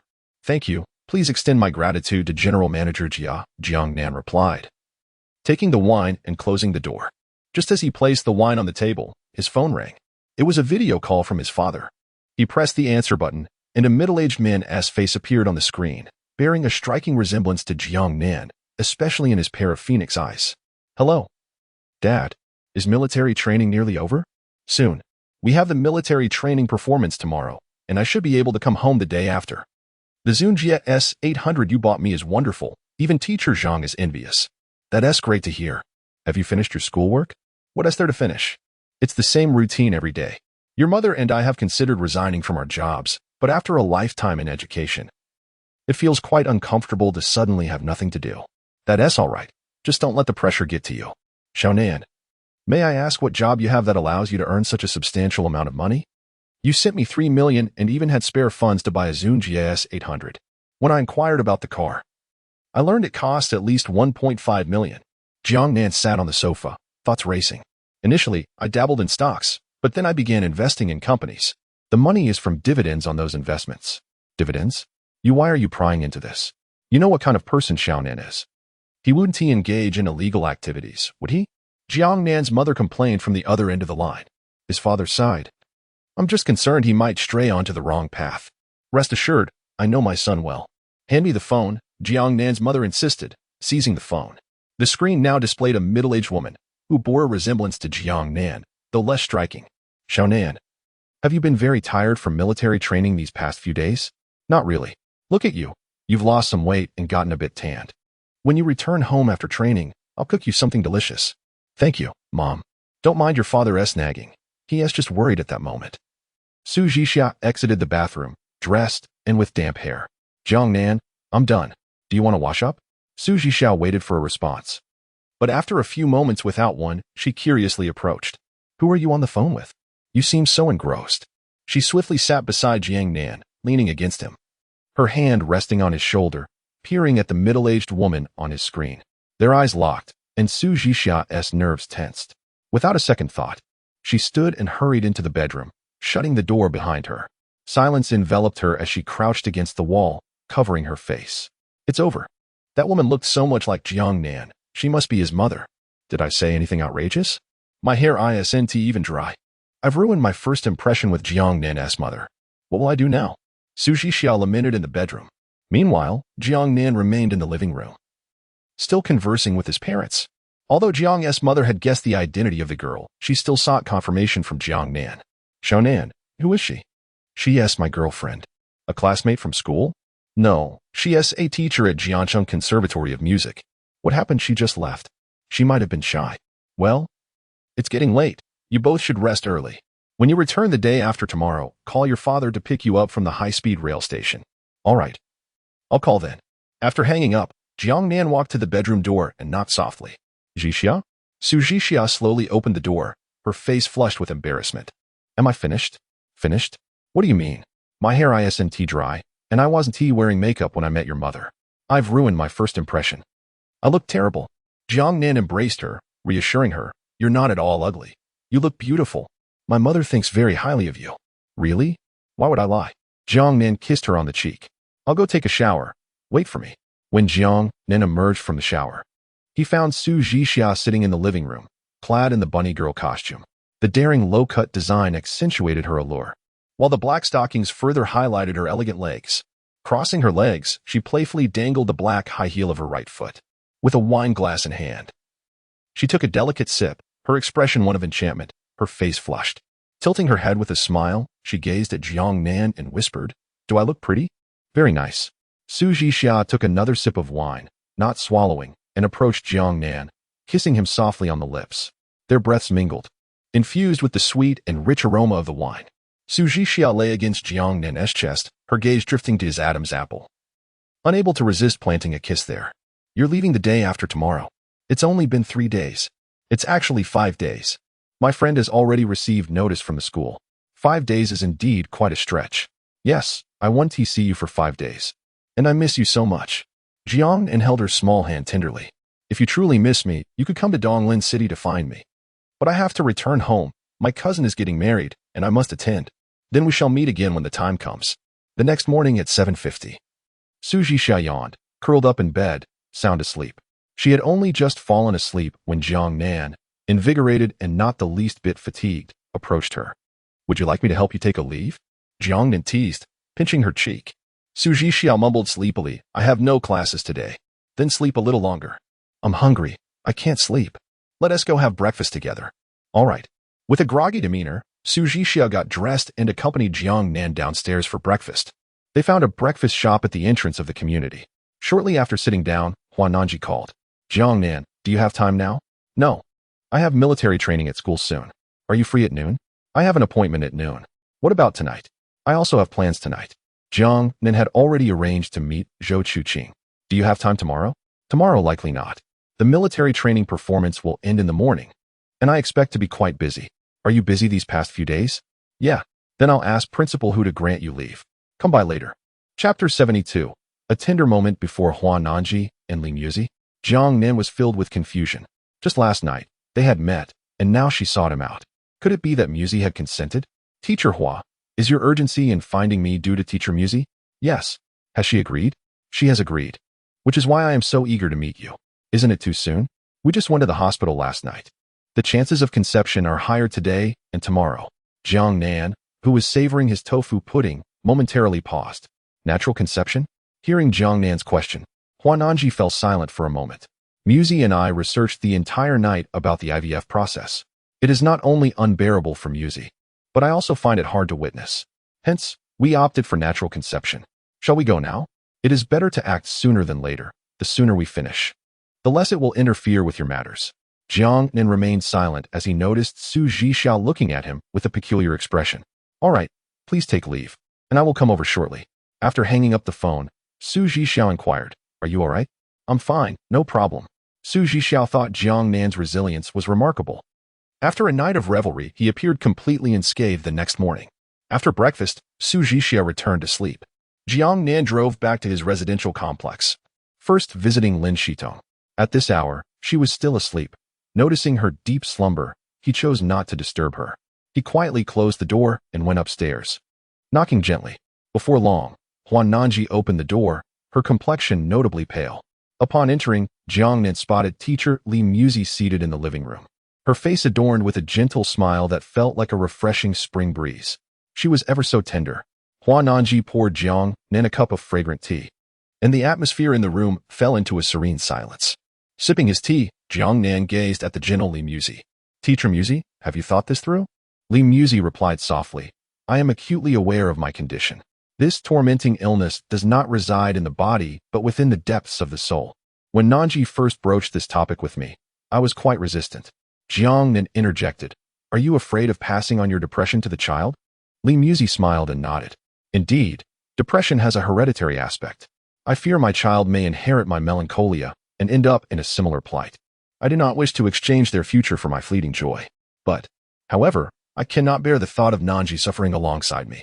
She is my only family in this life, and I cannot continue to inflict harm upon her." Jiangnan fell silent, pondering the complexity of her character. Is depression always such a pessimistic lens through which to view matters? A stubborn dichotomy. What should be done? Huananji spoke up. Depression has a certain probability of being hereditary, but it does not guarantee it. Musi, we need not be so despondent. Li Musi nodded. I understand. Which is why I wish to try for your sake. If my child wishes to blame me later, I shall have no regrets. Their affection for one another was palpable. For the first time, Jiangnan felt the role of the third wheel. What if this time does not succeed? Next time, Huan Nanji elaborated, every Monday. You will come by? We will regularly check at the hospital. That sounds good. We must ensure proper monitoring. Huan Nanji retrieved a mysterious object wrapped in red cloth from her pocket. Unwrapping it revealed a jade pendant of a bluish-green hue. I know you are not lacking in wealth. I stumbled upon this. It is a jade pendant from the Han dynasty. Consider it a token of gratitude. Jiangnan immediately protested. How can I accept this? If you refuse, Musi will feel distressed. Jiangnan instinctively glanced at Li Musi, catching a flicker of guilt in her eyes. Then I shall graciously accept it. Upon receiving the pendant, Jiangnan casually inquired, System, is this genuinely from the Han dynasty? Han dynasty double dragon jade pendant. There is a pair. One is 30 million. A pair is valued at 150 million. Wow, 150 million? Jiangnan mused, holding the pendant, contemplating when he might return it to Huan Nanji, as it would eventually belong to his future son or daughter. Shall we begin now? Noticing the silence from both women, Jiangnan took the initiative to speak. Huan Nanji explained, I have already requested a day off from your principal. You should take a shower first, while Musi prepares. Okay. Jiangnan headed for the shower. The room was left with only Huan Nanji and Li Musi. Li Musi sat beside Huan Nanji. Nanji. They had shared such a deep bond for so long, and now she was to betray that trust before Huan Nanji. This thought tore at her heart, yet she felt powerless. Huan Nanji grasped Li Musi's hand and reassured her, although Jiangnan may act foolishly in matters of the heart. He is reliable in certain aspects. He is not a reckless person. Moreover, this decision is ours together. I have no regrets. Li Musi embraced Huan Nanji. Our Nanji is the most adorable. Soon you will be a father. What shall we name our child? Isn't it a bit premature to think of names now? Not at all. We will have to consider it eventually. So why not start early and have more options? But Haven T, we given the naming rights to Jiang? The surname is his, but the name belongs to us. I see. After Jiangnan finished showering, he emerged still clad in the same attire. After all, exposing himself before Huan Nanji would not be very polite. He recalled the last time he had bared his upper body before Su Jixia, resulting in her nosebleed. Such an occurrence could not be allowed to repeat itself. Li Musi stood and opened the bedroom door. You may enter. Jiangnan stepped inside, with Li Musi following him into the bedroom. As she closed the door, she glanced at Huan Nanji before slowly shutting it. Huan Nanji sat on the sofa, rubbing her face with her hands. Though she understood that everything was for Musi's well-being, she still felt uncomfortable, especially at the thought of Musi being with Jiangnan. It made her uneasy all over. She donned her headphones and played some music, forcing herself to quiet her thoughts. Do not think about it. Do not dwell on it. It will be over in just 20 minutes. Huan Nanji repeatedly comforted herself in her mind. Musi loves you. This is merely a temporary measure. Musi's child is also mine. Do not think about it. Do not think. She cranked the music up to the maximum volume, feeling as if time dragged on painfully. In the dimly lit bedroom, with the curtains drawn, Jiangnan and Li Musi sat on the bed, the atmosphere somewhat awkward. How did Teacher Musi and Teacher Hua meet? Jiangnan sought to initiate a casual conversation, aiming to slightly bridge the gap between them and lighten the mood. Otherwise, the situation would become increasingly strained. Li Musi smiled and replied, Is it inappropriate to discuss Nanji now? Chapter 73. Li Musi's shyness at first. Jiangnan did not dwell too much on the matter. He merely wished to engage in casual conversation to slightly bridge the gap between them, ensuring that their impending task would not be awkward. However, unexpectedly, their dialogue veered towards Huan Nanji. Discussing Huan Nanji at this moment seemed rather inappropriate. Yet it appeared that Jiangnan and Musi had no shared topics other than her. After all, this was only their third meeting, and the words exchanged between them hardly constituted an essay of 800 words. Since it was unsuitable to talk about Teacher Hua, might we discuss Teacher Musi instead? Would you mind if we talked about depression? Of course, I do not mind. The existence of objective realities does not vanish simply because I wish to refrain from discussing them. If it exists, it can certainly be talked about.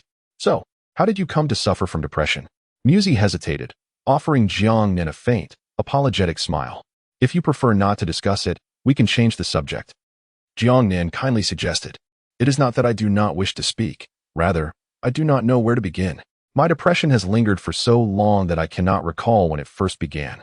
If I must pinpoint an initial moment, it would likely be during my time at the orphanage. Were you bullied? Yes, Teacher Lee Musey nodded.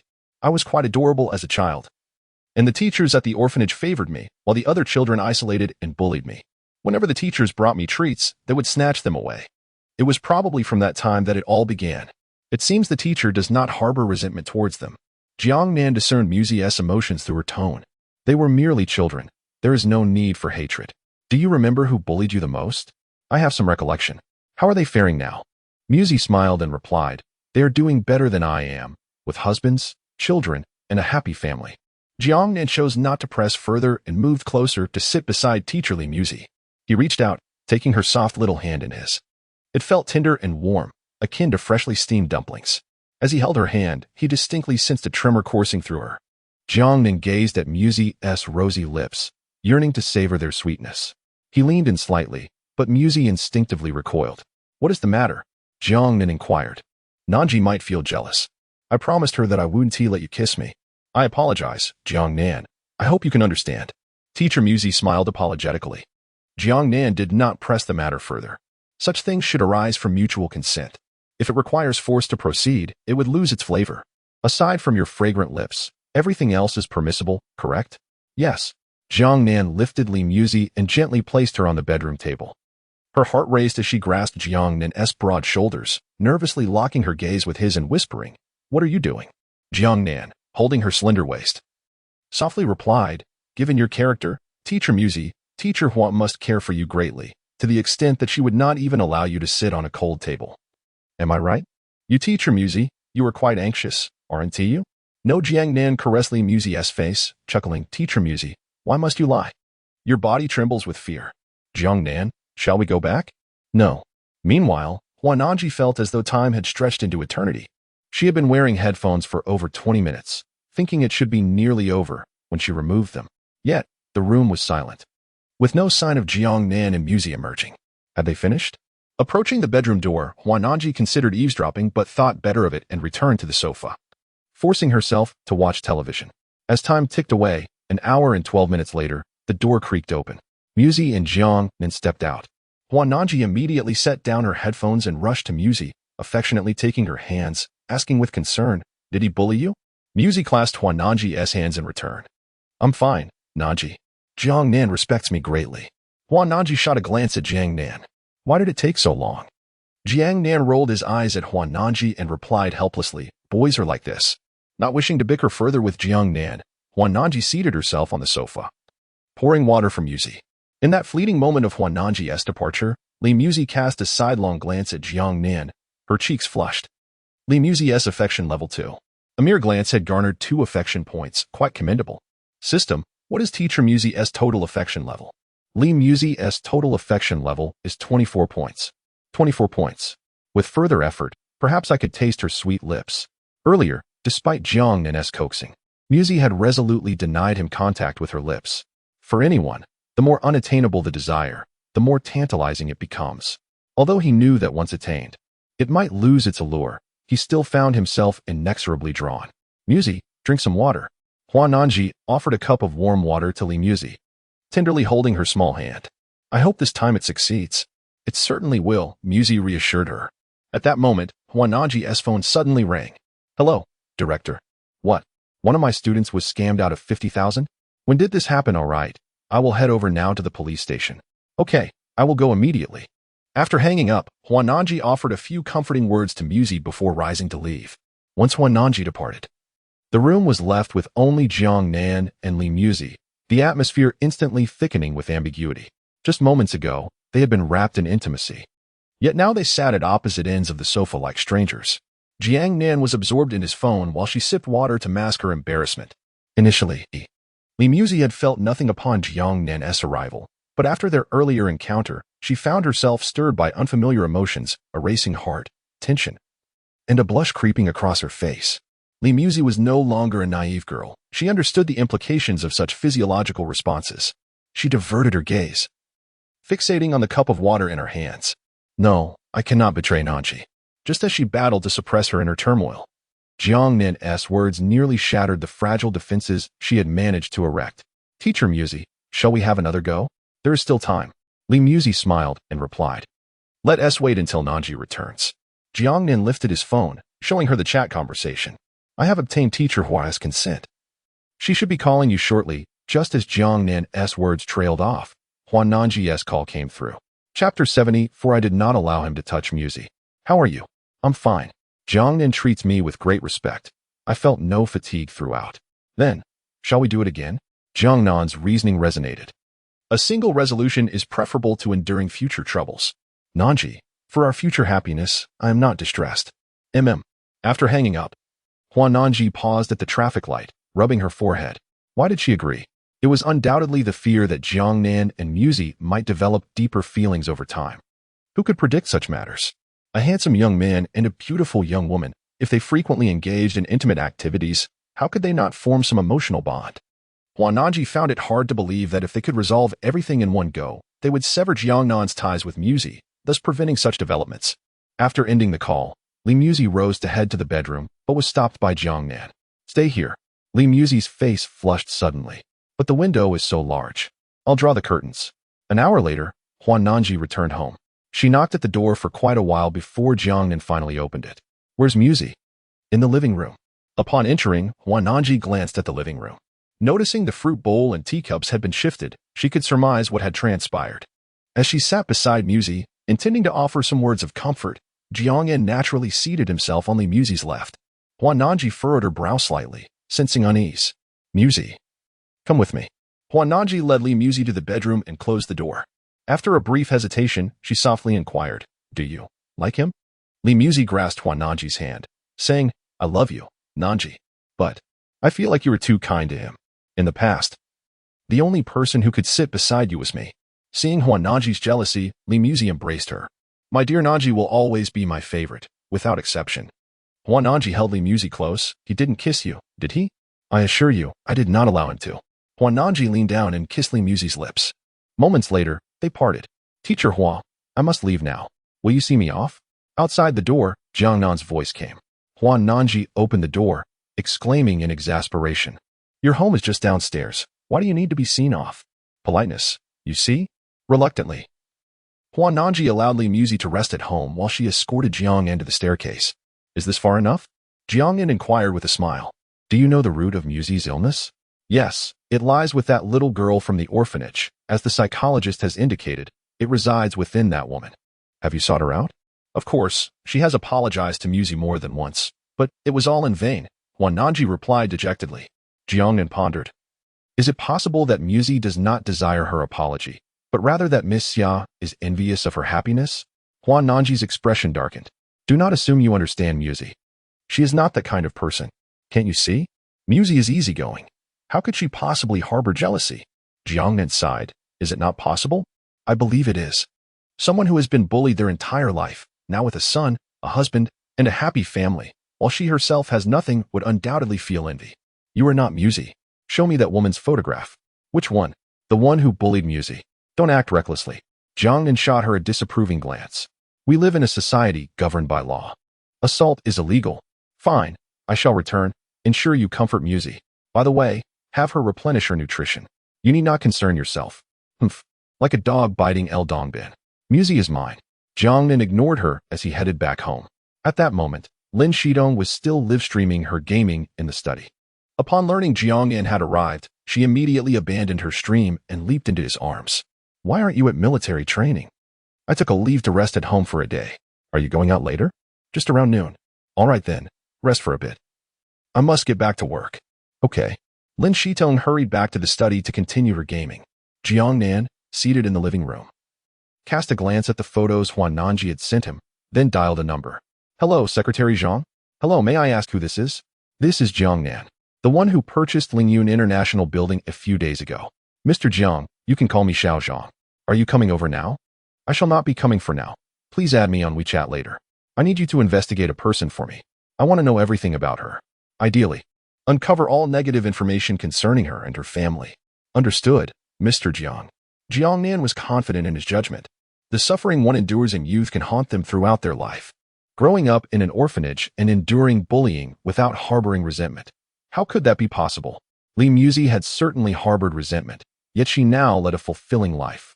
The combination of these factors intensified her feelings of injustice and repression, compounded by her inability to confront her own emotions, leading to her melancholic state, which is referred to in Western medicine as depression. Wait, why am I contemplating these matters? Oh, I possess knowledge in master-level traditional Chinese medicine. It turns out the abilities the system granted me encompass not only rudimentary TCM knowledge, but also the mindset of a master practitioner. Impressive, indeed, system. It is my honor to enlighten the host. Moments later, Xiaozhang called back. Mr. Jiang, I have gathered all the information on both individuals. The woman is named Li Min. She grew up in the Happy Orphanage. She met her husband in college, who now works as a product manager at Lehuan Network. I heard her family is quite happy. Is that true? It seems not. This woman's personality is quite domineering. Based on the chat records we've uncovered, they frequently argue. And her husband appears to engage in extramarital affairs. Can evidence of her husband's infidelity be found? Yes. Would you like to see it? Why would I want to see that? Apologies, Mr. Jiang. That was my mistake. All right. Upload the videos you found to their company group. And keep a close watch on Li Min's movements. Inform me immediately when she makes a scene. Understood, Mr. Jiang. Jiangnan hung up the phone, smiling. Since you have caused Muzi pain for over 20 years, I shall ensure your life is consumed by suffering. Suddenly, Manager Zhang called again. Mr. Jiang.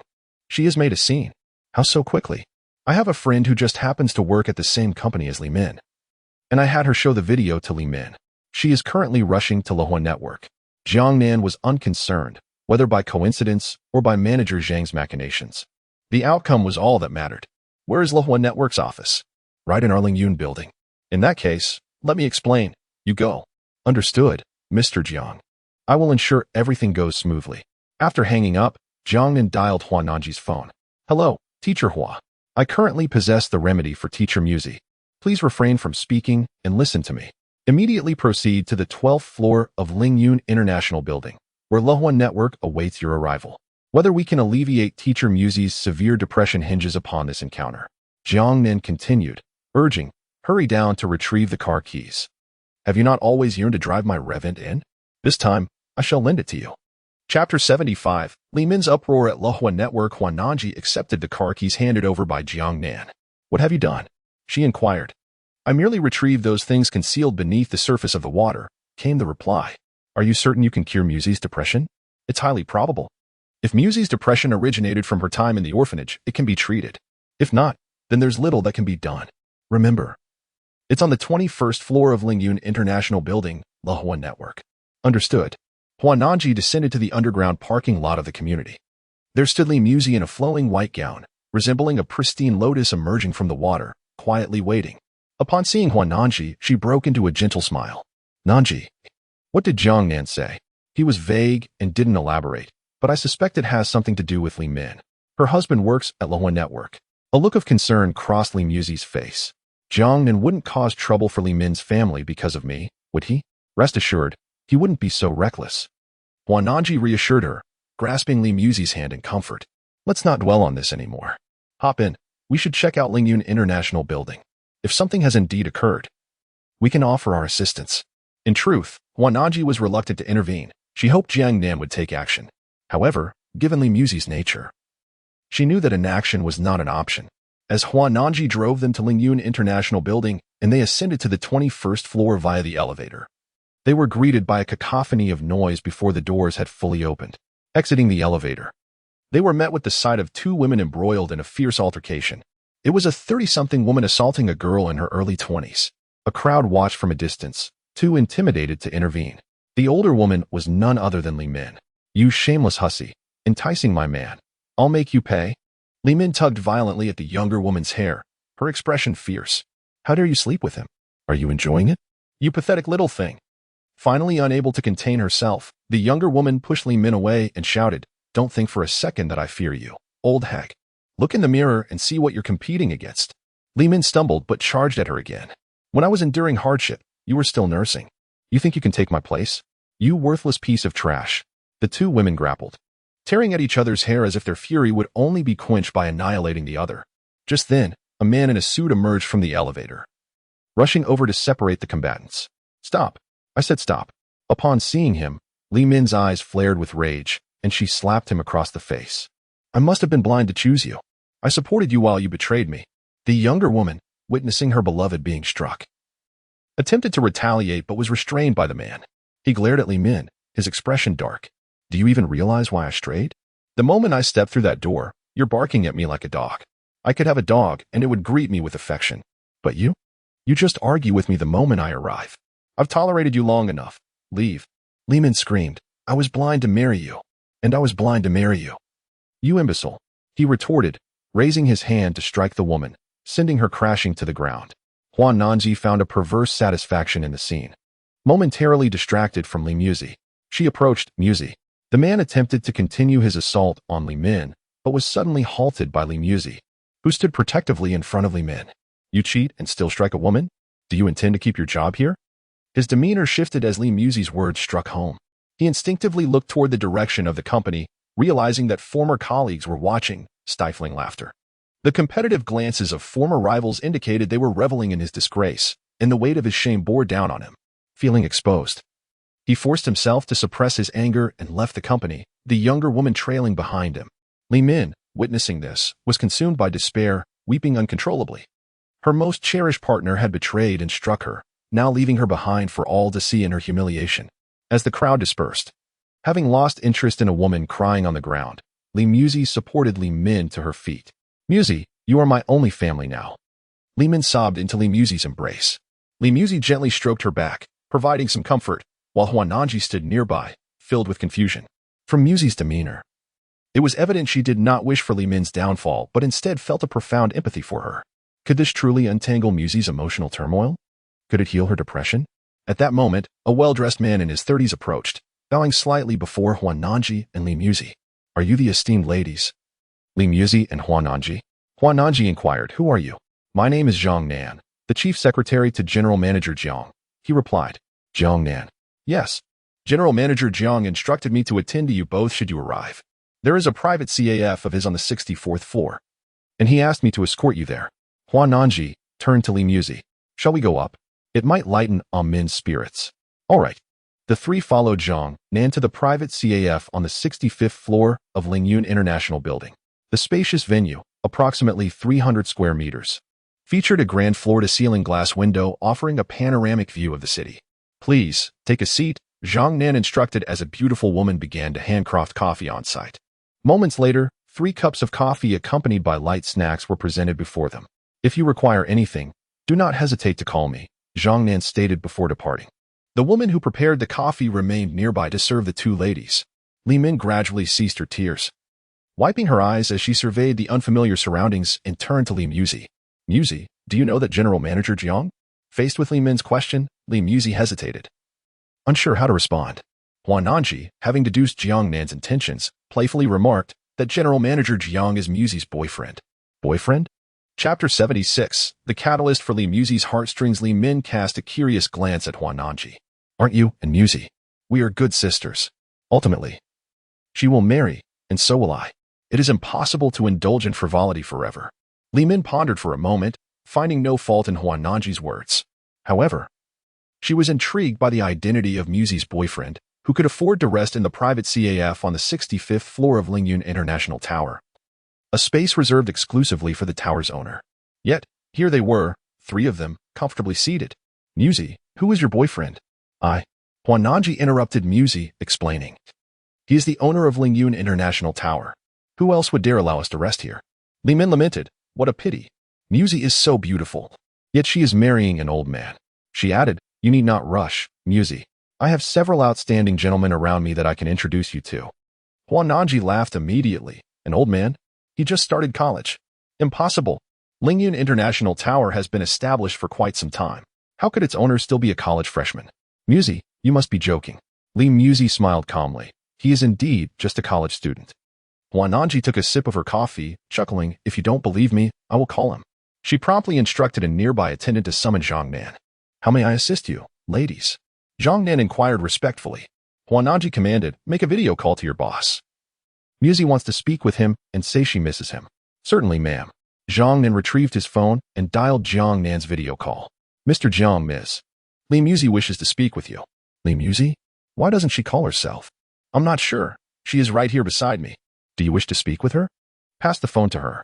Li Muzi took the phone, gazing at Jiangnan's face on the screen. What do you want? Nothing much, just. Huan Nanji leaned in with a grin. Muzi misses you. Really? If you miss me, hurry back so I can give you a kiss. Huan Nanji suppressed her urge to punch Jiangnan and asked, Isn't Lingyun International Tower owned by some old man? How did it end up in your hands? Jiangnan chuckled. I bought it, of course. Huan Nanji exclaimed in surprise. Is it truly yours? Could there be any doubt? The entire building, along with the surrounding commercial facilities, is mine.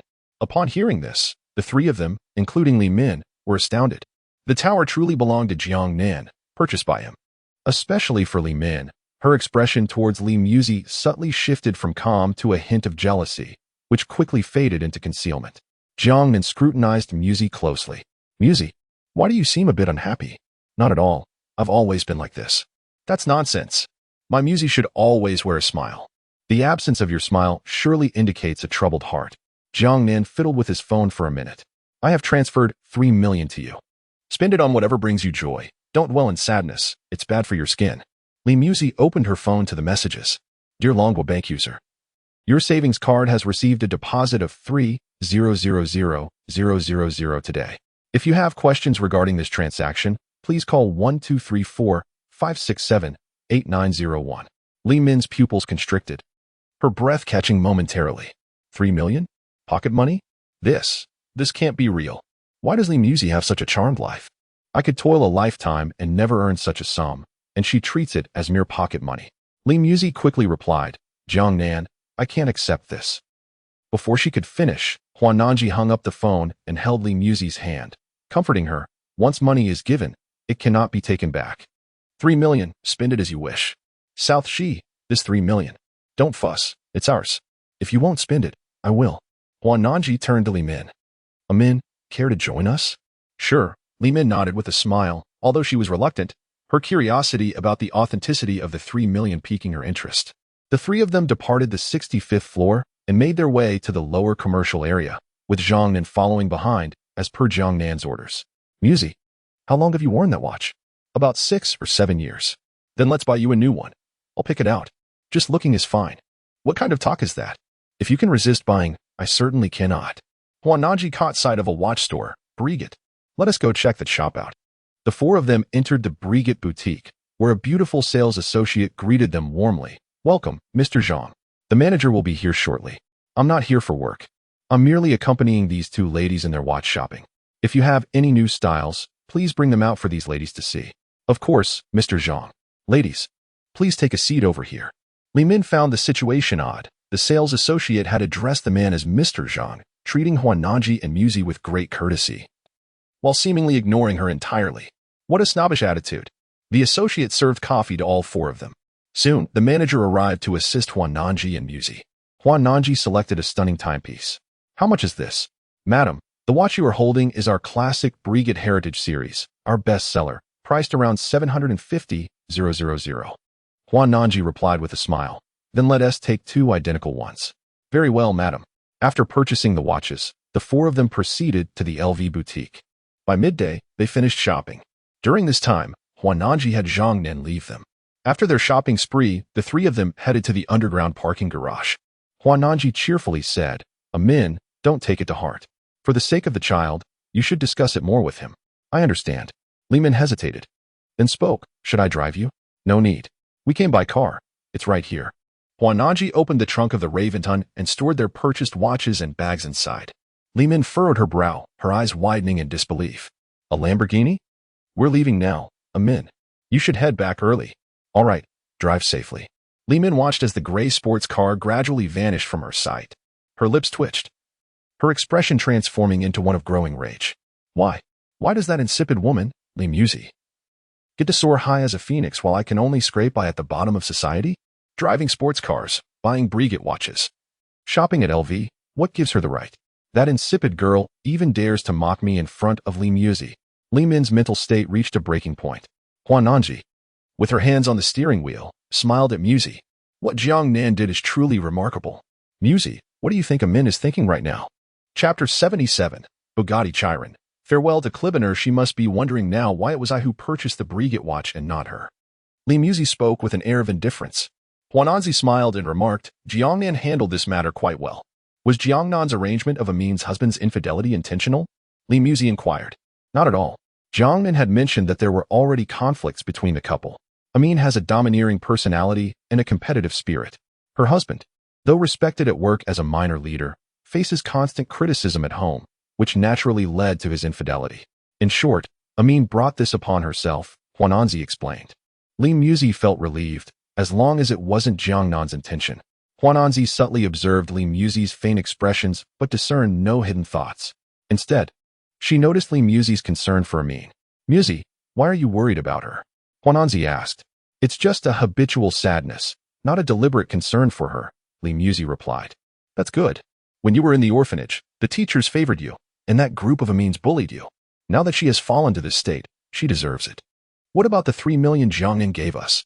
We have less than 200,000 left. Huananzi's expression turned solemn. Let's discuss it with him when we return. Li Muzi said as she sat in the passenger seat of the Reventon, gazing out at the world. At that moment, her heart felt an unprecedented lightness. When she had seen Amin's envious gaze at Lingyun International Building, her heart raced. Initially, she believed she had truly let go and no longer harbored hatred for Amin. However, it appeared otherwise. Deep down, she still despised Amin and loathed her childhood misdeeds. She resented Amin for her charming appearance, which earned her the teacher's favoritism, and for having struck her and even colluded with other children in the orphanage to ostracize her. Li Muzi closed her eyes, feeling the light slowly permeating from the depths of darkness. Nanji, I think my depression is getting better. Huananzi suddenly stepped on the brakes, gazing at Li Muzi in astonishment. Really? Let's see Dr. Tang tomorrow for further confirmation. Then we should go now. We can return the car first.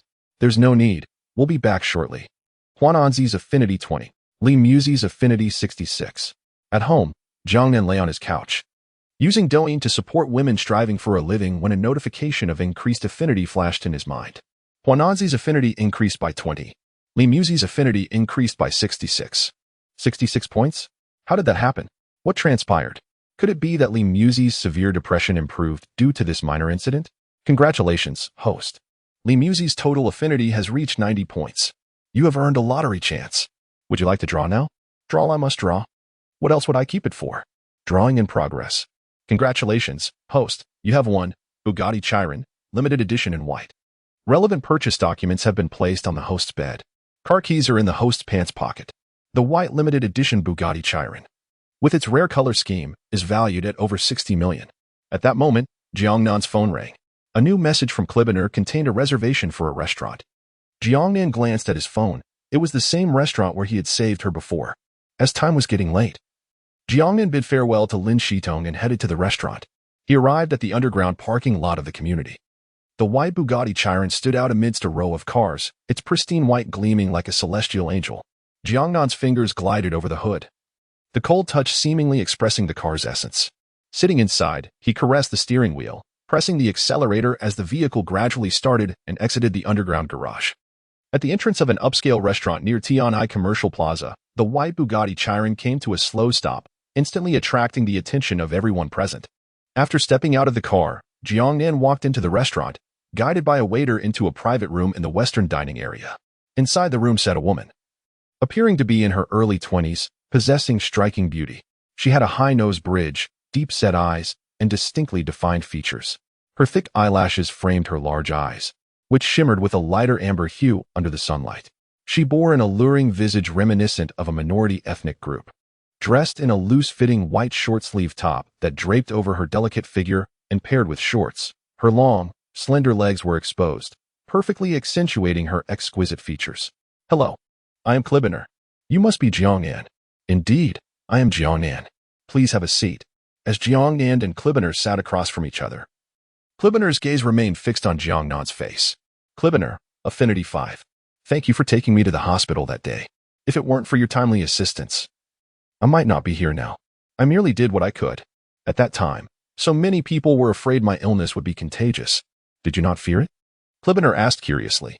Jiangnan smiled. I have some medical knowledge, and upon seeing your condition, it appeared to be an allergic reaction, so I took you to the hospital. The two engaged in casual conversation, gradually bridging the gap in their relationship. After the meal, Jiangnan had gained some understanding of her. Cullinan was a minor heiress. Her family involved in the dairy industry, making her a second-generation entrepreneur. You study at Jiangnan University, correct? Yes, I am enrolled at Jiangnan University of Technology. However, my parents are now in Jiangnan as well. They reside in Jiangnan? Not quite. Last year, the cows on our farm contracted H9 avian influenza, leading to our financial collapse. My father signed a loan with the bank. They came to Jiangnan to seek business partners for a loan, hoping to weather the storm. Cullinan spoke somewhat ambiguously. Jiangnan took a sip of red wine, contemplating the implications of her words. What a great opportunity. Your father must have secured a loan by now.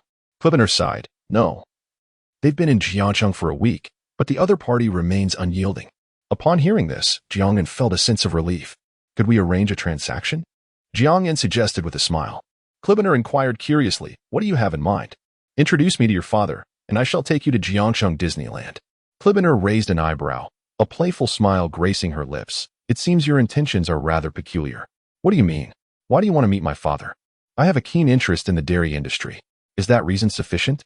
Chapter 78. Investment plans. Are you solely interested in dairy products? Cullinan squinted and smiled, her amber eyes seemingly capable of penetrating the world's mysteries. Indeed, I have a genuine interest in dairy products. If your father has not managed to secure funding, feel free to seek my assistance. Are you wealthy? Moderately so, not excessively, but sufficient to cover your father's deficits. Very well. Upon my return, I shall inform my father. However, before that, you must fulfill your promise. What is it? Take me to Disneyland. Certainly. Jiangnan led Cullinan out of the private room, and by chance, they encountered the restaurant's proprietress, Jiang Hesue. She was adorned in a purple gown with a daring thigh-high slit, accentuating her voluptuous figure. Her delicate feet were encased in black high heels. Upon noticing Jiangnan, she nodded in acknowledgement before ascending the stairs. Jiangnan, upon seeing her, was reminded of his sister, both women possessing an insatiable appetite for life. Arriving at the entrance of the restaurant, Cullinan inquired, "Did you drive here?" "Of course. The car is over there. I shall take you to Disneyland." Jiangnan escorted Cullinan to the parking lot, unveiling the door of a white Bugatti Chiron. "After you." Cullinan blinked, her beautiful amber eyes sparkling with delight. A Bugatti Chiron, especially the white variant. As a former heiress on the brink of financial ruin, she was well aware of the brand, yet she had never laid eyes upon a white Chiron. Once inside the car, Jiangnan whisked her away to Disneyland. Over the course of the afternoon, Cullinan's fondness for Jiangnan blossomed to 37 points. At 9:30 in the evening, Jiangnan parked the Bugatti in front of a five-star hotel where Cullinan's parents resided. The atmosphere inside the car was hushed. With her fondness for him now at 37 points, Jiangnan contemplated testing the waters to see if their relationship could deepen, thus hastening his investment in Cullinan's father's dairy company. He unbuckled his seatbelt and leaned closer. Cullinan's captivating amber eyes instantly turned shy. Her cheeks flushed with a delicate hue even in the dim lighting of the car. "Jiangnan, please." She instinctively raised her hand to fend him off. However, her petite hand seemed powerless, yielding to his kiss upon her soft lips. Jiangnan tenderly cradled the back of her head, passionately kissing her. Cullinan's initial resistance melted into an embrace, their kiss lingering for about a minute, leaving her lips rosy and slightly swollen, as if inviting further affection. When Jiangnan sought to savor her sweetness once more, she halted him, for someone was passing by. Reluctantly, Jiangnan acquiesced. Cullinan's fondness 5. Now at 42 points. Indeed, possessing good looks and wealth, either trait alone could facilitate progress in their relationship. If one lacked both, however, the outcome would likely be disheartening. It's getting late. I must head inside. I'll wait for you to go up before I leave. When will we be in touch again?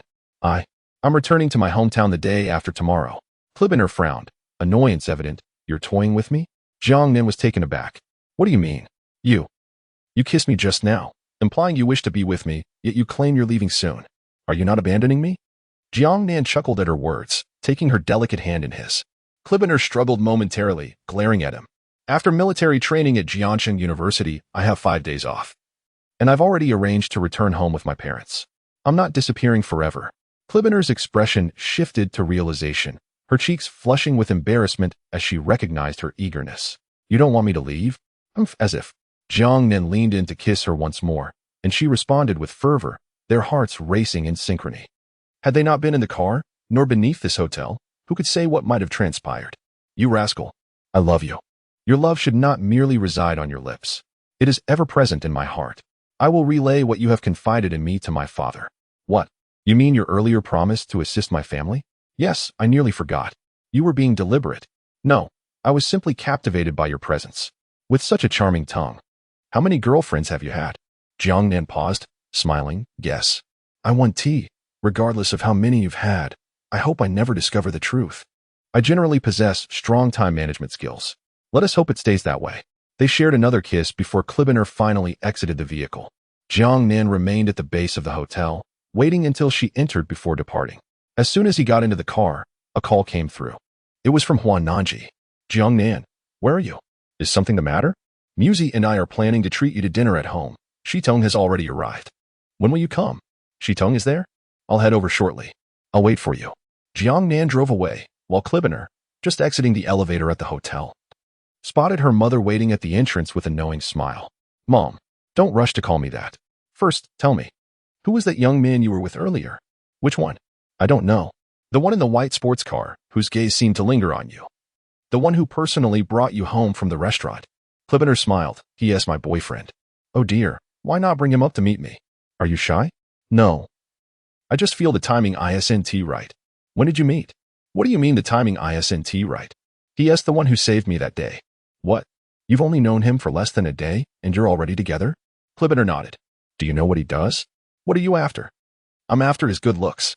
Cullinan's mother sighed in exasperation. Oh my, don't pursue handsome boys. They're unreliable. It's the ordinary ones who make for better husbands. Then how did you end up with a father as handsome as mine? Your father? Handsome? Not at all, dear. You're mistaken. I've seen photos of him from his youth. He was quite handsome. Don't argue with your mother. I'm telling you from experience. Marrying a good-looking man leads to hardship. I can endure hardship, as can you. My capacity for it is quite strong. You. Cullinan clung to her mother's arm. All right, Mom. Where is Dad? I have something wonderful to share with him, something that could alleviate his troubles. Chapter 79. Li Musi's confession. Your father has yet to return. Where is he? I shall go find him now. What do you need him for? He is preoccupied with work and friends. Your presence would only complicate matters. He will be back shortly. Cullinan and her mother waited in their hotel room. After a brief interval, Cullinan's father entered, visibly intoxicated and with a frown that suggested displeasure.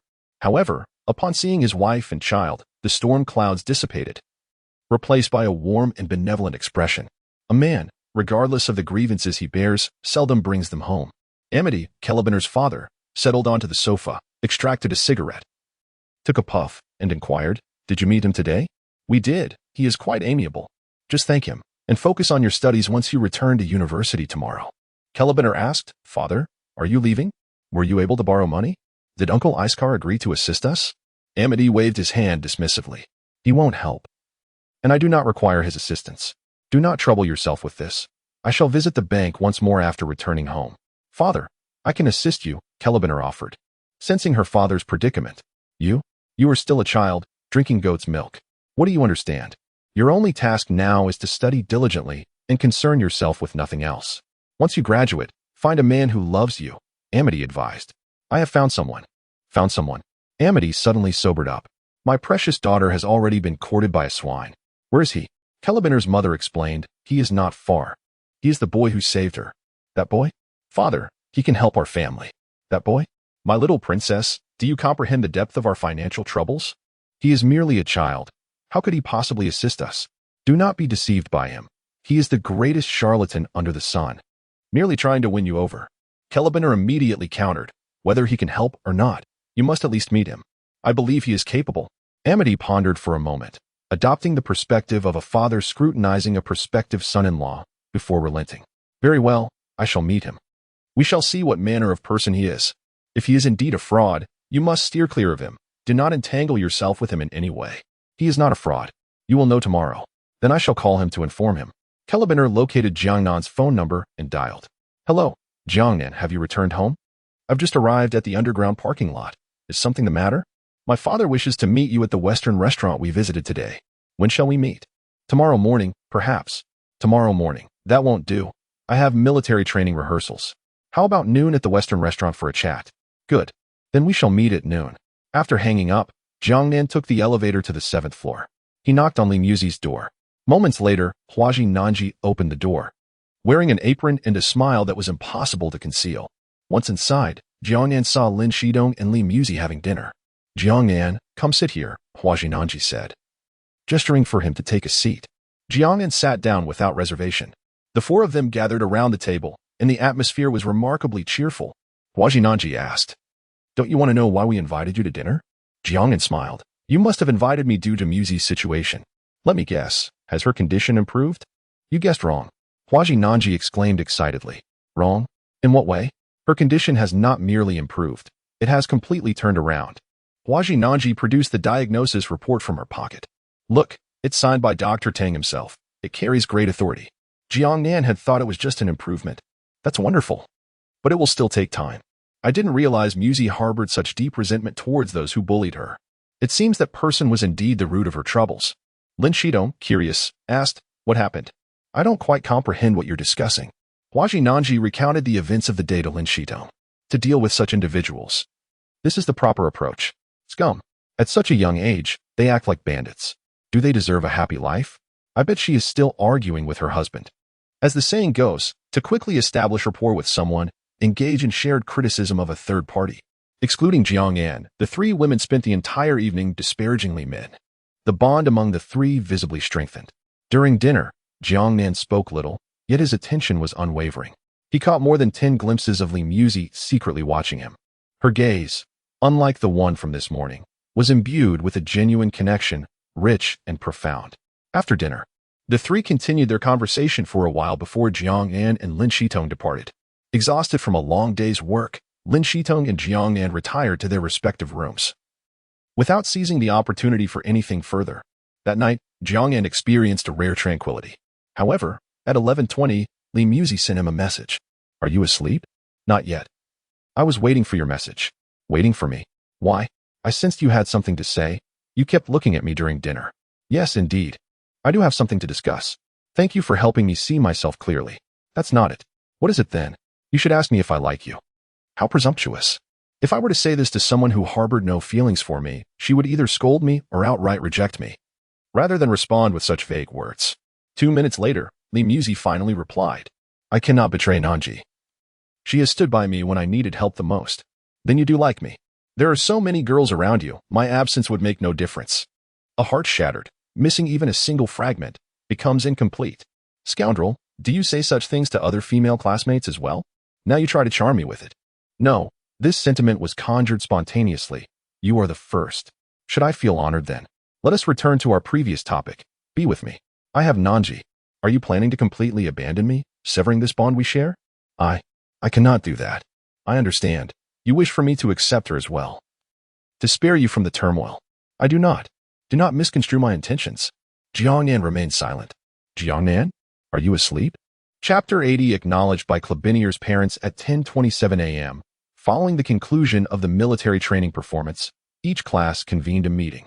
The primary agenda was to discuss the repercussions of the incident involving Feng Hao, necessitating a notification signed by the principal, mandating all classes to hold meetings, capture photographs, and maintain records.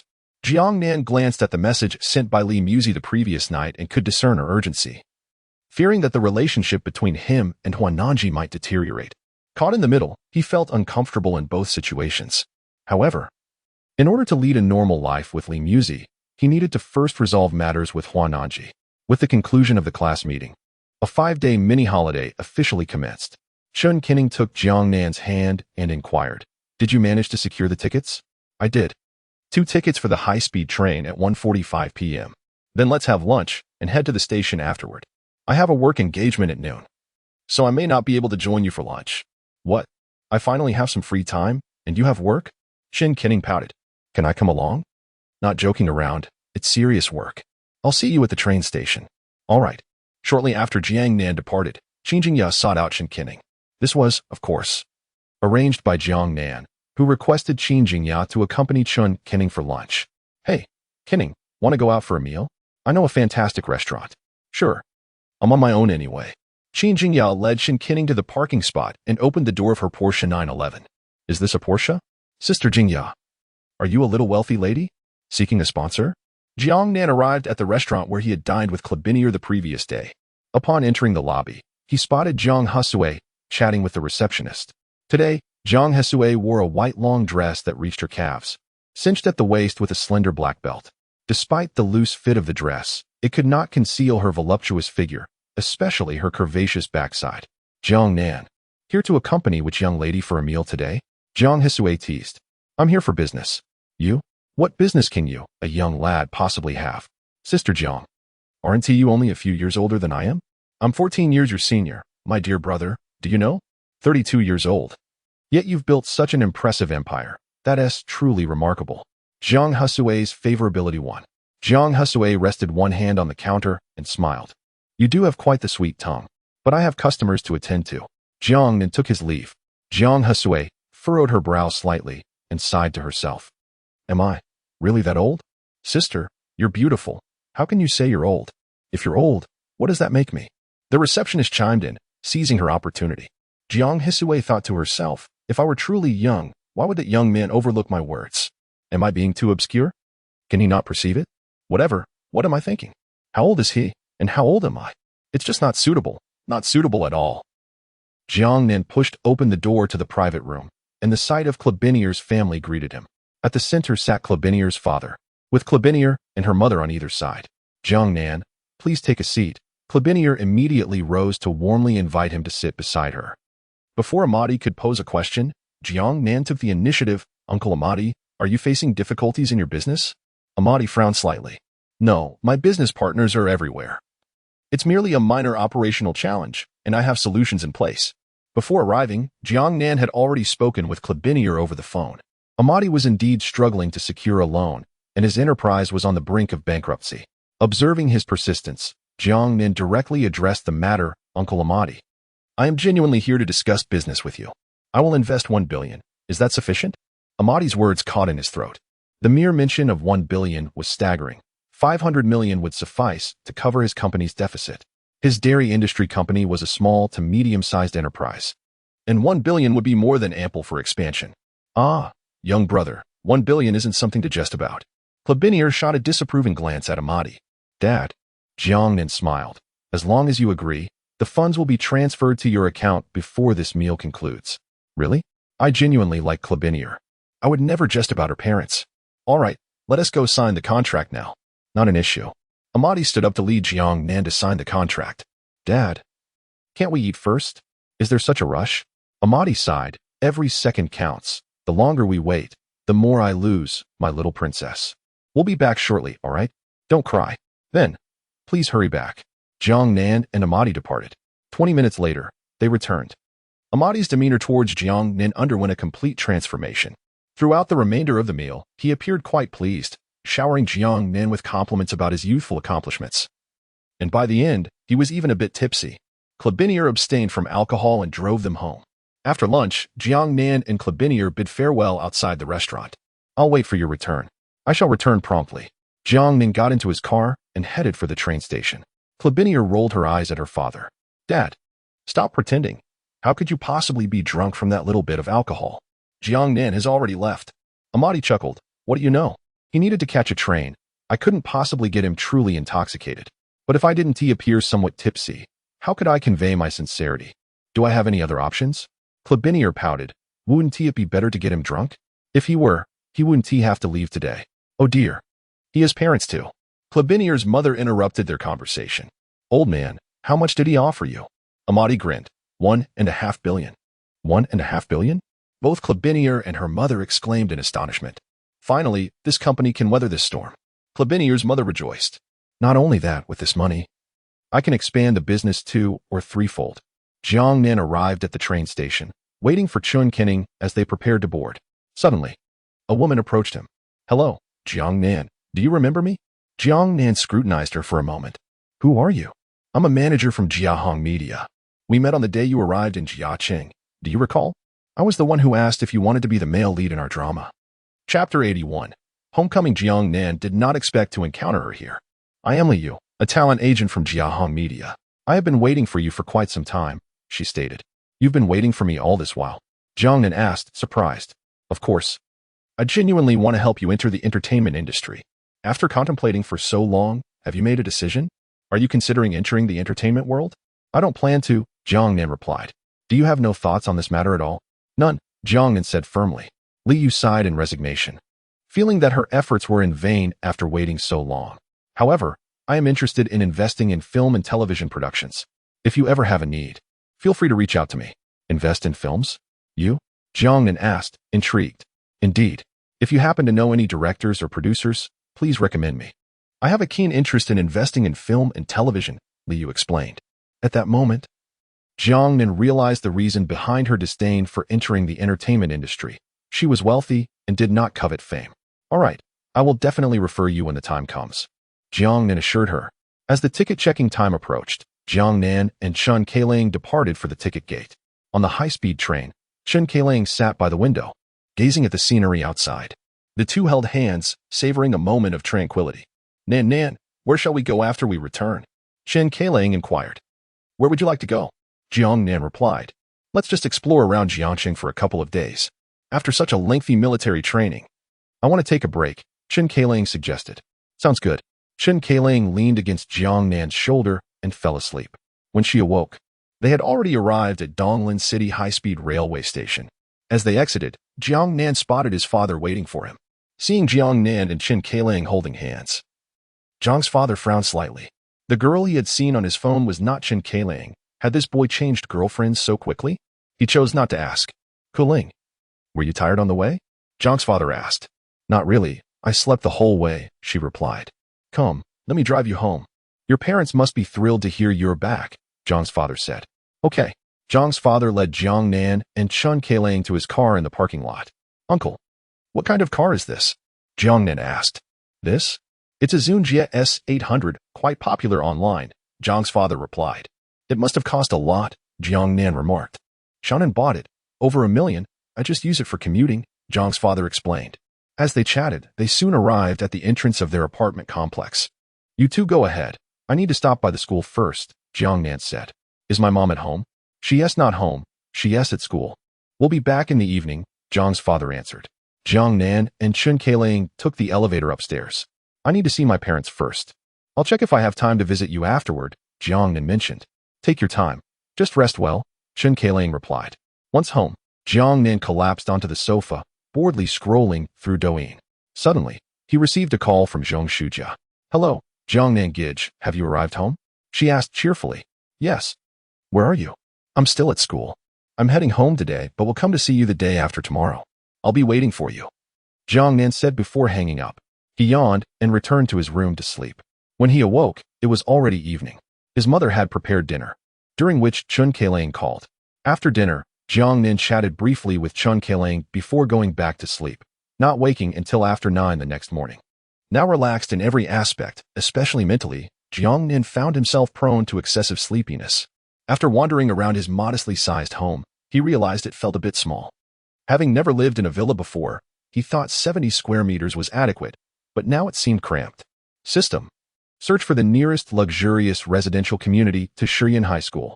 The construction quality must be high, not shoddy. Searching. Yuming Fuju, location marked.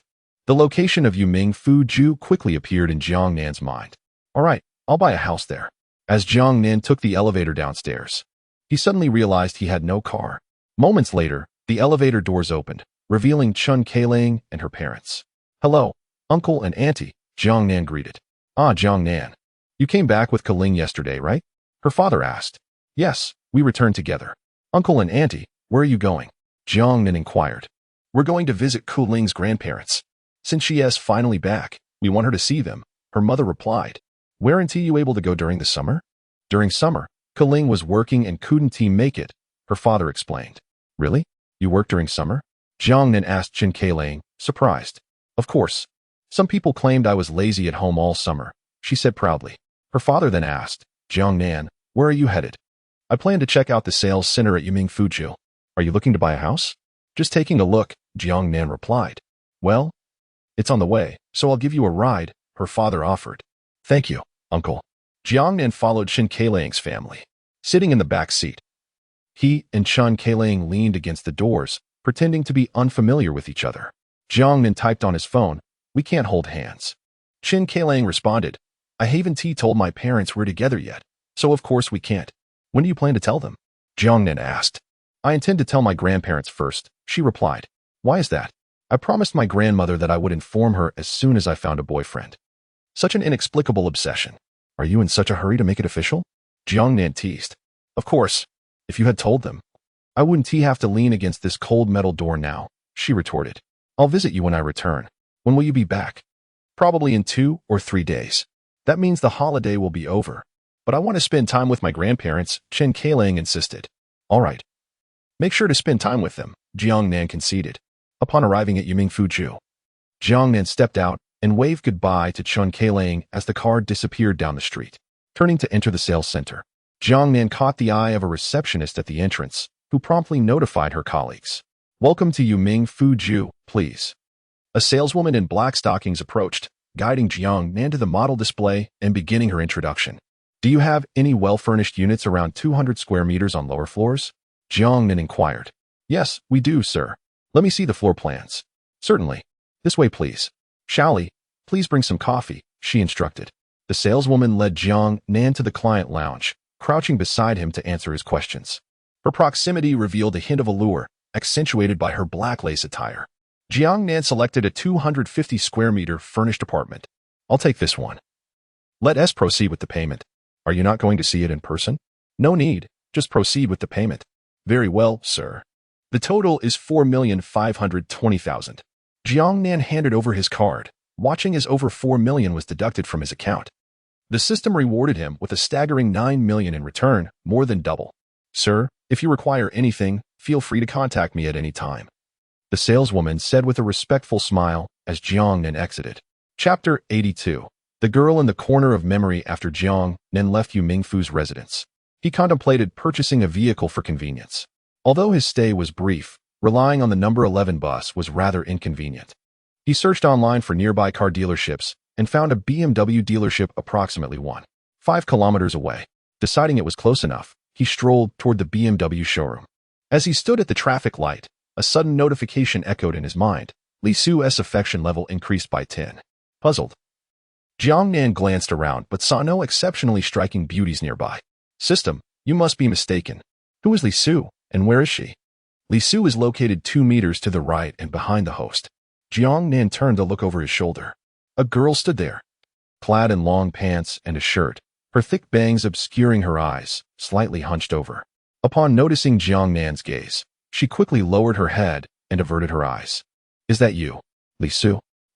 Yes, I am Li Su, Jiangnan's classmate. Li Su, affection level 5. Name, Li Su. Age, 19. Affection level, 45 points. Height, 171 centimeters. Weight, 58 kilograms. Attractiveness, 97 points. Charging times, 0. Upon seeing these statistics, Jiangnan was momentarily stunned. A beauty rating of 97? Was she truly the most beautiful girl he had encountered? Yet, her ordinary attire, evident hunch, and hidden eyes beneath her heavy bangs offered little allure. How could the system assert that she possessed such beauty? Which university do you attend? In Jiacheng. You're also in Jiacheng? Which university? Jiangxing Institute of Technology. Are you living here? No, I'm looking for a job. Even for a brief stay of 4 or 5 days, she sought employment? Why not just relax? Idle time is unproductive. I thought I could earn some money. Fair enough. Where do you plan to look? Just ahead. As the light turned green, they walked side by side. Jiangnan stole glances at the girl beside him, her slight hunch evident. With an affection level of 45 points, taking a step closer would surely lead to something significant. Yet, he had yet to see her face directly. Li Su, affection level 5. Another increase? What is happening? Li Su's heart raced as she focused on the ground. Every boy or girl harbors a cherished memory, and she too had her own. The object of her affection stood beside her, recalling her name. She felt elated.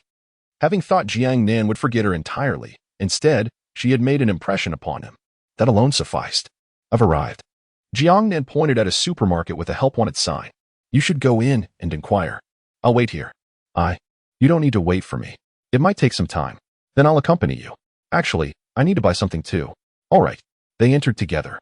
Jiangnan purchased a pack of gum while Li Su inquired about job openings, only to be turned down for short-term work.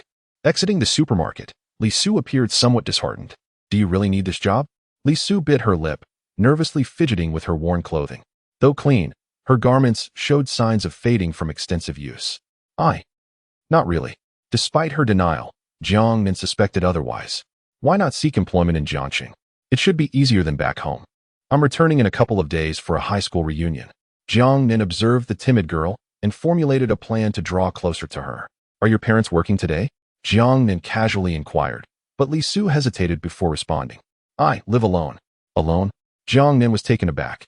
My grandmother passed away 2 years ago, so I live by myself. Jiangnan finally understood her urgency in seeking work. Managing studies and a job alone must be exhausting, especially without a safety net. The prospect of not finding work and facing hunger loomed ominously. Regarding tuition, the government would assist, but sustenance was solely her concern. Resolutely, Jiangnan decided on a course of action. I have a job that guarantees 1,000 for 5 days. Are you interested? What? Li Su asked, intrigued. I need someone to help walk my cat. 200 a day, totaling 1,000 for 5 days. Walking a cat? Li Su recalled seeing similar jobs online. While they seemed easy, she felt Jiangnan was merely pitying her, which discomforted her. I prefer to find work myself. Jiangnan didn't press the matter. Fine, I'll seek someone else. Surely, someone will take the job for 200 a day. Why don't you do it yourself? I'm lazy, but you're paying someone 200. Jiangnan chuckled. 200 isn't exorbitant. If you wish for this job, you may take it. As classmates, I trust you. Will you accept? I will. Good. Come home with me to meet my cat. Now, we have some errands to run. Jiangnan led Li Su to the BMW dealership. He perused the vehicles and settled on a BMW M8 4-door Thunder Edition. How much is the total price out the door? Sir, this vehicle is already reserved. I'll pay an additional 5 for it. The saleswoman hesitated. Sir, that's quite difficult. 10%? Will that suffice? Her eyes lit up at the prospect. A 10% increase would net her a substantial commission. Very well, sir. I'll draft the contract. After signing, Jiangnan took the keys and opened the door. Glancing at Li Su, who sat dutifully in the passenger seat. Let us go home. Li Su hurriedly joined him, her heart racing. She had heard everything clearly. Jiangnan had offered a 10% increase to secure the car. Upon arriving home, Jiangnan closed the door behind them as Li Su looked around. Noticing the absence of a cat. Where's your cat? I haven't bought one yet. What? Correct. I merely lured you here. Li Su instinctively leaned against the wall as Jiangnan advanced, leaving her no escape. Standing a meter away, he stated, There are some things we cannot discuss outside due to the crowd. I'll speak, and if you agree, nod. If not, I'll buy you a cat and offer you a job. Li Su lowered her head, her voice barely audible. What do you wish to do? Be my girlfriend? Be with me. Will you? Li Su felt her mind buzz, instinctively lifting her gaze to Jiangnan. Her bangs parted to reveal a stunningly exquisite visage. A perfect score of 97. In that moment, Jiangnan resolved to hold her close. You do not agree, do you? Why would you confess your feelings to me when you have Cullinan? Jiangnan candidly replied. Would you willingly gift your most cherished possession to another? No, I would not. Neither would I, for I cannot bear the thought of another man holding you. Chapter 83. 50,000 in pocket money. The wish made by the girl during her middle school years has finally blossomed at this moment. With her hands clasped in prayer before her chest, her gaze flits about like a startled rabbit. Her heart races violently within her chest. He declares that she is his most cherished possession. Jiangnan leans down and kisses her lips. Li Su presses herself tightly against the wall, instinctively clutching at Jiangnan's shirt. Her eyes squeezed shut in a display of surrender. Jiangnan captures her lips between his own, lingering for what feels like an eternity before separating. She lies in Jiangnan's embrace. Akin to a soft, deflated cake, Li Su feels as though all her strength has evaporated. Just then, a phone call jolts the two from their tender moment. Li Su glances at her phone. It's my second uncle. What does he want? I had previously asked him to help me find a job. Forget about finding a job. From now on, I will support you, Jiangnan declares. Li Su bites her lip, hesitating, yet ultimately nods in agreement. She answers her uncle's call. Hello, uncle. Li Su, weren't you looking for a job? I found one for you. When can you come over? I've already found a job, so I won't be coming. Hey, why didn't you say so earlier? But you said before that I wouldn't find anything, so now. Quit that job and come to me. I've already secured one. Let's just leave it. All right, you're stubborn, huh? From now on, if I take care of you again, I am no longer human. The call disconnects. Leaving Li Su staring at her phone, letting out a helpless sigh. Now, she has truly offended her uncle. Jiangnan snatches the phone from her hand, studying her delicate features. Is your uncle good to you? Fair enough. Was the job he found for you exhausting? Not particularly. What was your salary? 80%. The remaining 20% goes to my uncle as a commission. Then why do you still care about him? He isn't upset because you found a job, but rather because he can't exploit you anymore. But he's my only relative. Jiangnan softly reassures her, from now on, I will be your family. You can share anything with me. I will support you for a lifetime. Li Su's favorability 5. A single sentence can elevate favorability by 5 points. Such a feat would be utterly ineffective with other girls. Is your money insufficient for next month's living expenses? Li Su nods, pressing her lips together, feeling utterly inadequate. At her age, she cannot even earn enough for her meals. Gurgle. The sound of her empty stomach disrupts the silence between them.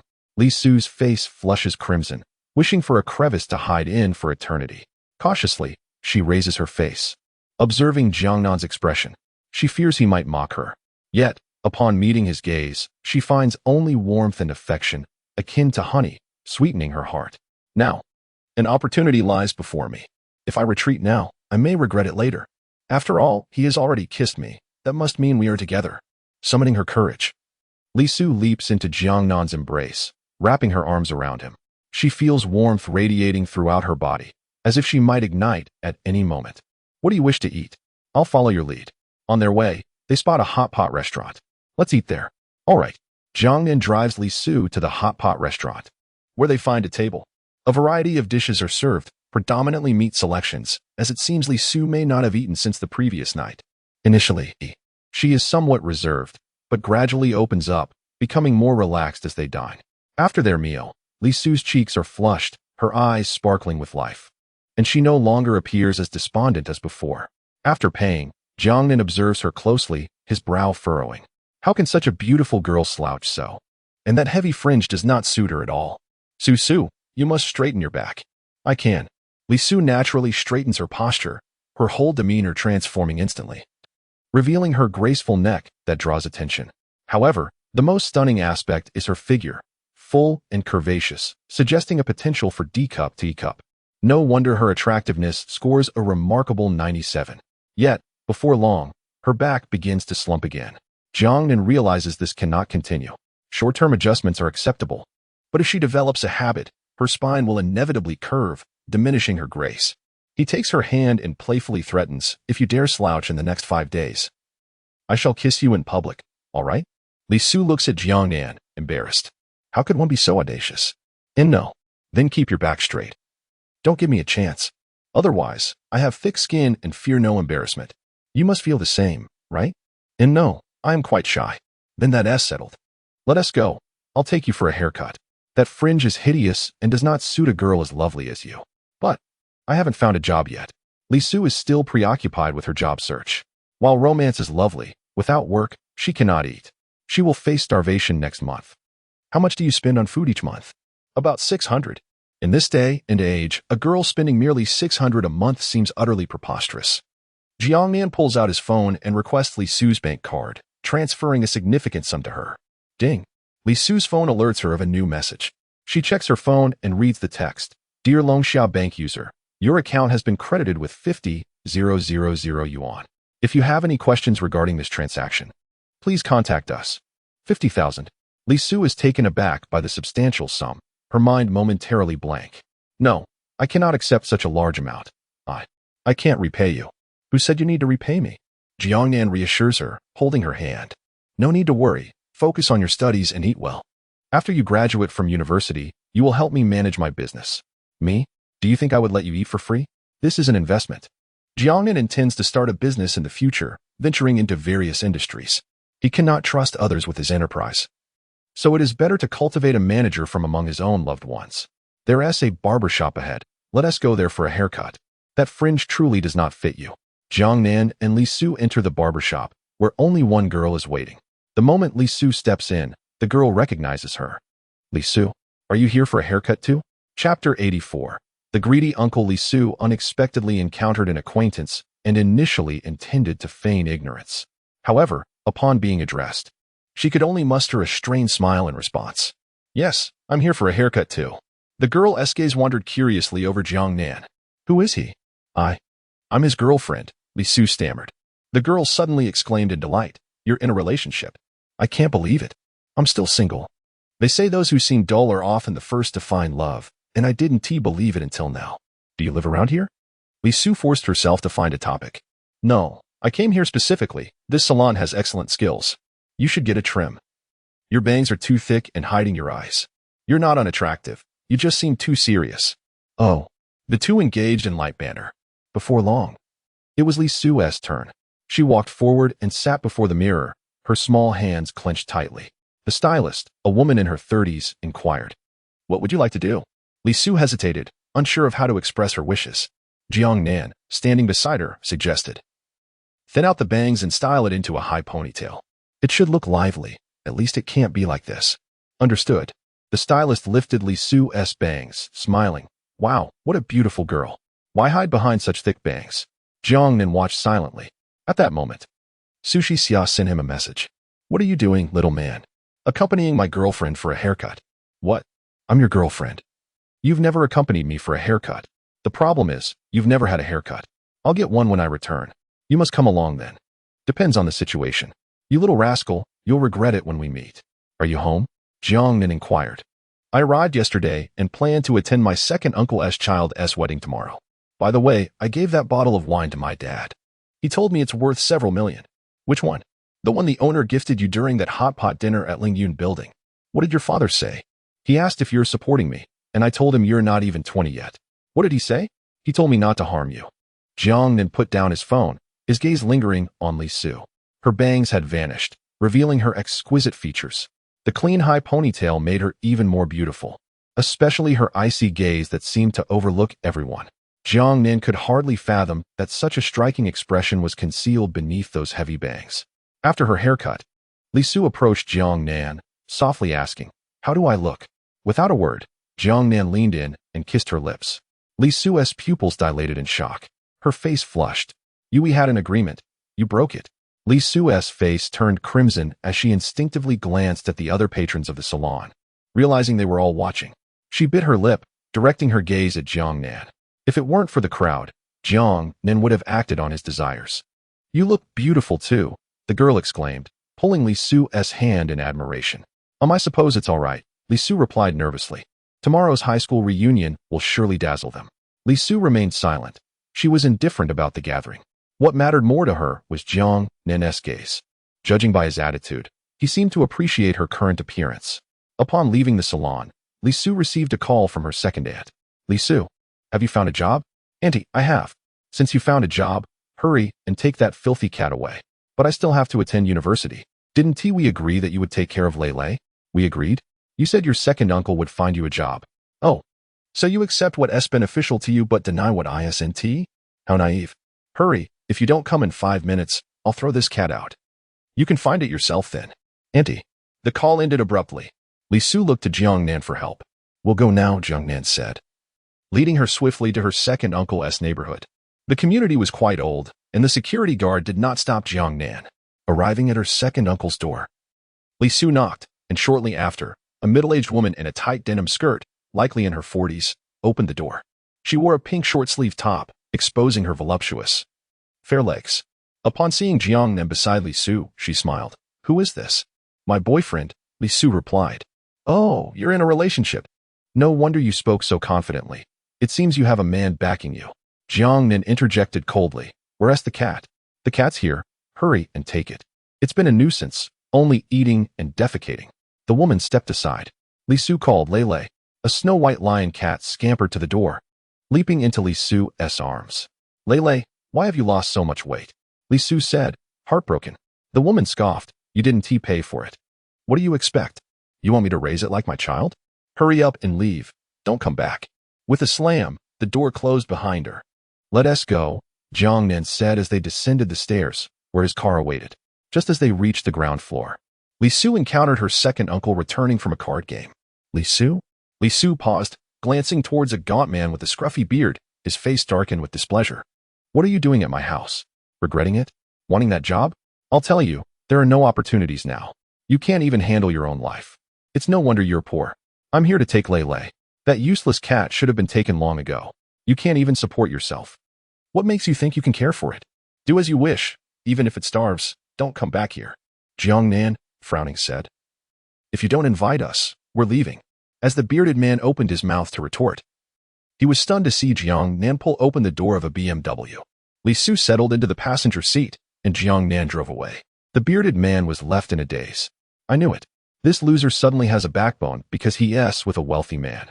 How dare he forget us? Think he can just kick us aside? No way.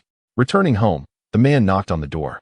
He glanced at his wife's attire, questioning, dressed so provocatively. What are you planning to do? Are you in a bad mood? Why so aggressive? I want to know if Li Su was just here. So what if she was? Do you know anything about that guy she was with? Anything about him? Besides being handsome, what else is there? You're so fixated on his looks. Why don't you go to bed with him then?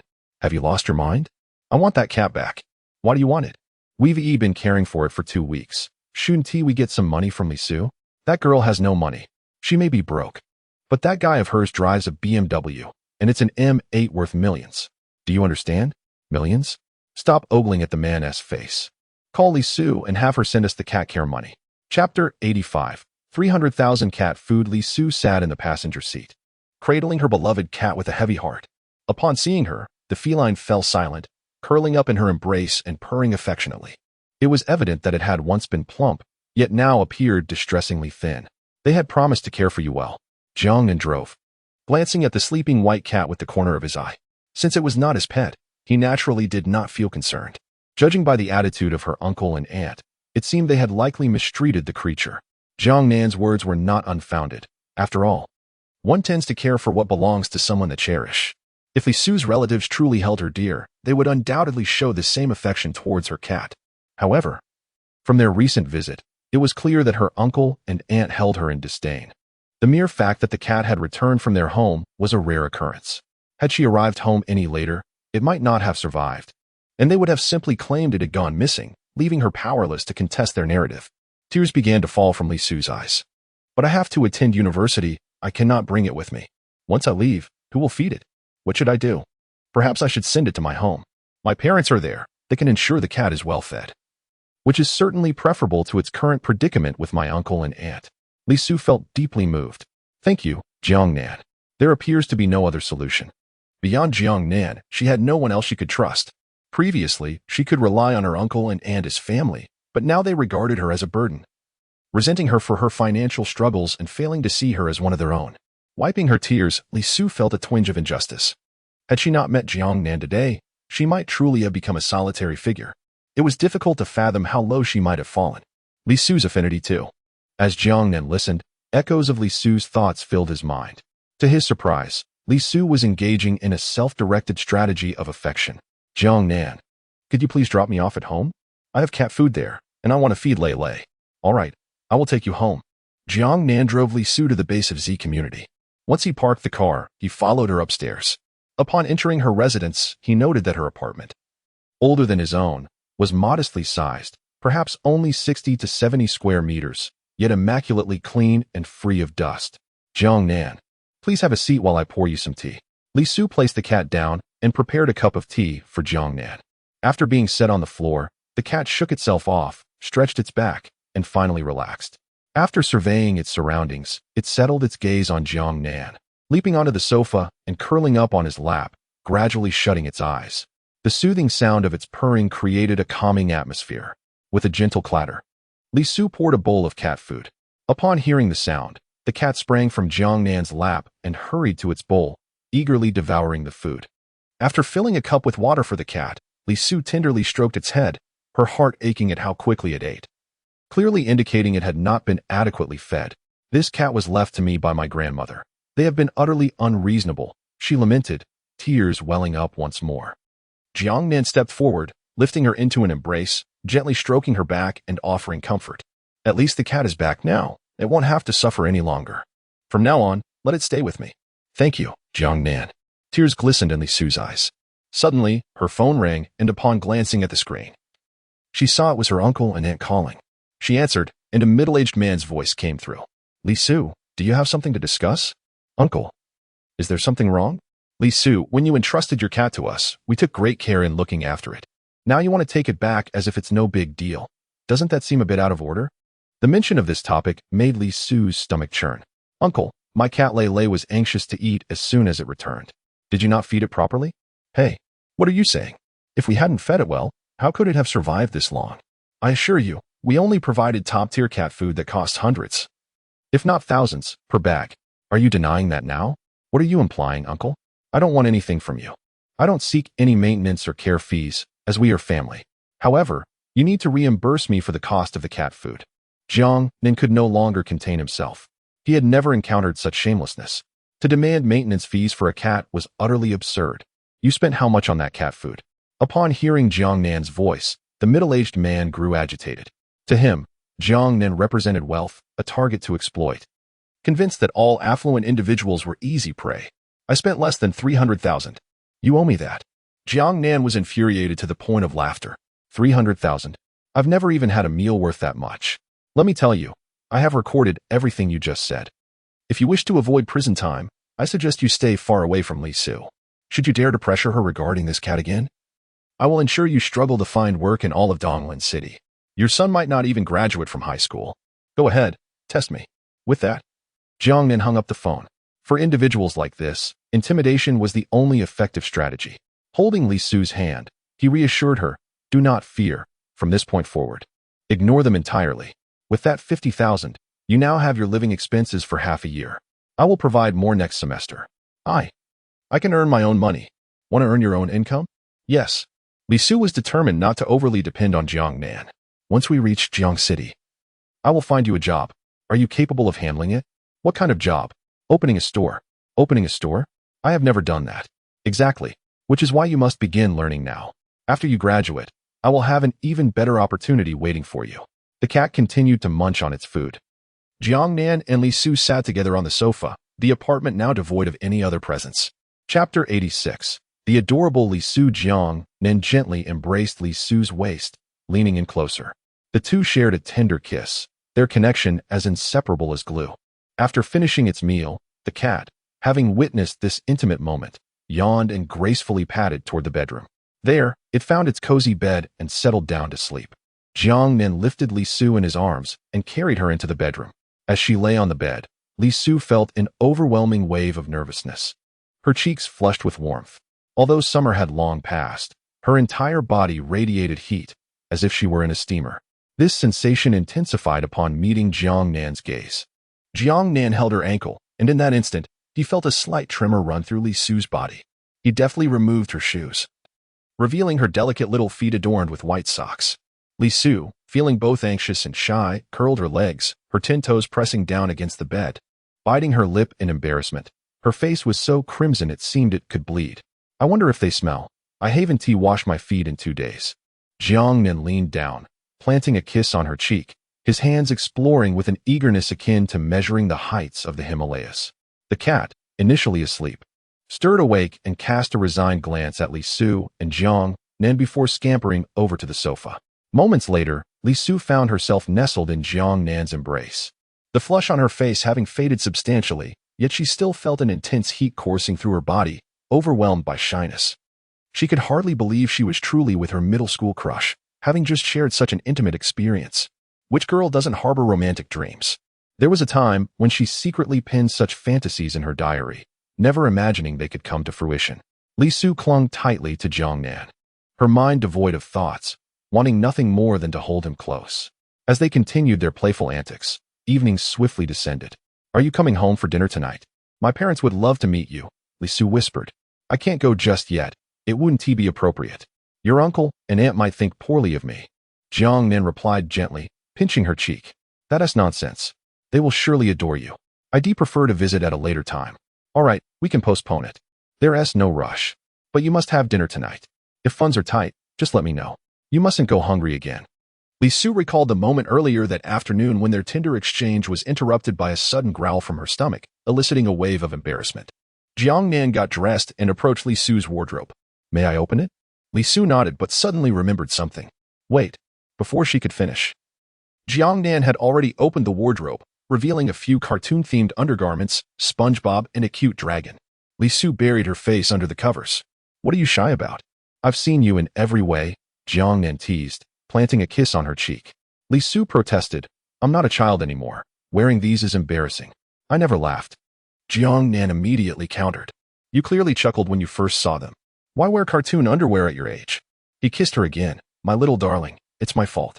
But you look absolutely adorable in those, especially with your icy demeanor contrasting so sharply. Do you truly like them? Li Su asked softly. Very much. You look stunning in them. If it weren't for the time constraints, I might never leave. Will we see each other again tomorrow? I'll likely wake up around noon. Let us meet in the afternoon. I'll come pick you up. I have a class reunion tomorrow afternoon, she replied. After it ends, call me. And I'll come to get you. I want to buy you a new outfit. Your wardrobe is almost empty aside from your school uniform. I won't allow such a beautiful girl to have nothing lovely to wear. Okay, just lie down for a bit. I'll lock the door for you. All right. As Jiangnan departed, he glanced at the cat on the sofa, receiving a surprised look in return. He affectionately ruffled its fur before leaving. Li Su lay in bed, dozing off again. When she finally woke, twilight had settled, casting an orange hue across the western sky. She checked her mobile phone, revealing a bank balance of 50,000 yuan, enough to last quite a while. Finally, she wouldn't have to worry about meals, and she could buy plenty of delicious cat food and freeze-dried treats for Lei. Upon hearing her call, the cat bounded over to Li Su, curling up beside her pillow. As she stroked the cat, she said, Tonight, you'll get a bath, and I'll order you some cat food and treats online. After returning to Jiangnan Mansion, Jiangnan called his parents, informing them of his recent purchase of a house and inviting them to come and see it after work, as he wouldn't be residing there full-time. His father arrived shortly after work, surveying the decor. A fully furnished house. Yes, Jiangnan replied. His father shook his head. What a pity. What do you mean? Jiangnan inquired. Your mother won't like it. She'll likely want a complete remodel. That's not possible. I think it's quite nice. You wouldn't understand. In your mother's eyes, this style is akin to flaunting wealth. She prefers a more minimalist approach. As you youngsters would say, let her do as she wishes. I'm too lazy to remodel. Shortly after, Jiangnan's mother arrived, and true to form, she immediately scolded him upon entering. Such a waste of money. Why didn't you buy a bear shell? Look at this decor. No thought put into it at all. Look at this corner. This style is the same as that corrupt official featured in the news. It needs to be redone. After inquiring about the renovation costs, Jiangnan transferred the necessary funds. That evening, he took his parents to Tianqing Residence, an upscale Chinese restaurant. Jiangnan had researched online, discovering the average meal cost was around 80 to 90,000 yuan. The dinner he ordered that night cost over 200,000 yuan, with just the bottle of red wine priced at 180,000. As they were enjoying their meal, a middle-aged man exited the private dining room, accompanied by a tall young woman who bore a striking resemblance to him. The man caught sight of Jiangnan's father. Ah, teacher you? What a coincidence. Upon closer inspection, Jiangnan's father realized it was none other than the principal of their school. Principal Qin? Chapter 87. In the middle of the night. Seeking Qin Kinning, Principal Qin cordially settled beside Zhang's father. This must be Jiangnan, she remarked. Indeed, this is my son, a truly promising youth. With polite inquiry, Principal Qin asked, what business is Xiaonan engaged in? Jiangnan pondered briefly before offering a vague response. I plan to venture into the dairy industry. Dairy? That sounds splendid. In recent years, people's standards of living have improved, and with it, their expectations for quality. As long as the milk is of good quality, it will undoubtedly thrive in the market. Indeed, Jiangnan affirmed. After a few sips of wine, Principal Qin's cheeks flushed. She beckoned to the distance. Ingzi, come over and sit with us for a while. A girl with a neat bob haircut, exuding freshness, approached and took a seat beside Principal Qin. This young woman bore a striking resemblance to her resolute eyes and upright posture evident. This is Jiangnan, the very one I mentioned to you earlier. He has emerged from our school as a quintessential success. You should follow his lead, Principal Qin encouraged, grasping Zhang's father's hand. Old Jiang, my precious daughter has just returned from the military and wishes to embark on a business venture. However, she is a novice in this field. So please have your son mentor her. Zhang's father chuckled. Of course. After a brief exchange, they took their leave. Once outside the restaurant, the girl with the bob cut cast a glance back. Dad, why would you have that inexperienced lad teach me? He seems incapable of managing himself. Principal Qin shot her daughter an exasperated look. What do you know? Just the other day, I learned this young man has acquired the Jiangqing building. Now, he oversees all its operations, generating a net income of 1 to 200 million daily. Do you think he lacks the qualifications to guide you? The girl was taken aback. 1 to 200 million daily? That can't be true. How could he, a mere youth, purchase the Jiangnan building? Isn't he from a modest family of teachers? Where would he find the funds? I cannot say. Wait until tomorrow and ask him yourself. Tomorrow? Of course. Invite him to dinner, and then you can accompany him to Jiangnan. Having his assistance is surely better than those superficial acquaintances you met tonight. Those individuals may feign camaraderie, but they hardly concern themselves with your affairs. He is different. In what way? His father and I share a superior subordinate relationship, and I have maintained a good rapport with him. He has no reason to decline your request. Fine, I will find time to invite him to dinner tomorrow. Now, off to bed with you. I am utterly exhausted. This evening's banquet nearly left me inebriated, and the presence of an unremarkable colleague drained my energy. How bothersome. After the Jiang family finished dinner, they returned home for rest, opting not to stay at Jiangnan's newly purchased residence. According to his mother, the furnishings needed replacing, and the renovations should reflect their personal tastes.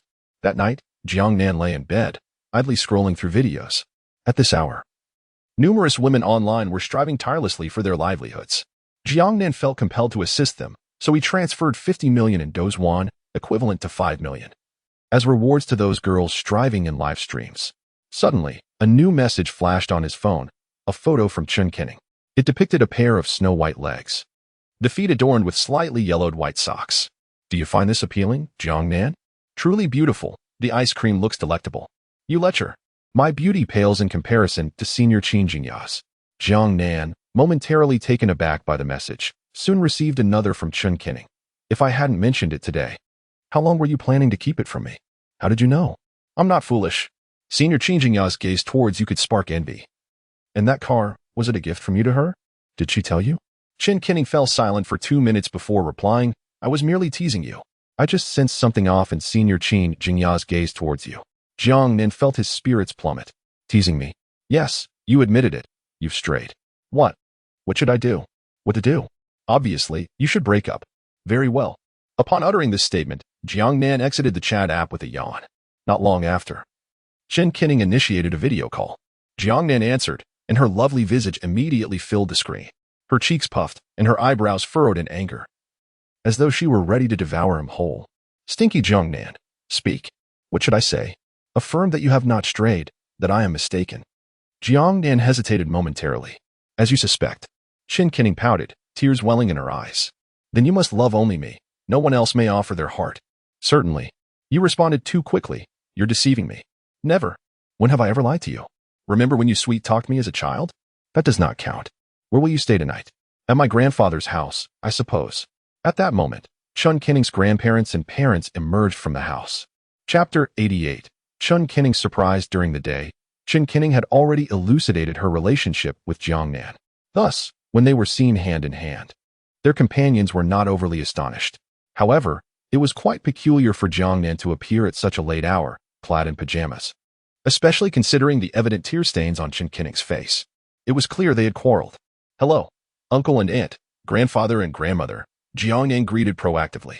Given the late hour and the clandestine nature of his visit, it was only right that he offer an explanation. They welcomed Jiangnan inside, offering him a seat and pouring tea. Jiangnan recounted the events, explaining that a trivial disagreement had led to their quarrel, prompting him to seek refuge here. Upon hearing this, Cullinan's father first contacted Jiangnan's parents, permitting him to stay the night. Cullinan's grandparents arranged a room for Jiangnan. The following morning, after breakfast, Jiangnan intended to leave, as his visit had been rather abrupt. Cullinan accompanied Jiangnan to the door, where a BMW M8 Thunder Edition awaited. I'm off now. Are you going to find another girl? Jiangnan chuckled. Don't be ridiculous. Indeed. Besides Senior Jinya, how many girls have you entangled yourself with? I shall follow you wherever you go today. Aren't you supposed to be with your grandparents? Just drop me off tonight. After all, I'm sticking to you. Well, I would gladly keep you in my sight every day. After conferring with her parents, Cullinan decided to accompany Jiangnan, seated in the passenger seat. Cullinan scrutinized her surroundings. A woman has sat in this seat. Who is she? My middle school classmate, you might know her. What? A middle school classmate? Who? Li Su. Jiangnan shot a surprised glance at Cullinan, not anticipating her swift deduction. How did you know? Is it not obvious? Among my middle school classmates, Li Su is the most beautiful, and she clearly has an affection for you. Since you said I know her, it must be her. How do you know she is beautiful? I barely recognized her when I first met her. Of course. I saw her one morning while she was washing her face in middle school. I thought she was stunning and often stole glances at you. How could I not remember her? At least you have some recollection. It saves me from introducing her. When did you two get together? Just yesterday. What? Yesterday?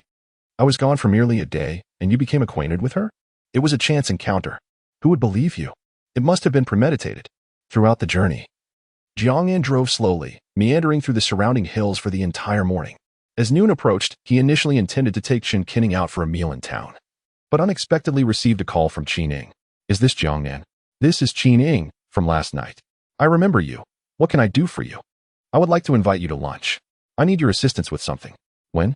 How about today at noon? You can explain over the phone. I am currently. All right, send me the location, and I will be there shortly. Jiangnan hung up and shot a glance at Qian. Why are you pinching me? Who is she? The daughter of Principal Qin from high school. She likely wants to discuss business matters with me. I assure you, there is nothing between us. I am going with you for lunch. Then by all means, let's go together. At noon, Jiangnan took Qian to the lunch engagement. Upon entering, he immediately spotted Qin amidst the crowd. Qin possessed an exceptional demeanor and striking beauty. As she settled into her seat, others appeared relaxed and languid, but she maintained an upright posture. Upon noticing Jiangnan, she was about to greet him when her gaze fell upon the enchanting young woman beside him. With her red lips and white teeth, coupled with her large, expressive eyes, she was undeniably captivating. The moment she entered, she commanded everyone's attention. Hello. I apologize for keeping you waiting. Just arrived, Jiangnan replied. The three exchanged pleasantries, and then Qian got straight to the point. I sought out Mr. Jiang to request your assistance. I am currently looking at a shop in Lingyun International Plaza, but I have encountered some difficulties. Jiangnan smiled and responded, that is quite manageable. Even if you hadn't asked, I would have resolved your issues, considering you are Principal Qin's daughter. I certainly cannot neglect you. Qian interjected, Lingyun International Plaza? How can you assist? Jiangnan replied with a grin, it belongs to me. Yours? Qian was aware that Lingyun International Plaza was a landmark in Jiangqing. And if it belonged to Jiangnan, it was, in essence, hers as well. Jiangnan noticed the fervent glint in Qian's eyes and cast a fleeting glance her way. But she remained oblivious, lost in her daydreams. Qian. What? Lunch. Only then did Qian realize that the dishes had been served. While they dined, music suddenly echoed from the private room. Initially, Jiangnan paid it no mind, until the words reached his ears. Li Su, I adore you, be my girlfriend. And I shall cherish you for a lifetime. Please, agree to me. Jiangnan was taken aback. Instinctively, he turned to the private room. Before he could rise, Qian had already stood and was heading toward the source of the commotion. Jiangnan swiftly followed. I already have a boyfriend. Li Su rejected the confession before her. Zhou Feng, the suitor, dismissed her words, as he had not intended to confess to Li Su but rather to another classmate. However, upon seeing Li Su, he quickly altered his plans. After all, a confession is a confession. Why not choose someone beautiful? Li Su, stop joking. I know you have a reserved personality and haven't dated anyone. Just agree to me. With a loud crash, the door swung open, and Qian furiously exclaimed, Are you deaf? She said she has a boyfriend. Leave her alone. Chapter 89. A battlefield of sisters. The sudden intrusion of Qian sent a shockwave through everyone present. Zhou Feng had initially believed that by adopting a firm stance, he could successfully win over Li Su that very day. Yet, before he could finish his thought, he was abruptly interrupted. Anyone would feel angered in such a situation, especially someone as spoiled and headstrong as Zhou Feng. He rose to his feet, his expression darkening as he glared at the woman who had barged in. Who the hell are you? Get out. Qian, already irate, felt her fury intensify at Zhou Feng's outburst. You're home? You think I'll just leave because you told me to? How absurd. Confessing your feelings for a girl in front of so many people, aren't you just morally coercing her? Shameless fool, get as far away as possible. Zhou Feng placed the bouquet of roses on the table, his face stormy as he marched towards the door. Say that one more time. What if I do? Jiangnan strode in, hands casually tucked in his pockets. The moment he entered, all eyes were drawn to him. He was undeniably handsome. Zhou Feng was momentarily taken aback by Jiangnan's imposing presence. After a brief moment of surprise, he quickly regained his composure. And you are? Jiangnan stepped up to Zhou Feng, who stood there dazed, casting a sideways glance. With a swift kick, Jiangnan sent him sprawling across the ground with a loud thud. The sudden turn of events left the onlookers stunned. They had just met, and already there was violence? Hadn't Li Su just mentioned she was in a relationship? I'm her boyfriend, and what of it? Are you dissatisfied? At these words, Li Su's cheeks flushed. Jiangnan had publicly acknowledged their relationship in front of everyone, stirring a mix of excitement and nervousness within her. But in the next instant, a realization struck her.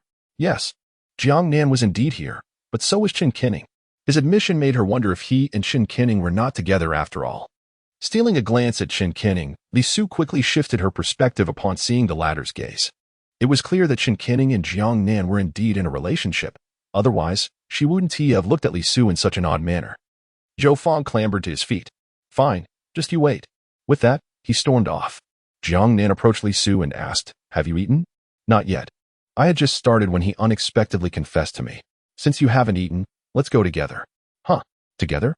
Why? Are you unwilling? Of course not. It's just that right now, it feels a bit inappropriate. Inappropriate? Why so? We're all family now. Qin Kinning took Li Su's hand and led her out of the private room. Qin Ying, witnessing this scene, was left utterly dumbfounded. What was going on? Was Qin Kinning Jiangnan's girlfriend? How could Li Su and Jiangnan possibly be involved? What baffled her even more was that after seeing Jiangnan's indiscretion with Li Su, Qin Kinning not only didn't get angry but also took Li Su's hand. What on earth was happening? The four of them settled down in the dining hall. The atmosphere during this meal was undeniably strange, at least for Qin Ying. After lunch, she sought an excuse to leave, feeling entirely out of place, akin to a third wheel. The demeanor of Jiangnan and the others clearly suggested they wanted her to leave promptly. Once Qin Ying departed, the three remained at the restaurant's entrance. Jiangnan casually suggested, How about we go to my place? That would be preferable to going to my house. My place is empty. What if your parents come home? How will you explain it? Tell them you cheated and brought home several daughters-in-law. Qin Kinning shot him a glare, her brows furrowed in anger. No, I bought a place in Donglan City. Currently, it's unoccupied. My parents plan to renovate it later, but they will definitely wait until I return to school. All right then, let's south go to your place. Jiangnan took the wheel, with Qin Kinning and Li Su seated in the back. Upon returning home, Qin Kinning led Li Su to the bedroom and firmly shut the door. Jiangnan attempted to enter, but was stopped by Qin Kinning. Hold on. This is girls' time. You can't come in. Once the door was closed, only Qin Kinning and Li Su remained in the bedroom. Li Su bit her lip, feeling guilty as she glanced at Qin Kinning, aware that according to the order of arrival, she was technically the third party. If Qin Kinning truly intended to strike her, should she retaliate or not? Li Su, do you like Jiangnan? Li Su hesitated before nodding. Do you like his money or him? I've liked him since middle school. I could tell. Back then, your eyes practically sparkled whenever you looked at him. Why didn't you confess? I was too afraid. Afraid of rejection? Yes. With your qualities, if you confessed, that scoundrel Jiangnan would surely say yes. I didn't. Jiangnan's voice drifted in from outside. Qin Kinning ignored him and continued speaking with Li Su. If you want to be with Jiangnan, you must face more than just me. There are others too. Others? Li Su exclaimed in surprise. Of course. Just from what I know, there's a university professor, a campus belle, and even a lady with a child. Really? So many? That's merely what I've seen. There are likely dozens more that I haven't noticed. Jiangnan outside was bewildered. I have dozens of girlfriends? How was I unaware? Li Su hesitated but finally spoke. Well, I like him too. Qin Kinning had initially intended to dissuade Li Su, thinking that would reduce her competition, but she was taken aback by Li Su's stubbornness. Fine then, if you insist on staying, you must call me sister. I am the rightful main girlfriend. But you just said there are older sisters and teachers? How can you? Who has debating age with you? Call me sister. Qin Kinning's cheeks flushed as she said this, feeling quite bashful herself. Sister. Li Su shyly addressed her. Qin Kinning's face turned an even deeper shade of red.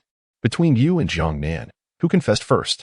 He confessed to me first, saying he liked me and wanted us to be together, and I agreed. He said the same to me back then, and I believed his sweet words. Jiangnan, from the living room, had been eavesdropping for quite some time. He didn't want to listen, but the distance between the bedroom and living room was minimal. It seemed the two wouldn't be emerging anytime soon. As long as they could coexist peacefully, Jiangnan was more than happy to witness it. An hour later, the two finally emerged. What are your plans for the afternoon? Jiangnan asked, glancing at them. Shopping. Qin Kinning replied decisively. Indeed. A sure way for two girls to quickly bond is through shopping. Jiangnan casually transferred 300,000 to each of them. Go ahead.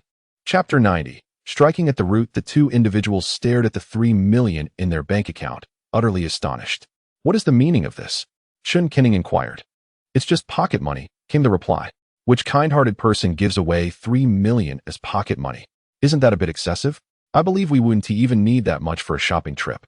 If we don't use it, you can return it to me later. Cullinan immediately clutched her phone. No way. Once it's in my bank account, it's mine. Come on, Su, let's go shopping. I must tell you. During the summer vacation, I saw a dress that was incredibly expensive, over 2,000. I hesitated to buy it, but now we can go take a look. The two exited, while Jiangnan lounged on the sofa, idly scrolling through his phone. Suddenly, Cullinan returned. What's wrong? Jiangnan asked, puzzled at the sight of the two returning. We have no car. Jiangnan tossed the keys to them, and they finally departed for the underground garage. Not long after their departure, Jiangnan received a phone call. Remarkably, it was from Zhou Chuqing. Hello, Chuqing, what is the call for? Missing me? I've arrived in Jiangnan. Can you come pick me up? After the conclusion of their last case, Jiangnan had advised her to rest at home and not overexert herself. What brings you to Jiangnan? I have a case that requires my on-site investigation, and I thought I'd visit you as well. All right, I'll come get you. Jiangnan promptly made his way downstairs, but instinctively headed to the underground parking lot, only to discover that his car had been borrowed by Cullinan and Li Su. With no other option, he summoned a ride-hailing service to the high-speed train station. Upon arriving at the station, Jiangnan spotted Zhou Chuqing. Clad in long pants and a shirt, her attire consistently leaning towards a more neutral style, a reflection of her identity. However, what lay beneath her clothing remained a mystery, especially since she had come specifically to see Jiangnan.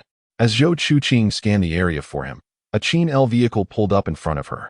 Just as she wondered who it might be, Jiangnan emerged from the car. Jiangnan, have you gone bankrupt? Zhou Chuqing exclaimed, taken aback. No, not at all. Jiangnan chuckled. Then how did you arrive in a Qin? My car was borrowed. I took a taxi here. Now, let us head to the hotel. Suddenly, Zhou Chuqing grasped Jiangnan's hand. I'm not going to the hotel. Jiangnan frowned. You're on a business trip. Didn't your company book a hotel for you? No, I didn't ask them to. Where will you stay then? At your place. Zhou Chuqing bit her lip, her eyes sparkling with anticipation. Jiangnan discerned her intentions. You wish to meet my parents? Yes, the sooner the better, to finalize our affair. Jiangnan pursed his lips, frowning slightly. Do you know something? Zhou Chuqing nodded. How did you find out? That day, at Lingyun International Building. I saw you holding hands with a woman while I was buying a bag. Plus, your silence over the past few days suggests you've been preoccupied with someone else. I even visited your university. What? You investigated me? Jiangnan raised an eyebrow. Did I even need to? The news of Jiangnan University's heartthrob dating two campus beauties has spread like wildfire on the university forum.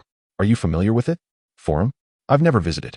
Well, there is plenty of information about you there, which is how I learned. So, your intent in coming here is to cut off my escape? Zhou Chuqing nodded. Jiangnan playfully pinched her cheek. You're a bit late. Someone has already met my parents. Who? Cullinan. Her? I should have guessed. You've known her since childhood. What are your plans now? Are you returning to Jiangnan? No. I've come all this way. I must at least complete my work first. Let me book a hotel. No need for a hotel. Come to my place. My parents don't live with me. All right. Jiangnan brought Zhou Chuqing back to his home. After she set her luggage down, she settled onto the sofa. A woman was here earlier, wasn't she? Zhou Chuqing's question piqued Jiangnan's interest. How could you tell? It's quite simple. There's a delightful fragrance in the air that differs from yours. Yes, she indeed visited. Will they be returning this afternoon? Probably not. Zhou Chuqing moved closer to Jiangnan. So, you have no plans for the afternoon? Indeed, I'm free. Their previous encounter had been interrupted by Zhou Chuqing's relatives, preventing them from progressing further. Zhou Chuqing leaned in to kiss Jiangnan. After a moment, she released him and adjusted her trousers, revealing enticing black stockings underneath. I see that, Jiangnan remarked. Who asked you to look? 2 hours later. Zhou Chuqing lay in Jiangnan's embrace, playfully squeezing his hand. I have to leave soon. In such a hurry? The subject involved can only meet this afternoon. They're heading to work tomorrow, and it's an international flight. What case is it? A financial matter. Do you need me to accompany you? The other party is a woman in her 50s or 60s. What purpose would you serve? All right, I'll pick you up later. But your car is borrowed, right? I can return on my own. Perhaps I'll even run into those two young ladies again. Zhou Chuqing donned her clothes and departed. Jiangnan escorted her downstairs, watching as she got into her car and drove away. Feeling a bit hungry, he realized that he had expended considerable energy during the past 2 hours. Glancing around, he spotted a spicy hot pot restaurant and decided to enter. He selected his meal and ordered a flatbread, sitting down shortly thereafter when a woman entered. Dressed in loose-fitting trousers, a sun-protective jacket, a mask, and sunglasses, she caught Jiangnan's attention. However, she chose to sit directly across from him, given the sparse crowd. Her presence was intriguing. When she removed her mask, Jiangnan was struck by her stunning beauty. "Hello," she greeted. "Hello, feel free to sit. There is no one here. May I add you as a contact? My name is ECI. Name, ECI. Age, 28. Affection level, 5 points. Height, 170 centimeters. Weight, 46 kilograms. Appearance, 96 points. Charge count, 0, of course." After they exchanged contact details, ECI asked, "Do you frequent this place?" "This is my first visit." After their meal, ECI prepared to leave. As she was about to get into her vehicle, she turned back to Jiangnan. "I'm filming on a set. I'll come find you when I have time. Don't mention that we met to anyone. Remember to call me." After saying this, she climbed into her car and drove away. By 7 in the evening, Chen Qining and Li Su returned home, soon followed by Zhou Chuqing. It appeared that none of the three intended to leave. Chapter 91. The inebriated Li Su and the stark contrast inside the room, for individuals sat across from one another. The atmosphere somewhat delicate. Li Su, with her melancholic temperament, remained silent despite her beauty. Sensing the subtle tension, she instinctively positioned herself beside Chen Qining. Jiangnan took the initiative to shatter the silence, saying, "Allow me to introduce, this is lawyer Zhou Chuqing." With a smile, Zhou Chuqing addressed Chen Qining. "You must be Qining's younger sister. I have often heard Jiangnan speak of you, describing your beauty and kind heart, particularly the fact that you grew up together." Upon meeting her, he confirmed, "Indeed, you are quite lovely." Jiangnan, taken aback, glanced at Zhou Chuqing, puzzled. This isn't right, he thought. In his imagination, 3 women would create a dramatic scene, and there was no way these two could coexist peacefully today. Typically, he would have expected conflict, yet Zhou Chuqing was surprisingly amiable. What was going on? "This is all Jiangnan's fault," Chen Qining interjected. "He has been secretive about his many girlfriends. If I hadn't discovered it myself, I would still be in the dark." "Sister Zhou Chuqing, were you also deceived by him?" Zhou Chuqing chuckled. "Indeed, we met at the sales center. And after he saved me, we dined together, and it naturally progressed from there. At that time, I believed he was a good man, only to find out he was a scoundrel. Amongst women, the best way to forge connections is through mutual grievances regarding a third party. Unfortunately for Jiangnan, he became the target of their shared disdain. As their rapport deepened, Zhou Chuqing's gaze shifted to the petite beauty beside them. "This young lady isn't also." Chen Qining took Li Su's hand and introduced her. "She is a classmate of Jiangnan and me from middle school. She has always had a crush on him. But back then, he was oblivious to her beauty. Somehow, Jiangnan managed to deceive her into coming over yesterday." Jiangnan protested. "What do you mean by deceive?" "Exactly that. Deceive," Chen Qining retorted. "How could such a naive girl resist the advances of a scoundrel like you?" Jiangnan cast a helpless glance at Chen Qining. Upon witnessing this exchange, Zhou Chuqing quickly grasped Chen Qining's significance in Jiangnan's life. Anyone bold enough to speak to Jiangnan in such a manner was certainly no ordinary person, at least. She would not dare to do so. "Have you all had dinner yet? I'm feeling a bit hungry. Shall we order takeout?" Zhou Chuqing seamlessly shifted the topic. Jiangnan had eaten earlier that afternoon, yet he too felt a twinge of hunger now. "Let's not order takeout. Let's dine out instead," Jiangnan suggested. Chen Qining inquired, "Where shall we go?" Jiangnan browsed his phone and discovered a fine Western restaurant located at Longan Plaza, known for its opulence and luxury. "Let us head to Longan Plaza. There's a great Western restaurant there." The four readily agreed and descended the stairs together.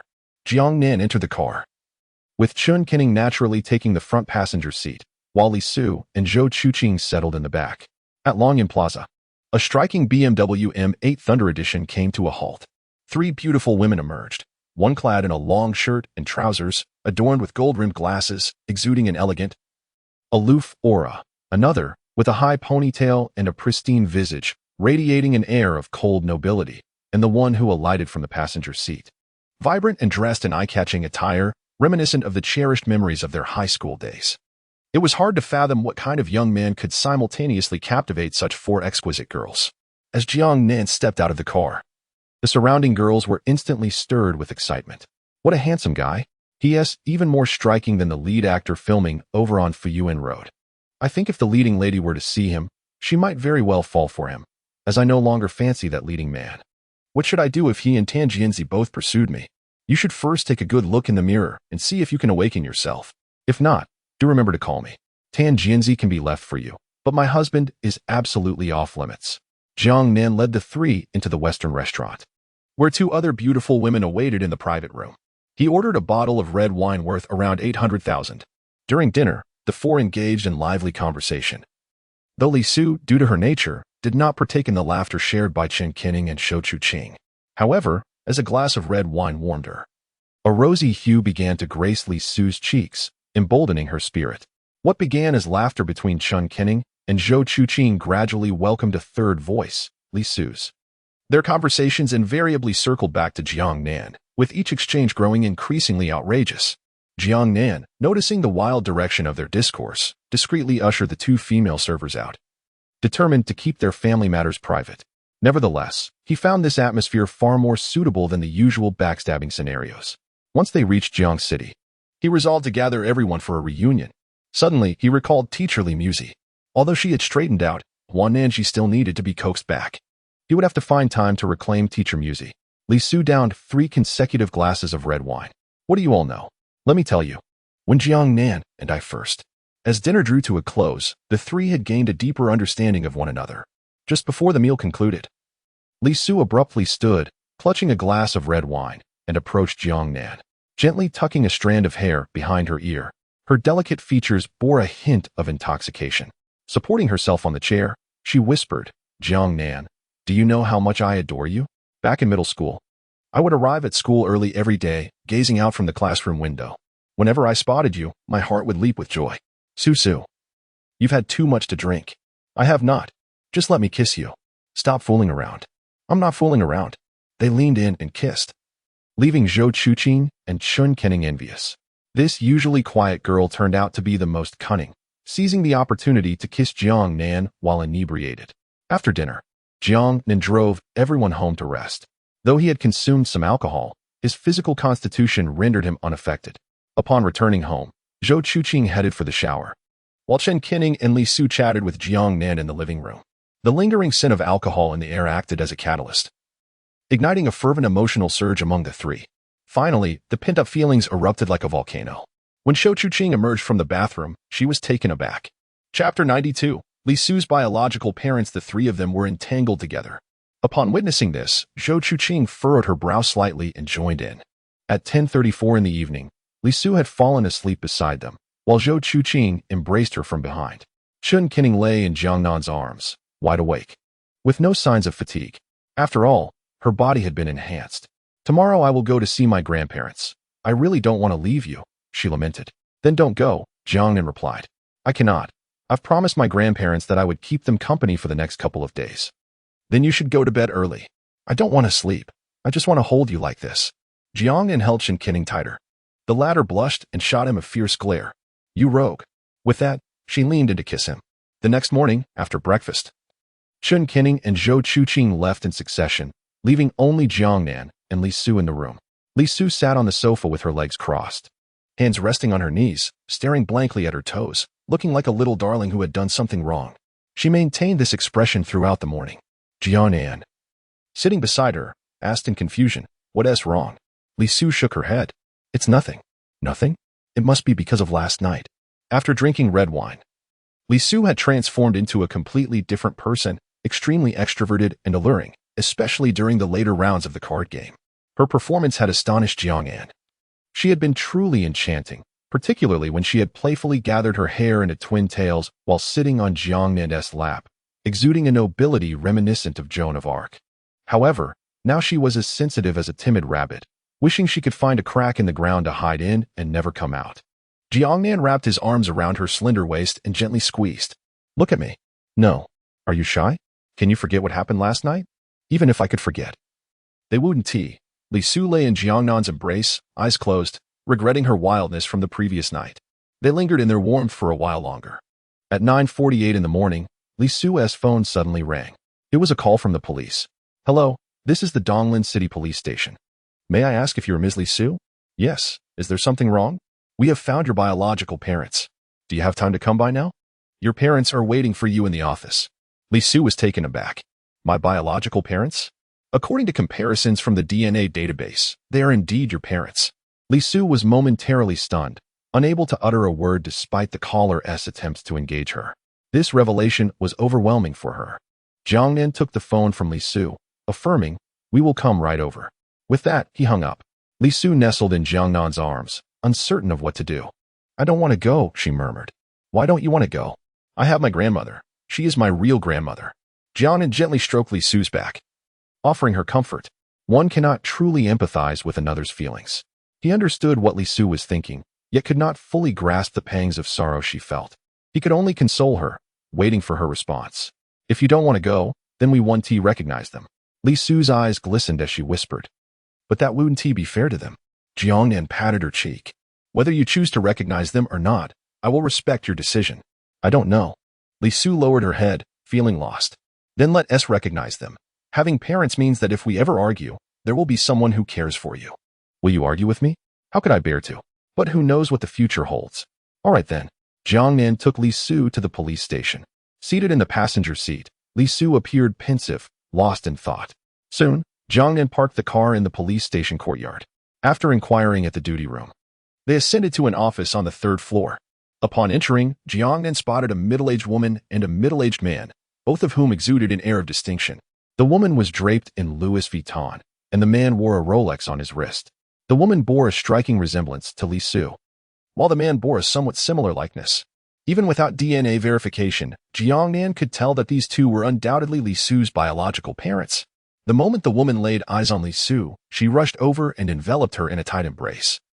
Mommy has finally found you." Li Su, startled by the woman's embrace, hesitated for a few seconds before returning the hug. The woman released her, tears streaming down her face, and joyfully asked, "Have you missed Mommy and Daddy? She was so young when she left us. It's heartbreaking to think about." The man, although moved to tears, maintained a semblance of composure. "Yes, Mommy is at fault. From now on, I will love you dearly." Li Su pouted and began to cry. She buried herself in the woman's arms, sobbing. As she cried, the woman's emotions unraveled as well, and together they wept. In the office, no one offered words of consolation. Such feelings, if bottled up, would inevitably lead to turmoil. After a few minutes, a policewoman led the four of them to another office. After a brief exchange of words, they exited the police station. Through the conversation between the woman and the policewoman, Jiangnan gleaned some of their past. It turned out that Li Su's parents had been preoccupied with their business and had initially intended to send Li Su to her grandparents for care. But she was lost during their train journey. They had been searching for her ever since, for a full 18 years. While managing their business, they had sought their cherished daughter, and finally, with the nationwide DNA sampling in recent years, they located Li Su. Her father was named Chen Xiong, and her mother was named Li Yin. As they stepped out of the police station lobby, the emotions of the two parents gradually settled. Li Yin took Li Su's hand. "What would you like to eat for lunch, Su? Mommy will take you." "Anything is fine." "Then let us go for Western food. You've grown so thin. You must have suffered these past 2 years." As she spoke, the woman began to cry again. Li Su, affected by her emotions, shed tears as well. "My grandmother treats me very well. I have not suffered. This afternoon, we will pay our respects to that elder," Chen Xiong suggested. "All right, we've found our precious daughter. This is a happy occasion. No more tears. Let us go eat." "Young man, you should join us too." Jiangnan hesitated. After all, Li Su had been separated from her parents for 18 years. There was surely much to discuss, and his presence might feel out of place. "I have some matters at home. I will head back." "I'll drive you."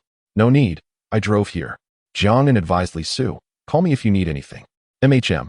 With that, he opened the door of his BMW M8, waved goodbye to Li Su, and drove away. Chen Xiong furrowed his brow slightly. The BMW M8. That car must cost 2 to 3 million, right? Su, what do his family do? Both of his parents are teachers. Beyond that, I'm not quite sure. Chapter 93. Romance born from drama? After leaving the police station, Jiangnan contemplated finding a place to dine. However, the prospect of eating alone felt exceedingly dull. With Jiangnan having returned to her grandparents' home and Li Su currently with her parents and his own parents occupied at work, he found himself at a loss for where to go. Sitting in his car, he decided to seek out the actress he had met the previous day. Her name was Hsi, and she had mentioned that she was filming in Donglan City. She had also promised to visit Jiangnan again if time permitted. Donglan City was not particularly large. Any happenings there could easily be found online. Jiangnan opened a short video platform and searched for the Donglan City film crew, quickly discovering that Hsi was indeed on set. The production was a youthful romantic drama centered on the innocent love story of two teenagers during their senior year of high school. After reading the synopsis, Jiangnan couldn't help but scoff. Was the screenwriter not preparing for the Gaokao during their senior year? How could anyone possibly find time for romance amidst such intense studying? He and Jiangnan, having grown up as childhood sweethearts, had never dared to reveal their feelings during their own senior year, fearing it might affect their academic performance. But then again, it was just a drama. Why be so serious about it? Arriving at the street where Hsi was filming, Jiangnan followed the navigation to Jiangcheng No. 1 High School. He parked his car in front of the school and glanced inside. At this hour, students were pouring out of classrooms, rushing to the cafeteria for lunch. The filming crew must have wrapped up for the day. Jiangnan located the phone number Hsi had left him and made the call. After 2 rings, she picked up. "Hello, do you remember me?" he asked. "Are you the handsome younger brother Jiangnan from yesterday afternoon?" She replied, "Yes. What is the purpose of your call? Do you have time for lunch today?" "Of course. But is it just a casual lunch invitation?" Jiangnan chuckled. "Absolutely.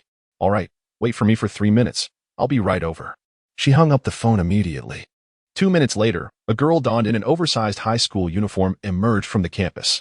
With her hair tied in a high ponytail and sporting a pair of white sneakers, she embodied the quintessential high school girl. Although Hsi was already 25 years old, she wore the outfit with such ease that one might genuinely mistake her for a student had they not known her true age. She looked remarkably youthful. Hsi smiled and asked, "So, how do I look? Is it too out of place?" "No, it suits you perfectly. If I didn't know your real age, I might genuinely think you just entered high school." "Humph, flattery will get you nowhere," she teased. Jiangnan inquired, "Do you have filming this afternoon?" "No. Let us go eat." Hsi settled into the passenger seat of his BMW M8. Looking around, she asked, "What do you do for a living, Jiangnan?" "I'm a student." "Is your family wealthy?" "Not particularly." "How boring. You're so secretive." Shortly after Jiangnan drove away, a boy in a school uniform stood at the school gate, hands in his pockets, furrowing his brow as he watched Hsi leave. His name was Dueru, a rising star who had garnered considerable attention online. He had been working with Hsi on the film for over 2 months, and he had developed strong feelings for her. Indeed, the phrase "love born from drama" aptly described his situation. However, it seemed that Hsi did not reciprocate his feelings. In several intimate scenes, Dueru had jokingly suggested they forego using a stunt double, wishing for a genuine kiss. Yet, Hsi had firmly rejected him, insisting that acting was inherently fake and that her first kiss was to be reserved for her future husband. Despite being turned down, Dueru had not given up. He was determined to win Hsi's heart before filming concluded.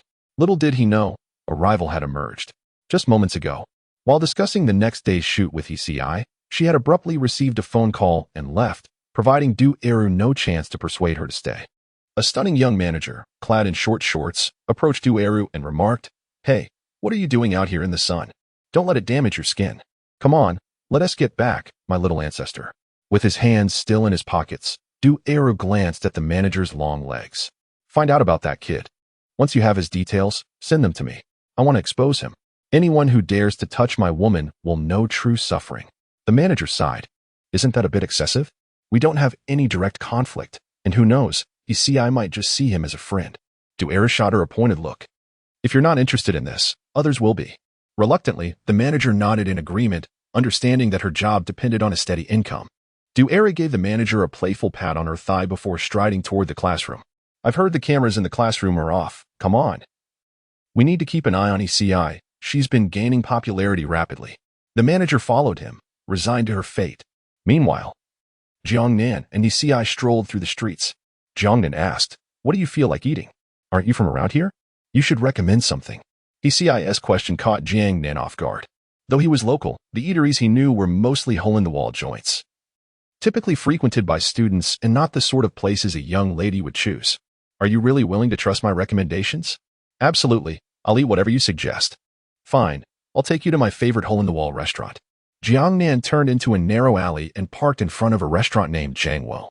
This establishment was renowned for its culinary delights. He glanced out the window and noticed a long queue already forming outside, despite its tucked-away location. Seeing the line, Jiangnan hesitated. How about we come back another time? No way. Since we're here, we must eat here. If they can wait, so can we. The pair exited the car and joined the line, which took roughly half an hour before they finally secured a table, with a queue still trailing behind them. He ordered 4 signature dishes, and upon tasting the seemingly simple braised pork, her eyes lit up with delight. This is absolutely delicious. For the rest of the afternoon, He savored her meal, her face adorned with a radiant smile. After finishing lunch, they emerged from the eatery. Should we head back? Jiangnan asked. He yawned. Feeling drowsy. I'm quite sleepy. They exchanged a knowing glance, a mutual understanding passing between them. Nearby, there was a 5-star hotel. Is the environment nice there? Very pleasant. Chapter 94. Ankle sprained. Jiangnan escorted to the hotel front desk to check in, holding her identification card. He handed it to the receptionist while stood by, motionless. The receptionist inquired, both IDs are needed. Then produced her ID, which the receptionist scrutinized closely.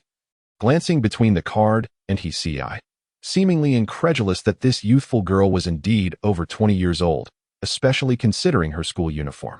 After completing the check-in process, the receptionist returned their IDs. The two ascended to the 5th floor and located room 523, pushing the door open. Once inside, the girl languidly settled onto the bed, gazing out at the bright sun, and stifled a yawn. Yesterday during rehearsals, I accidentally twisted my ankle while descending the stairs. It's not serious, but it still aches a bit. It's quite uncomfortable, I lamented, her face scrunched in discomfort. Did you not visit a doctor? Jiangnan asked. No. I was too busy with rehearsals these past days, and now it seems to be hurting again. Shall I give it a gentle massage? Jiangnan, knowledgeable in traditional Chinese medicine, had successfully treated Li Muzi's depression. Upon hearing his offer, he chuckled. You just want to take advantage of me. No. I am merely a good Samaritan. Right, as if I would believe that. Nonetheless, I am willing to let you try. Perhaps a massage might help. He removed her little white shoes, revealing a foot clad in white socks, the fabric hugging her delicate skin. Jiangnan took her foot in his hands, gently examining her ankle. It appears to be a sprain, but luckily, it's not broken. It's a minor issue. A massage should alleviate the pain. He blushed. Until now, her feet had never been touched by any man, let alone massaged. However, Jiangnan's touch was undeniably soothing, warming her ankle like a gentle flame. She involuntarily let out a soft sigh. Realizing the sound that escaped her lips, she quickly covered her mouth, only to notice Jiangnan's amused smile, which made her acutely aware that he had heard her. You did that on purpose, she accused. No, it's perfectly normal. There's no need to feel embarrassed. Please. You pervert, acting all serious, she retorted. Pervert? Who? Me? Jiangnan feigned innocence. Of course, it's you. Who else would it be? A mischievous little wolf, sneaking a touch. At her words, Jiangnan released her foot and wrapped his arms around her back, drawing them closer together. What are you doing? Guess. If you dare touch me, you must take responsibility. I am a very traditional person. Leaning in, Jiangnan pressed his lips against hers. I will, he promised. They shared a tender kiss, but after a moment, he broke the silence. Not here. Jiangnan, still holding her waist, softly asked, What's wrong? The curtains are open, and we are in a hotel. If there are cameras, I'll be in trouble. Jiangnan had already checked with the system before coming. There were no cameras in this hotel, as it had been inspected by the police just last week. Don't worry, this hotel has no cameras. But the first time in a hotel makes me uncomfortable. Jiangnan embraced her, feeling her soft, jelly-like form. Why didn't you say so earlier? I thought I could overcome my reservations, but I still feel uneasy. Let us save that for tonight then. He nestled into Jiangnan's embrace and whispered. Jiangnan, are you uncomfortable now? Not really. He lifted her foot adorned in white socks. Do you like it? What are you planning? Just letting you see. I want to do anything. I am a good child. Let us sleep. After a long day of acting, you must be tired. By 3 o'clock in the afternoon, he awoke in Jiangnan's arms and pecked his cheek. I have no work this afternoon. Let us explore Donglan City. I've been here for a while and haven't had a proper look around. I'll accompany you. The two departed the hotel, with Ci barefoot, sporting white sneakers. Walking all afternoon without socks will be tiring. Never mind, I'll wash them tonight anyway. As they wandered through Donglan City, they stumbled upon a newly opened Audemars Piguet boutique. Audemars has come to Donglan City? Shall we take a look? Ci smiled. Are you thinking of buying? Just browsing. It's not illegal. Ci entered the boutique, where a stunning saleswoman in black stockings greeted them with enthusiasm. Welcome to Audemars Piguet. You must be Ci. Excitedly. The saleswoman continued. What would you like to see from our new arrivals this month? I'd like to see the latest products. Certainly, I'll fetch them for you. Ci chose a rose gold rainbow series watch. This watch is quite expensive, isn't it? Indeed, Miss He. This model embodies exquisite craftsmanship and is a high-end luxury item, priced at $3,500,000. Ci's brow furrowed in surprise. $3,500,000. Yes. She carefully set it down, hesitant to touch it. As a budding actress, such an extravagant purchase felt beyond her means. If she had $3 million, she would rather invest it than spend it on a watch. Do you like it? Jiangnan asked with a smile. It's all right. Then let us get that one. It's not too expensive. Not expensive? 350,000. Is it expensive? Ci was momentarily speechless. It was indeed expensive for her, but perhaps not for the clientele of such luxury. But 3 million. Consider it a reward for you. Instantly, Ci blushed and declared, then I must have it. She called to the saleswoman. Wrap it up. I'll take it. Of course, Miss He. As Ci left the store with her new watch, she instructed, don't tell anyone I'm in a relationship. I want tea. Once seated in the passenger seat, she eagerly donned the watch, exclaiming, wow, it's so dazzling. They continued their exploration until evening, and Jiangnan led Ci back to his home. Ci tossed her new acquisitions onto the sofa and stretched luxuriously. I'm going to take a shower. Would you like to join? Jiangnan accepted the invitation with delight. It would be an honor.